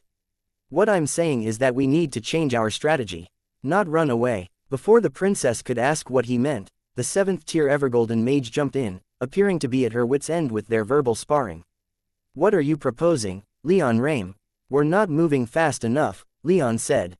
"Our weaker mages are slowing us down, and they're clearly vulnerable to the dangers of this forest. So, let's keep this place as a base of operations, let most of our group secure it. Then, we have our strongest mages even if it's just those of us at the 8th tier head out into the forest on our own and scout the area ahead of us. We can bring the others back in once we have a better idea of the dangers we face, and the direction we need to go." "It's not a bad plan," the 7th tier mage said to Cassandra, who pursed her lips in thought. "Are you saying that the three of us should go in one group?" The princess asked. "You, me, and that wife of yours?" Leon, presuming that she was talking about Maya, said, "No. The three of us scout out in different directions. It would only delay us if we were to all travel as one. And what's to stop you from giving us false directions so that you can claim whatever it is you're after without us around? Are you looking to hog all the glory for yourself?" Leon glared at the princess, his patience with her running low. "This isn't about glory," he growled, and the princess paled slightly, recognizing that she'd angered him something fierce. "This is about ensuring that we find what's here, and then we leave without spilling any more of our own blood. That vine monster could have done serious damage to us, and I mean the two of us, specifically if we'd let our guards down. This forest is dangerous, and there's no room for our egos. So how about we try and look at the problem with a little objectivity? Acknowledge the danger of this expedition, and act accordingly. Besides, I don't think any of us are going to find the kind of ruins you hope are out there, while also being able to hide that find from everyone else. I think if any of us finds this place, then the entire forest will know." Cassandra didn't look happy, but she at least looked suitably chastened. Leon took a deep breath, then asked, "Are there any other suggestions? Criticisms that can be made about my strategy? Or should we go with this from here on out?" Cassandra didn't respond immediately, but instead stared at Leon for a long moment, then glanced at her 7th-tier companion. The Evergolden mage subtly nodded, and Cassandra sighed deeply. "Fine," she said, "we'll do this your way." Leon nodded gratefully, and then launched into a quick summary of what they still had to check. There were 2 more likely spots for his clan's research facility, along with a handful more potential spots outside of the zones that the Sacred Golden Empire had marked as dangerous. He decided that Maya and Cassandra could each search one of those most likely spots, while he checked out the less likely spots. He knew that he could cover quite a bit more ground than either of them could, and not only was he not going to hold himself back anymore, he also had a new piece of gear he wanted to put through its paces, the entire expedition holed up in their new camp for the night. Since the decision had been made that they'd be staying here at least another night, the Evergolden mages set up a more intensive guard detail and reinforced the stone walls. Leon's people, in turn, remained on high alert, ready to act as a quick response force if the camp was attacked. Leon, Maya, and Cassandra, meanwhile, prepared themselves for their recon mission. Cassandra didn't look entirely happy, but she'd at least agreed to Leon's mission. The biggest issue Leon thought she had was his attempt to make a rule that if any of them found any ruins, they'd make note of them and return to the camp. Just based on his own first-hand knowledge of his clan's defenses and the kinds of things they tended to vigorously defend, he knew that if this research facility was still functioning, then none of them, save for maybe himself, would be able to get in without having a lot of trouble. A lot of potentially deadly trouble. So, if they found anything, they'd fall back and assemble everyone else to tackle the problem as a group, rather than trying to enter on their own and getting killed. Cassandra had looked particularly bitter when she'd accepted that rule, and for that Leon couldn't blame her. He didn't think she'd follow the rule, but if he were honest, he didn't think he'd follow it, either. It was only going to be the three of them heading out into the forest. The two 7th-tier Evergolden mages were going to remain behind to command the camp, and Leon trusted Valeria to be professional if they were to be attacked. Elise, meanwhile, had gotten back to Leon that night. She had decided that while she didn't want to return to civilization, she also couldn't bring herself to continue on the expedition proper. So, even when or if they found what Leon was looking for, she'd be remaining at camp until everything had been secured. She'd taken enough chances on this journey, and she wasn't looking to get injured again. Leon had to admit that he was a little relieved to hear that decision. While he wanted to support his wife, he also knew as well as she did that she wasn't a fighter, and the knowledge that she could get hurt weighed heavily on his mind whenever she was out with them. But now, he could head out into the forest on his own and relax. The next morning, with little more than a look and a smile of provocation, Cassandra was the first to take off from the camp and fly out over the dense, primeval forest. Maya rolled her eyes, then glanced at Leon. When he nodded and smiled at her, she pulsed back confidence and love through their connection, and also took to the skies. Leon wasted no more time after that, and seized the air around him. With his Thunderbird blood, the air readily responded to his will, and he near effortlessly rose into the air. As his boots left the ground and the wind blew around him, he felt himself relaxing. He was wearing his armor, but that didn't make much difference. If he was flying, he was happy. Without further ado, he conjured his invisibility gem into his gauntlet, and as he took off over the forest, darkness enshrouded him, and he faded from view. Not too far away, he could see Maya doing the same, and it seemed that Cassandra didn't like that development, for she paused in midair to stare at where both of them used to be, a deep frown on her face before she continued on to her objective. Leon smiled as he flew out over the forest. He flew with great speed, not paying too much attention to where exactly he was going and keeping his eyes open for a good place to land. He wanted to get at least 20 miles away from the camp so that he could do his thing in peace. Maya, Cassandra, and both 7th-tier Evergolden mages would still be able to see him at that distance, but he was confident that they wouldn't notice him in time. Eventually, he found a suitable location, and descended through the canopy to land on a hill overlooking a bend in a river covered in shrubs and trees. He was just about covered from visual sight from all directions, and from what he could tell, there wasn't anything actively dangerous on the hill. So, without further ado, he landed on the hill, pulled all of his armor and clothes into his soul realm, rendering himself visible in the process, and then activated his transformation enchantment. His blood seemed to vibrate within him, and he felt like he was throwing off the heaviest shackles in existence as his arms turned to wings, his feet to talons, and his body grew. In a matter of seconds, he was standing below a large tree in his avian form. He didn't take off immediately, but instead conjured his newly enchanted iron ring around his left talon. Into that ring went his invisibility gem, and once again, Leon faded from view. It took a little longer, but his avian body became invisible. And only then did he lift back off. Now, he felt like he was finally ready to find this research facility. Chapter 737, Ambush. Leon, shrouded in shadow, took off into the air. With the wind against his face, running through his feathers, and over his wings, he felt invincible. He was back in his element, soaring through the sky, master of all he surveyed. He struggled a bit to focus, and after about several minutes of reveling in stretching his wings once again, he managed to turn his attention back to the forest below him. As with the previous couple of days, the forest was eerily silent. There were no birds, no wildlife at all. Or at least, none that Leon could detect, not even from above and with his 8th-tier senses amplified by his avian form. The wolves, tree sprite, eagles, and others that had attacked before had all seemed like they'd come out of nowhere, and even from above, Leon couldn't see a single sign that there were more in the forest. But he had no doubt that there were more. The forest was large, dense, and hadn't known human civilization for a long time. There was undoubtedly quite a bit more like the bulbous vine out there, as far as he was concerned. So, he began flying around to some of the other sites he'd located a couple days before. Each one he'd marked had large deposits of local stone that could indicate the location of his clan's research facility, but 3 were located in places where previous Evergolden scouts had been known to be frequently attacked. There were still 2 more high-danger places, but Cassandra and Maya were checking them out, and Leon trusted that they would get the job done safely. But that left 3 more sites outside of high-danger zones that he wanted to scout out. He still felt like his clan's research facility was going to be located around one of those high-danger areas, but he had to be thorough, and moved with great speed. He reached the first site rather quickly, a hill dense with trees, but near its base, entwined within the tree roots, were moss-covered stones.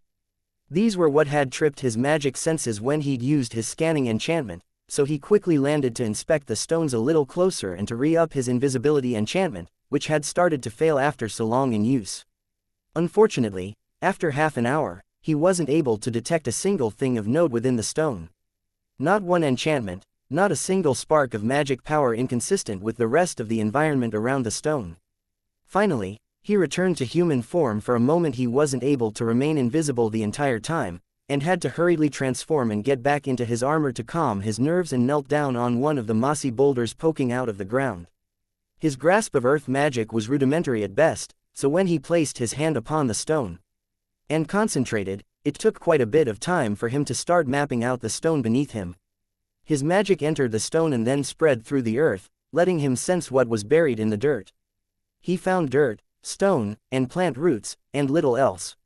He found no buried ruins of his clan, but neither did he sense any underground animals or insects. It was like the forest was completely devoid of life, more sentient than a tree. If he didn't know better, he would have thought this was some kind of nature preserve kept free of destructive animals. Once he'd noted all of the mundanity that he could, he returned to the skies after transforming back into his avian form. He was once again invisible, and when he got to a comfortable mile or so above the leaves of the highest trees, he projected his magic senses and checked in on everyone else. Cassandra was blazing through the trees with great speed, her light magic allowing her to get through the forest with ease. Maya, meanwhile, had submerged herself into a great water dragon that was winding through the forest with an almost comical amount of restraint.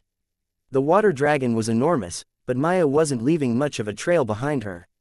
Finally, Leon glanced at the camp and was relieved to see that it was just as he'd left it. So, he turned his attention to the next closest of his sights and beat his wings, propelling himself with a great gust of wind magic powerful enough to deform a fluffy white cloud that he couldn't help but fly through. The next sight was, at least geographically, a little more promising. Instead of a hill, this one was a narrow, but shallow valley. Trees lined the ridges along the valley's edge, creating what was essentially a tunnel with a roof of leaves. Leon entered this tunnel at one end with more caution than he had with the hill. He couldn't sense anything dangerous down in the valley, but that didn't mean anything at this point. Down along the valley floor, Leon could see the tops of a few boulders peeking out of the wet soil. He alighted for a moment on a particularly large tree root and glanced around, searching for anything at all that might indicate the presence of ruins, but he saw nothing. He was just about to ask Nestor and Zafin if they had noticed anything when white-hot pain erupted from his sides, and he was thrown off the root. His shroud of darkness was torn asunder, rendering him visible before he hit the ground a couple dozen feet away. Leon was utterly discombobulated. He barely understood what had just happened, and the pain wasn't going away. He then turned his head and saw the spear sticking out of him. It was made of rough, unworked wood, and had pierced right through one of his wings and into his side. It hadn't gone much further than just breaking skin past his wing, but it still hurt when he instinctively raised his wing and pulled the spear out of his chest. Blood poured from his wound, and in a panic, Leon looked around trying to see just what had attacked him.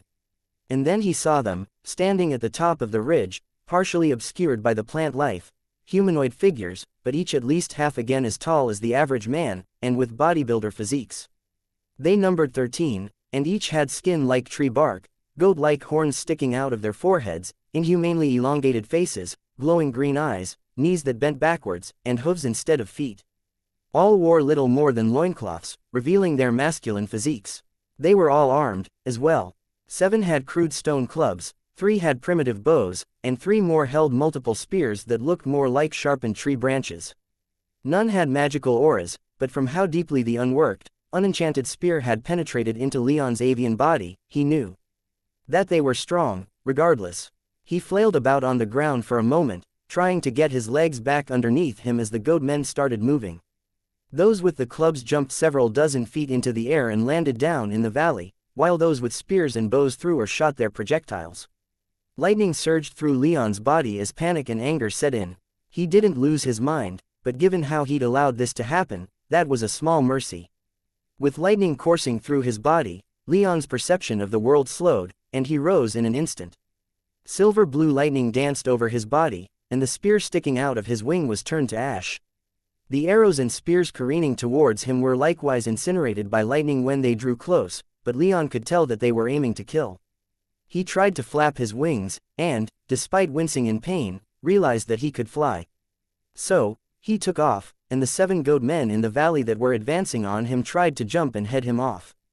5 missed entirely, but the other 2 drew close enough to strike. But they never got the opportunity. Leon snatched one out of the air in his talons, and his lightning caught the other.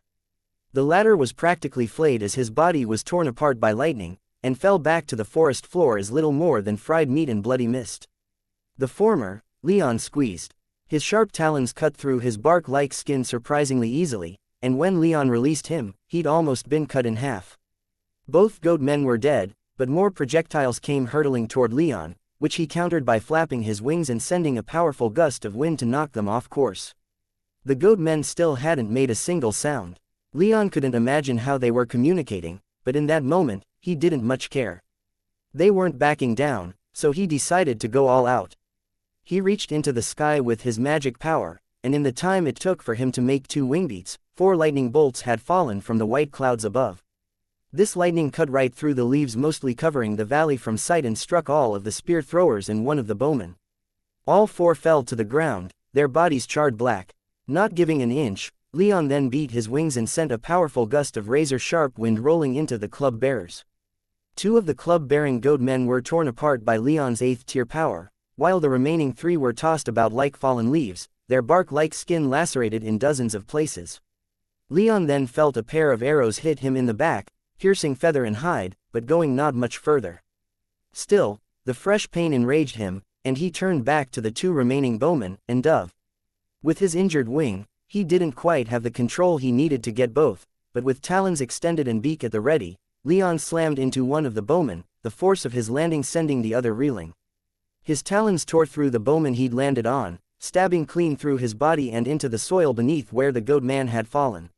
Leon's beak then came down in a deadly follow-up and severed the goat man's head. He sensed another arrow hurtling toward him, but he warded it off with a gust of wind.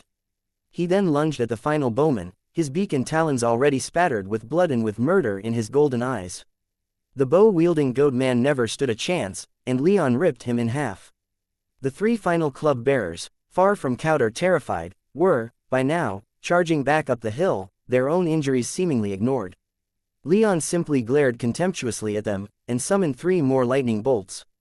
All 3 unerringly struck their targets, and the final goat men, not even halfway up the hill, were frozen in their suicidal charge as Leon's lightning charred their flesh, destroyed their nervous systems, and flash-fried their muscles. They were rendered into seared statues, the momentum of their charge causing their corpses to collapse onto the hill. For a moment, as Leon stood on the ground at the top of the hill, the forest's trees at his back, and admired the results of his handiwork. He'd finally met the goat men, and they'd proven not only hostile, but also both deadly and strangely weak. To prove their deadliness, the throbbing pain in Leon's wing and back finally pulled him out of the afterglow of the brief battle.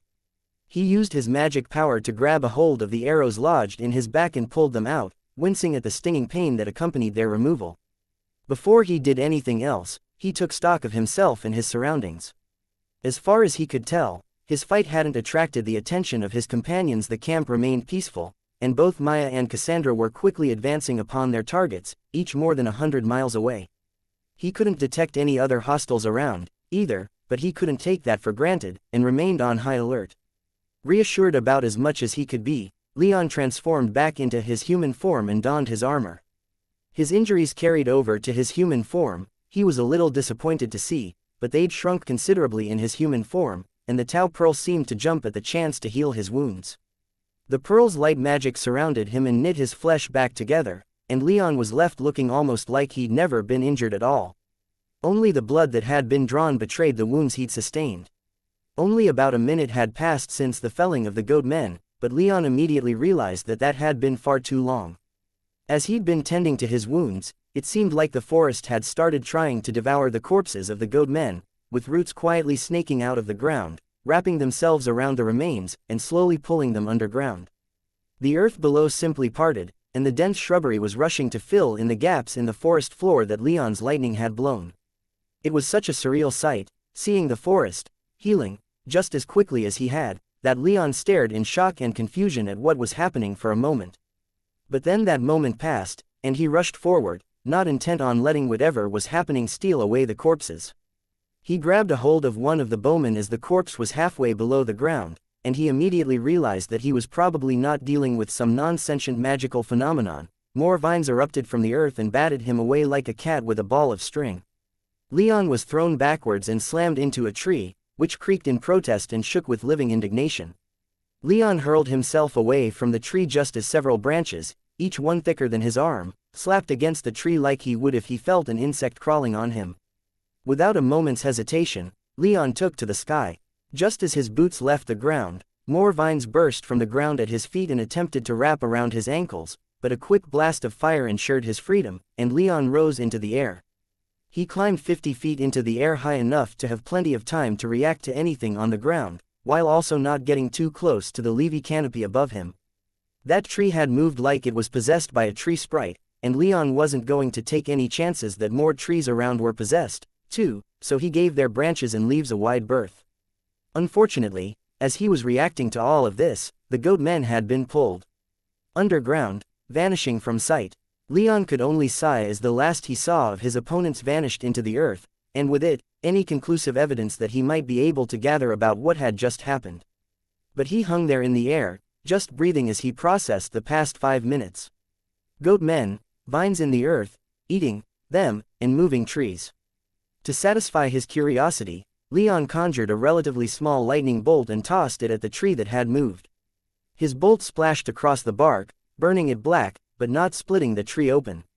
Nothing emerged from it as Leon's 8th tier power shook it down to its roots, so it wasn't a tree sprite, but the tree shuddered as if in pain, and then its trunk began to twist and turn in ways that shouldn't have been possible, and its branches flailed about, slamming into its neighboring trees and tearing apart the flora around it. Finally, just as the tree fell still, it shuddered one last time, and a dense cloud of dark green pollen fell from its upper branches, identical to what the bulbous vine had spat out. Leon didn't hesitate to catapult himself backward, away from the green cloud, and carefully monitored himself as he flooded himself with fire magic to ensure that even if he did breathe any of that stuff in, that it wasn't able to take root within him. Only then did the forest finally, go still once more. Leon was left there, hovering in the air, staring at the mostly pristine forest, not wanting to drop back down with all of those underground vines and moving trees. He could tell that this deposit of stone wasn't what he was looking for, but he'd found something anyway, and he didn't much like it. The fight itself was exciting, in its own way, though Leon couldn't help but get the impression that this wasn't meant to be a real ambush. He thought about as he rose back into the air he'd been invisible, but had been attacked by beings he couldn't sense, which had the durability of wet paper, yet were strong enough to inflict him harm. Then, all evidence of his fight was erased once it was over, preventing him from studying the bodies left behind. Maybe I'm just being paranoid, he thought. Is there something out there directing all of this? This felt like a planned ambush, or at least something trying to put me through my paces. If this was a real attempt to kill me, then why stop at the goat men? Or was this just a hunting party that stumbled across me? But if that was the case, why would they just attack without thought? And what in the hells was that stuff that came out of the tree? Leon scowled as he flew onward, still in his human form, toward the final site he wanted to check. He sent a quick mental warning to Maya to ensure that she was extra cautious given he'd just been attacked, and then redoubled his effort to find out just what was going on in this forest. Chapter 738. Manticore. As Leon flew over the forest, his caution never wavering, he asked Nestor and Zafin both, "Were you two paying attention to that ambush?" "No," Nestor bluntly replied. "I was," Zafin admitted, sounding like he was grinning madly. "That was quite a blunder on your part. Getting a little too used to your magic senses, are you? Can't handle it when you're unable to sense threats coming. Unused to actually using your physical senses." Leon gritted his teeth in frustration, but he couldn't honestly refute any of Zafin's points. It was true. He was reliant on his magic senses now, and if he'd been paying more attention with his physical senses, then he might have avoided some pain. Given how quickly the goat men went down once he got going, he figured he might have even taken them all out before they managed a response, if he'd only been a little more on point. "Relax," Nestor said, though his tone lacked any warmth. "You survived, so all's well that ends well. Just don't do something so stupid again. And when you do," Zafin added, "call on me."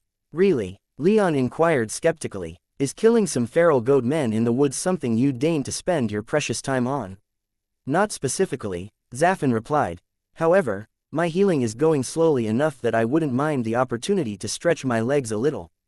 Use my power, you know." Leon nodded. "I'll keep that in mind. But for now, I was hoping to pick your brains as to how in the name of the ancestors did those goat men know I was there." "You were using your shadow cloak?" Nestor asked. "Yes, the one you cobbled together for your tiny Thunderbird form." You have to know that that one's incredibly flawed. I mean, so is the one you're using right now, but that one for your larger body is really bad. I'm surprised it even completely covers you from physical sight, let alone anything else." "It works well enough for about 15 minutes, Leon explained. "After that, the cloak starts to decay. It hadn't decayed that much by the time I landed at that site, they shouldn't have seen me. And yet, somehow, they did. They were strong, but they seemed to lack magic power. I'm just trying to understand everything here," Zafin then suggested. "Why don't you run through everything again? Go through it all with a fine-tooth comb and see if you notice anything you've missed." Leon took a deep breath and ran through the entire encounter with his Soul Realm guests. His initial arrival at the site, the ambush, his counterattack, and finally ending with the moving tree and its pollen attack that he was quite certain wasn't possessed by a tree sprite. Nestor hummed. "I'll try and think of something, but again, biology isn't my thing." "Then pipe down," Zafin retorted. "Leon, have you considered the possibility that all of this is connected?" "How do you mean, connected how?" "I'm saying that there've been quite a lot of encounters in this forest. Have you considered the possibility that everything here shares some kind of will? I've seen similar things before, where some kind of creature makes its way into an environment and proceeds to take over everything within, usually with some kind of mind-dominating darkness magic. You're saying that you think everything here might be controlled by something? Given what you've found so far, I would say this is a strong possibility. You breed in that green pollen. I'm sure that's not what that green stuff is, but we can go with that for now, and that'll cause that mold to grow on your brain. You'll find your body being taken over by whatever created those spores to begin with." "That's a disturbing thought," Nestor whispered. "You're one to talk," Leon shot back with great venom. "That's essentially what you tried to do to me back in the day." Nestor wisely decided not to respond, so Leon turned his attention back to Zafin. "If I wanted to confirm this hypothesis of yours, how might I go about doing so?" Leon could almost see Zafin shrugging in the brief silence that followed his question. "Honestly," the Demon of Flame said, "I'd just burn this whole forest down, hivemind or no. It's already proven itself to be hostile and incredibly fucking creepy. I wouldn't allow it to continue to exist." "I'll take your advisement under consideration, but I doubt my answer will be the same as the last time you made that suggestion. But, to get back to the point, that doesn't really explain why they knew I was there when I was invisible. You'd landed on a tree root, didn't you? We just saw a tree move of its own accord. Is it so hard to believe that you were revealed by physical contact?" Leon frowned in thought. If even the trees could be turned against him, Then there was no place in the forest that could be considered safe, and remaining invisible wasn't a real option, not that he was in a hurry to drop his current invisibility. He sent a quick warning to Maya and resolved to treat the trees themselves as potential enemies, too, so long as he remained within the forest. Leon looked around at the forest as he flew over it, unseen, or so he hoped. As far as both danger and beauty went, he didn't think the place yet held much of a candle to the forest of black and white, but it was still quite a beautiful sight. At the very least, burning it all down as Zafin had suggested wasn't something he was eager to do. As he admired the forest, he realized that he'd somehow gotten off course, and quickly corrected himself. The third site he was going to visit was the farthest from the camp, but he was a little surprised that he'd drifted off course so far.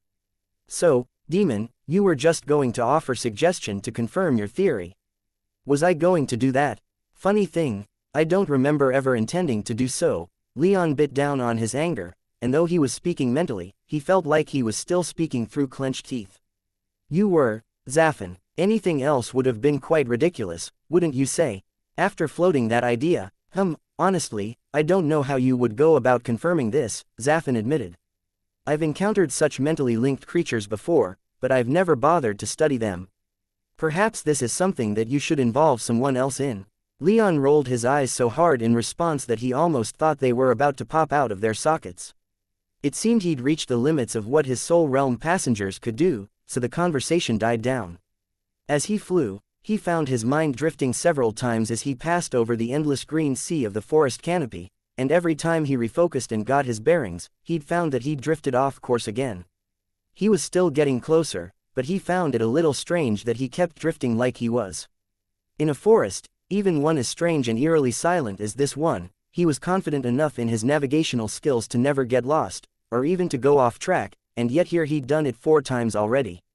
So, with Zafin's theory in his head, he came to a stop about 5 miles from the final site and gave himself as thorough of an examination as his magic senses allowed, which was exceptionally thorough. Fortunately, he found no signs that he was being mentally manipulated, but he flooded his system with the Thunderbird's lightning just in case.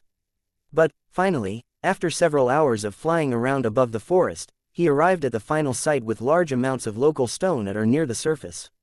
And what he found was fairly promising, being a large pit with stone poking through here and there, and a large pool of surprisingly clear water down in the center of the pit. Most of the ground was mossy and covered in dirt, but that dirt layer above the stone was thin enough that there weren't many plants, let alone large trees, growing on it. What stone he could see resembled terraces moving down into the pit and had relatively regular shapes, though somewhat obscured by millennia of erosion. Given what he could see, he guessed that he was hovering over a quarry that had been left abandoned for a terribly long time. Taking some risk, Leon conjured his earth-manipulating gem into the gauntlet that usually held his anti-magic gems and activated the enchantment. He felt the magic reach down into the wet soil and start latching onto stone, and it didn't take long for him to seize control of some fairly sizable chunks. Leon pulled these chunks free of the earth and found that they were all of roughly the same size, being cubic, with all sides a little shorter than he was tall. Some of the chunks he checked were cracked and broken, but he could still see the regular edges carved by tools and smoothened by erosion. This place must be where they quarried the stone for the research facility, Leon thought to himself. Then it must be close. He cast his magic senses out wide, hoping to find any sign of what he was looking for. Unfortunately, he couldn't detect anything, and the rest of the sites that he'd discovered with his sensor enchantment weren't particularly close to this former quarry. Before he could ponder what he'd found anymore, some movement caught his eye, and he instinctively rose higher into the air and let the hovering stones fall back to the ground. Only a couple seconds after they hit the ground, quietly walking out of the forest came a massive creature of such size and obvious ferocity that he wondered for just a moment how he'd not seen it until now. A moment later, the creature's lack of aura immediately explained why. It was easily thrice as long as he was tall, with the body and head of a lion, the horns of a ram, the wings of an eagle, and the tail of a scorpion. Its hide was a golden brown, with feathers to match, and a pair of burning red eyes that swiveled all over the quarry as if searching for something. This was a manticore, Leon realized. Such creatures were incredibly rare, and as far as he knew, supposed to be incredibly strong. However, this one lacked all magical aura, so he wasn't able to clearly see just how strong this one was. But what he could see was rippling muscle beneath its lustrous coat, long claws that glittered like polished black steel, an erect scorpion's tail that glistened in the sun, and when it growled, Leon saw for just a moment vicious fangs that looked sharp enough to slice clean through a man with hardly any effort. Its mane and lack of pants made it clear enough that this manticore was male. The manticore advanced further into the former quarry, made a deep chuffing sound, and then leapt down to the bottom of the quarry, landing right next to the small pool. When the monster had first arrived, given his demeanor, Leon had thought that it had been looking for him. But as the manticore, still guarded, began to quietly lap at the water in the pool, he wondered if his assumption had been in error. For a long moment, Leon watched the beast drink its fill, captivated by his size and raw physical power.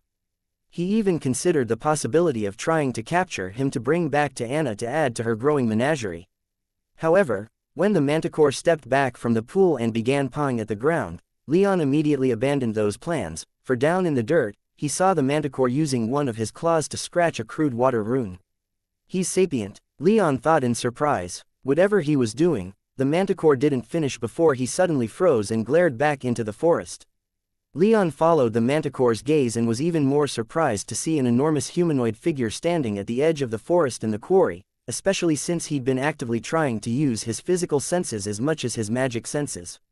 This figure had relatively human proportions, though was about the height of a stone giant. It lacked any definably human features save for its overall body shape, however, for its body was entirely made up of hundreds of sticks, twigs, and logs of varying sizes bound and held together by tough-looking vines, moss, and colorful mushrooms. This, Leon realized, was one of the plant giants that he'd heard about. His eyes widened and he dropped down closer to the quarry. He didn't get so close that he felt like he was in danger of being seen, but he wanted to see what was about to happen with a little more clarity and examine the newcomer a little more closely. The manticore drew his attention when he loudly roared in challenge and assumed a threatening posture.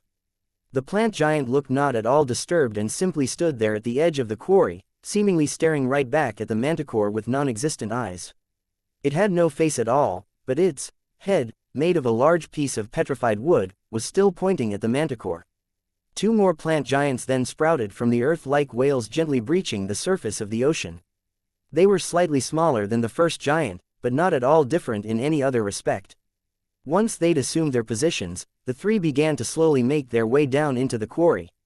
The manticore roared again, but the beast sounded much less sure of himself this time, and Leon wasn't that surprised to see him turning around and taking off into the air, his eagle's wings beating extremely hard to carry him to the opposite edge of the quarry.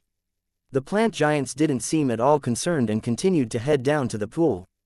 Leon avidly watched as they silently and motionlessly stood around the pool, but was disappointed when nothing more seemed to happen.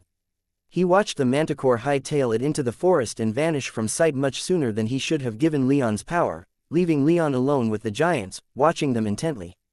From this close of a distance, he could definitely see the resemblance between them and the stone giants in the border mountains, but that didn't mean that they were somehow related to golems. So, Leon decided to consult the expert. "Nestor," he whispered, "what do you take these things for?" "Golems." Nestor was quiet for a long moment, but Leon felt the dead man's magic senses project outward. Nestor didn't have very good range, so despite his own misgivings about getting closer to the forest floor, Leon dropped a little and did just that. "No," the dead man eventually replied. "No, these are something else entirely, these are not golems." Leon frowned. "Are you sure? You haven't exactly been that welcoming to giants descended from your golems before, that was different." "Those were undeniably my creations. My arguments then were to try make you see your mistake in assuming that they were alive. These are something else entirely, these are not any kind of golem that I've ever seen." "Huh, what in the hells are they, then?" "I couldn't tell you, boy. Regardless, I would advise against tangling with them." Leon nodded in response, having not had any intentions of doing so to begin with. He hovered in the air, watching the motionless giants for a while longer. It eventually became clear that they weren't going to move again, and without any other kind of knowledge of just what they were doing, Leon decided to head back out into the forest in search of the research facility. So, with one last glance over his shoulder at the plant giants standing motionless over the pool, Leon flew back over the primeval forest. As he rose back into the air, he projected his magic senses once again and located Cassandra and Maya. His river nymph maid was doing just fine. her water dragon having borne her all the way to her site, where she was looking around for any sign of man-made structures. This was quite relieving, for Leon saw Cassandra standing in the middle of a clearing, looking quite dazed and confused as she slowly turned in circles, staring at the forest around her. He couldn't tell what exactly was going on with her, but he at least knew that it wasn't good. He took off in her direction, moving as quickly as he could. She didn't look to be in any immediate danger, but given Zaffin's warning about possible influence from some intelligence that governed this forest, Leon couldn't take that at face value. However, along the way, somehow, Leon found himself flying in the wrong direction. He hadn't been turned around completely, but he realized at some point that his bearing was more than 60 degrees off Cassandra. He didn't stop to question it, but instead reoriented himself and continued flying with all haste in her direction. When he reached her, he landed in her clearing with great energy, revealing himself as he landed. Cassandra reacted slowly and with little in the way of understanding or recognition. She was in full armor, so he could only see her eyes, but they seemed dazed and unfocused. "Cassandra," Leon shouted, hoping she'd react in some way. However, she just slowly blinked and stumbled away from him. Without hesitation, Leon lunged forward and hit her with an appreciable blast of the Thunderbird's lightning. Her armor was powerful, but it lacked any independent power sources. Its defensive wards, like nearly all armors that Leon had seen or created himself, were entirely powered by the mage wearing it. As a result, her defenses were down, and Leon's power hit her hard. The Imperial Princess reeled, then tripped over a root and fell to the ground. "Ow!" she shouted. "What the ashen fuck?" She glared up at Leon in anger, her eyes now infinitely more focused than they'd been just a moment before, but that anger quickly turned to confusion as she glanced around at her surroundings. "Where are we?" she asked. "Most of the way to the location you were going to investigate," Leon explained. "I found you just standing here in the clearing looking like you'd forgotten how to exist." "What?" Cassandra shook herself a bit, then pushed herself to her feet. "Do you remember what happened?" Leon asked. Cassandra didn't immediately respond, but continued to stare at the forest around them. Her helmet obscured her expression, but from her body language alone Leon could tell that she was thoroughly confused. "No," she replied, "I don't. How did I get here?" Leon frowned. "Are you feeling all right? Well enough to get back to camp?" "Of course I do, but why would I want to return to camp? I haven't done what I need to, yet," Cassandra indignantly replied, her confusion going full circle as it gave way to anger. "Because something happened to you," Leon incredulously replied. "Look, let's just head back and get you checked out. Make sure that nothing's wormed its way into your head. I have some reason to think that may be a possibility. This ruin I'm looking for isn't going anywhere, so let's err on the side of caution, yeah? I'm perfectly capable," she began to insist, but as she took a step forward to emphasize her point, she stumbled, barely catching herself before she landed face first in the dirt. Leon instinctively rushed forward to try and catch her, but she just waved him off. After a moment's thought, she whispered, "Fine, I think I could use a bit of rest anyway." Leon quickly sent an update to Maya, and then he and Cassandra, after taking a few moments to orient themselves, took off into the sky and started to slowly make their way back to camp. Leon was gratified to see that the princess's condition rapidly improved, but he was still deeply concerned to have seen her so affected. As they flew, Leon once again found himself flying off course and in need. Chapter 739. A few pieces falling into place. Whatever had happened to Cassandra to so discombobulate her, it had faded entirely by the time she and Leon had returned to camp. Her anger at having to return, too, had faded, and when they reached the palace tree, she surprised Leon with a relatively humble apology. She then went to get fully checked out by her own healers, arranging to meet with Leon again when that was finished.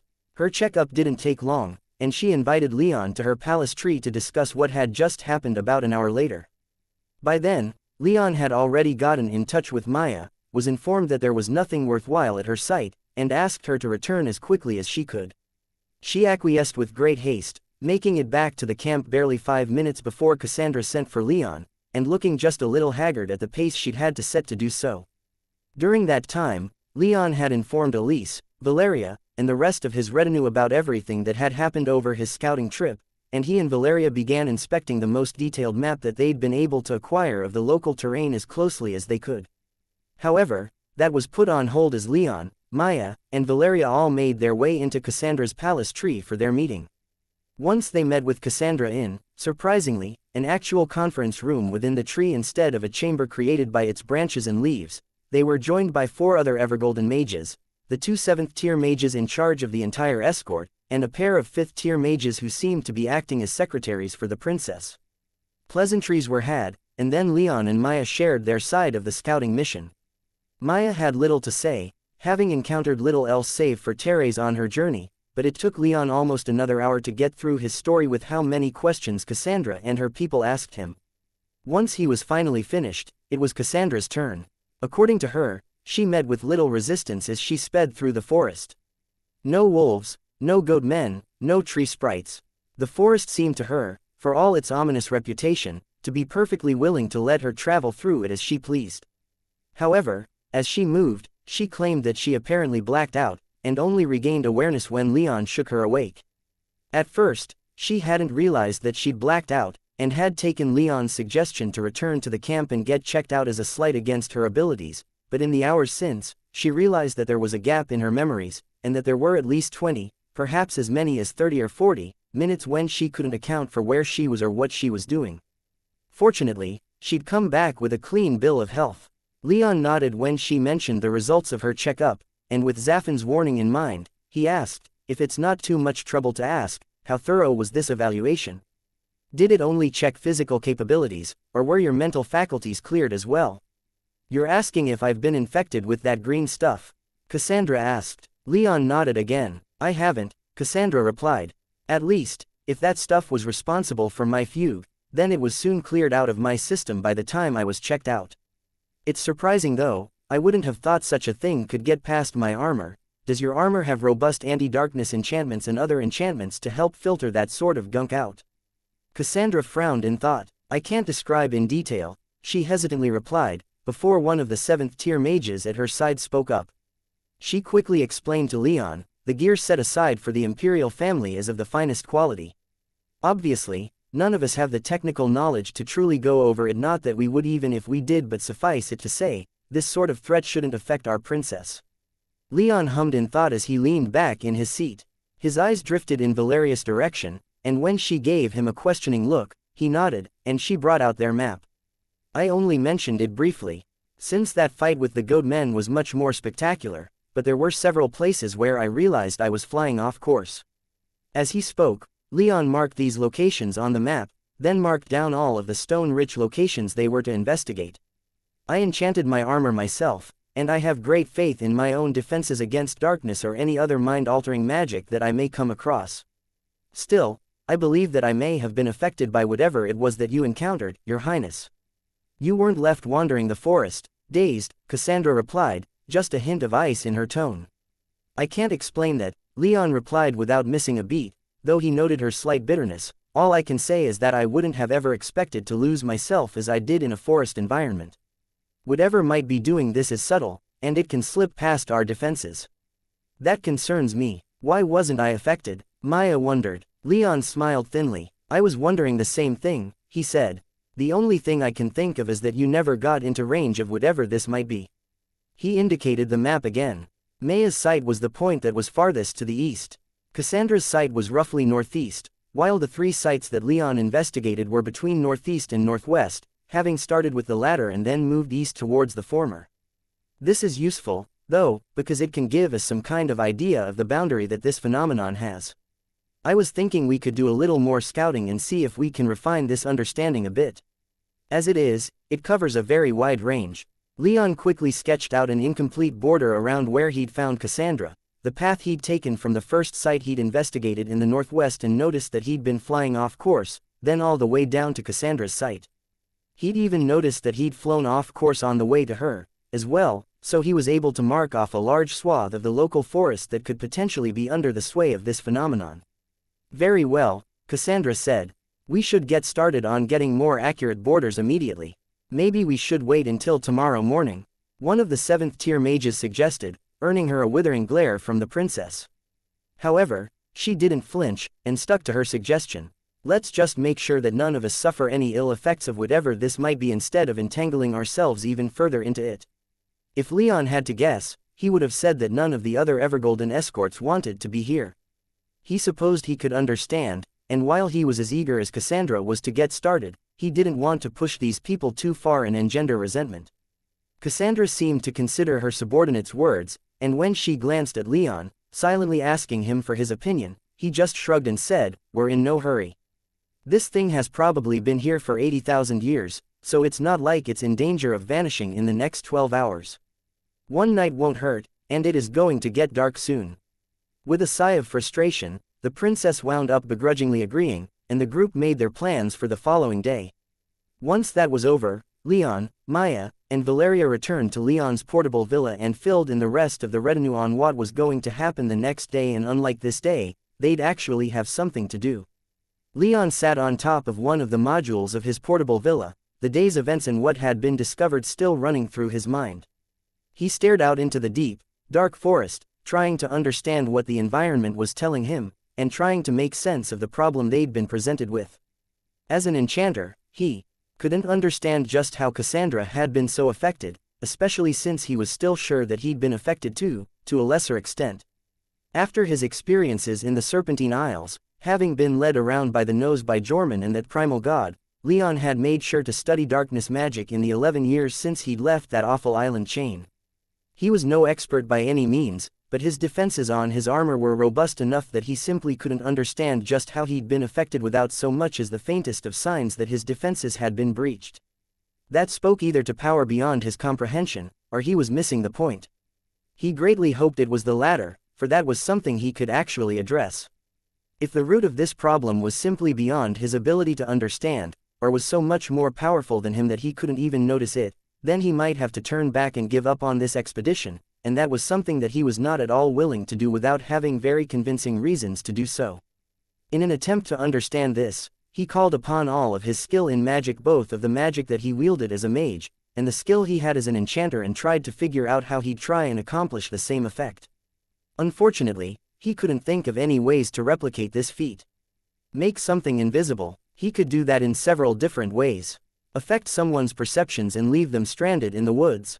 Sure, he felt like that was within his capacity, so long as he had months of prep time and enough materials. However, something so subtle that Cassandra was left with an unexplainable hole in her memory, and Leon had been led off course in a forest multiple times, left him feeling rather helpless. "I don't suppose you know of anything that might explain this?" Leon asked Nestor after giving the dead man as detailed of an explanation as he could of the conundrum. "I know of a myriad of different ways to accomplish this feat," Nestor haughtily responded. "That you can't simply speaks to the volume of knowledge that you have yet to acquire, and how lacking in true skill you are." Leon grunted. He certainly didn't appreciate Nestor's arrogant tone, but he had no problem bowing to the man's expertise, and he was fully capable of admitting that for all his skill in the arts of enchanting, he was a rank amateur compared to his dead kinsman. Getting pissy over something like this simply wouldn't be productive.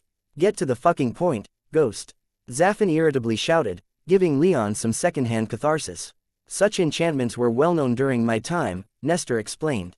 "However, they weren't what you'd call common.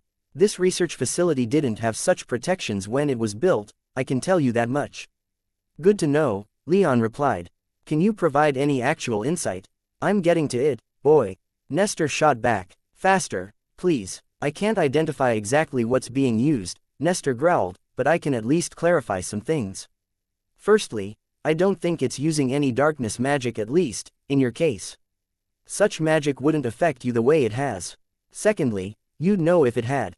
Thirdly, such magic just to make you fly off course would be terribly inefficient."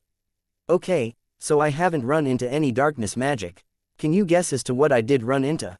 "Why don't you make a guess of your own, since you're being so impatient?" Leon scowled, but he played along anyway.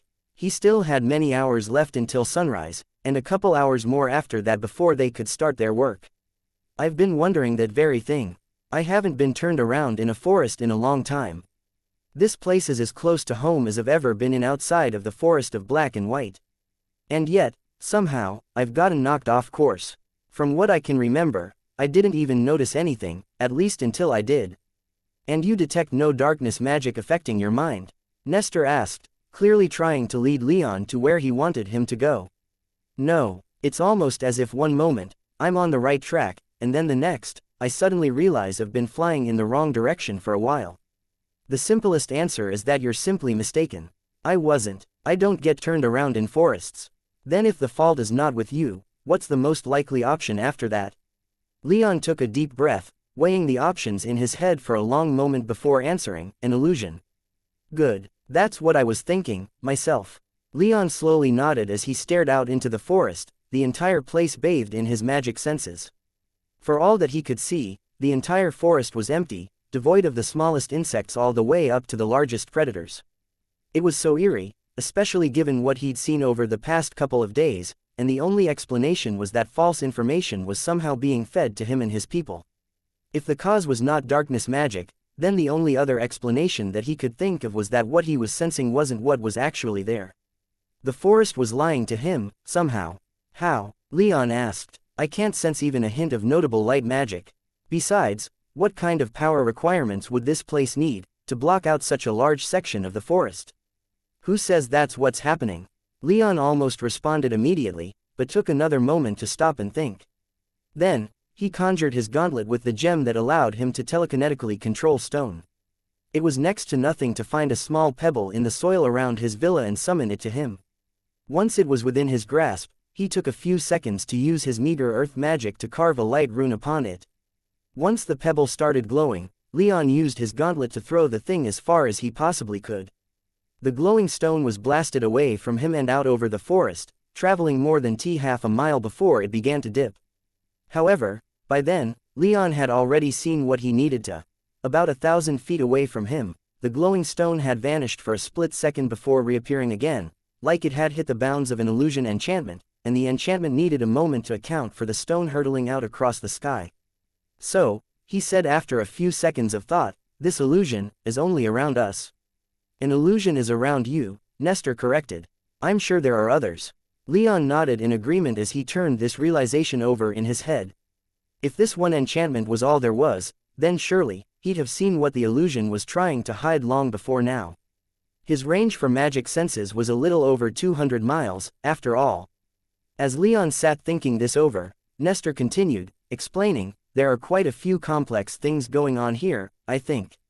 Were I in charge of handling all of this, I would probably use several layers of illusion magic to ensure that people don't even realize there's something here, and if anyone got curious enough to test that, they'd still come up with nothing. For those who got too curious, then more conventional defenses might come into play. Leon thought about the monsters that had attacked his group so far, and of the many reports now seeming a little strange in their frequency of dangerous monsters in the area, and of how confused Cassandra had been when he'd found her earlier. Illusions to ward away curiosity, Leon murmured. Monsters for those who start approaching and to give this place a reputation, and finally darkness magic to make sure anyone who persists turns around and can't. Remember why? Easy enough, Nestor agreed. Subtle. Such an enchantment scheme would play perfectly into how people might see a forest like this. Deep, dark, full of danger, and easy to get lost in. And if anyone manages to get past these defenses, I'm sure there are even more within. Yeah, Leon murmured. At this point, I wouldn't be that shocked to see the research facility still operating in there, and with all of the Thunderbird clan defenses still running. If that's the case, what might I expect? Nestor sighed dramatically. Oh, I wouldn't be that certain the place is still up and running, but I suppose there wouldn't be much harm in assuming the worst. I would caution you against weapons like the lances that the people of this plane have aped, only much more dangerous. Golems are a given, I should think. Other than that, static wards like light barriers and fortifications of stone and metal are about what to expect. This place wasn't nearly as sensitive as my lab, or the prison where our little fiery friend was kept, but those places also had large local garrisons to ensure security. This place would have had a garrison, to be sure, which would have pulled out in our clan's fall, leaving this facility without its most potent defense.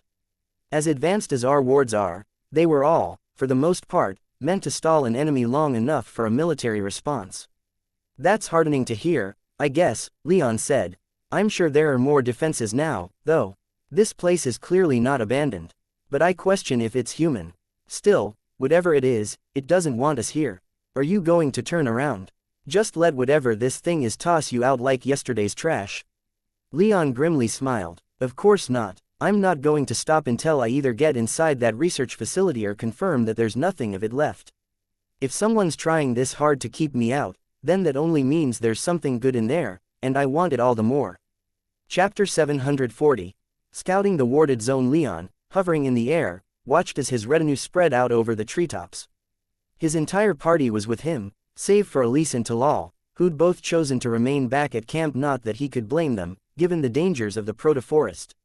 However, Cassandra wasn't of the same mind, and despite her own brush with what Leon could only presume were the defenses of the research facility, she still insisted on joining them.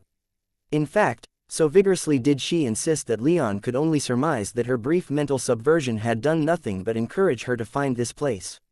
Along with Cassandra, 4 of the Evergolden escorts had accompanied them, including 1 of the 7th tier mages and 3 6th tiers. The rest of their unit had remained at their camp, ensuring that it wasn't attacked and destroyed in their absence. What Leon had assembled everyone here for was quite simple. Before they could start trying to subvert the defenses keeping them out of the wide section of forest that he assumed the research facility lay within, they had to first map out its boundaries. To some extent, this had already been done. The previous day's scouting missions to all of the sites with significant amounts of local stone had seen to that. What had Leon more confused was the fact that this area was on their maps. This large swath of forest wasn't just a giant hole in their maps, which he was inclined to assume meant that cartographers had been through this region before. However, he had to catch himself when making that assumption, because Cassandra couldn't remember having had her mind played with, combined with the fact that Leon could still see within this region with his magic senses. Not that he could actually see anything of note. He supposed that meant none of the cartographers realized that they'd been forced out of the area, used their magic senses, and never realized that everything they were seeing were illusions. Of course, all of this just meant that Leon didn't think he could entirely trust their maps, nor what he was seeing with his magic senses. As he pondered these things, his retainers kept spreading out across the sky, until they were separated by miles, each.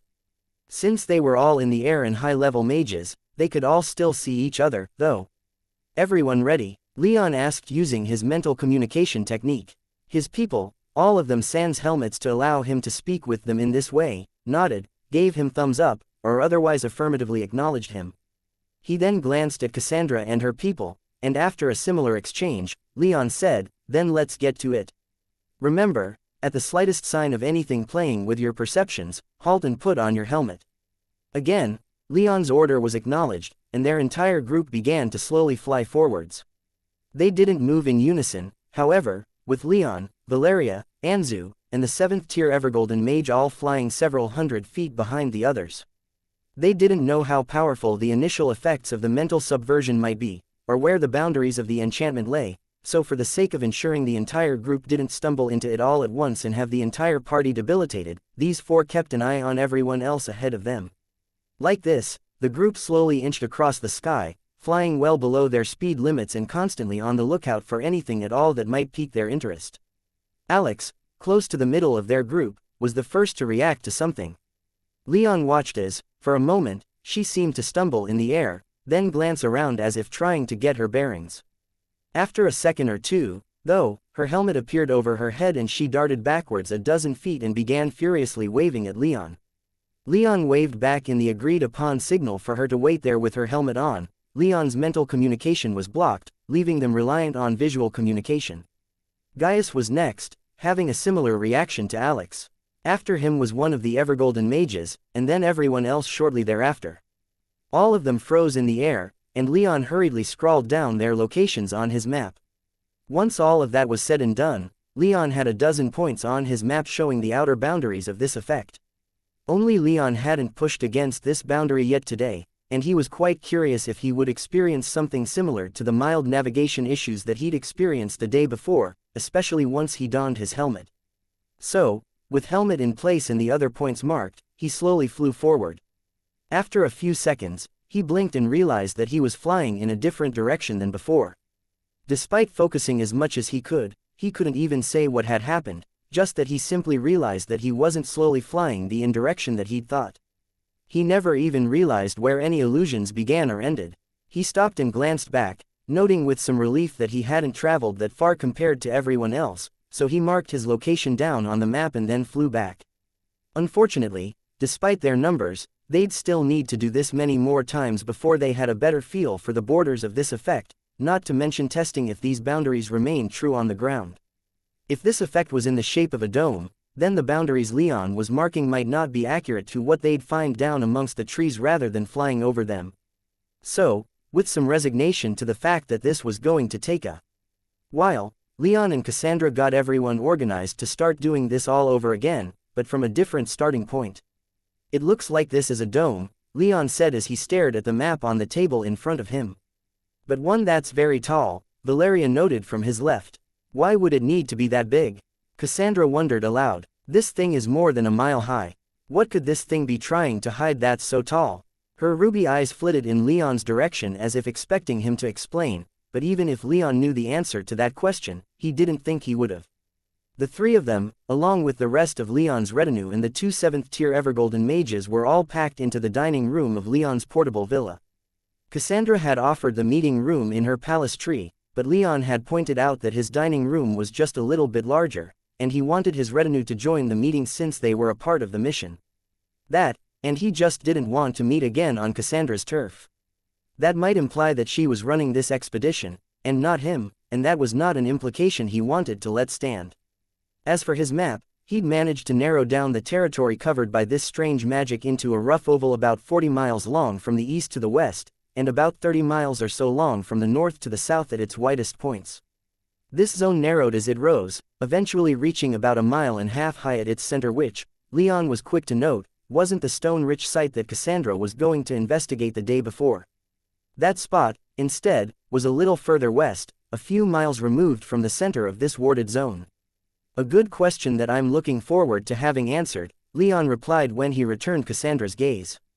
The two stared at each other for a long moment before Leon turned his attention back to the map, but he could feel Cassandra's eyes linger on him for a moment. Leon continued, "Now the question is how to get in there. Since Her Highness can't remember everything when she passed the threshold, that means we have no idea how quickly the mental intrusion ramps up, or even how much it might affect us when wearing gear that protects the mind from subversion." Cassandra glared at Leon for his little dig at her expense, but then suggested, "We could start cutting our way through the forest. That'll give us a good idea of how far we can get."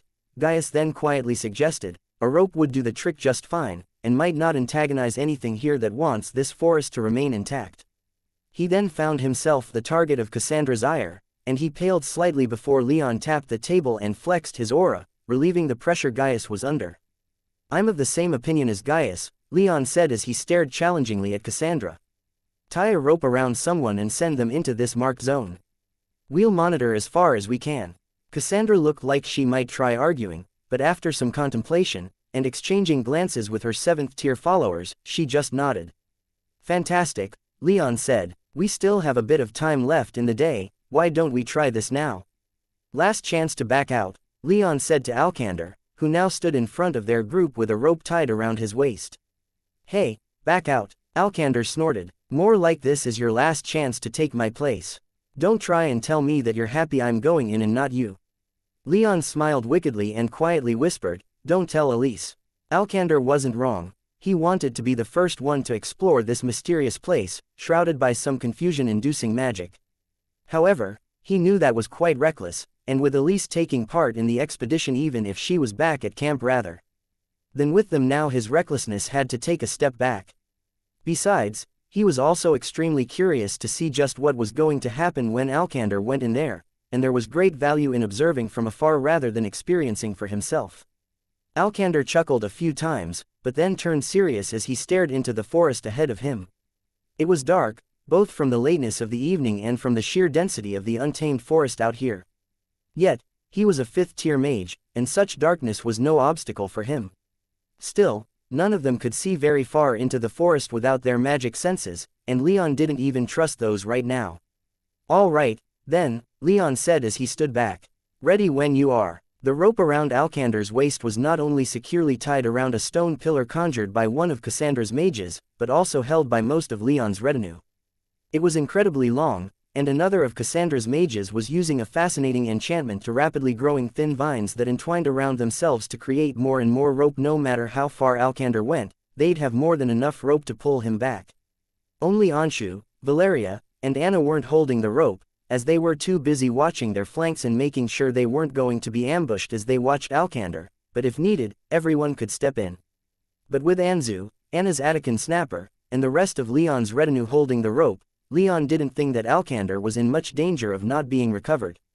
So, without much further ado, Alcander began confidently strolling into the forest, quickly vanishing into the dense darkness between the trees.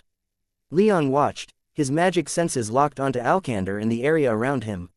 He saw his retainer picking his way through trees and over dry riverbeds and around shallow pits.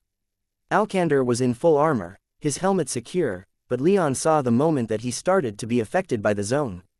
Alcander's confident stride faltered for a moment, and he started looking around a little more. But he kept moving forward, showing that while he was starting to be affected, it wasn't quite to the point of total confusion that Leon had found Cassandra in the day before. At least, not immediately. Alcander kept moving, his pace slowing, his head turning more and more frequently as if he were losing his way. And then he stopped, his head swiveling around as if he'd completely lost himself, and he got himself tangled up in the rope, soon falling to the ground. He flailed about like a drunk after a particularly bad night, and Leon was just about to calmly call this scouting mission off when Alcander suddenly disappeared. Leon blinked in confusion, noting that most of the rope was still there, but Alcander himself and the last few feet of the rope were just gone. What was left had fallen to the ground and ceased to move. "Leon!" Cassandra shouted, but by then, Leon was already moving. Lightning surged through his body as his adrenaline kicked into gear. He could feel the self-recriminations coming on, but he'd barely taken 30 steps before Alcander suddenly appeared not too far away, on his feet, the rope still tied around his waist. He looked much the same as Cassandra had, staring around like he didn't know where he was, what he was doing, who he was, or even which way was up. Leon turned in his direction and sprinted for his retainer. Alcander turned to watch in dull confusion as Leon seemingly appeared before him, and barely reacted until Leon hit him with a jolt of the Thunderbird's lightning. Alcander fell, and a moment after he hit the ground, he shouted, "Ah! What the fuck, Al?" Leon asked as he crouched down over his fallen retainer. "Are you all right, huh?" Alcander gave him a blank stare just barely visible behind his visor. "I mean, yeah, but, wait, what's going on?" Leon sighed, then held out his hand to help the larger man to his feet. "Come on, we'll explain on the way."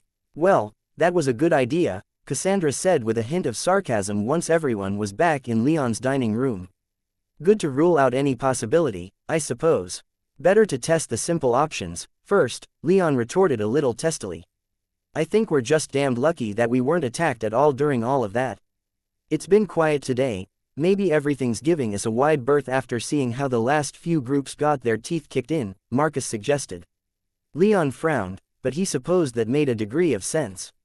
Still, if Zaffin's theory about all of the creatures here being connected in some way held true, then it was possible that whatever was controlling them was simply holding back some reserves. He was just concerned that he couldn't sense anything around here. He knew that there were plant giants, manticores, and goat men, but he couldn't sense hide nor hair of any of them. The forest for hundreds of miles seemed, as far as he could tell, to be dead silent. "There are other tests we can run," Leon murmured, thinking of the tracking arrow that Nestor and Zaffin had thrown together during the campaign on the Serpentine Isles. He'd learned the enchantment in the past 11 years and was confident that he could inscribe it onto anything. However, such a plan would only work if this confusion barrier was all that stood in their way. "As far as I could tell," Cassandra said, "your man was teleported." "A surprising show of power," Leon muttered, "but I can't say you're wrong." He'd seen enchantments that bent space before in Zaffin's prison, but he couldn't sense the same magic at play here. Of course, he could barely sense anything at all of use, but he supposed that was just par for the course at this point. "This is a real conundrum," Marcus said.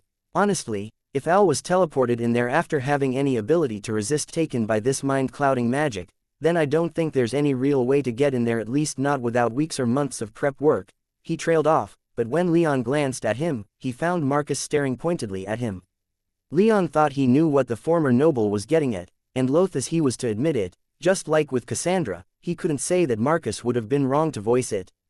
They didn't have months. Leon was already risking things with Heaven's Eye by leaving Oculara at such a critical time. He needed to take care of this in 1 month, at the most. Too much more time, and he wasn't sure if there would be anything left for him to return to in Oculara. The director would consolidate his power too much for Leon to be a meaningful threat. Leon glanced around at everyone else in the room and saw similar looks of defeat, especially in the eyes of the Evergolden guards. Even Maya, Valeria, and Elise didn't look particularly enthused, with Elise even offering Leon a sad, kind of resigned smile. Cassandra was the one exception, as she was staring at the map with a look of grim determination. At this point, Leon guessed that Cassandra might simply refuse to leave. She wanted adventure, and they hadn't run into anything that legitimately threatened their strongest members. He briefly wondered just how concerned Cassandra was that she'd lost 2 members of the escort squad so far.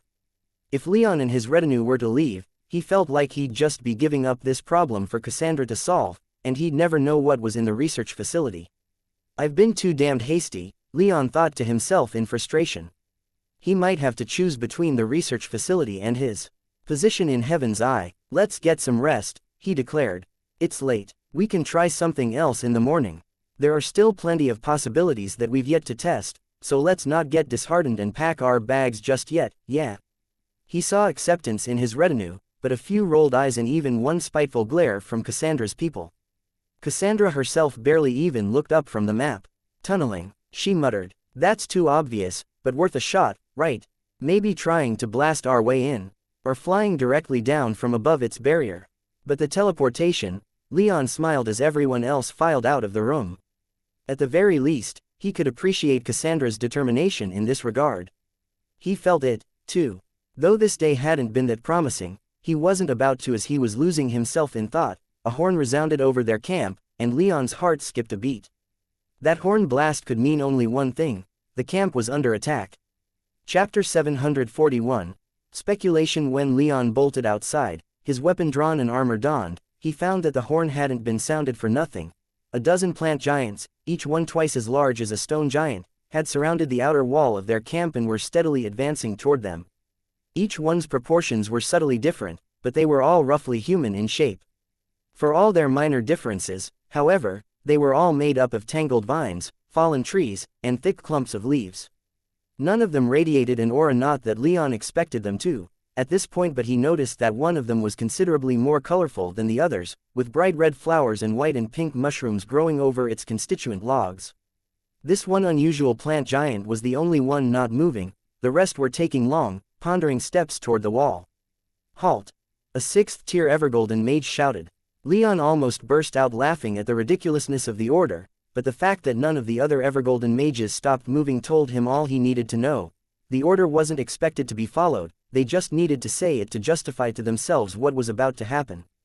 Besides, it wasn't like making the demand was going to do them any harm, so he supposed there wasn't any reason not to try. As Leon began running for the wall, his retinue came bolting out of the villa from several sides and joined the rest of the Evergolden mages in charging at the wall, ready to defend their camp. The first blow came just as Leon leapt and landed on the ramparts. The first plant giant came to a halt within its arm's reach of the wall and used its forward momentum to swing into a massive punch. The giant was large and undoubtedly strong, but Leon was still startled to see the wall nearly crumble when it made contact. The entire wall shook and shuddered under the impact, and several of the lower-tiered mages lost their footing. Any possible ideas that this wasn't an attack vanished under that blow.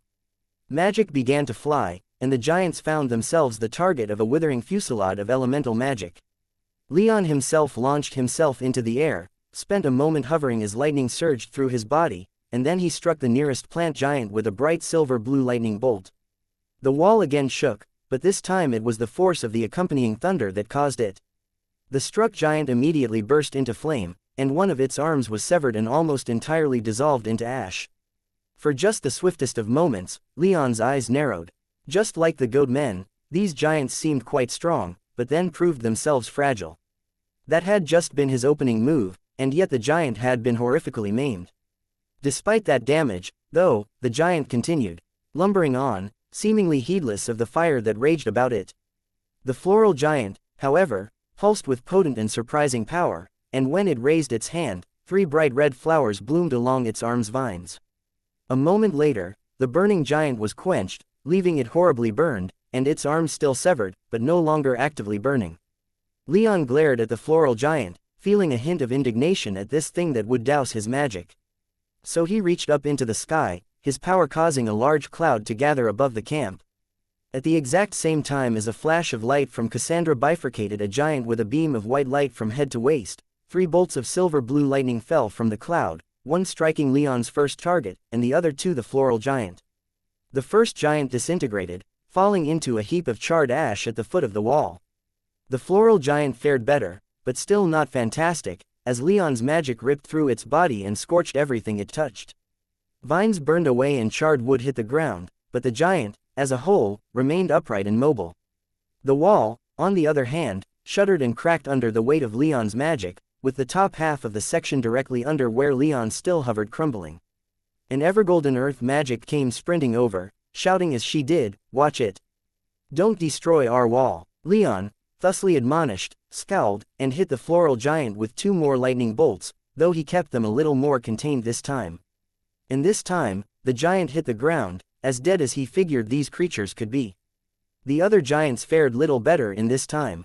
Leon's retainers, armed with their magic and his spell arrows, cut down 3 more giants, while Cassandra and Maya handled 2 each. The Evergolden escorts took care of the rest by blade and magic, and 5 minutes after the alarm was sounded, the camp fell silent as everyone stared off into the trees, waiting for anything else to come running out and threaten them. Leon inundated the forest with his magic senses, looking for anything at all that might be watching them. The forest was characteristically devoid of anything notable, but Leon still inspected the place as thoroughly as he could, anyway. Speaking for just about everyone, Cassandra shouted in disbelief, was that it? The wrath of the proto-forest, and only a handful of weak giants. Leon found it himself rather agreeing with the princess.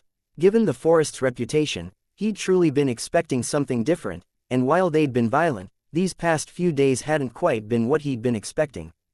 They were harassed, to be sure, but hardly at every turn, and when they were attacked, their foes were dealt with easily enough.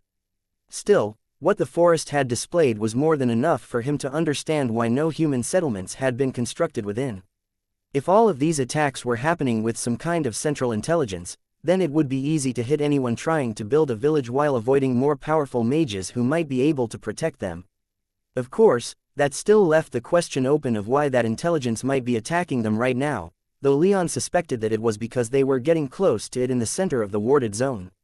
However, he was still flabbergasted that the resistance had been so lackluster.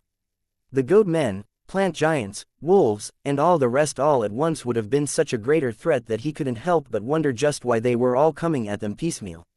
With a sigh, he landed upon the freshly rebuilt wall. Whatever the reason, the fact was that they were being attacked a few at a time, and that made their jobs much easier. When he glanced around, though, he realized that easier didn't necessarily mean easy, as several weaker members of the Evergolden escort had been wounded, and one had been quite grievously savaged, with her chest and left arm looking like they'd been crushed entirely. The Evergolden healers were doing their thing, so Leon didn't think he needed to step in, but he didn't envy their pain, either. Once everything was truly over, Leon made the rounds checking up on his retinue. Fortunately, everyone was just fine in Alcander and Alex's cases, even a little disappointed that the fight was over so quickly. Leon and Cassandra then met up on the walls to make sure they were on the same page as the other regarding the results of the battle. When that brief meeting was over, Leon made his way to Helen and Anna, both of whom were busy with the most intact of the giant corpses. "Hard at work, I see," Leon said when he arrived. Anna was crouching by the giant's head, which had been torn free of its body by one of Maya's water dragons. Her snapper was nearby, while Helen was cutting the giant's body open. "Just seeing what can be seen," Anna said. "Anything stick out at you, yet?" Leon asked. "Nothing over here," Helen responded as she gritted her teeth in exertion and forced open some of the vines to expose the bone-like tree branches and logs beneath. Anna took a moment to think as she poked around in one of the holes gouged by the teeth of Maya's water dragon. "Maybe I might have something," she said, and Leon hurried over to her side. "What is it?" he asked. "Take a look at this." Anna held several small vines within the wound open, revealing what seemed to be a wooden skull, or at least, something that served the same function as a skull. It was a hard shell buried within the vines, no larger than that of a human's.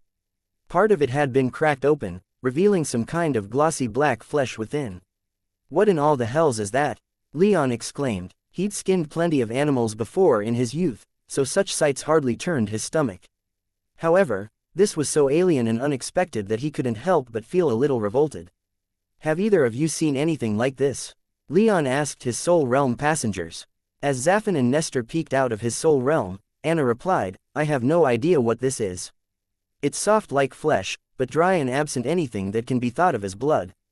As far as I can tell, these things have no dedicated sensory organs, either, but I'd have to make a much more in-depth dissection to verify that, and that'll take time. Take however much you need, Leon said. Just be careful. Remember that the local fauna have been trying to spray us with that green pollen. Make sure you're as sterile and protected as you can be. Anna smiled as her hands flashed with light magic, and then she twirled her knife in one hand and forceps in the other. I'm well protected, no need to worry about that. Leon nodded, then shouted to Helen, that goes for you, too. Helen didn't even look up from her own dissection, but spared the time to give Leon a thumbs up. As the two continued working to dismantle the giant, Nestor finally responded to Leon. I've never seen such things before, this is far outside my area of expertise. Zafin's crackling voice immediately responded, then why don't you shut your mouth and let an adult speak? Nestor grumbled incoherently, but he went quiet.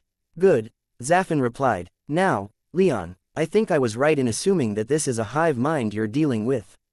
What makes you say so? That thing in the giant's head, it channels will and thought. It's essentially a receiver of transmitted magic, darkness magic, in particular.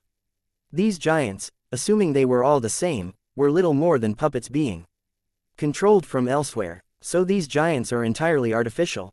Leon asked. I would say so, Zafin confirmed. You might have to ask the chattering ghost if you want to know more about how they operate, but that shiny black thing is most definitely a medium for darkness magic, and for exerting control over a puppeteer, maybe to make it a little clearer in your jargon, a golem. What do you think about that, dead man?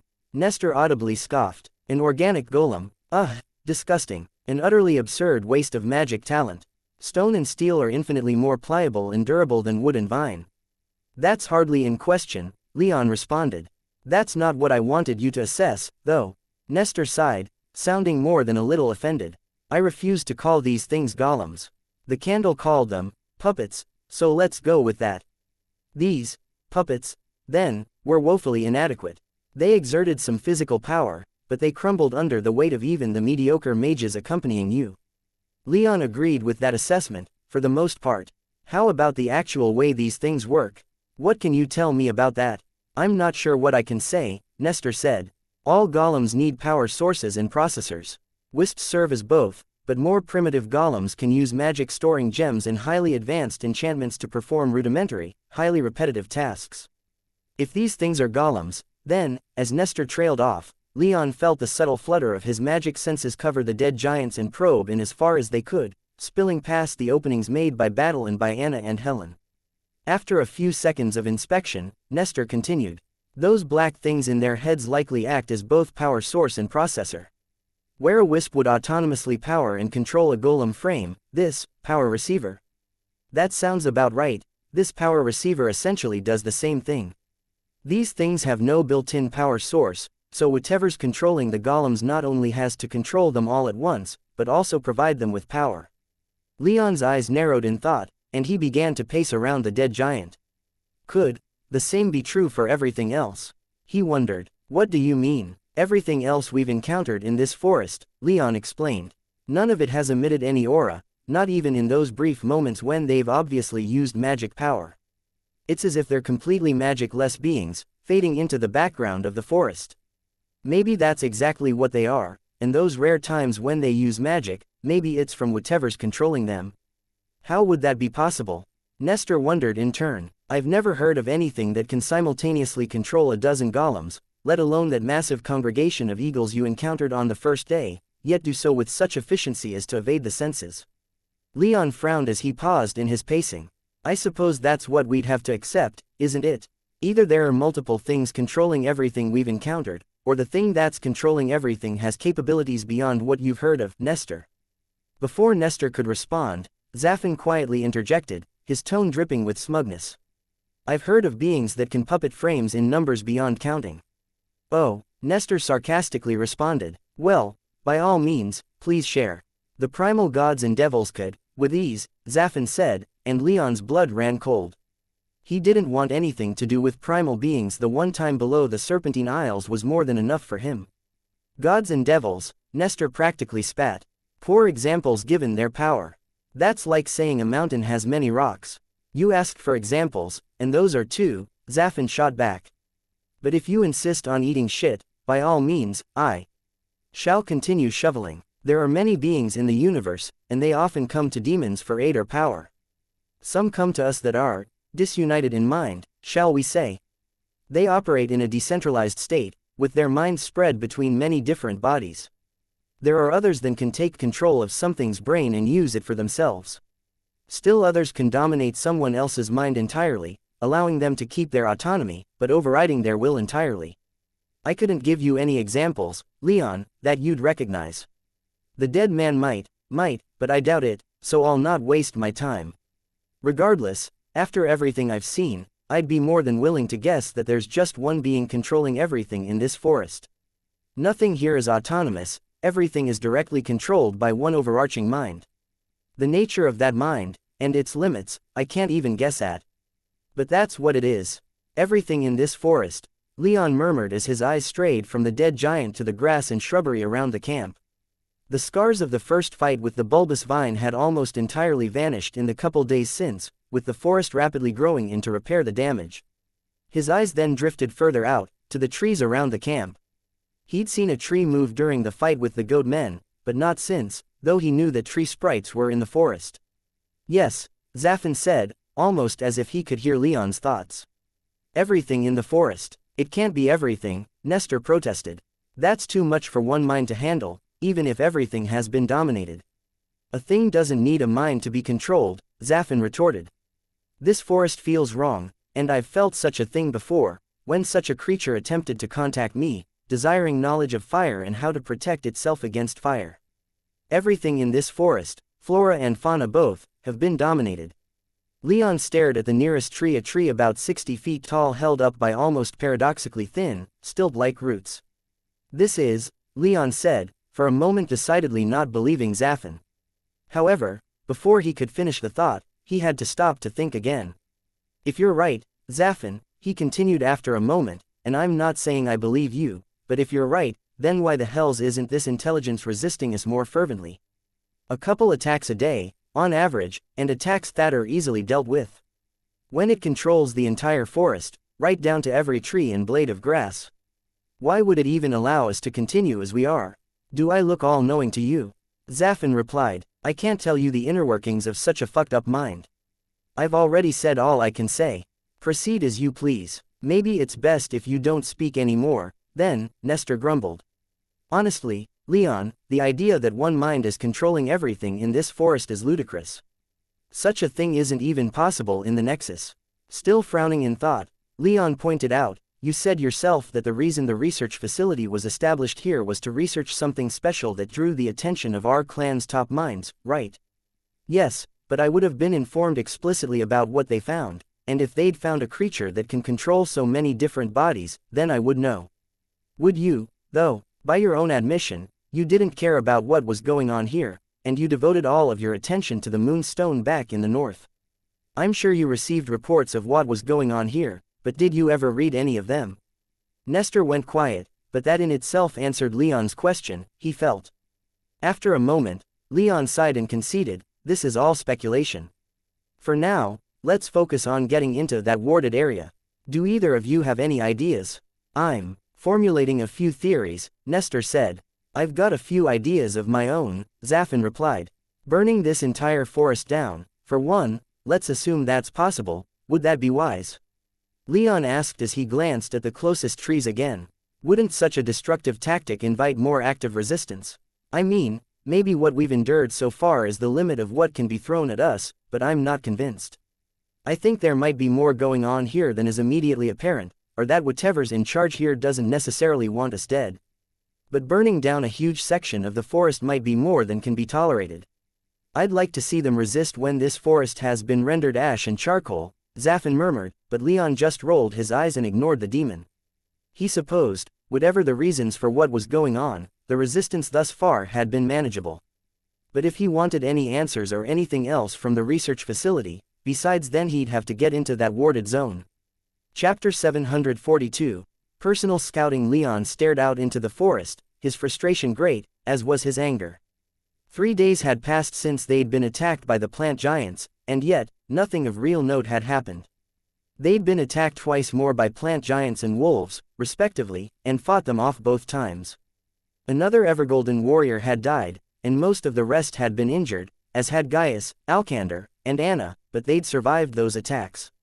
However, Leon was still rather flummoxed that the attacks were coming so disjointedly. He was still of the mind that if all this force had been concentrated, then they would have been forced to call their expedition off. As it was, the attacks were anger-inducing, but otherwise not much of a problem. Not that he would have ever said so in the open. The Evergolden escorts weren't enthused that they were remaining in the forest since they'd lost 2 people in the week they'd been in the forest, and he knew that one way to piss them off was to brush aside their comrades' deaths. During all of this, none of them remained inactive, though. For the most part, the Evergolden warriors remained in camp, making sure that they still had a fortified located to fall back to, if they should need it. Meanwhile, Leon, his retainers, Cassandra, and a couple of her escorts continued to probe the warded region. In that time, however, they'd found no weaknesses they could exploit, and were rapidly running out of options. They couldn't tunnel in. An Evergolden Earth mage had confirmed that the region was too heavily warded to try that. If they did, they'd soon find themselves buried alive, or worse. They couldn't fly over the region, as when Marcus tried that, he found himself rendered unconscious and teleported to the ground. Throughout all of this, the forest remained silent and or less, giving them no clues at all as to how to get past these wards. Even more concerning, the Thunderbird herself couldn't help much. While she was incredibly knowledgeable regarding enchantments, she claimed that she had no special interest in the art, and that Nestor likely knew more than she did in most fields. The only thing she was able to add to their working theories was that she suspected the wards at the core of this zone were created with ancient, not modern, runes. And Leon wasn't that familiar with ancient runes. He'd studied them a bit, to be sure, but modern runes were so much more practical to work with that his studies had never been particularly in-depth. So, Leon was frustrated. He wanted to get into this warded zone, he needed to, but no matter what he tried to think of, nothing quite seemed enough. The problem, he thought, lay in his unfamiliarity with these wards. So far, he hadn't personally tested them out, he hadn't tried to walk through, and he was getting more and more tempted to try, and his temptation had started quite high. And so, as he stared into the forest, he decided that now was as good of a time as ever. If they waited around too much longer, they'd eventually be overrun by the otherwise invisible denizens of the forest, their fatalities adding up. If they waited too much longer, Heaven's Eye might not be waiting for him when he returned to Oculara. So, Leon ignored the protests of his retainers, secured around his waist a rope, and started walking into the warded zone. His armor was on, his defenses active. Zaffin and Nestor were both paying attention, adding their senses to his. Whatever was going to happen, none of them wanted to miss it. Leon strode into the forest, not so much confident as he was provocative and spiteful. The forest had defied him enough, and he dared it to continue. The forest seemed more than willing to take up the offer, as Leon noticed the mental defenses on his helmet flare to life. He couldn't sense much magic in the air, but once he realized that something was up, he took a moment to stop and examine his environment further. And once he did, he found that he could actually sense a few wisps of power, a few stray atoi of darkness magic pressing in on his helmet, as soft and subtle as a spider web clinging to clothes. When he sensed this, he couldn't help but feel some real admiration for whomever had set up these wards. Enchanting was an art, and this warding scheme, at least in execution, was nothing less than a masterpiece. Without hesitation, he conjured his anti-darkness gem and activated it. A wave of magic swept out from him, and for a moment, the thin, nearly imperceptible strands of darkness magic that had wrapped themselves around his helmet looked like they were going to resist, but then they snapped, and Leon was free. So, he proceeded onward. However, he'd barely taken 2 steps before his helmet's wards flared to life again as more darkness magic attempted to get past them. Again, Leon used his anti-darkness gem, and again, the strands of darkness affecting him were severed. And this time, he was only able to take a single step before they snapped back into place, threatening to sneak past his defenses and enter his mind, clouding his thoughts and confusing him. Leon used his anti-darkness gem again, but this time, the strands held. Leon tried again, and again, they resisted his magic. So he tried using his lightning, and this time, the darkness was torn completely asunder, leaving him to continue unfettered, though no less wary. As he proceeded, he made sure to keep an eye on his surroundings, and on everyone behind him. The darkness wards were clearly not the only wards the zone had, and if he didn't want to get lost in illusions, he needed to make sure that everyone around him remained consistent, ensuring that he was anchored in reality. So far, he could still see everyone else, and they appeared to be able to see him, and he hadn't noticed any changes of the sort that had made the illusions obvious when he'd used a glowing stone to probe them. He kept trudging on in the thick primeval forest, moving over roots, through thick shrubs, and between tall, sturdy trees. Lightning danced across his body regularly, staving off the darkness magic that threatened to test his defenses. He didn't stop again until he felt a subtle surge of magic, and he lost sight of the rest of his party. Leon immediately froze, but his power raced through his body, ensuring that he was ready to fight if need be. A quick inspection showed him that the rope around his waist was still there, and a quick tug showed that it hadn't been severed anywhere, but after about 20 feet, it disappeared. "Did either of you sense anything?" Leon asked the spectators in his soul realm. "Light magic," Zafin immediately responded. "The illusion surrounding you has strengthened," Nestor added. "These wards are a cocktail of different magics, all designed to confuse and disorient." Leon nodded, but he backed up anyway until he reached the point where the rope vanished. He took another step, but unfortunately, he didn't step out of the illusion. He didn't need Nestor to tell him that that meant the cast illusion wasn't strictly limited by range, and was probably moving with him. That was both concerning since he was the target of the illusion, and extremely enticing as a display of power and skill in the enchanting arts. Leon's heart raced, his eyes were wildly darting around to every shadow, and he was braced for anything, but at the same time, he couldn't help but admire the handiwork before him. He could only sense the barest hint of magic power, and he guessed that if he weren't actively looking for it, then he would have missed it entirely. A true master was responsible for this, someone who might even surpass Nestor. There wasn't much else to do except to continue. Well, he could turn around and try to make his way back to the party. He was only about 1,000 feet or so into the forest, but he didn't do this just to turn around at the first real obstacle. He wanted to see everything that the wards could show him, so he continued. Leon proceeded onward, the illusion around him remaining stable for a good clip, and the darkness that attempted to worm its way into his mind continuing on without change. However, after another 500 feet or so, things began to change. The illusions around him started growing more intense, and the darkness magic pressing in on his defenses received a huge boost in power.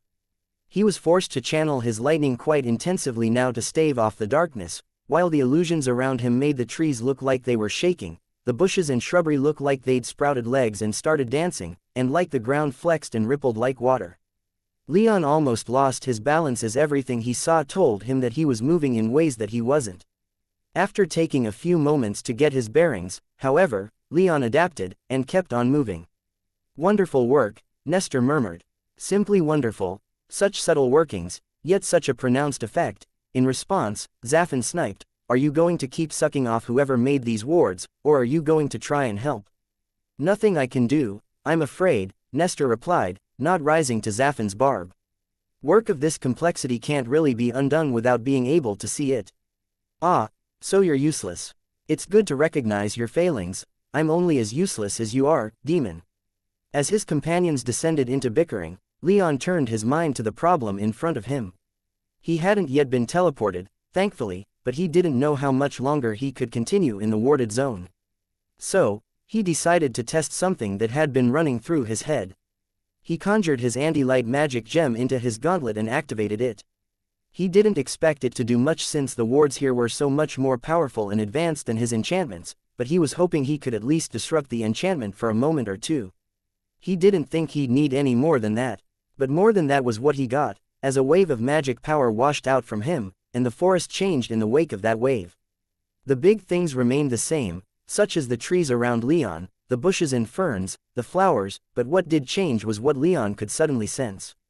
Appearing as if from nowhere came the sounds of birds, the buzzing of insects, and the glow of magic power. All that had made this forest so quiet and stifling was banished, revealing the true forest beneath, teeming with life. and then the illusion snapped back into place as the power behind Leon's anti-magic pulse died out. Leon was left speechless at the change. Only a couple 100 feet of the forest had been revealed, but the reveal itself showed so much that even his bickering passengers had been struck speechless. Without hesitation, Leon used his anti-magic again, dispelling the illusions around for a moment to get a better look. This time, however, he backed it up with a great deal more power. His pulse swept outward, revealing again all that the illusion wards had obscured. It swept over a motionless plant giant, looking like it had frozen in place as it strode through the forest, stripping away the illusion that had made it look like a tree. The wave crashed down upon an old corpse laying in a ditch, the remains of some large beast, rotting in the daylight, swarming with carrion insects. His anti-magic pulse then, for just a fraction of a second, hit a particularly large tree with a black trunk, branches covered in ethereal, translucent leaves, and with 6-fingered hands carved around the base of every branch. As soon as his magic touched this tree, giving him just a momentary glimpse, the tree's spectral leaves flashed with magic power, and his magic pulse was immediately cancelled out, and the illusion snapped back into place. That tree, Leon thought, captivated by what he'd just seen. So much power ran through it. Was it some kind of hub for enchantments? If I were to cut it down, what might happen? Could I subvert the wards from there? When it came to modern runes, Leon was confident that if he were to find anything that might pass for a control console, he'd be able to shut down any enchantment. However, when it came to ancient runes, he wasn't so sure, but he started making his way in the direction of that tree, anyway. With the illusions back in place, it looked like any other tree now, but Leon didn't for a moment lose track of where it had been. At least, he didn't intend to lose track of it, but as he approached the tree, the forest started to shake again, and as Leon stumbled, his eyes fell to the ground. When they turned back up only a fraction of a second later, everything around him had changed. He was still in the forest, but clearly in a different section. Remarkable, Nestor whispered. Such subtle teleportation, too. My admiration for whomever set up these enchantments continues to grow. Leon, even if all the research at the old clan facility has been destroyed, just getting a look at the runes that create these wards would be of immense value. Yeah, Leon said with some uncertainty. He agreed with Nestor wholeheartedly, but at the moment, he was a little more concerned with where he was. The rope that had been attached to his waist had been severed, leaving him without his bearings. He projected his magic senses, but it was almost as if he were standing in a completely different forest, now. Everything his senses were telling him indicated that he was no longer in the proto-forest, and his pulse was rapidly accelerating. He quickly used his anti-magic enchantment again, and while it worked again, this time it only managed to spread out for about 100 feet before the illusion snapped back into place. Be careful with that, Zafin warned him. It seems like these wards are adapting to your probes, somehow, maybe Wisp's monitoring the enchantments. Nestor wondered aloud. These are certainly not running mindlessly, there's some kind of intelligence actively monitoring this, I think. A disturbing thought, Leon replied as he glanced around. He was of the opinion that anything powerful enough to set up these wards would be more than strong enough to have put in more active defenses. As it was, the wards were now as suspicious as the constant attacks had been, frustrating, but not nearly as devastating as they could have been. In other words, whatever was behind all of this was holding back, and he didn't know why. Do you think I should try again? Leon asked as he prepared to activate his anti-magic once more, and with a great deal more power. I can't predict what'll happen, Nestor replied. Just know that you're probably poking something right now, and they might poke back. This teleportation might even be them poking back. Leon frowned, but when he projected his magic senses again, he had to stifle his growing anxiety at how unrecognizable his surroundings were. I say go for it, Zafin said. If they didn't want you to go trooping through their forest, they should have put up a sign or something. I think all the wards is sign enough, demon, Nestor tiredly responded. Honestly, what a stupid thing to say. And you were a lord of flame, too. No wonder you were so quickly usurped. The two began bickering again, and again, Leon tuned them out. With more confidence than he felt, Leon held out his hand and used his anti-magic again. The strongest pulse yet erupted from him, and just as it did before, the illusion was forced back. The pulse spread out, revealing more and more of the forest he now found himself in, and in nearly all respects, it looked nearly identical to the proto-forest, so he calmed himself by telling himself that he was probably just in a different part of the large forest, in another heavily warded area only a few hundred miles away from where he started. He couldn't quite bring himself to believe it, but he repeated it to himself several times to stave off his growing panic. He found it far more convincing when his anti-magic swept over a small crater in the forest. The nearby trees had been stripped of bark, the ground had been broken and cleansed of all plant life, and lying in the center of it all were the remains of 5 plant giants, all looking like they'd been utterly savaged by something, just barely recognizable despite the damage they'd sustained. And Leon thought he saw the culprit. A manticore, laying in a pool of blood, its golden brown hide ripped and rent, 3 large tree branches sticking out it like arrow shafts, one of its wings broken and hanging at an odd angle, and one of its ram's horns snapped off. It was motionless enough that Leon almost thought it was dead, but he could see its chest gently rising and falling as it tried to take in a few shallow breaths. Before Leon could evaluate its condition any further, the forest's illusion snapped back into place, concealing the dead plant giants and the heavily injured manticore. With nothing else to go on, Leon began making his way in the manticore's direction. He kept himself on the lookout as best as he could for anything popping out of these illusions that would get in his way, but his path was as clear as it could be in such a dense forest. Fortunately, nothing jumped out at him, and he found himself much calmer when he reached the clearing. At the very least, he was hoping that he might find some answers investigating the remnants of this battle.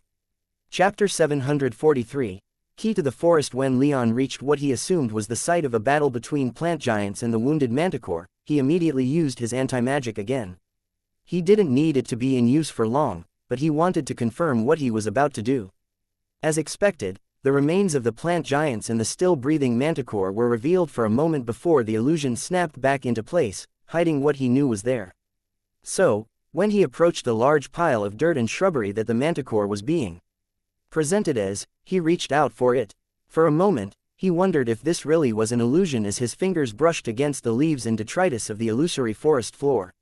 It all felt solid, strangely enough, and he wasn't sure how his tactile senses were being fooled. However, as convincing as the illusion was, it was still an illusion. It resisted his touch slightly, almost like a sheet of the thinnest cotton or silk, and then it snapped, causing the illusion to fail, revealing the heavily wounded manticore, still lying there, bleeding from numerous gashes in its hide, breathing so shallowly that it almost seemed dead. Encouragingly, the illusion didn't snap back into place this time, leaving the manticore exposed to his eyes. "Leon," Nestor said with great trepidation, "what are you planning?" Leon, his hands still extended toward the manticore, paused. "These things seem hostile to the giants," he explained. "Assuming Zafin is right and this forest is being controlled by some overarching intelligence, I think these manticores might be resisting it. And you're going to try and help this one, on the off chance that it might feel some bestial gratitude toward you?" Nestor asked. "That's a little dismissive, but you've got the right of it. You don't even know how powerful this thing is, or if it's even sapient." Zafin then interjected before Leon could respond. "I think you should try it, Leon. You haven't been getting very far on your own, so why not?" My thoughts exactly," Leon stated, and before Nestor could continue arguing, he lightly brushed his hands against the bloodied golden-brown fur of the manticore and whispered a plea for help to the Tau Pearl. The pearl was only too happy to oblige, and shining white healing magic flowed down through Leon's arms, out from his fingers, and into the manticore. "Reckless child," Nestor murmured, but Leon ignored him. Instead, he focused on directing the Tau Pearl, ensuring that the manticore's most grievous injuries were healed first. It didn't take long for all the damage to be healed. The Tau Pearl was powerful, and with the backing of an 8-tier mage, the manticore was healed in less than 10 minutes. Leon was gratified to see the beast's shallow, labored breathing calm down significantly, but it didn't wake just yet. So, Leon sat on one of the fallen plant giants. It had looked like a fallen tree until his ass made contact, but the illusion failed as he sat back. With something to wait for, Leon began to ponder his current situation. He didn't know where he was, he couldn't see the camp, and he was surrounded by powerful illusions. Having had some time to think, however, he realized that he had enough information to formulate a theory, and had some ways to try and get his bearings if that theory turned out to be right. First, though, he asked Nestor, "Hey, dead man. Were you paying attention to the teleportation that got us here?" "Of course I was," Nestor replied. "How powerful was it?" Nestor paused a moment, and the reason why became clear when he asked in confusion, "What do you mean?" Power can mean several different things, and it would behoove you to be a little clearer. Leon sighed in muted frustration, then asked, "In your opinion, have we traveled far? Do teleportation enchantments have distance limits? Is this specific kind of teleportation familiar to you? How familiar are you with teleportation?" Nestor asked. "Aside from the experiences in the Serpentine Isles, I've seen some bent space in Zaffin's prison, and my father told me about a sphere of darkness conjured by a crystal of some kind that my mother and her clansmen used to leave this plane." "I see. Well, it should come as no surprise that, yes, teleportation has limits. Generally speaking, that limit is magic power. The farther away something is, the more power you need to get there. How much power? That depends on the method of teleportation. For example, those enchantments that you saw in the candle's prison were connecting two fixed points, and those points weren't that far apart. Once the connection is established, there isn't much power needed to maintain it, but the initial cost to establish that spatial link is fairly high, maybe about as much magic power as an average 6th or 7th tier mage has in their soul realm, I'd estimate. But again, it's hard to estimate without knowing the exact distances.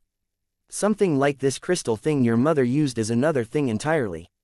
I can't imagine many such artifacts exist in the universe, and those that do would be jealously guarded. You see, teleportation artifacts that can move someone across a plane are rare, but those that can move through the void itself are even rarer. I think that crystal would only have enough power for 5 or 6 people to travel from here to the Nexus, maybe.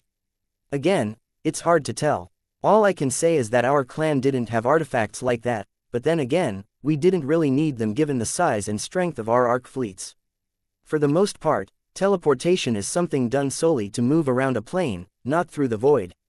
When you have to move between planes, then using dedicated engines aboard large arcs is the way to go about it. That way, you're dealing with moving something of a fixed size, and the magic requirements can be met more easily without relying on what a mage has in their body. But it would still cost an ocean of magic power. To put it in perspective, our arc fleets arrived at this plane via teleportation, but once they arrived, none of our arcs were allowed to teleport again, and had to move about the plane with their standard engines. Teleportation on such a large scale requires great resources and planning.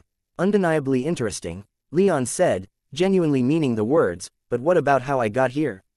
Would I be safe in assuming that didn't require much power? Well, let's look at it, then. This forest's teleportation is clearly a defense mechanism, and not teleporting between two fixed points, so that dramatically raises the magic power requirements.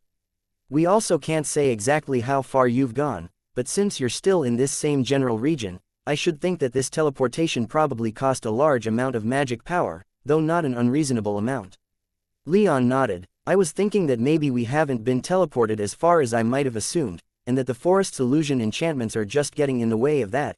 As he spoke, he did what he realized he should have done to begin with, and began feeling around in his soul realm for his connection with Maya.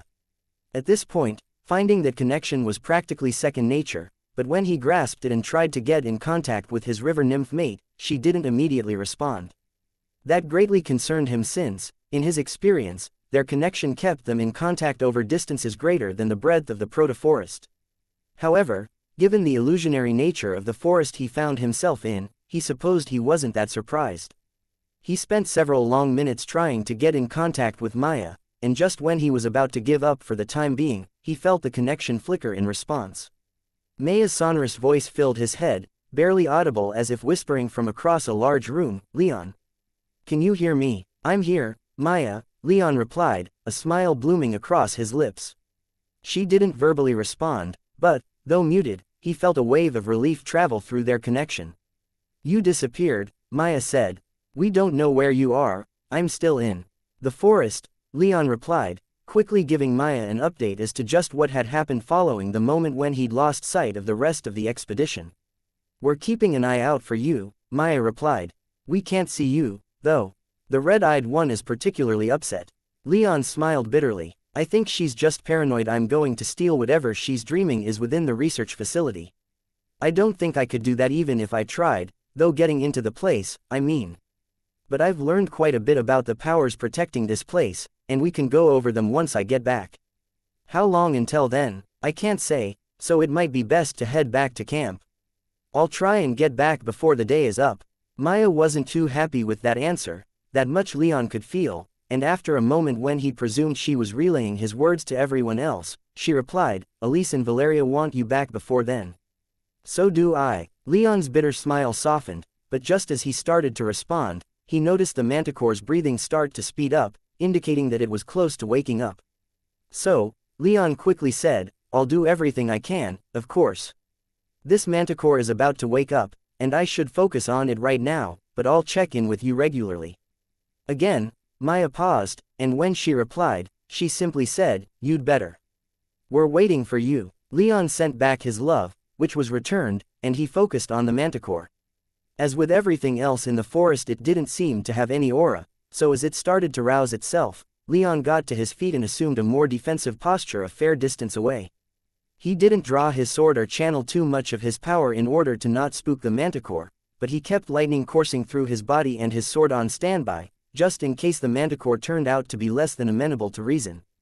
Or if it turned out to be completely incapable of reason, which was always a possibility. Leon was confident that it was strong enough to have a good chance at sapience, the plant giant corpses around it testifying to its power, but he knew that he could be completely wrong about everything to do with this situation. As the manticore rose, it seemed a little dazed. Its leonine head moved slowly, and as it pushed itself up onto its paws, it started to walk in very slow circles around itself, inspecting its body. It didn't even seem to realize that Leon was there. It beat its wings a couple of times, testing its strength, then leaned in to lick at its hide where some of its most vicious wounds had been.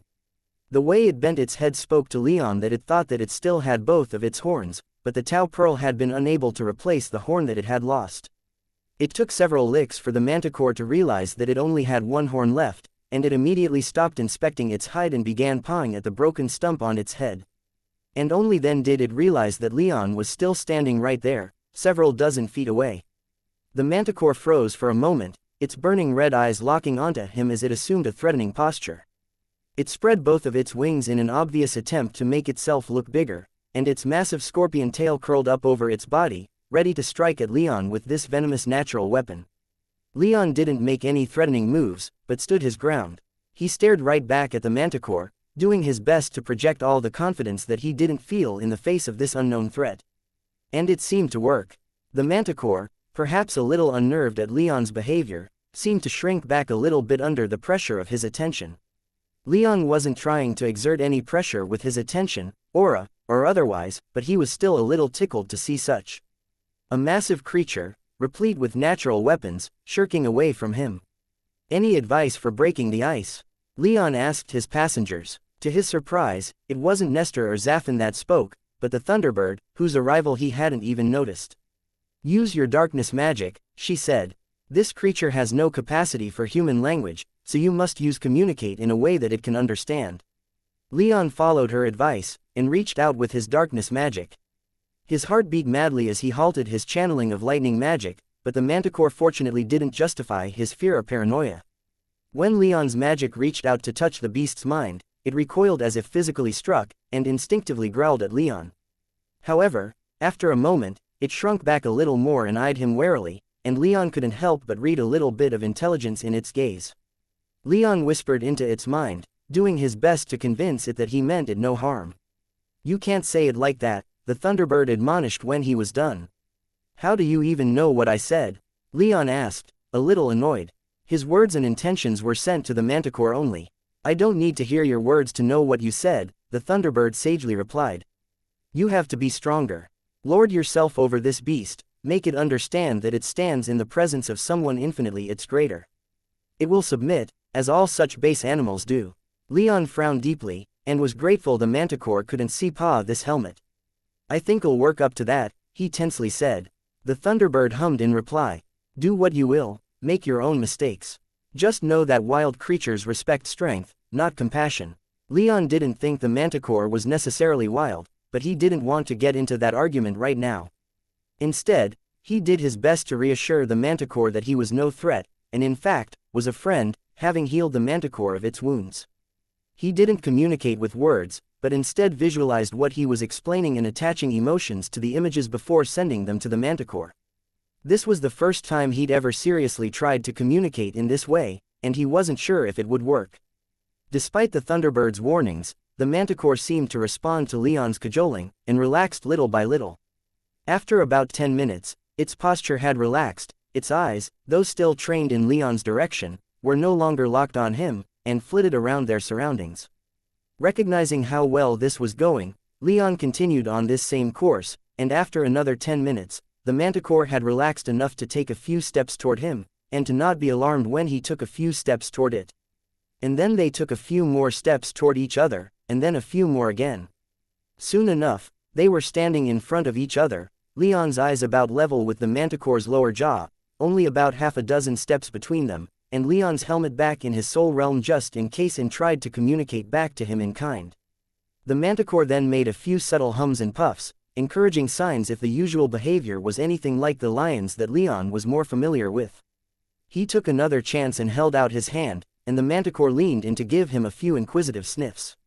It then tentatively licked his knuckles and pulled back.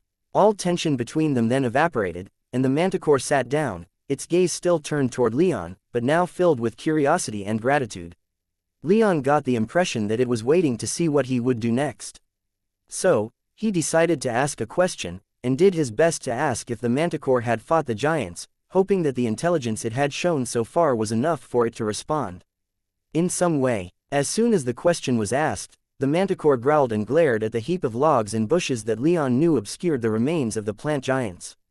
Leon didn't need to speak manticore to understand that it hated the plant giants, and it had, indeed, been the one to fight them. However, any other nuances that the manticore might have tried to express were lost on Leon, as while it attempted to communicate with him in the same way as he was, with its magic reaching out towards him, he couldn't get much more than a general impression of what it was trying to say. Still, it was an answer, but he would have to content himself with non-specific answers. With his first answer, Leon then began to ask more questions of the manticore. He tried to refrain from asking anything so specific that it would require shared language between them to explain, but the manticore patiently listened to Leon's attempts to commune. It couldn't explain the political situation of the protoforest well, but Leon got the impression that manticores and plant giants were enemies, possibly even manticores and all the other beasts of the forest. However, it was able to express its utter hatred for plant giants again. Leon's questions about the research facility were a little more urgent, but when he asked, the manticore stared off into the trees for a moment, then turned back to him. A few growls and a feeling of fear told him that the manticore knew of the place, and that it was incredibly dangerous. Leon asked if it could lead him there, or if it couldn't, if it knew a way past the wards that he might use. He didn't expect much, but what he got blew him away. The manticore, instead of answering, began to pace around him not threateningly, but after a few steps, it disappeared, and then reappeared a few steps away. It then disappeared after a few more steps, only to reappear a second time a similar distance away. It circled Leon, slowly becoming invisible, then visible again, and Leon took it in as best as he could. "It's showing you the wards," the Thunderbird whispered, though Leon didn't need to be told. "Fascinating," Nestor said as he watched the manticore. "It has some control over the wards, yet it isn't connected to the intelligence guiding these floral constructs or any of the other beasts you've encountered. How is this possible?" "I don't think that matters all that much," Leon whispered as he intently watched the manticore. "Just pay attention. If it's thorough enough in its demonstrations, then we might be able to figure out how to get past the wards."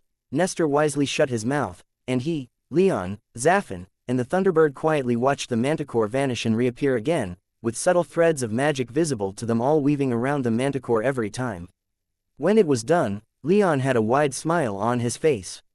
With what they'd just witnessed and learned, they might just be able to get past the warded zone's defenses, with a little preparation. Chapter 744. Truth. Leon had a wide grin on his face as he made his way back to the camp.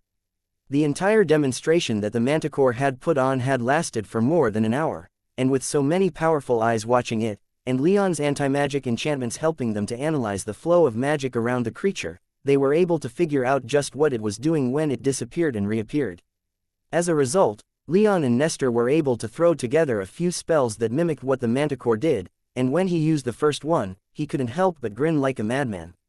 In short, the entire forest, not just the blatantly warded zone, was under the influence of powerful enchantments. Confirming what he'd tested earlier, illusions upon illusions had been layered upon one another.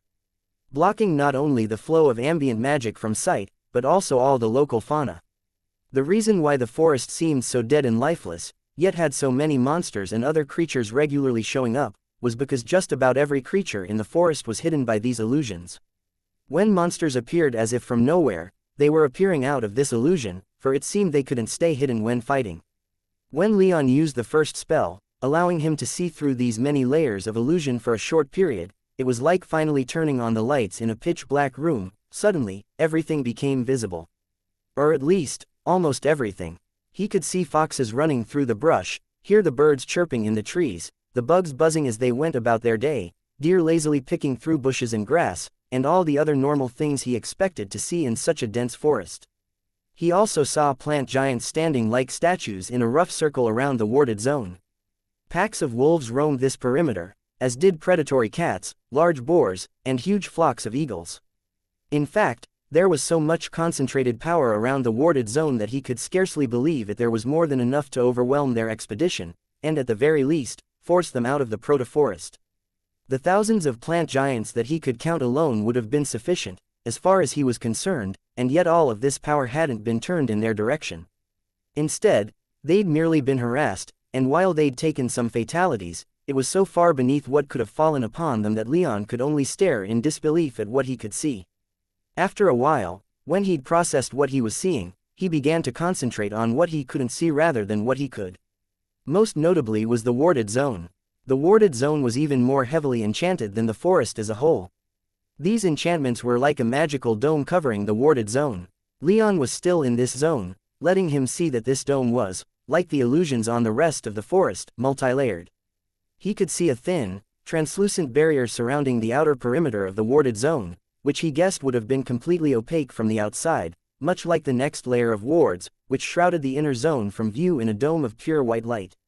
He couldn't see the interior of the zone, which included the site with abundant stone at the surface that Cassandra had attempted to investigate a couple days ago. Less obviously, he also couldn't see hide nor hair of any more goat men that he'd been attacked by.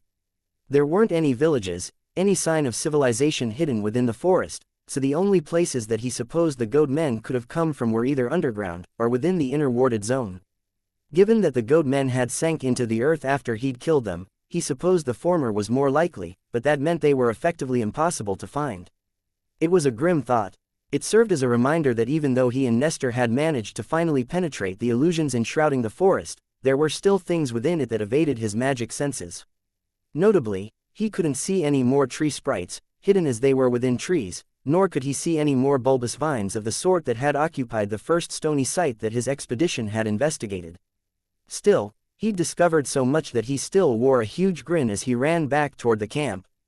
If the theories that he and Nestor floated around were true, then they could penetrate those last wards around the interior of the warded zone and finally get a good look at what all of this magic was meant to hide. "It's about damn time, you got back," Cassandra shouted as Leon jumped over the camp's walls.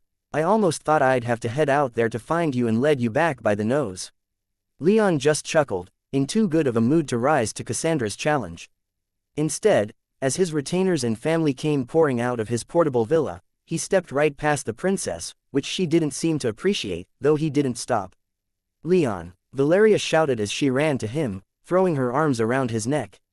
After a moment, she stiffened, then released him and stepped back, a quiet, dignified smile on her face as she assumed a more graceful air. Elise and Maya weren't so reserved, each pulling Leon into a tight hug, which he was more than willing to return. The rest of his retainers were just as happy, though only Anzu expressed that joy physically, nearly barreling Leon over in his joy at Leon's return. Once all of that was finished, Leon hurried everyone inside to share with them the results of his scouting in the warded zone.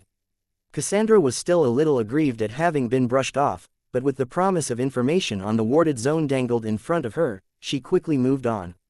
In Leon's dining room, his retinue, along with Cassandra and the leaders of the Evergolden escort, sat down to go over what Leon had found. Leon quickly informed them of the layers of illusion cast over the entire forest, and the strong likelihood that it was the result of powerful ancient runes within the inner warded zone. His spells that temporarily allowed him to see through these enchantments amounted to a single ancient rune, the rune for truth. However, even with his 8th tier magic and skill in enchanting, these spells were only temporary. To get something more permanent would take a little longer.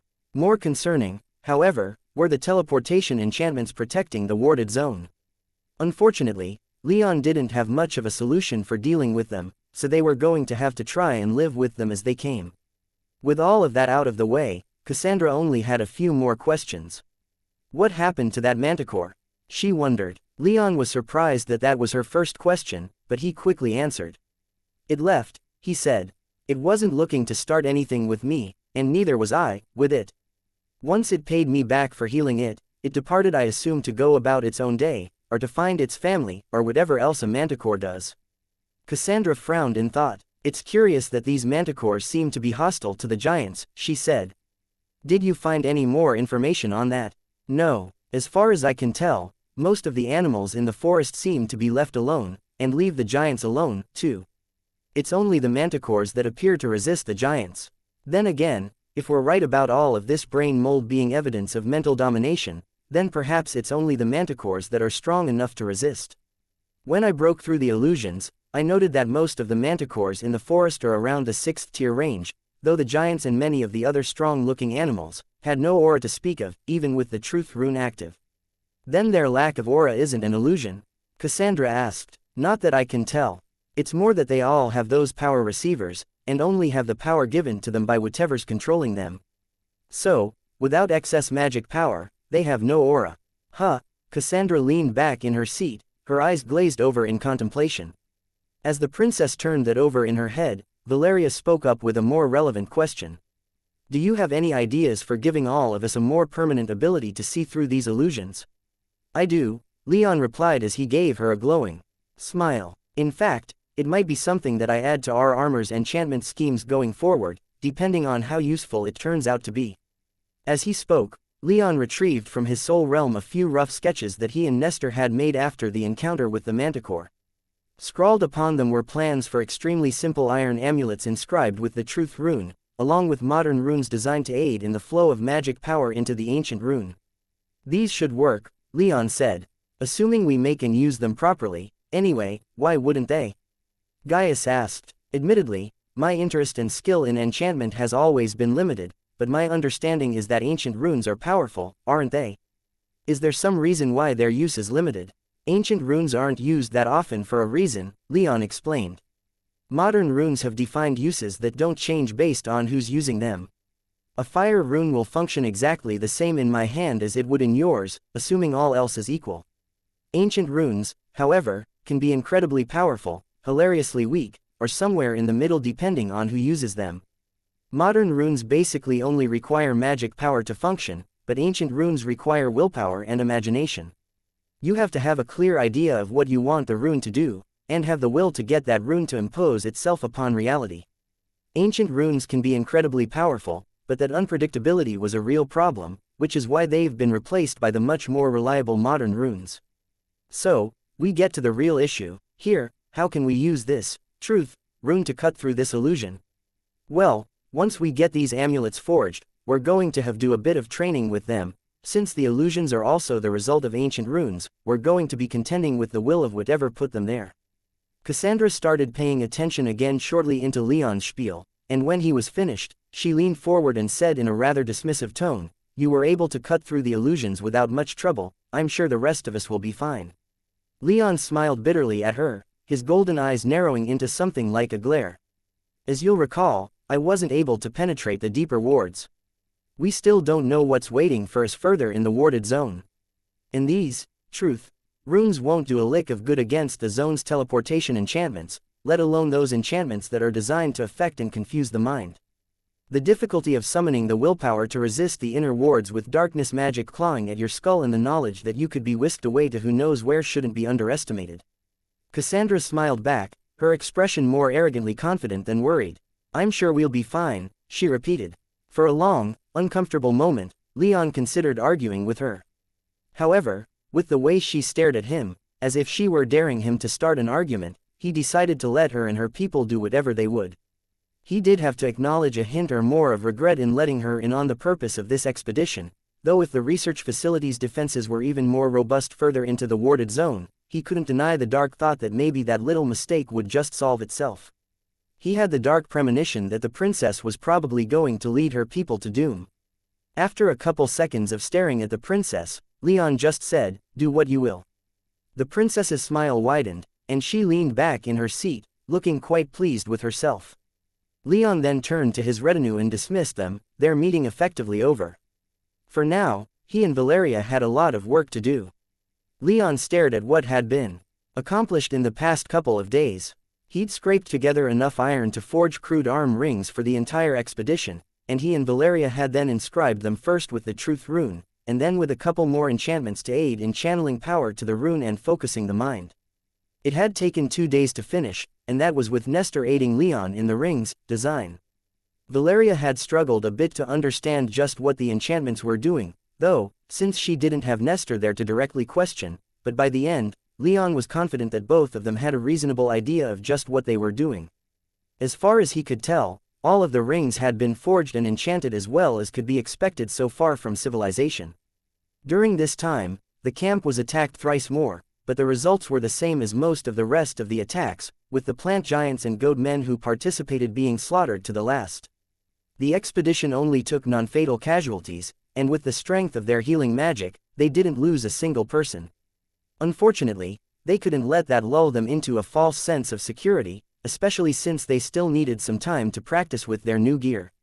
Using ancient runes was a far cry from using modern runes, which didn't require much cerebral input on the part of the user. Ancient runes, however, required a focused mind and a focused will. Among Leon's retainers, Helen, Gaius, Anshu, and Marcus took to the rune quite well. Elise, Maya, and Valeria all did, too, to Leon's immense relief. Anna, Alex, Alcander, and Talal all had more difficulty, however, and needed quite a few hours of practice before they were able to reliably use their iron rings. Something that greatly helped in this regard was the mask that Leon had won from Cassandra following the wyvern hunt. He hadn't used it much, but it had been enchanted to aid focus, keeping the mind on task. While his retainers were practicing with their new accessory, he'd tested the mask out, finding that it worked fairly well. He considered himself a fairly focused person, though, so the utility the mask provided him was fairly limited.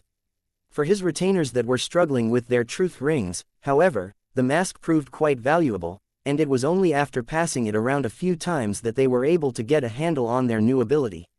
At the same time, Leon noticed that the Evergolden escorts were practicing with their rings, though not quite as intensely as Leon's retinue was. For the most part, this didn't strike him as too dangerous since most of them were still going to remain back at camp, but what was more concerning for him was the fact that he didn't once see Cassandra practicing with her ring, not that he saw much of her in this time, anyway. She seemed mostly content to remain in her palace tree, only stepping outside for a couple hours every day to make the rounds and speak with her people. Eventually, though, the time for practice had to give way to the time for execution, and on the morning of the 4th day after Leon's return to the camp, everyone who was going along with him assembled before the wall. Elise and Talal were staying behind, though the rest of Leon's retinue were going along with them. Of the 2 Evergolden escorts, one was going to stay behind to secure the camp, while the other was going to accompany Cassandra on this hopefully last leg of their expedition. Everyone had their truth rings, and everyone who was going with them could use them with some degree of competence. Not all of them could completely see past the forest's illusions, though Leon hoped the sheer number of truth runes guiding them would make things easier on the group as a whole. Using their runes, they left the camp, everyone now able to admire the forest, now so obviously full of life where before it had seemed so dead and lifeless. The illusions had been peeled back, revealing not only all of the animals that called this forest their home, but the enormous dome of pale blue light in the distance that didn't give way to their truth rings. The warded zone, within which lay something that deserved such protection, or so Leon hoped. Within it may even lay the answers to all the strange happenings going on in the forest so far, or just confirmations of what had already been theorized. Regardless, Leon knew that heading in there would likely be exceptionally dangerous, so he called their expedition to a halt near the borders of the warded zone. "This is it," he told everyone. "If anyone has any misgivings, or wants to turn around and head back to camp, this is the time to make your voice heard." As if anyone would turn around at this point, Cassandra excitedly exclaimed, though Leon didn't see the same enthusiasm in the faces of her people. "Let's just get in there and see what this damned forest has been trying to hide already." Without waiting for a response from Leon, Cassandra donned her helmet, her escort doing likewise, and started trudging into the forest toward the warded zone. Leon sighed in exasperation and glanced at his retainers. "Any of you want to back out?" "Fuck no," Alcander said, speaking for everyone else. "Good," Leon said with a smile, seeing none of the reluctance in his people that he'd seen in the Evergolden warriors. He turned back toward the warded zone and led his people to follow the princess in the Evergolden escort. "Now, let's see what we can find." Chapter 745. Inner warded zone. Leon remained vigilant as he and his people followed closely behind the Evergolden warriors. Their truth rings were active, dispelling all illusions before them, but they did nothing to help fend off mental attacks, and the high probability of being teleported away wasn't something they could easily, if at all, combat. So, it was with more than a little apprehension that they passed through the rough outer boundary of the warded zone.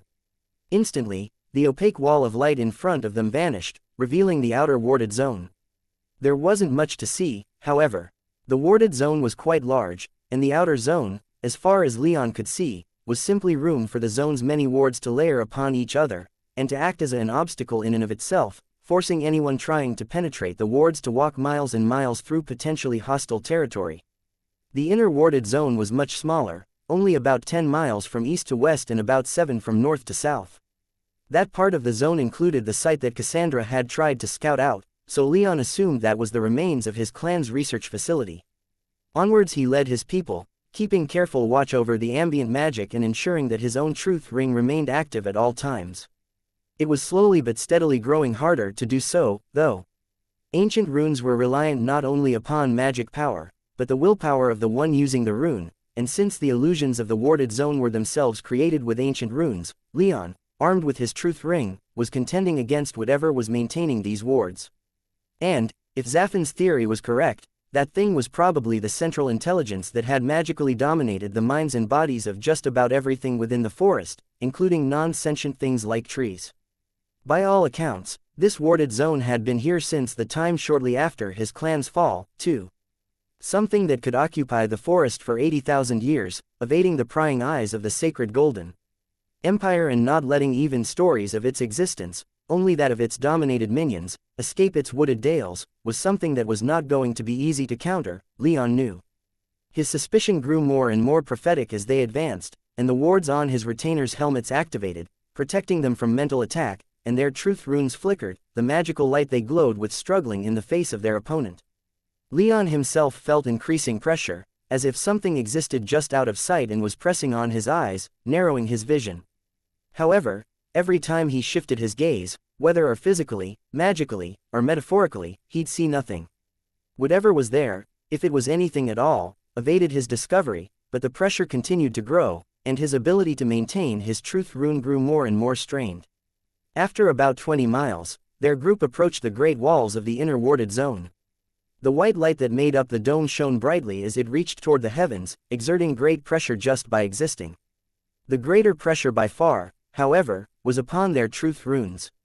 The illusions returned with increasing frequency, and several times, Leon and Cassandra had to physically stop one of their number from leaving the group as the mental attacks found purchase within their subordinates' minds. However, for all that, they'd made it through the forest and now stood close to the foot of the inner zone's dome-shaped magical wards. Leon was tempted to suggest they stop to rest, but his pragmatism prevented him from doing so. It was hard enough to keep his people moving in the right direction, and he had lightning that could free the mind from magical influence. His people were growing more and more strained the longer they stayed in the forest, and while they'd lost no one yet, the longer they stayed in range of these wards, the longer they were vulnerable to it. The best chance they had to find an opportunity to rest was to pass these inner wards and hope that these defensive enchantments relented once they were inside. Of course, Leon was sure there'd be other, more active defenses inside, but they'd deal with that when they came to it. Cassandra led the way right up to the ward's wall, and only stopped once there. She glanced back at Leon, her face largely hidden by her helmet, though Leon could still see her eyes slightly squinted with the effort of maintaining her own truth ring and mind-shielding wards. "Ready," she shouted to him, her tone still energetic and challenging despite the pressures they were under. Leon glanced at his people. Anzu he was most worried about, as he wasn't sure how the griffin would adapt to using his ring. However, He was pleasantly surprised to see that Anzu was doing quite well with his truth ring secured around one of his front talons. Most of his retainers were likewise doing well enough, but Anna, Alex, and Alkander seemed to be having some trouble. In the case of the latter two, it was mostly just fatigue building up. They were generally a little flightier, and didn't focus as well as everyone else. However, when they glanced at him and nodded, he knew they were still good for a while yet. Anna, however, was another story. She herself was doing just fine, especially given the trouble she'd had using the truth ring initially. Rather, it was her Attican snapper that was having more and more difficulty.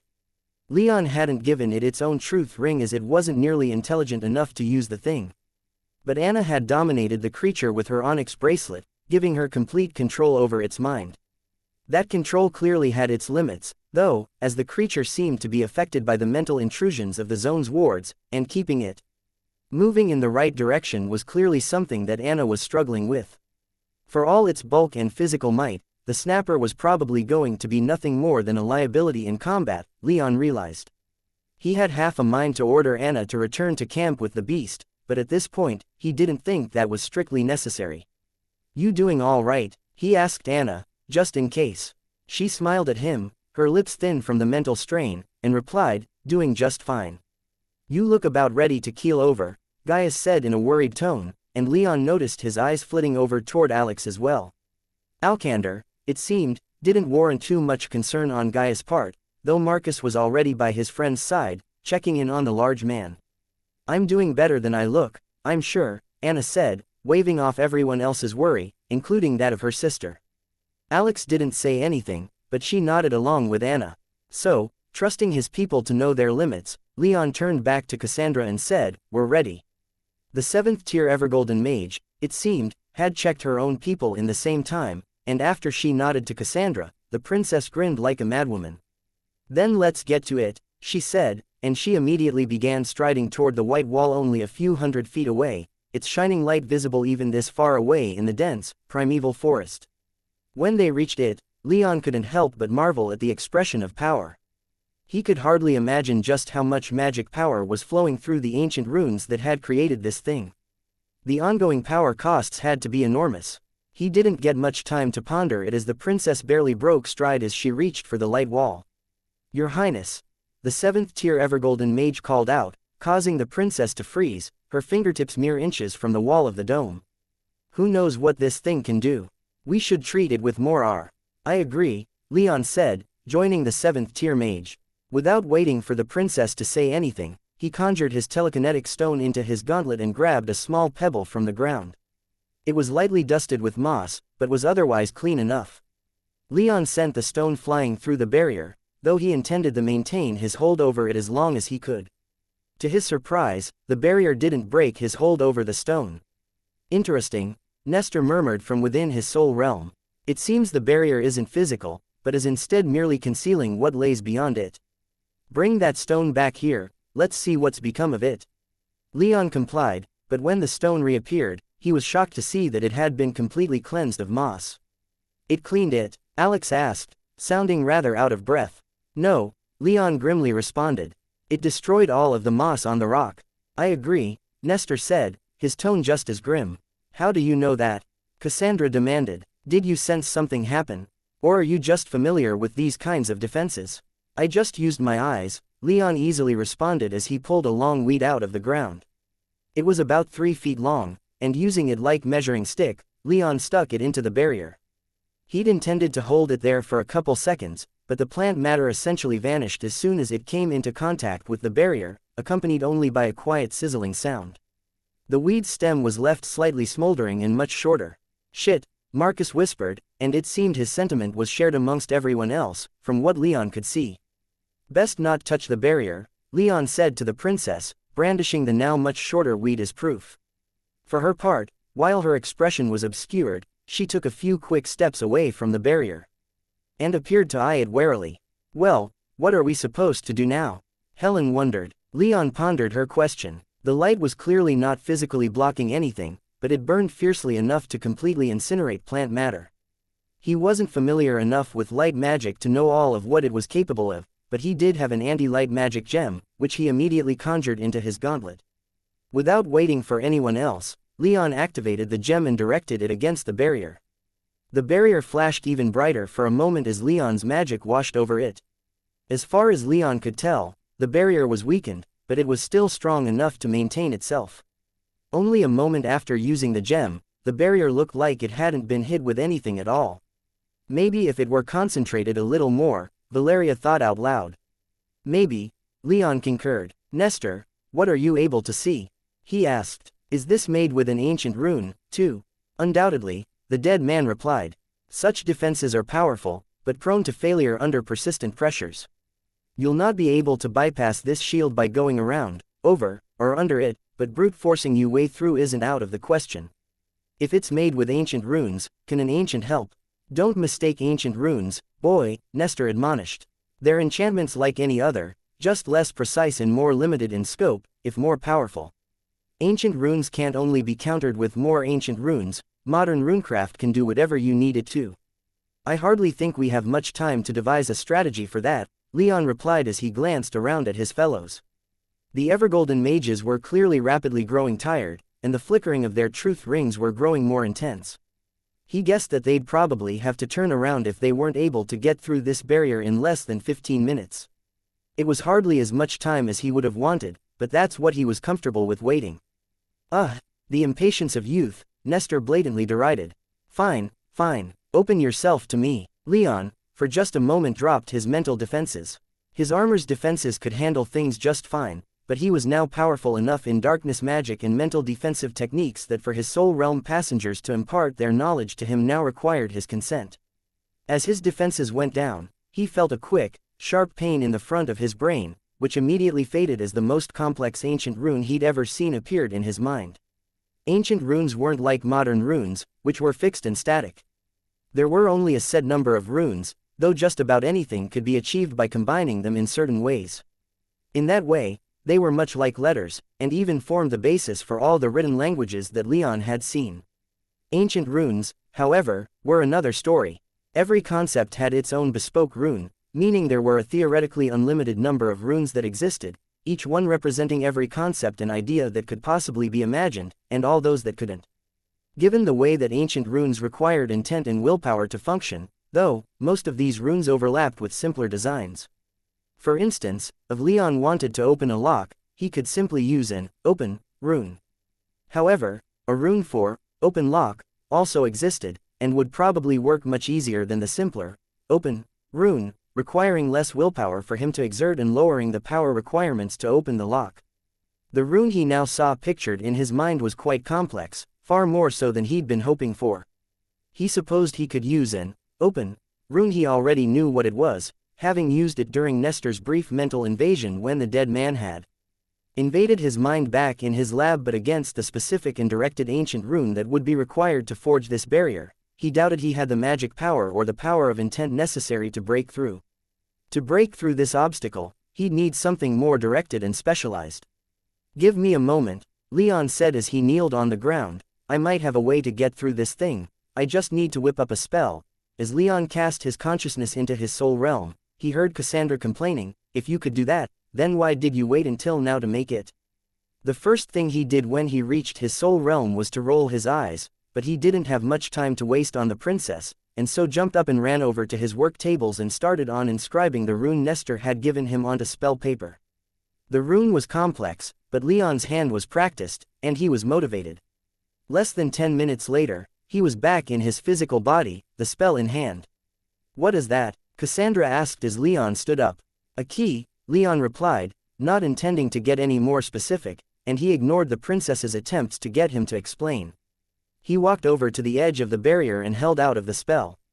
He couldn't press it against the barrier without it getting incinerated, so he held the paper about half a foot away, and then channeled his magic power into the spell paper. The curving, flowing rune on the paper flashed with power, and Leon focused his mind on boring a hole into the side of the barrier. At the same time, he activated his anti-light magic gem with his other hand and focused its power on the area of the barrier right in front of the spell he was holding up. The surface of the barrier in front of him began to flicker as magic power crashed down upon it, causing the smooth surface of the light barrier to ripple like liquid. But it didn't fail. Leon concentrated, pushing with all the willpower he could muster, silently asking and ordering the barrier to fall before him. He didn't expect the barrier to respond, but after a moment, he felt his magi being pushed back as something began to resist him. Any doubts of an intelligence of some kind being within the barrier faded from his mind as the warded zone's defenses began to actively resist him. The magic powering the barrier pushed back, exerting great pressure. However, he could feel the barrier starting to give way, regardless. After about 10 seconds, the barrier cracked. At 20 feet long, it was a small crack compared to the entirety of the barrier, but a crack was a crack. 2 seconds later, another crack appeared, making an X right in front of Leon. And then a third crack appeared a second later, and then a fourth. At 15 seconds, a section of the barrier about 10 feet wide shattered in front of Leon, exposing what was beyond for them to see. Leon didn't pay much attention, but he guessed it must have been spectacular, if the gasps of surprise from behind him were any indication. "Get through!" he shouted, his voice straining with exertion as he kept the spell and anti-magic gem going. The spell, however, was beginning to gray, the magic flowing through the paper causing it to start burning. "I can't hold it much longer. Get through!" Everyone began rushing past him, with Anzu and Alex the last to go. As she passed him, Alex shouted, "Last one. Just waiting on you, Leon." Leon gasped, then ran forward, the spell bursting into flames in his hand. Without the spell, it was only his anti-magic gem keeping the hole open, and even with it being more directed, it wasn't enough. The barrier flashed with power, and Leon dove headfirst into the hole, his heart racing from the labor he'd just undergone. As he passed the plane of the barrier, he tucked and rolled, and just barely managed to get inside before the barrier slammed shut behind him. Leon rolled to his feet, and immediately froze at the sight of what was before him, just past a few hundred feet of quickly thinning trees and other flora. Instead of a densely packed wooded region, as he was more expecting, with profound secrets secreted away in its darkest corners, he found himself standing at the edge of an enormous bowl-shaped depression, resembling a crater in the forest floor. The depression was enormous, spanning at least 5 miles wide in every direction.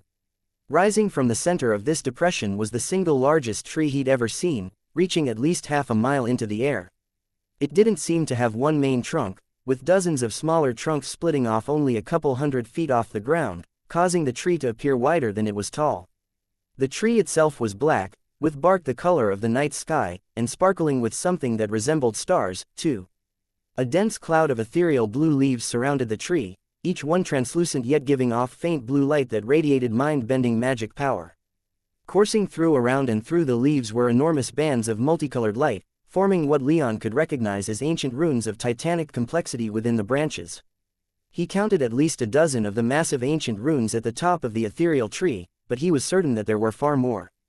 Surrounding this tree were a dozen more trees, each sprouting from twisting, tangled masses of roots at least 15 feet thick that arced above the forest floor dozens of feet in the air.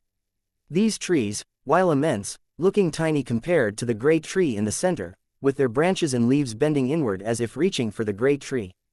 These trees were a little more mundane, with brown bark and green leaves, though they still positively glowed with magic power to Leon's magic senses. More concerning, however, were what lay at the foot of these trees, hundreds of wooden huts, none taller than 3 stories, villages that looked like they could house thousands of people. Walking through the streets of these villages were goat men, though none engaging in anything that Leon would consider normal villager behavior. He couldn't see any farms or commercial zones. These goat men were simply walking through the streets and occasionally walking into empty buildings. There weren't any anti-magic sense wards set up, so Leon could see that nearly all of these buildings were empty. Only a few were inhabited, and even then, only by goat men who'd laid down on the wooden floor and appeared to be sleeping. Additionally, standing almost invisibly amongst the throngs of goat men, and among the twisting roots of the smaller great trees were hundreds of plant giants. They didn't seem to be doing much other than standing guard, or so Leon assumed, but their sheer numbers were intimidating enough. What is all th? Leon began wondering aloud, but he caught himself when he realized that he was alone. No one else stood. All videos have ads disabled.